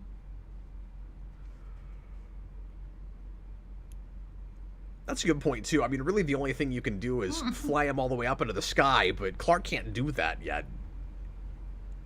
Oh, instead, Clark will just push him off the windmill. That's one less windmill in Smallville. No, I don't know if you remember the end of this episode. It gets nuts. I really don't right off.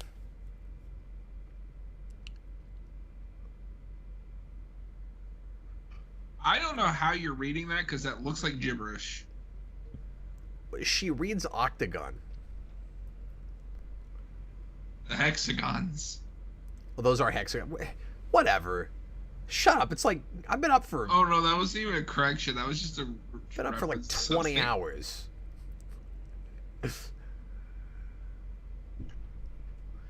No, what I want to say is she reads Honeycomb. Wall of Look at that Weird, CGI shut up. shot. God bless America. I hate the stupid Wall of Weird. We cap it at 50, okay? We're never counting it again past 50. Screw the Wall of Weird. Screw you guys noticing it. Yeah, no, see, he's gonna die like this. No, he's gonna turn into an old man first.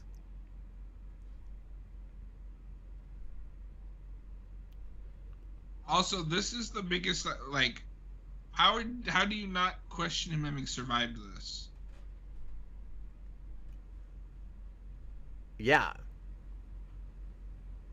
And why aren't you more worried about the shockwave? Remember the last time there was a shockwave? Like, you don't know how far the shockwave's gonna spread. This could be way too close to your house. You might be right, and some of us might be remembering the old man thing wrong, but I really thought that happened right before he exploded.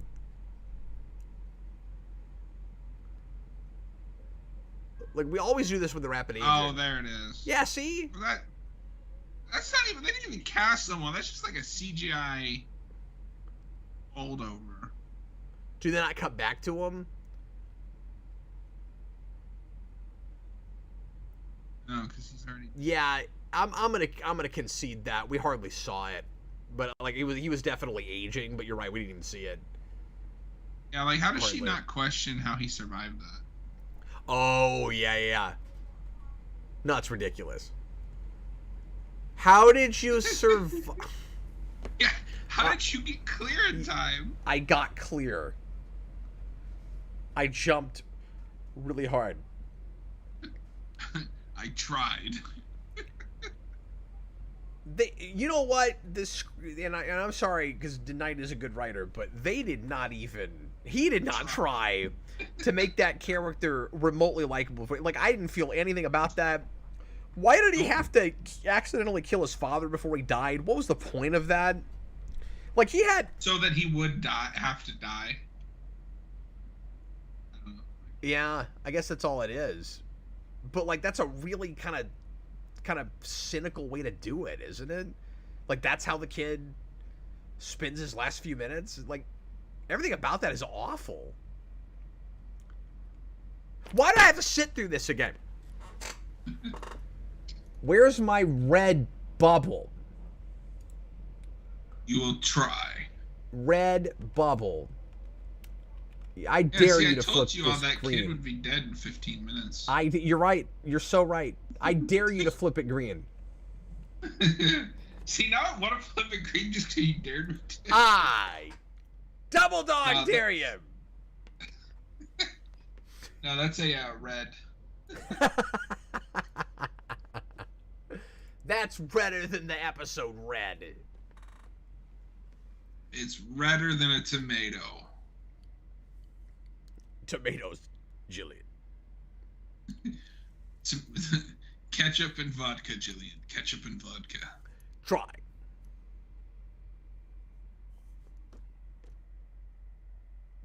Not Jillian, Lillian. You will become Jillian, Lillian. You will try. You will earn a G. This isn't Wheel of Fortune. You can't buy it for $1. Oh my god. Look, Lana, it's a little book you might have heard of. It's called The Velveteen Rabbit. I don't buy that they were this attached. They had him for 5 minutes. No, like I don't mean to be horribly insensitive or indelicate, but I mean we've passed that.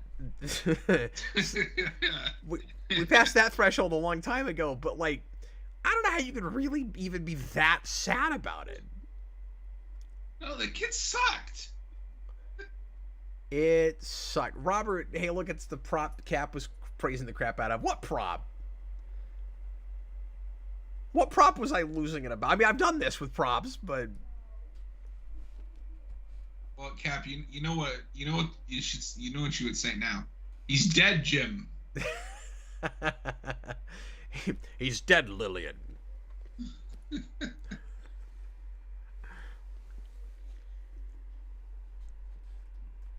Oh yeah, I'm sure this is gonna work out well. Yeah, his arc is really weird, isn't it?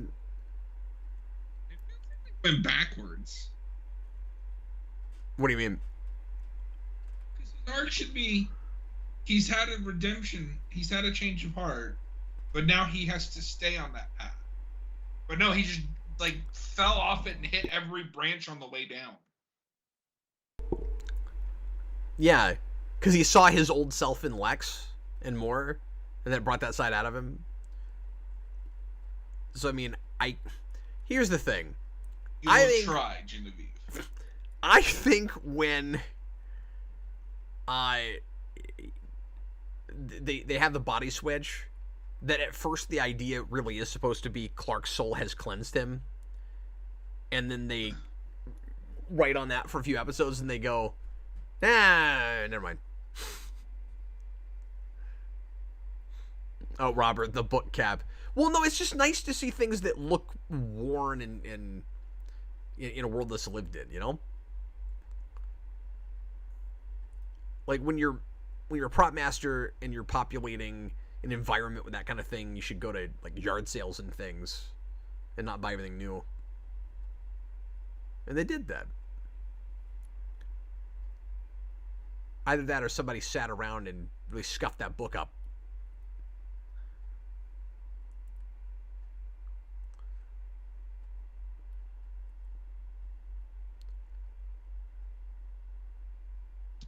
It's still red, isn't it, John? It is red. It's red. The rivers this season are running red. It's like that one song, Raining Red. Is that a song? No, it's Raining Blood. Oh. Just changed a word. It's just like that. I don't know what that song is either, so you do whoosh! Oh, you've never heard that song by Slayer? No, I've never listened a lot to that band. Oh, okay. I feel like that's the song that everybody knows, so I'm surprised when somebody hasn't heard it. Well, I'm sorry, I'm not as cultured as you. It's okay. We'll try. We can't stop. Well, yeah, the Velveteen Rabbit's awesome. I don't remember that story, but it's better than this. There's a lot of things that are better than this, though.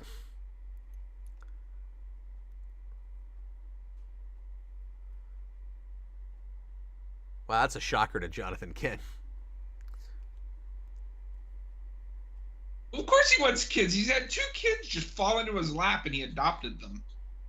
And then they died. And he's going to have a 3rd one when we get to Connor Kent.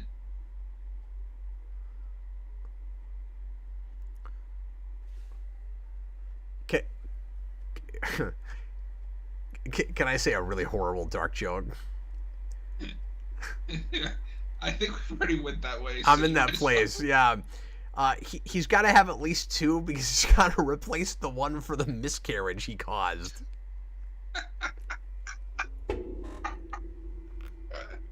I'm going to clip that out. No! Oh, I wasn't sure if I should say it out loud. Cap canceled.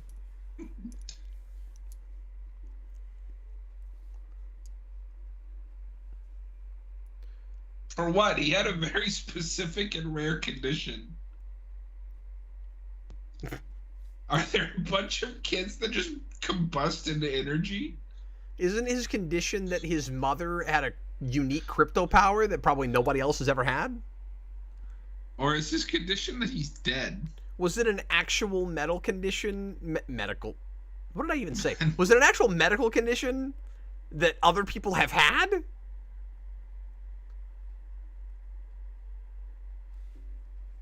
And I mean in this universe, not in, like, real life. This episode is still going.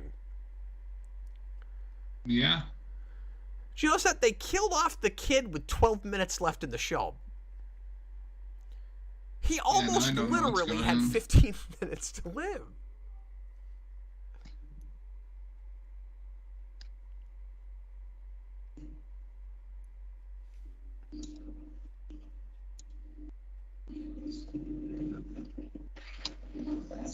No, I just said that. I'm just trying to make Clark think we're still friends. That is a throwaway nothing episode. That's actually weirdly mean-spirited on accident, I think. A little bit, yeah. Yeah. Ugh. Hold on, I'm trying to get some of that off. Okay. Let's take a little break. Let's get nuts. We've got 2 episodes left, folks. We gotta watch, I don't know, Forever and Commencement. We're gonna bring Robert in right after the break, and then I'll try to bring Jason down for the last episode if he still wants to come down. Thanks for being here. Those of you guys that are still with us. We are nearing the end of our sort of 24-hour stream on the 4th season of Smallville. And we will see you in just a moment. Like 4 of them.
It's the last leg, folks. We're going into the penultimate episode. We've got viewers. I've got co-hosts. I've got Smallville. We're nearly ready to go. Do I have co-hosts? I'm looking to see if I have co-hosts. Let's see. I have a co-host. Oh, wait a minute. Hello. Wait a minute. Hold on. So, Robert, you've just ruined the whole universe here, man. Well, maybe not. Hold on. Is John in like a different place? I can't tell. No, I guess we're just waiting for him. Let's see if he comes back. Yeah, sorry, I thought I had like 2 calls open for a second. Anyway, we'll just see if he pops back, and then if he doesn't here in a minute, I'll just hang up on everybody and call you back. Sounds good to me. Yeah, no hard feelings. Did you get some sleep? I slept for a couple hours. Feeling good. That's good. I don't remember what that's like yet, but it'll come back to me, I'm sure. Oh, you know what? I didn't name an honorary Kryptofreak from earlier. We haven't had a lot of super chat activity, but I can figure out who the winner is. And the winner is... I thought we gave it to TH1. I may have to do it later. Yes, but every 6 hours. That was the first one. Right. The first one. We've been here significantly longer than that. Let's see, Senior Sticks will probably get one. He's been leaving some super chats. Oh, there he is. There's his monster. All we get to look at is his monster. My camera fell over. Meanwhile, at John's desk,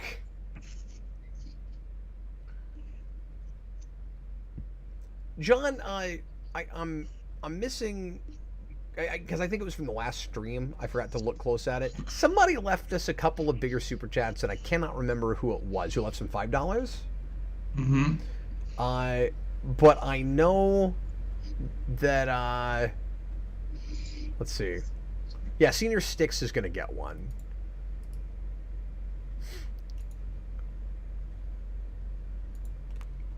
But yeah, there's another one. I'll figure out who it is. Robert, can you help me out with a superpower here? Okay. Well, you really crapped on my riddles ideas, so I don't know if I should. Hey, it's in there, isn't it? What do you think, John? Hey, John, can you drop your camera just a little bit? Yeah. Thank you. It moves once and all of a sudden it won't. We need a superpower idea.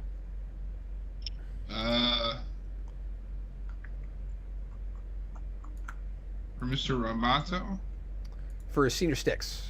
Or for Senior Sticks? Yeah, Mr. Roboto might be the other one, actually. Now that you say that.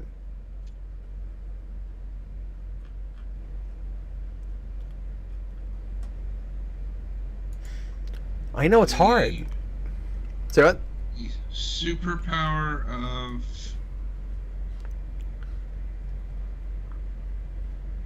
He could be like the bad guy in Sky High, where they like have control over like machines. That one's different. Okay, so we'll make him a techno-kinetic. Yeah. So if he was born like 1,000 years ago, he'd have no idea. Yeah, but it's sort of like Bishop if he's born 1,000 years ago. If you don't shoot energy blasts at him, he's never going to know that he's a mutant. I know I've said that before, but I never get tired of it. It's really funny to me. All right, folks. Forever, which is about how long I've been here.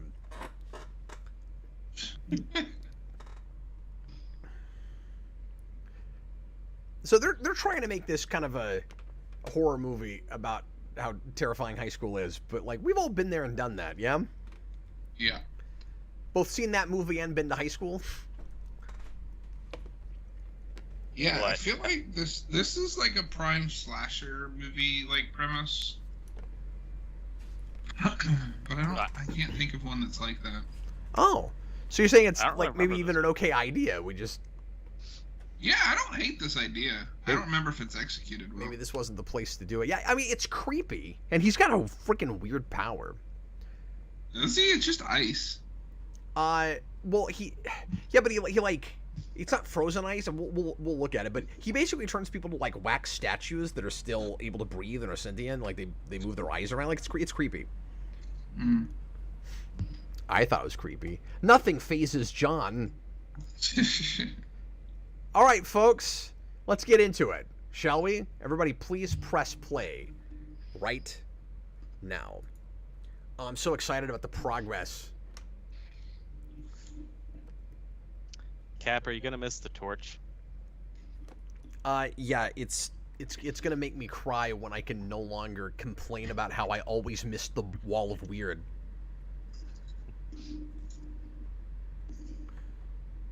Speaking of Wall of Weird, it's in the background. No, it's not. It was just that one shot. What? I was adjusting my. Robert, you saw it, right? That was like a billboard or something. She's got pictures everywhere, but I don't think. I'll count it because I hate you.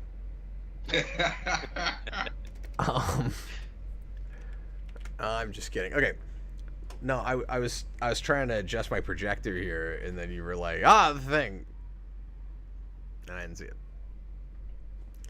By the way, that was kind of a creepy giant picture of Chloe's face in the yearbook. And I had it paused on that when I went for break.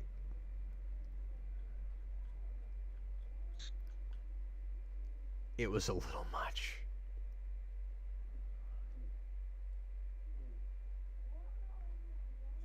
AMC, we still have to give someone the gift of transference before we're out. Yeah, that's a good idea. You should add that to the wheel on the next stream. Have us switch personalities with each other. Oh yeah, I'm sure we can pull that off. Like, I don't know what my Robert Wilde impression is. My Cap impression is I'll just talk about Star Trek. Yeah, see, you can't pull that off. I have a smartphone. I can just Google it. Yeah, not what I would do. Inaccurate. Hey, we got a smoke machine back. What Fog page is machine, that dry in your ice, scrapbook? whatever.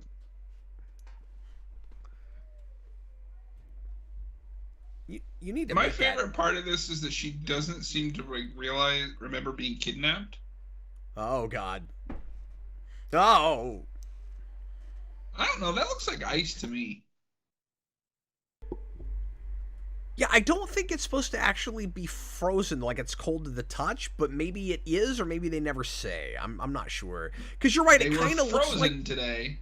What's that? They were frozen today. But yeah, it kind of just looks like an icy texture. I'm not sure. Yeah. The ice is gonna break. I don't mean to split hairs. I just never thought it was. I might be wrong.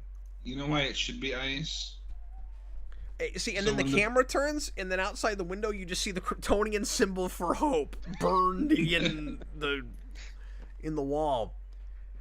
They my should- God! Is that a good reveal? They should have made it ice. Nice so crane that, shot.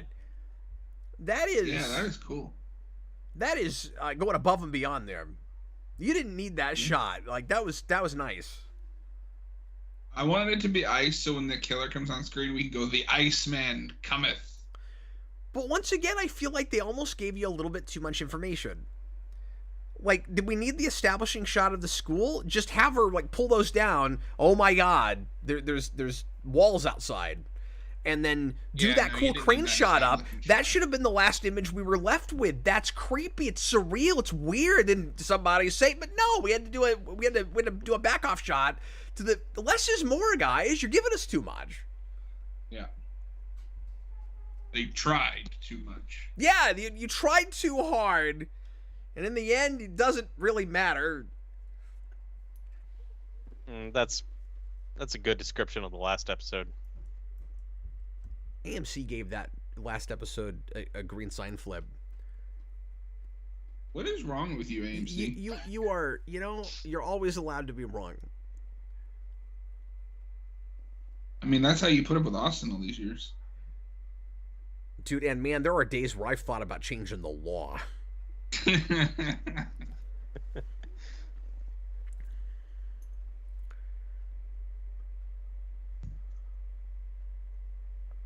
What's in Ohio? Captain Kirk? Why is Captain Kirk in Ohio? Captain Kirk that's was not where he was born in Iowa. Dang it. But maybe he is hanging out in Ohio. I don't know. Is there a shipyard there? According to the Abrams movies, where we're building ships on planet, which is dumb.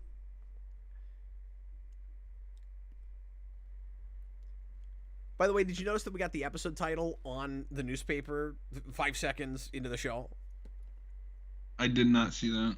Yeah, it said "School's out forever." School's out forever. See, I can notice crap like that, but Wall of Weird just totally over my head. Well, that looked like crappy stock footage. That was the other reason I wish we hadn't used that. It's like blurry and hard to look at. It looks like it was filmed in like 1960.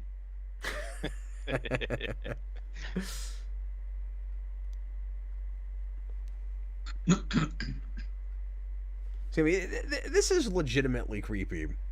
I think the biggest issue with it is just placement. I'm sick of these like second to last episodes that are these off the beaten path filler things that also have a subplot, which is the important stuff leading to the last episode. And I think we've continued in that tradition every season. Maybe I'm wrong. Maybe last season was less that way. Maybe it was more of a two-parter.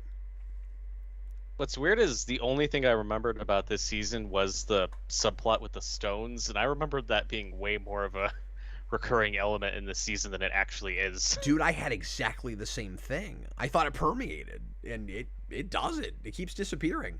And you don't even know about the stones hardly at all until like episode 16. So you have all that Teague stuff, and you're like, why are these people here? What are they even doing? Oh, they're looking for the thing Lex was trying to get 15 episodes ago.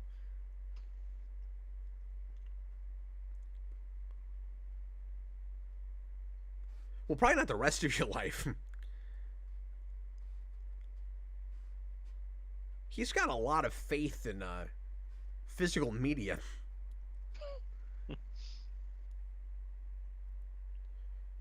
Wow, he is the king of his castle, man.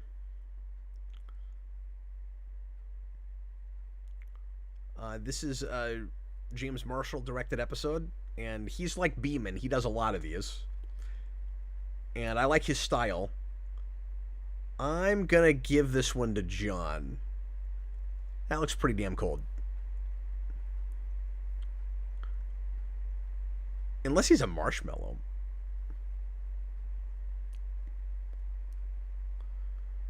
They do shatter if you knock him over, and he's going to do that at some point on purpose, I think. Hello, Senior Sticks. Hi. Hey, John, we're watching Smallville. I don't know. Oh, I'm watching Dragon Ball. Oh, you're counting Dragon Balls again? Yeah, I'm counting how many times Krillin dies. You know what we have here? We have a Kryptofreak. I don't think I counted him. It's the name of the show.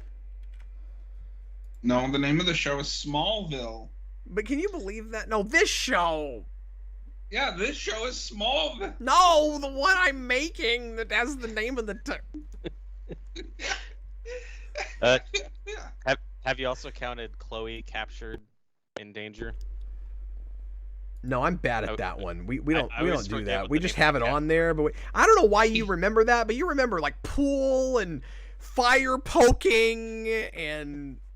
He only remembers when it's not Chloe. If Chloe's in danger, he just doesn't remember. He just said she's the one in danger. No, I'm talking about you. Oh, it's true. You only remember if it's Lana or the Kents. It's true.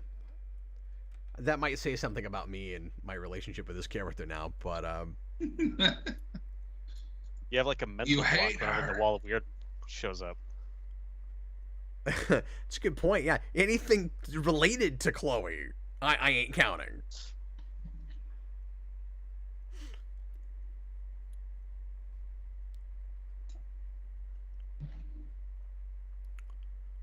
I'm trying to be as unambitious as possible.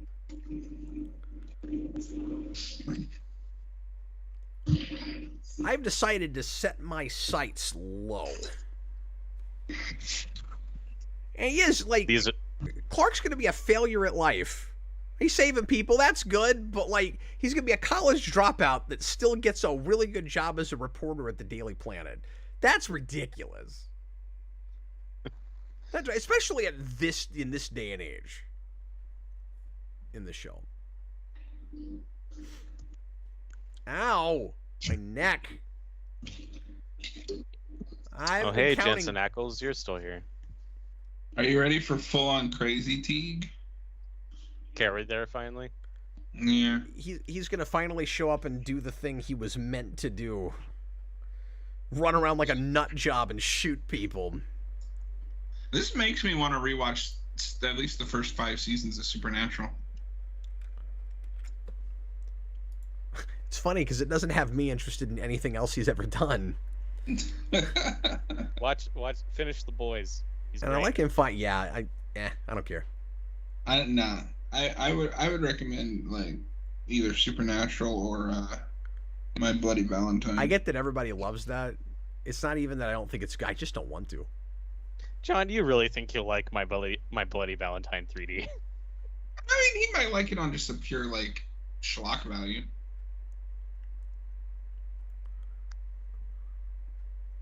Same reason he likes Chucky. I do. I can't explain it. Chucky's great.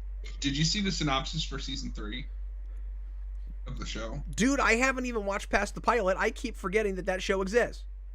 I still need to watch the show too, but I like the movies. I want to watch it. I liked that first episode. I keep forgetting all about it. It's on Peacock. And I love Peacock.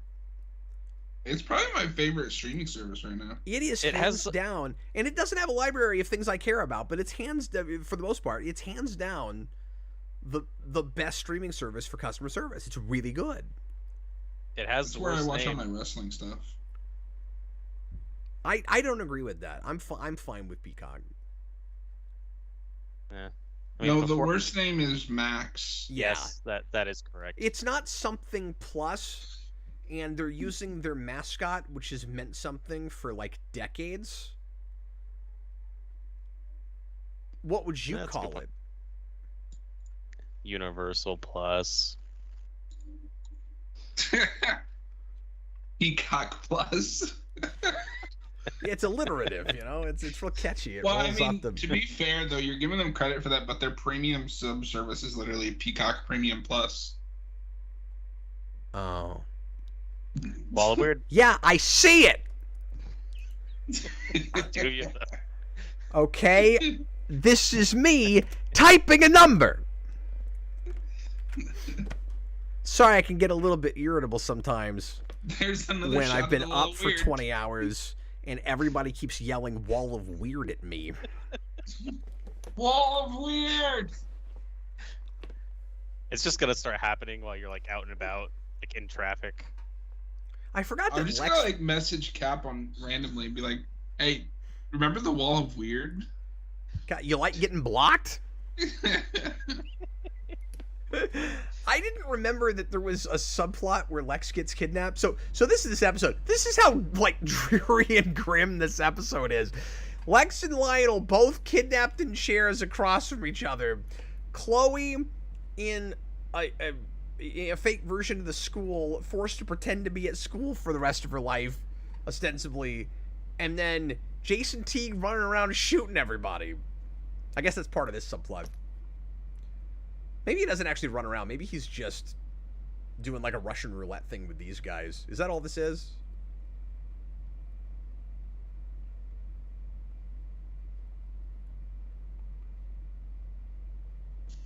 Did you practice that in the mirror this morning? Ow, my face. So, Kappa, do you have any Halloween plans for the channel this year, or is that still too far away? Have not thought that far ahead. We are... Austin and I were kicking around last year, probably doing some Goosebumps stuff this year. Oh, that would be fun. So we might do that. Beyond that, I don't know yet. Austin always likes to try to do at least a couple of movie commentaries, so we're likely to do that if we can work it in with other things in the schedule. But yeah, I haven't thought too much about it yet. I'm just saying, for October, you need to do Hellraiser. You know, yeah, because we almost did it last year. Well, and you did Candyman last year. If I could, I don't know if I have time. If I could work it in, probably the thing to do would be a big overview on Friday the 13th, because I've never seen any of those. I'm still waiting for that. I would love that. And I've threatened it for like 6 years, so... It's who you named your son after. It was a tie between that Jason and this Jason. This situation is so boring, which is why we're talking about plans we might never do. Yeah, I mean, I would love if you finally did that Friday the 13th, but it's definitely a commitment. At least they're short. Yeah, but it's like, I think it's the second longest slasher franchise at this point. If I ever did... It's up there.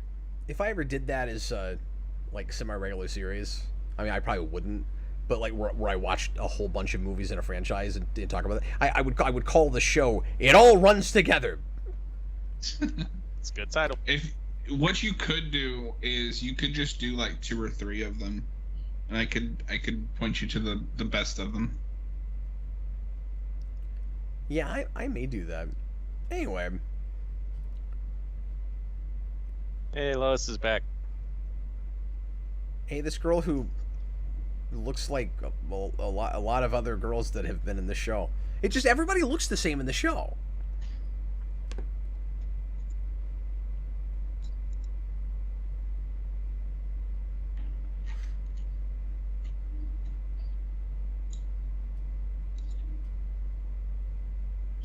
You went to that school for like 3 days. How do you know any of this? No, she was hanging out there all the time. Have you not been watching this show? Yeah, but she only hung out with Chloe and Clark. She's just walking around with the same guest pass she got the first day, hoping that nobody looks at the date on it. Well, really, I mean, weird. Do they have any teachers left? That's a good point. Yeah, did the old coach ever come back? Did you figure that mystery out? I don't know if we ever see the man. There's a scene like midway through the season where somebody goes, "Oh, let's go see Coach What's-His-Face." We never see Coach What's-His-Face. Coach Quigley. Anime fan, he's probably... I mean, he's up there for me.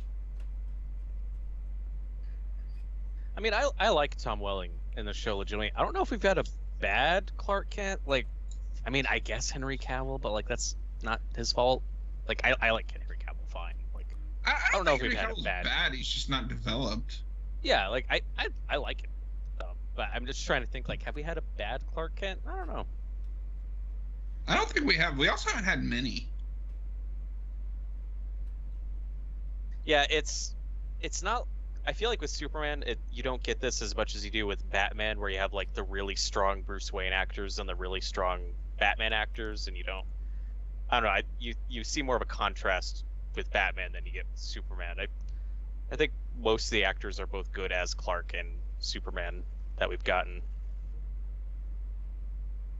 I mean, Brandon Routh's not amazing, and even when there's that's not his fault. Even when they see, play it differently, where they change, is really good despite the material. Even they play it differently, where they kind of change the voice and there's a contrast. It's not the same thing as Bruce Wayne and Batman. Yeah, those are more related characters. You get that the most with Christopher Reeve, which is why most of us think he's the best one, because he's great at both. Yeah, well, and he's borrowing that from the radio show. But yeah, when Lana is voted most likely to be a cover girl, she should immediately be like, yeah, I wouldn't want to be in like the public eye like that, have my face everywhere, because I'm gonna be stalked globally instead of locally. I mean, we don't know what she went off to do after season 8. Well, and I mean, she probably I got guess... stalked and then got murdered. Well, because she's no longer in the show, so she doesn't have plot armor. With the Clark Kent thing, I mean, Tom Welling is really the only one that's exclusively Clark Kent, too. Although she does have Kryptonite armor. That is true. At that point. John, what do you mean by that? Well, he's the only one that is only Clark Kent. It's only Clark Kent, yeah. Yeah, even live action Superboy turns into Superboy. Yeah. Yeah, I mean, not counting like the young guy that like plays him in flashbacks and those actors. That doesn't count. He just said not counting. Boy, I hope there's never a time in my life where I have cause to say the phrase, "We've been collected." Cap, it reminds me of a horror movie. I think this whole episode's supposed to remind you of a horror movie. Well, yeah, there's a movie called The Collector that's pretty solid. I haven't seen those. Oh. Oh no! Chloe's gonna turn the tables here, halfway through. The fire poker's getting a payoff. Oh yeah. That was foreshadowing. Weird. Speaking of weird, did you count the wall of weird in the last scene? No, but I did flip you the bird off camera.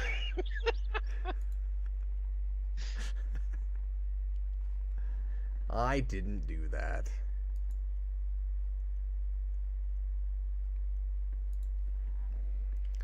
I'm going to change it to 85 when you're not looking. Just not even bother adding to it. Did you get the wall of weird? Yep. I got it all the rest of the times it'll be in the show.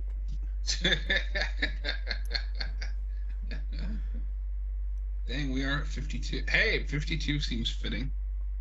Mm-hmm. John, I don't know if you're having this.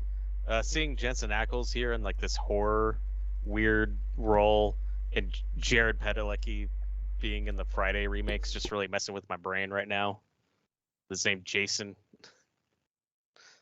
Well, not only that, but Jensen is in My Bloody Valentine, and then they're both in Supernatural. Mm-hmm. That's why it makes me kind of want to rewatch Supernatural. Yeah, that's why I referenced Jared Padalecki, because that's like the thing I know him from outside of Supernatural.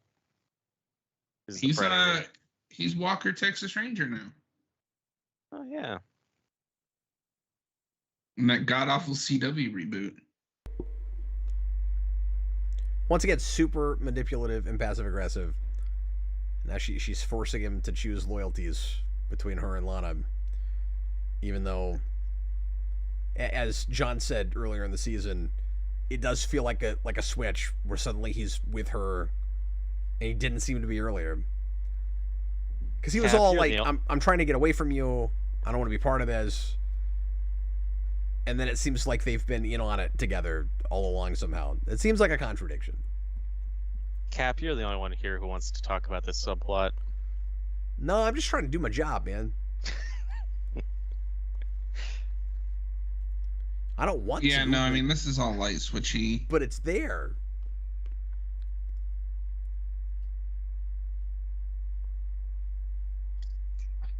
Well, we can't spend the whole time just talking about like other things actors are in. Is that a challenge? No, it's not. Oh no, someone stole a bunch of stock photos from Walgreens. There's a lot of Norman Bates this season. I was thinking that earlier. I need to finish Bates Motel. I need to start it. I haven't gone back to that show in forever. Yeah, it doesn't have a perfect last season, but it ends better than it could have. Yeah, I'll take it. It's all right. Yeah, John, are you a fan of Psycho 2?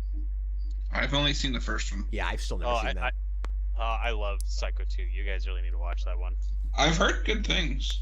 It's great. It's one of my favorite sequels.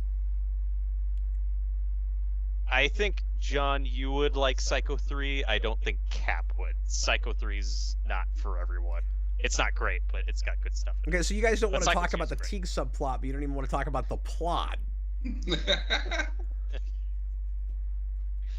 Well, right now it's just Nancy Drew. Oh. Yeah, well, you could spend some time saying that. I mean, how do you feel about the Kryptofreak of the week? He's kind of generic, and we've been here and done this before. Like, obviously not exactly this kind of setup, but with the girl in season 2, that was that holdover episode from 1, right? That wanted to live in high school forever, and this is kind of doing that in the inverse, where instead of being immortal and staying in high school, he's forcing his kids to stay in high school. But it's the exact same kind of motivation and philosophy of there's no life beyond high school. So, except that he's got the added bonus of running everything like a dictatorship. Yeah. Whereas the other girl is just it is kind of the entirely the inverse of that, because she's a parasite that's got to suck the life out of people to stay young so that she can stay in high school. So it's entirely selfish. And this is also entirely selfish. How did he get out there? But he's like collecting people so that he can create a high school, himself. John, it's a slasher movie, so he can teleport. Well, and he also just has like the most shallow reasons for doing this. Yeah. Oh my god. I got rejected from school, so I'm gonna make everyone's life miserable. Yeah, no, that's ice. Yeah, no, you're absolutely right. I don't know why I didn't think it was. This is another one of those episodes that makes me go, why do we go this horror with a Superman show this much? Like, you're getting too hardcore for me for a Superman show when you have a villain that picks up a head and throws it across steps and it explodes. Like, well, when you say it that way, that's what happened. How would you put it? Exactly.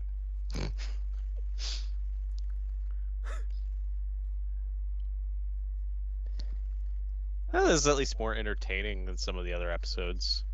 Except for the subplot. Except for the B plot. Yeah, nothing about this is interesting. Like, I guess there's supposed to be we didn't develop it well. There's supposed to be a parallel with him and Lex, I guess, where they're both after their parents' affection.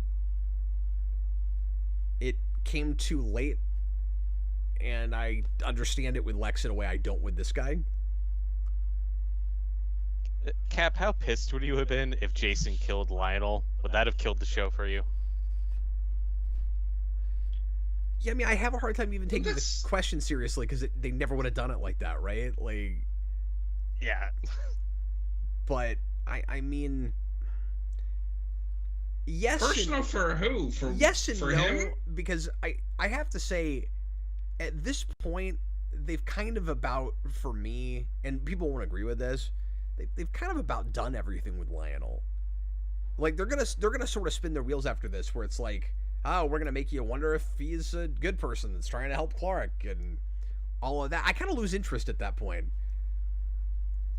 So, like, I wanted to be open-minded about his, even though I think it's silly, about his, like, losing his dark side or burying it. But then he gets it back and is full-fledged Lionel again to some degree. And, no, he gets the dark side back in season 10, Cap.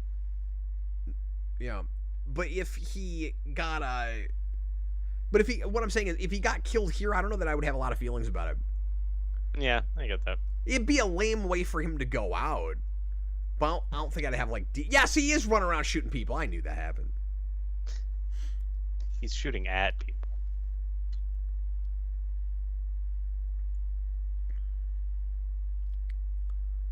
Are we on the island from Arrow? Are we on the island that Lex was on?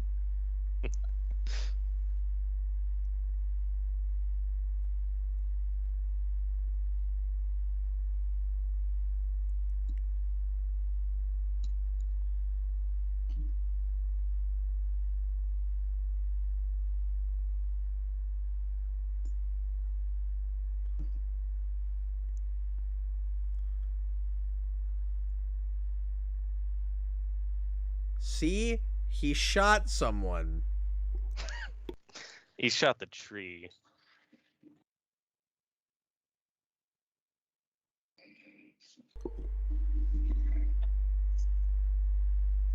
Dagan Spears says he saw a behind the scenes thing that said that the end of this episode was supposed to be the beginning of the next. Or no, the end of... The opening of the next episode was supposed to be the end of this episode. So we'll have to watch for that.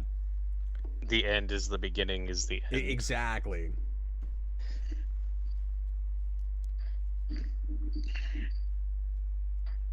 I've been trying to make a Batman Forever reference this whole episode, and I haven't thought of anything.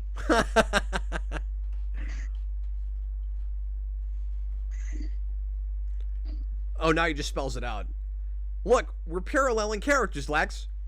We both have issues with our parents. Yeah, and now it's Amazing Spider-Man 2. Remember, these guys were best friends when they were children. And now they hate each other.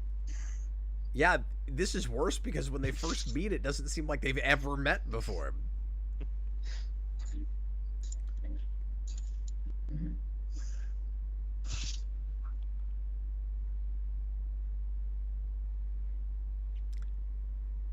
Die, Jason. Die. Die. He'll always come back. Die, Jason. I always come back. I want you to die.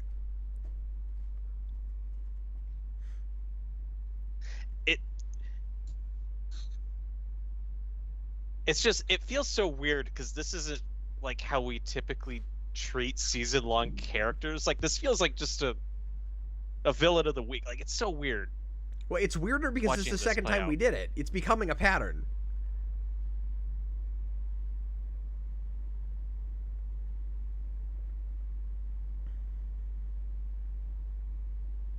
It's like, oh yeah, remember when he was the football coach like 15 episodes ago? Boy, how far we've come. Who?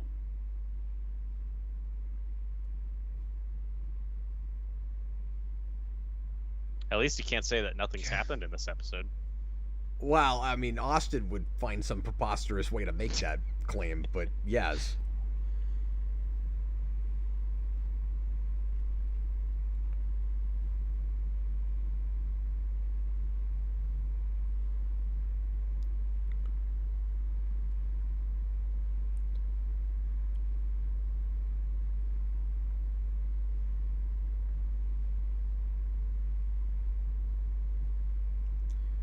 But Dagan Spear, regardless of Lionel's motives now, like, I keep forgetting about his whole purpose is to protect Clark thing, and like I just haven't watched the other seasons in a while, so I'm not thinking that far forward at the moment. Even if it's like motivations are that his methods have gone back more to what they used to be. Like he's coming right out in both instances saying, I'm a changed man. Now I'm a changed back man. Thank you, evil Lex. I appreciate you showing me the way. AMC Comics wants to know which version of the Smallville Green Arrow origin do you prefer to see as canon, the web series by the original creators or the episode by the new creatives? I've not seen the web series from the original creators. Yeah, me neither. And I don't remember the episode that goes into his origin. Well, it's late. Like I said, they do island stuff in 9 or 10. Yeah, I don't remember the island stuff being handled great on this show. It's done a lot better on Arrow until it's not terrible. And that's why it's been a long time, so we'll see what I think when we get there. But when it was announced that Arrow was going to be its own thing and people were complaining, like Smallville fans, that it wasn't a spin-off of this. I was like, but you can't build on the nonsense they had with this show. Like Green Arrow even was too convoluted at that point. No, I agree. Unless you wanted to see him married to Chloe. She's lucky she didn't lose body parts. I'm just surprised she's still standing. And this is one of the most awkward...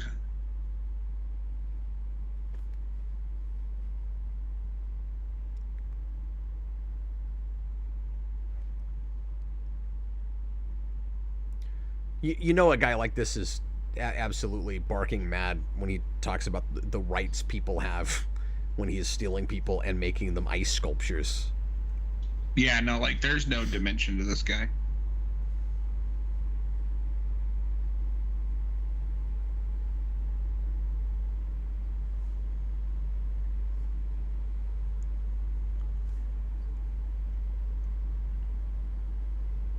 This is still going on.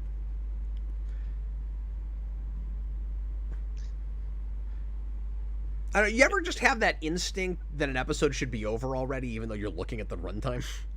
Yeah. Well, if this was the last episode, the kid would be dead already.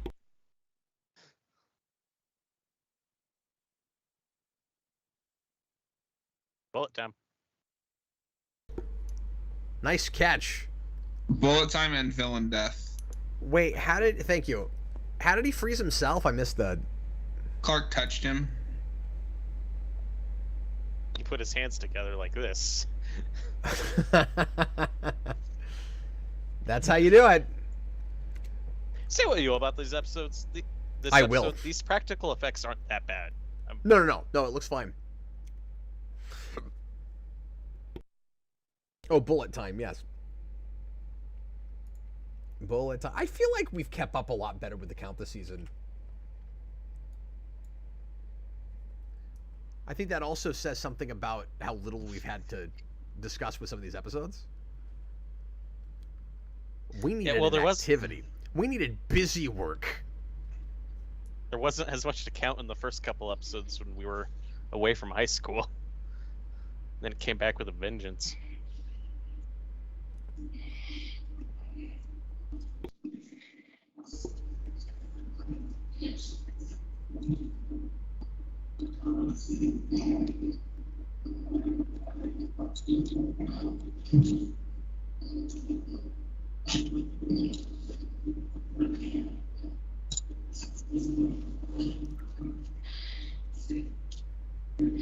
Look, I'm gonna have a heart attack and die next season. What is that sound? What sound? Something was really loud from one of you guys' mics. I hear it. I think it's from John, but I don't know what it is. I'm gonna mute myself. Tell me if you're still here. Okay. Yeah, it's John. I don't know what it would be. You're fine right now, but it just sounded like you were like scratching up against something. Or... Anyway. John, is that a Nightmare on Elm Street 2 curtain in your bathroom? It's a general horror. It's got like Freddy, Michael. That looks pretty cool. Yeah, I like it. I got it on Amazon for like $15. Oh, nice. You should get one for Cap. Yeah, so now we've flipped this, where this whole season Clark has been telling Jonathan everything.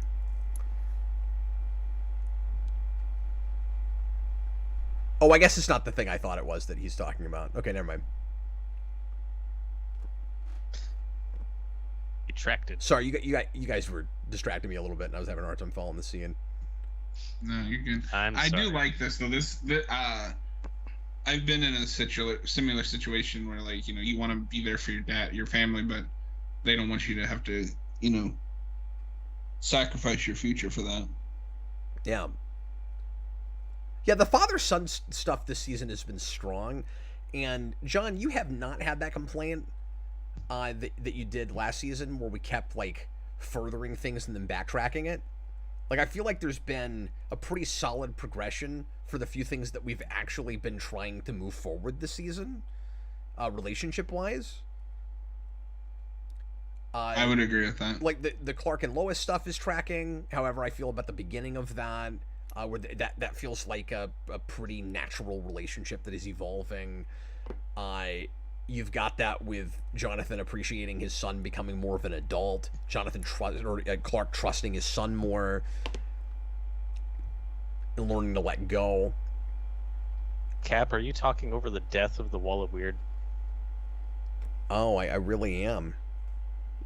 Yeah, now I'm going to start counting blank walls. Code Geass anime fan. I mean, I think the best comic book Lex is the DCAU Superman animated series, but I mean, I think Michael Rosenbaum's Lex is our best live action Lex Luthor, like by far. Like, I don't think that's a hot take or just a Fred bias thing. No, hardly anybody I know disagrees with that. There's also not. It's sad to say, like, a lot of competition. Like, there's been a number of people that have played that character, but it's just kind of leaps and bounds away. Like, and I like John Shea a lot, but like, he's not getting close to Rosenbaum, and he's still got the problem is most live action Lexes are also like kind of silly to some degree, like a little bit more over the top and a little bit more two-dimensional. And Rosenbaum, as good as he is, does have the benefit, and it's crazy to say this with this show, for having more dimension than any other Lex Luthor does as well. Like, a lot of it is on the page. And again, talking about live action, not comparing him to like DCAU Lex Luthor, which would then, those would be at loggerheads for people, I think. But just looking at the live action ones, there's not another one that comes close to the character dimension. Yeah, I agree. I think the actor they just cast as Lex on Superman and Lois is awesome, but I haven't seen those episodes yet, and I haven't heard good things about the last finale, so I'll get there when I get there. Maybe they'll do cool stuff with him in season 4. Somebody I like the actor. Somebody in the comments claims that he's just thuggish and uninteresting, but yeah, I guess we'll see. But it doesn't sound like people have good things to say about season 3. I just noticed you got the episode count wrong on this one. This is episode 21, not 20. Oh, thank you. I mean, who cares now? I guess I'll... Because it's nearly over, but...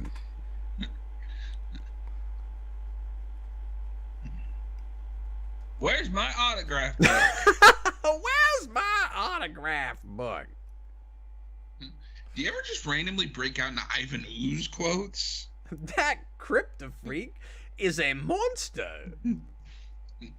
Have you guys seen any morphological beings around?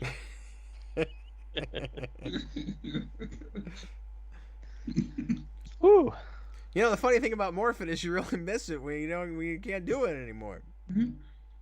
All the things I've missed. The Black Plague. The Brady Bunch reunion. The Brady Bunch reunion.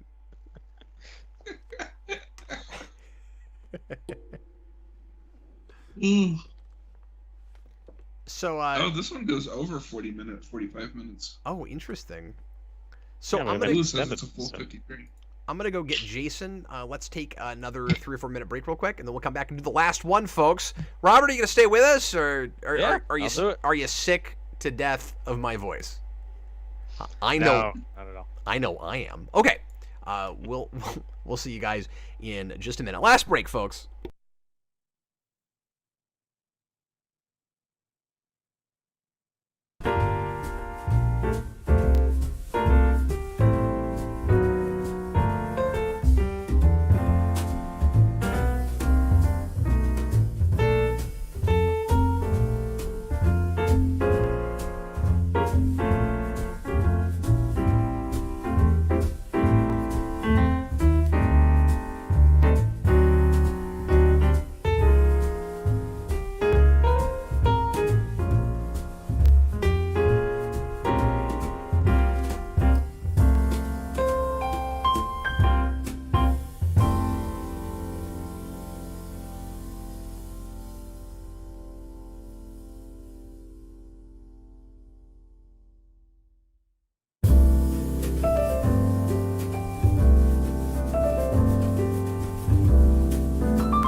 Hey everybody, I'm back. We're doing one more episode for season 4 Smallville. And I got Jason back with me. Yeah. We're going to have 4 guys on deck here. There is Robert Wild. We are waiting for John. And I'm going to change this episode title real quick. Commencement. That's a memorable title. Commencement, yeah. Well, you know, they're trying to graduate high school. It's more memorable than some other things. You know, like Hug, which is about a handshake, but it's called Hug instead of Handshake. What? Have you noticed that that's my some favorite of these stupid title? Have you noticed that some of these episodes are rated differently? Like, I've noticed that some have been TV PG, and this one's TV 14. I'm looking at discs, so I don't see that. Weird. That's crazy. It's really weird. Yeah, I always run these off disc when I'm broadcasting, just that I'm not using up extra bandwidth, especially when I got all of this going on. Yeah. It keeps the stream smooth. Just Well, waiting on you, John. Get out of bed. Get out of bed, John. Well, according to the subtitles, Martha's doing the previously on. Oh, maybe This it's not Narrator Man. Maybe it is always an actor from the show at this point. Because the previously on in the first season was the guy that did the promos for the commercials. It was like, on the next Smallville. That's what he always sounded like. Yeah, you remember that? I haven't seen much of those. And now, the conclusion. Yeah, that's what he sounded like. Senior 6, I will take that as a compliment. He says I'm the new John. So, Jason, what have you thought about this season so far? I don't like the season, although I haven't seen it in like a year and a half. You only watched the best episode of the show. Right. That's all you saw. Right, now. Oh, but you have seen some of this before. I have seen... No, I know, I'm just kidding. Yeah. I mean, and that episode was really good. But... Get out of bed, John. John fell asleep somewhere. Man took He a was very nose. tired. He took a nosedive into a bed, and he is not getting up. That is so sad. He made it all the way till now and just crashed. Yeah. On the last episode. If we don't see him in 3 or 4 minutes, I'm gonna get started here. We've got a time code there. He can see. I mean, I'll feel bad, but while we're waiting, we have no way of waking him up. Have you seen this yet? I've got that. Oh, I didn't know you had this one. Oh, yeah. Okay, cool. That came out 2 years ago. Yeah. It was kind of old, but it wasn't horribly priced on Amazon. Yeah, so they put those out for... No, I don't mean to be like my collection's better than your collection. I'm just saying, like, I tend to buy those when they come out. And that when I find them in the world... There's John. Hi, John. Hello. John, we were imagining you face-planting into a bed that you were not getting out of. No, I didn't realize my headset had turned off while I was gone. And I was working on something while I was waiting for you guys to get back, so I was like, oh, I'll just listen for them, but then my headset was off. Oh, that makes a lot of sense. Okay, well, we've got to get started. My wife is making dinner. I got to make sure and get finished as soon as I can. So we better get started here, guys. It is commitment. That's why we have 4 people now. It is commencement. The last episode of the season. Jason has not watched any of this, so you'll be kind of clueless. Yeah. I think that's funnier. Yeah, and also it'll make just about as much sense as if you watch the rest of it. Uh-huh. Yeah. There's like these stones. And if you don't put them together, then there's this meteor shower that's going to come from, I don't know, the dark recesses of space for some reason. I don't know, where there's like a bunch of Krypton left. I don't understand it. Anyway, I mean, it was a whole planet. It's one of my favorite things to get. Right, so there's just a bunch of Kryptonite that stopped somewhere, and then now it's just all a trucking. And why is it coming to Earth? Yeah, why Earth? My theory is that it was in the Phantom Zone. And like the stones were supposed to stop Zod from escaping it, but when he did, it let that loose and set course for Earth. Okay, but I know I'm talking in circles because you and I have had this conversation. But then why doesn't Jor-El say, by the way, there's this guy named Zod. He's escaping. He's the reason that all this... And also, he doesn't say from the Phantom Zone. He says from galaxy or space or something. We'll hear it. It's in this episode. Well, that's part of the problem, is that Jor-El is too vague. Yeah. But they clearly are coordinated because the ship that carries Brainiac comes down in the meteor. And I always forget that because we're not focused on that threat. It's just meteor shower. Anyway, it's weird. Let's go ahead and get started. Here we go. You know what they say? It's not about what you've counted. It's about the Kryptofreaks we've met along the way. Boy, if I had a dime too, man, like it's a cliche at this point. Everybody, please press play right now. Okay, so wait, that wasn't just a crazy thing he saw in space? That actually happened? He saw it happen. Don't tell him it didn't happen. It's part of the previous on, John. Did you see it? Yeah. I'm sorry. It was Martha Kent that did it, but I really wish it was the announcer guy. Previously on Smallville. Oh right, remember these stones? Yeah. No, we did one token episode on and then forgot about for another 5 episodes. Remember when Clark jumped onto a truck that had nothing to do with this plot? It was just, we had an action scene, you guys! Yay. Jason, do you remember Jason? Jason Teague? Yeah. That's the Jason that I said I didn't care about. I don't care about Jason Teague. So Jason, how many Jasons are you a fan of in fiction? In fiction? Well, not that one. I don't know. Oh yeah, we talked over that scene when he's like, Lana's the chosen one. I gave it to her. She will bring balance to the Force, not destroy it. Yeah. I guess the chosen one thing is just, that's who got the tattoo. Why did she say it like that? She's like, and now for the season finale. I mean... She's trying to sound all formal. It's the finale. It's a big deal. I hope you're wearing your coat and tails. I agree, Senior Sticks. This is all part of Jor-El's plan. Well, he's God. And Jor-El makes... He does things in mysterious ways. And now Smallville. Oh, yeah, did we flip signs on that last episode? Hey, MC, you're giving that one a red, but the ones before that greens.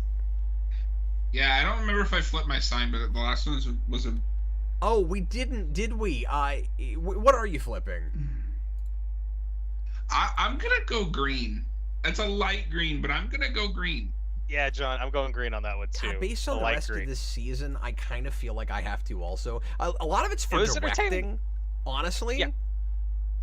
Wow, I thought you hated that episode. I don't like it, but I don't love it. It's a good looking show though, and it's more watchable than I thought. And I don't know, it's a very, very light green. It's better than this. Well, not at the end of the day, I don't think. I don't know. I think this is a solid finale. There's some entertaining stuff in this episode, by the by. Dagon Spear, I think Lionel was lying there, especially considering he didn't give Lana a stone. I just think you give too much credit to some of the scripts in the moment there, Dagon Spear. Like, I mean, maybe you're right. I don't know. It's impossible to tell, right? Because there's so much... like, kind of, I mean, you don't agree with some of this, I guess, but I think there's a lot of kind of changing and retconning and writing a scene to scene and not really knowing where we're going. So, I think they probably meant that when they wrote it, but what do I know? There is blood on Lana's hands. But it's pretty literal. Again. It's pretty literal. We're not counting that. We could be. And blood on piano keys, and... It's a bad day right there. mean, not for Lex. That's kind of useful for Lex, but that was Dr. Quinn, medicine woman that we just murdered there. Has Lex kind of actually become the villain yet? Well, you were there when he said he was the villain of the story. Right. But no, not actually. I mean, in the same way that he has been here and there, a lot where he's doing some machinations and he's doing studies on Kryptofreaks, and he's doing some bad stuff. Yeah. In the background. But Lex as the villain with the show, because he's always doing underhanded stuff, no matter how far that goes, really just means he's enemies with Clark. Yeah. And that's been on and off this whole season, where they've had a really tumultuous relationship. They will be full-on enemies by the beginning of next season. Hey, look, Krypto's back. Oh, yeah, there he is. No, he's Shelby now. Oh, yeah. Did you watch the show? Dagan Spear says that this was the scene that was supposed to be at the end of the previous episode. Huh. Why? I think it maybe should have been. Like, you do it to be continued here? I guess I could see that. Which is also the way season 2 or 3 would have handled it, too. I could see that, because this episode is already longer than previous ones. I don't know why they did that, if that's true.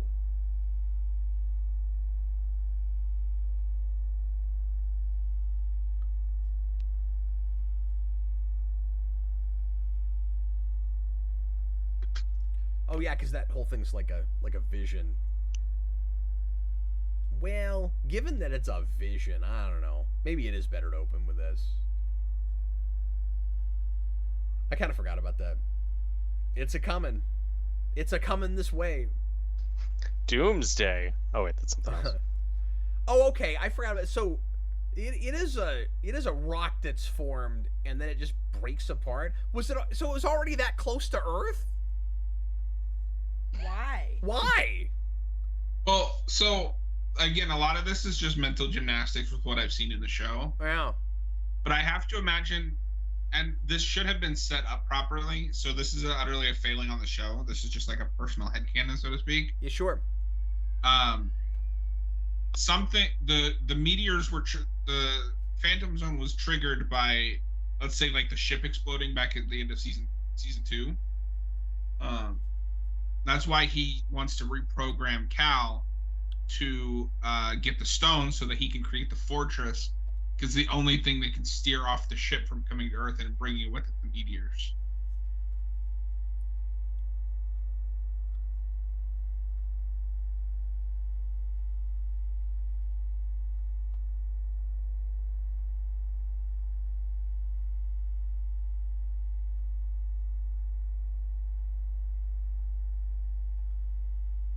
Because it has to be connected with stopping that ship from getting to Earth.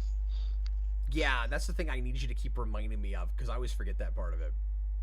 Yeah. Because I always have a hard time not watching that as just like the next random thing that happens. I'm sure that's right. I'm sure that's related. But I still say it's bizarre that Jor-El doesn't mention it. And I get that he's cryptic, but why? Why that cryptic? That's the utter failing of this, and it becomes a bigger problem in next season. Yeah. Because he won't tell Clark anything, so Clark trusts the wrong person and ends up destroying the fortress. Yeah, for no reason. He could have just told him. And then because keep in mind, there's places where Jor-El will just come out and give him exposition and tell him everything. I have a question. Is it for Jor-El? Yes. Did Lana kill Jane Seymour at the mansion earlier, or was that somewhere else? No, that was in her apartment, right? Yeah. So she didn't wash her hands until getting here? Was she in shock? Does she have blood all over her steering wheel? She's not good at murder. I get that it was self-defense. I just like the word murder. Okay. You didn't get blood all over your purse? That's amazing.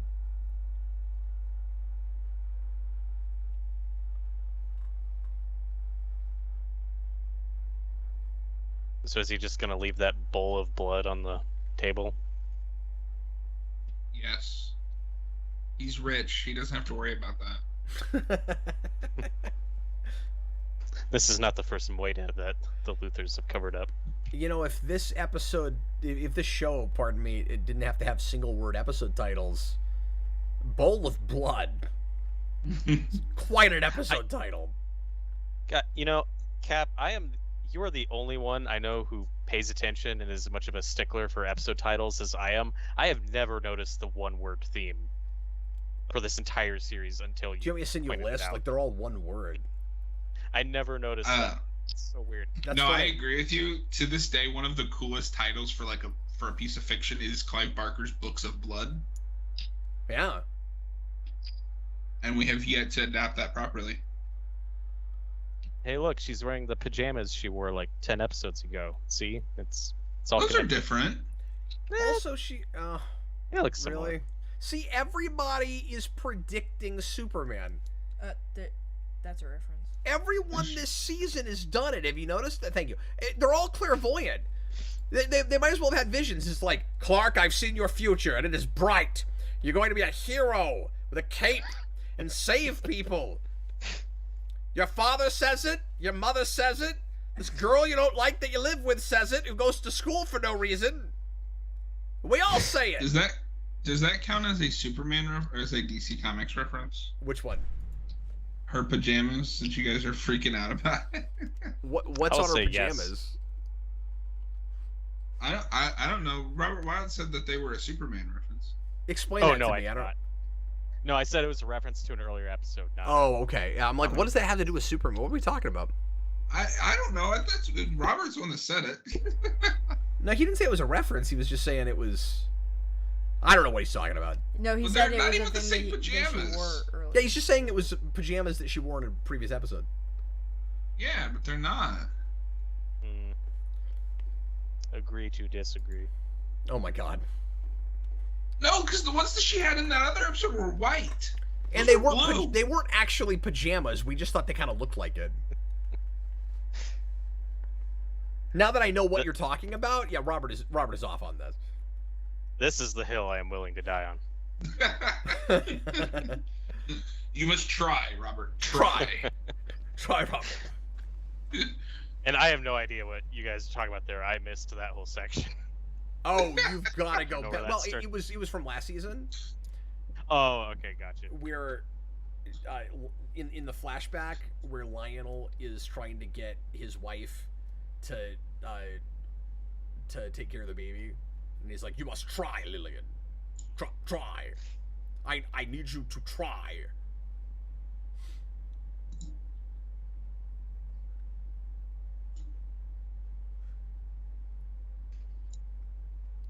Yeah, you needed to remind the whole audience. It feels like that happened 100 years ago, and I've been staying up all night watching it. Don't tell me it didn't happen. I saw it happen. I saw it happen. Okay, Dagon Spear, I'm glad I pointed that out, and that is really dumb.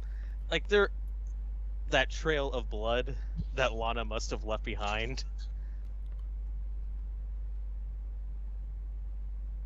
Why did they wait so long to wash their hands? Okay, so we're really seeding the Lex Lana romance thing here. That, like, his obsession with the stones has as much to do with her as it does with his overall curiosity and trying to figure out the Kryptonian stuff. And that all works fine. So are you thinking he's romantically interested in her? Oh, clearly, and you can tell that from last season. Yeah. I always remember that kind of starting with Leximus next season, but if you're not watching it in very close proximity, that's where it feels like it happens. We've been noticing little seeds of it going all the way to arguably beginning of 3. Okay. It's kind of a slow burn, where, like, he's starting to really develop that. Who's this guy? And I mentioned this at the beginning of the season, but there's this kind of bookend we do with the last episode of last season and this episode, where Lex is kind of in a heartfelt way helping her get on the bus to Paris. And then in this episode, he is going to pretend to that it's all for that everything he's doing is for her benefit and he's helping her, but then he's just gonna go nuts trying to find the stone on her person, and it's this like really stark contrast.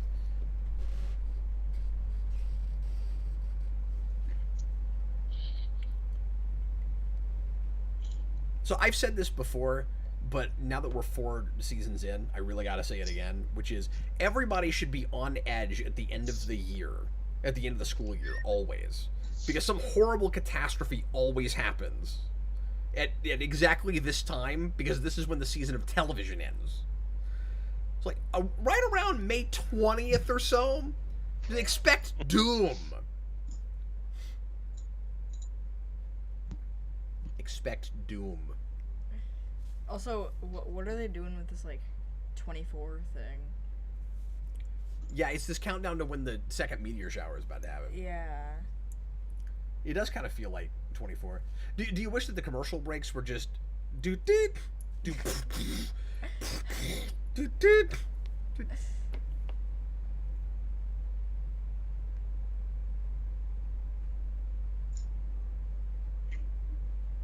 Yeah, Cap, when are we going to do the tier Smallville ranking? AMC's talking about that.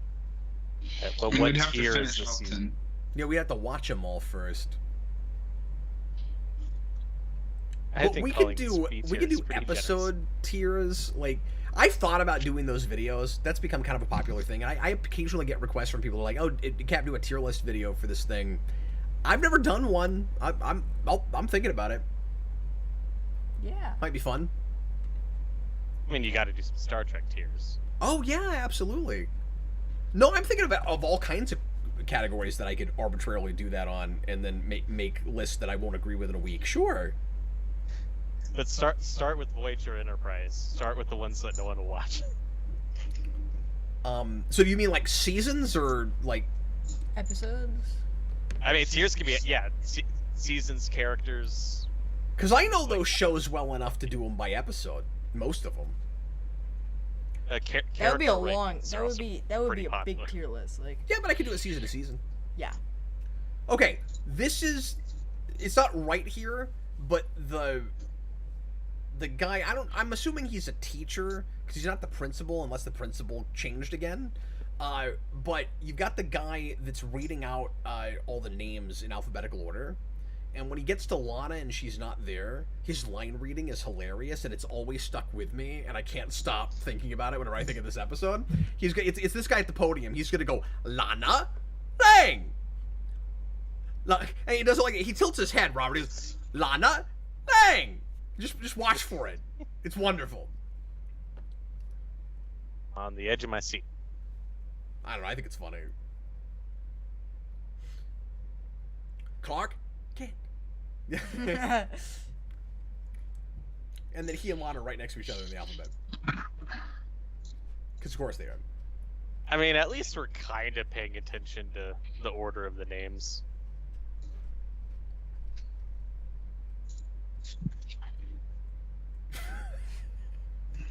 I don't know why it stuck with me. We should do instead of a Smallville ranking, we should do a ranking of superhero graduation scenes. Yes, that's a good one. That's a thing we can guarantee nobody else on the internet has done yet. We're just gonna get really obscure, and we should do one for like product placement in superhero movies. Well, the graduation one will be your next superhero rewind stream. Instead of a top 10 like Spider-Man episodes, it could be top 10 graduation scenes. Okay, can I? 35 views. Can we complain about only 10? Can we complain about the budget again? Like, we have seen so many kids at that school. There's like nobody here. There's like 50 parents. This is commencement. This looks like all the kids died. Yeah, and I realize that it's a small town, but this looks like 6th grade graduation. Yeah. Kindergarten graduation. Yeah, nobody's there. We couldn't afford to shoot that at a football field? There's more National Guard here.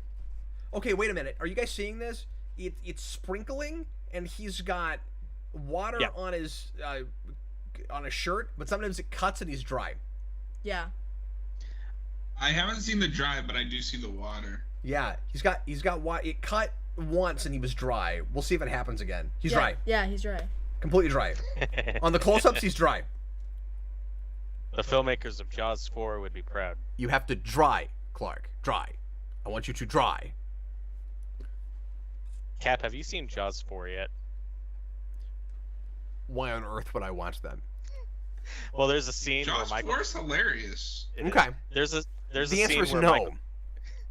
There's a scene where Michael Caine falls in the water, then when he gets back out of the water onto the boat, his shirt's completely dry. That's how much they care about that movie. I've heard about that now you say that. It's great comedy. Mom, I have to do something. I have to blow up the spaceship again. Are you pregnant? Good. Good. I'm going to blow up the spaceship. You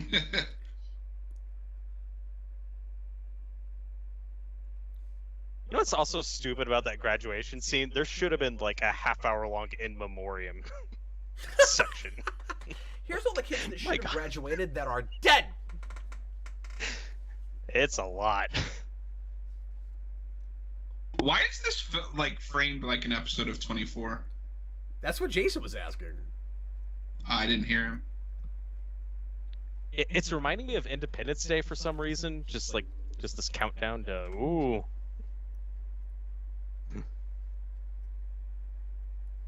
They're in danger.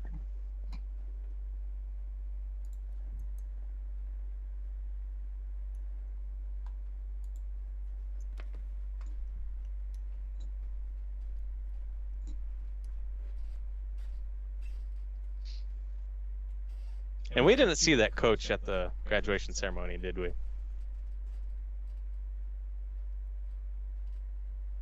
Can I read into one line here? Because I want to know if Lex is talking about his hair. What am I missing? He just said, remember, he was 10 years old when it happened. He goes, Clark, why take the risk? The first meteor shower caused me irrevocable damage. Your hair? I mean, that's why he hates Superman in the comics. I mean, it is technically irrevocable. It ain't coming back, but that's kind of a weird line, right? Clark, you don't know what could happen to your follicles. Yeah, it's not like the woman we love's parents were killed in the last meteor shower. Anything significant like that. Lex, your line is, no, go do the thing you're doing and let the meteor shower happen, because last time I might have become, like, immune to disease. Maybe he's immune to meteors. Lex was poisoned and came out of it fine because he might be a Kryptofreak. We're going to completely drop that later, but... Tell me what the heck is happening, Jarrell. I have questions. Oh, no. It's your fault.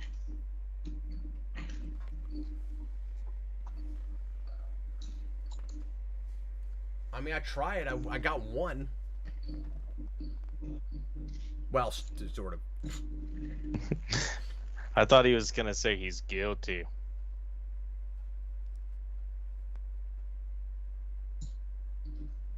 Okay, here we go. Okay. What? Nonsense.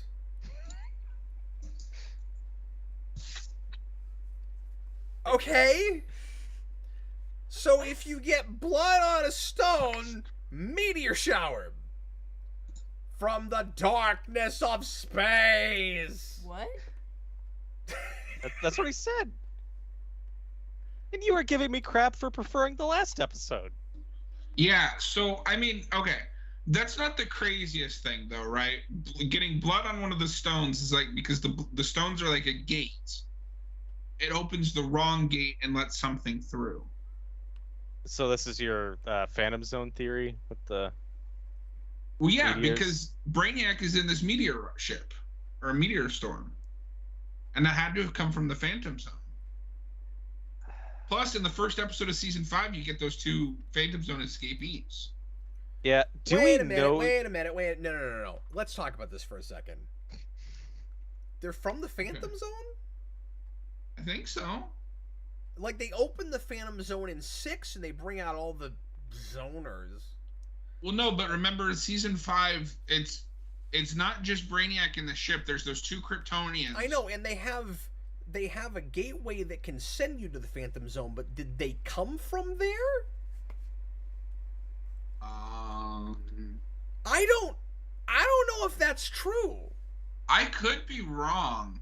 That's what I'm saying. Yeah, I was really confused when you were talking about that before. I don't know if they come from the Phantom Zone. I'm doing a little research while we talk. Thank you. This. I also don't remember. Do we know in this episode that we're doing Brainiac next season? Is that a cliffhanger? No. In this episode? No. They show us that at the beginning of next season, which means when you're just watching this, you are in the dark about what meteors from the darkness of space means, and then I still was. In the next episode, I didn't realize those were related. It just seemed like random crap we were piling on. Why does blood on the stone make that happen? Even if it's opening up the Phantom Zone, it sounds like mystical nonsense. It's like, were the Kryptonians into voodoo dolls? Like, what's happening? Okay, so no, they did not come to... Okay, so they did not come through the Phantom Zone. However, the blood on the stone activated it, but activated it incorrectly, and drew the black ship here when the ship brought the meteorites just like Clark did. So it's still as stupid as I think it is. Yeah, pretty much.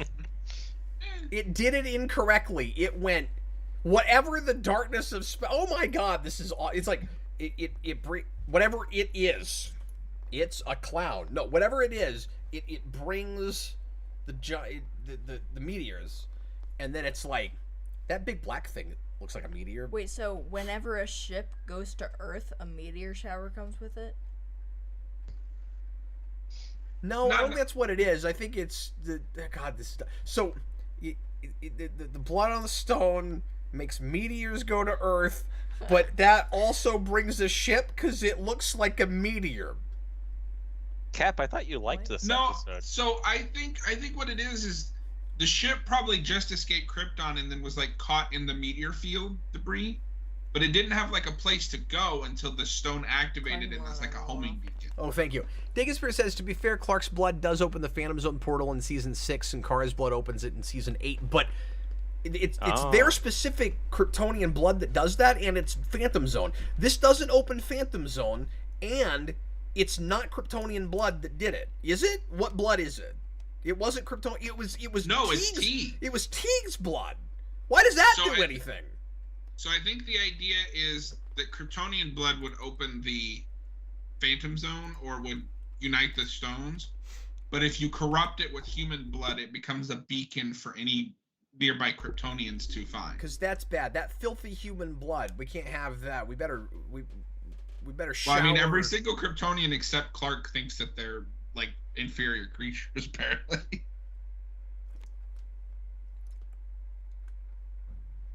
I don't know. I mean, it's a little dumb, but in a schlocky way, it makes sense. I like my MacGuffin subplots where it's just handed to the protagonist. I'm even okay with like you put blood on it, Kryptonian blood, it opens the Phantom Zone. I want to know what it's opening in space. Where are the meteors coming from? Well, they have to be what's left of Krypton. But they were just hovering around in space next to Earth. Not necessarily. No, that's what they showed us in the opening. The blood got on the stone, and then what we saw was a big sphere that busted up, and the sphere was next to the moon. It was already there, John. That's a mistake. Why was it there? Is that the darkness of space? Next to the moon? I mean, Yeah, haven't you heard space of the is dark side of the moon? Naked Spirit, even I can't defend why the blood does this. I don't think that the blood doing it is the problem. I think that the problem is the ship shouldn't be there already. It should be the blood is a beacon and they like warp in. But like even the ship is weird, but also the rocks are weird. Like, why is that there? So a bunch of kryptonite in the first meteor shower hit Earth, and then there's one huge sphere left of it, and it just hovers there outside the Earth. That's what I saw. I love this show. Lex, it's broad daylight, and there's about to be a meteor shower. You don't need the fireplace running. Just saying. Yeah, I'm done trying to work this out. We can move on now.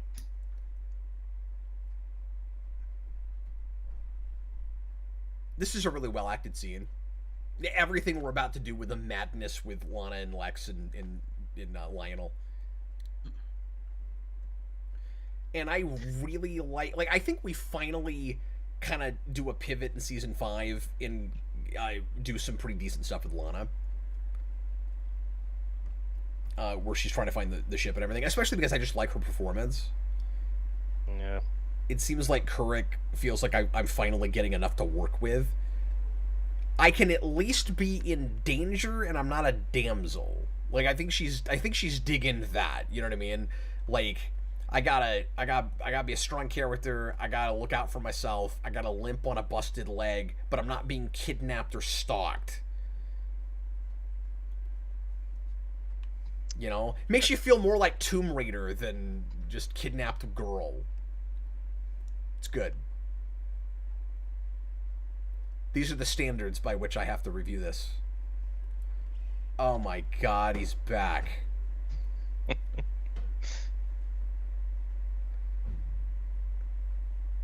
Jonathan, could you find a way to kill him so we can get him out of the intro?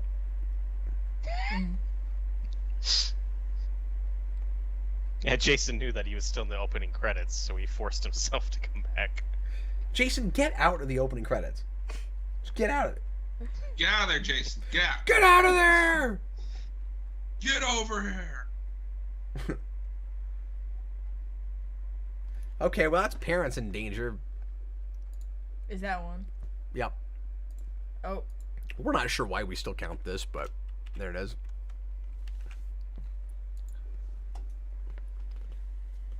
Okay, so how does this meteor shower affect the population next season? It just creates a bunch more Kryptofreaks because we haven't had enough of those plots. I meant the population number on the billboard. Oh, I'm sorry. That's wonderful. I think they keep it the same. But I really wanted the shot. I don't think they do it. I really wanted the shot where yet another meteor hits the sign. I don't think they do that, but God, I wish they had.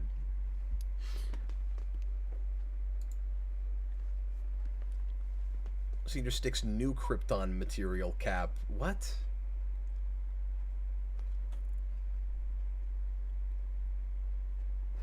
I don't know what that means.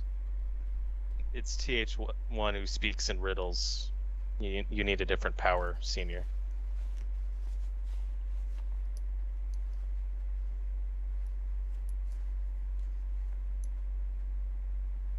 Yeah, this shouldn't work. Nope. This girl with no authority that's related to a general is clearly trying to distract you from something you need to be paying attention to.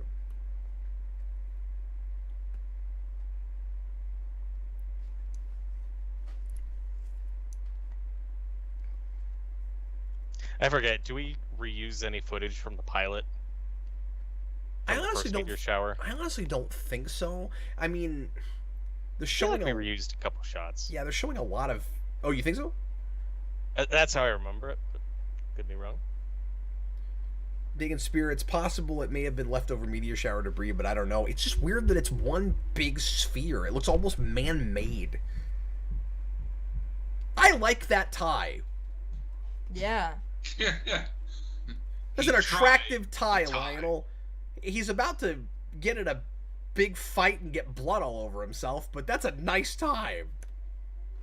Put the fireplace out, please. Why are you so concerned about this fireplace? It's pointless.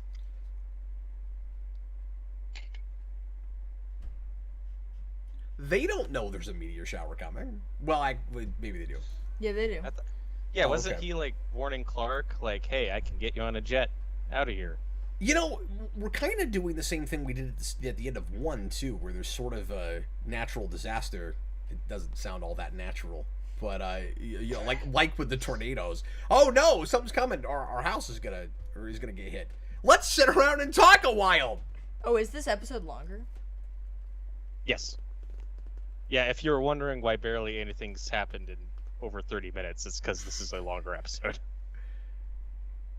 Oh, it's 53 minutes. All right, strap in, folks. We got 20 more minutes.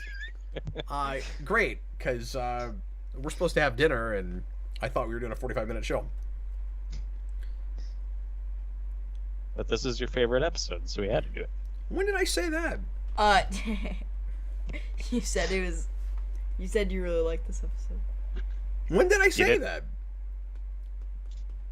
You said this was better than the last one, and so far I don't agree. Oh no, this is definitely better than the last one.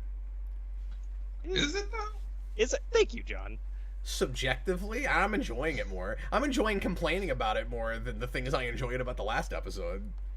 Look, I'll enjoy Smallville the way I want to, and you can do it incorrectly.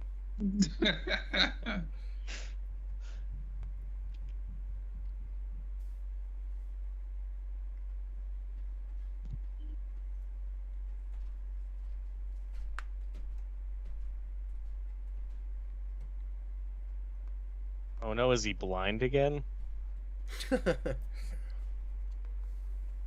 We literally do just repeat everything from the end of season 1. Yeah! Yeah! Yeah. Why do you have to do that? I don't know what that is. He does it every time. It has nothing to do with the quote I'm doing from the show, but he has to do it every time. It's like, I know of another thing where someone says the word yeah! He does it every time! That's fine. Lana, Lang!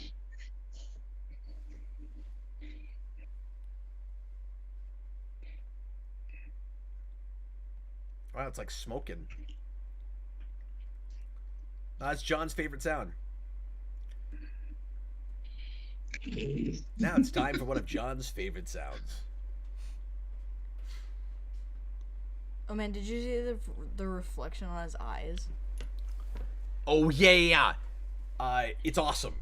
Yeah. I didn't get to see it this time, but yeah, it's awesome.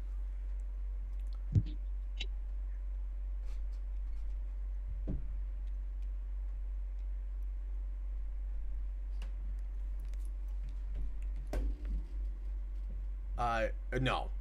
Too many cuts. Yeah. Let's There's do that Clark in our on movie. Kryptonite. Let's have a scene. We're gonna have a scene in my movie where I throw a big heavy thing. Let's shoot it from 18 different angles. No. You know what? AMC gets my references, and that's good enough for me. Yeah, you know what? Why don't you go make your own show for AMC? I'm just kidding.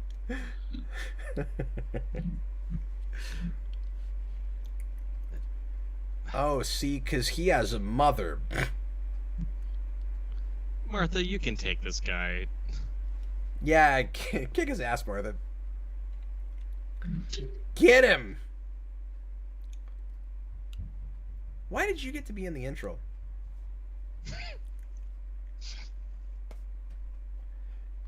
Luckily, they stop with that nonsense. Well, did they put Davis Bloom in the intro? I would assume so, but maybe they didn't. I don't remember. They do, actually. I'll take Davis Bloom over this guy. No, I know, but I think it's really silly to put a character in the intro that's like, you know, with your cast, and then at the end is gonna turn around and be a bad guy. I mean, I'm not complaining about having bad guys in the intro because like it makes sense with Lionel, but it's just weird to have like a season-long character. I don't know. I guess other shows do it. I'm resisting it for some reason. I don't know. I think Buffy does it too. Buffy does what? Sorry. Like season-long characters that get to be in the intro for one season. A hole in a ceiling. That's what she wants.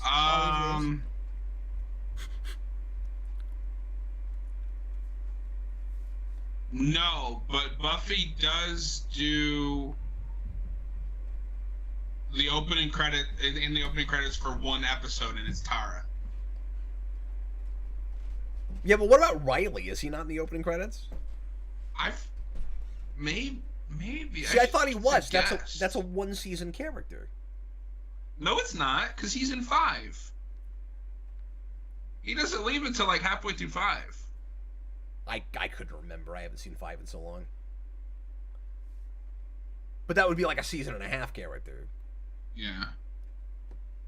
Well, and he sucks. So. Here's the parallel. Maybe Faith, but I can't remember if she gets promoted. I don't think she does. I mean, maybe she. Oh, in 7, maybe. I think there's a lot of different castings. Whatever, it's not important right now. What's up, Nah? We might talk about that a bit. It's Nah. Nah, have you tried? Nah, I need you to try. We went insane like 3 hours ago. Were we ever sane? Well, that's no, I greenlit this show.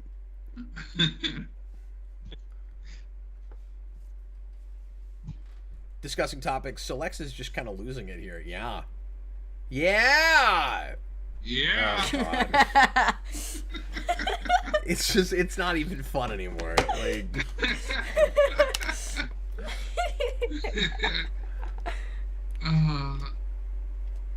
We've only got 11 minutes. And you can't even keep it on brand. Welcome back, Tom. Yeah, but in 12 minutes you get rid of me anyway. How heavy is Clark?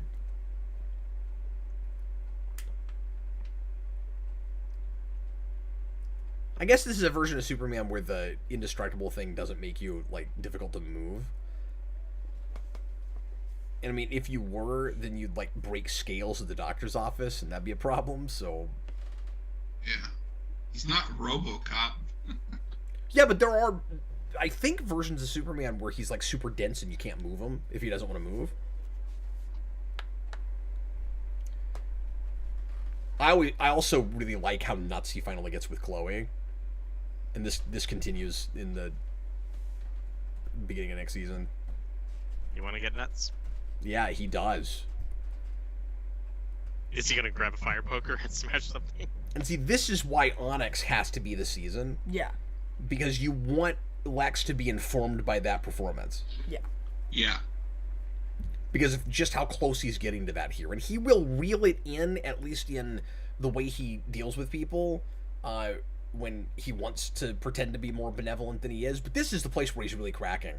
And that's where I'm saying, like, yeah, maybe it's not great that it's around a MacGuffin, John, but it's not the light switch I thought it was. We've kind of gradually gotten to that.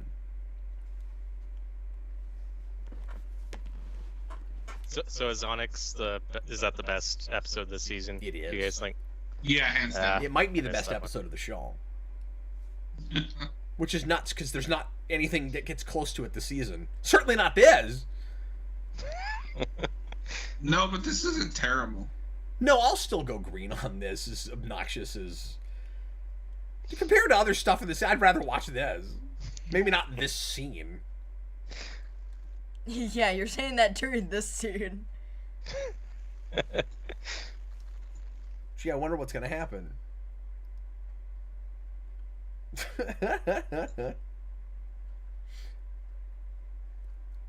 Does Lana ever mention him again? Jason? Not, yeah. I mean, rarely, but yeah. That looked great. He gets mentioned as many times as Adam does. Who? Exactly. By the way, when I said that looked great, I was lying. No, I know you're being sarcastic there. Oh my god. No, that's a car crash. They're like, we saved That's some a money big this season. crash. We're gonna just spend all of it. Now we're gonna blow up. Yeah, that's right. There goes the school. There goes all the cars. How many car wrecks is that? Well, they're not moving. We only count them when they're moving. Oh, Well, that truck was moving. I counted that. Okay. That was the only one I counted. they're 'Cause- dead. Is she gonna get trampled to death? Was that the sign? Oh. I don't know if that was the sign. It was a sign. Oh no, it's a dumb child.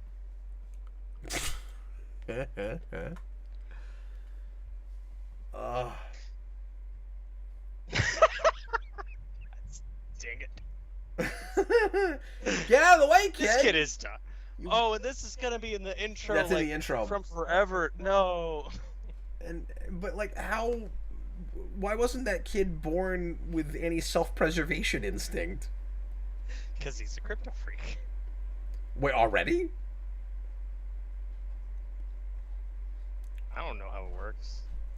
Go. Go! He stole that guy's pizza. This is also in the intro.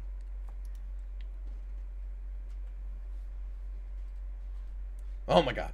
Ah! Whoa! This is why I don't like to fly. Smallville! It's the The ride!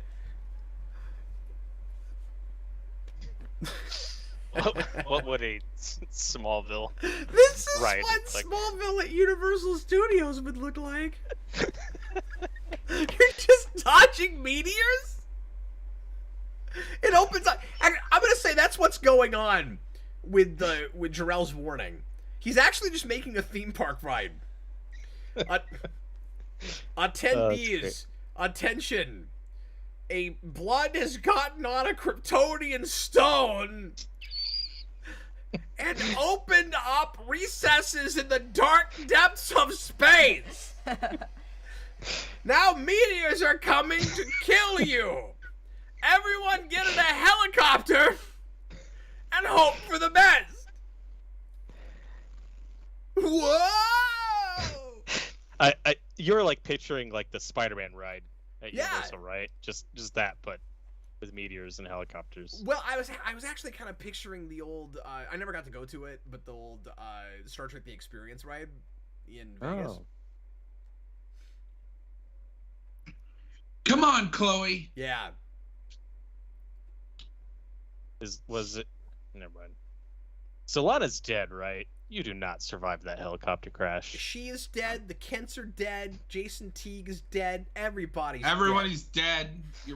Your mother is dead. Your father's dead. I need you to try. I mean, die. Come with me if you want to die. Not the best line reading. Maybe another take there.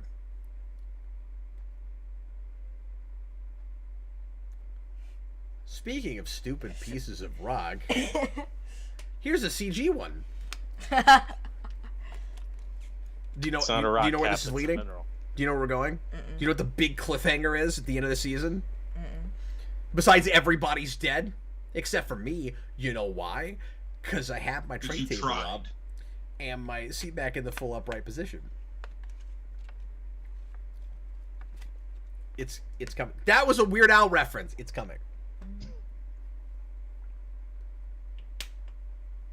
This is when the cast rejoices because we never go back to this cave set again. Not never, but rarely. But yes, they hate this Why?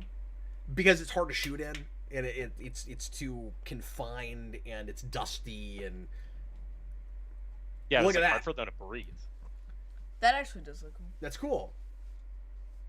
And then he's gonna be like, it's coming, it's coming at the beginning of the next season.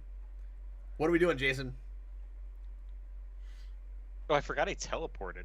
I Yeah. think he just ran that. And that's why we go back there again. We'll use it as a Empire hub Strikes to Back. get here, occasionally. It's Empire Strikes Back. Yeah, but what are we doing? It's Superman. Yeah. What? It's Superman. Are we setting up the Fortress of Solitude? Are we making the Bat Cave? We're making the ice cave. Yeah, that's how pretentious Superman is. Batman makes a simple little cave and calls it like a Bat Cave. Superman's got to have like a fortress. That's how pretentious his dad is. And also maybe God. I mean, you'd be pretentious too if you were God.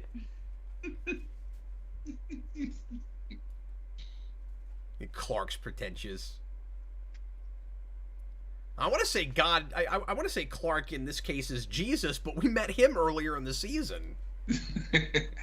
Oh yeah, discussing top performances. Lex is unconscious. Lex is unconscious. No, everybody's dead.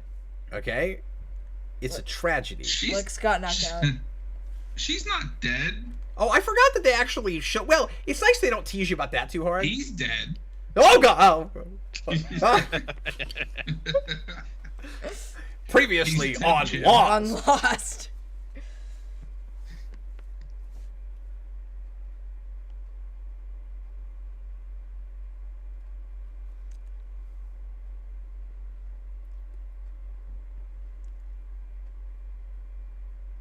Lana's been through some trauma.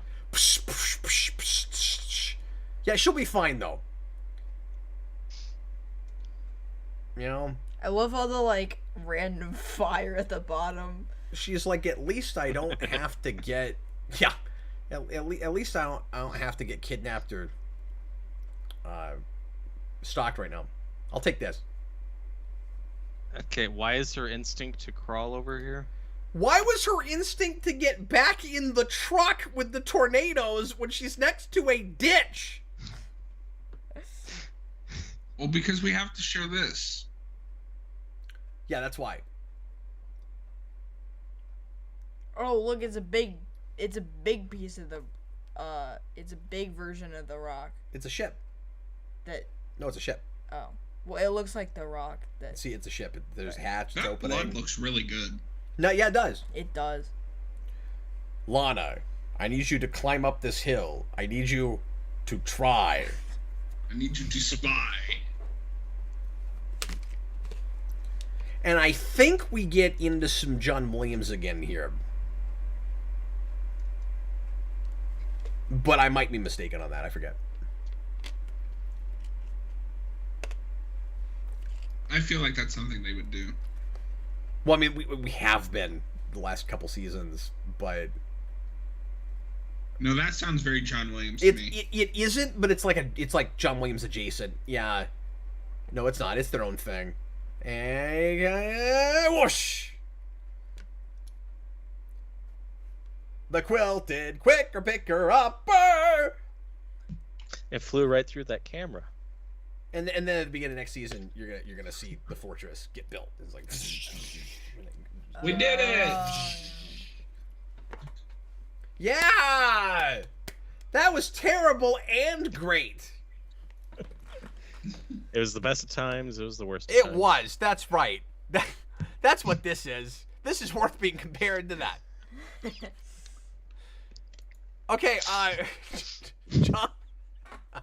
John, you right? Yeah. I dropped something. I was grabbing it.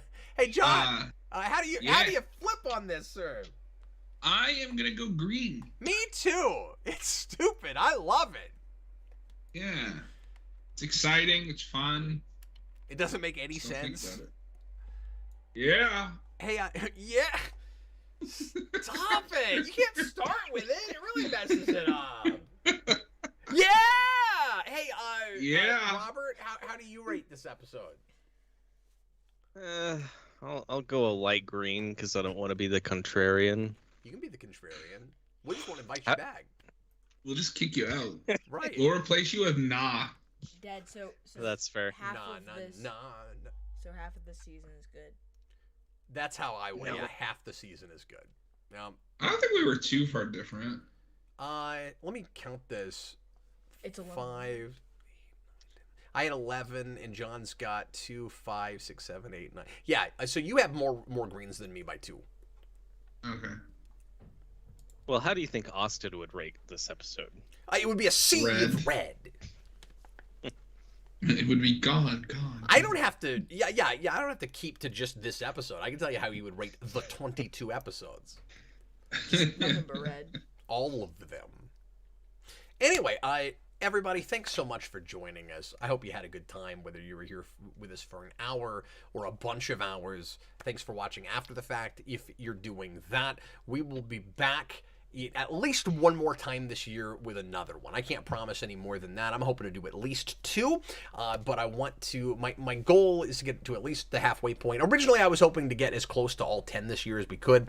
We will have done at least half of it. That's good. I'm sure we can do that again next year. So within, the next year after this, we'll get all this knocked out. Hopefully even well before that. We'll kick around other 24-hour projects, or at least lengthy streams for shows after that, if we're not dead. And Robert, we appreciate you, man. Thanks for coming in and hanging out with us.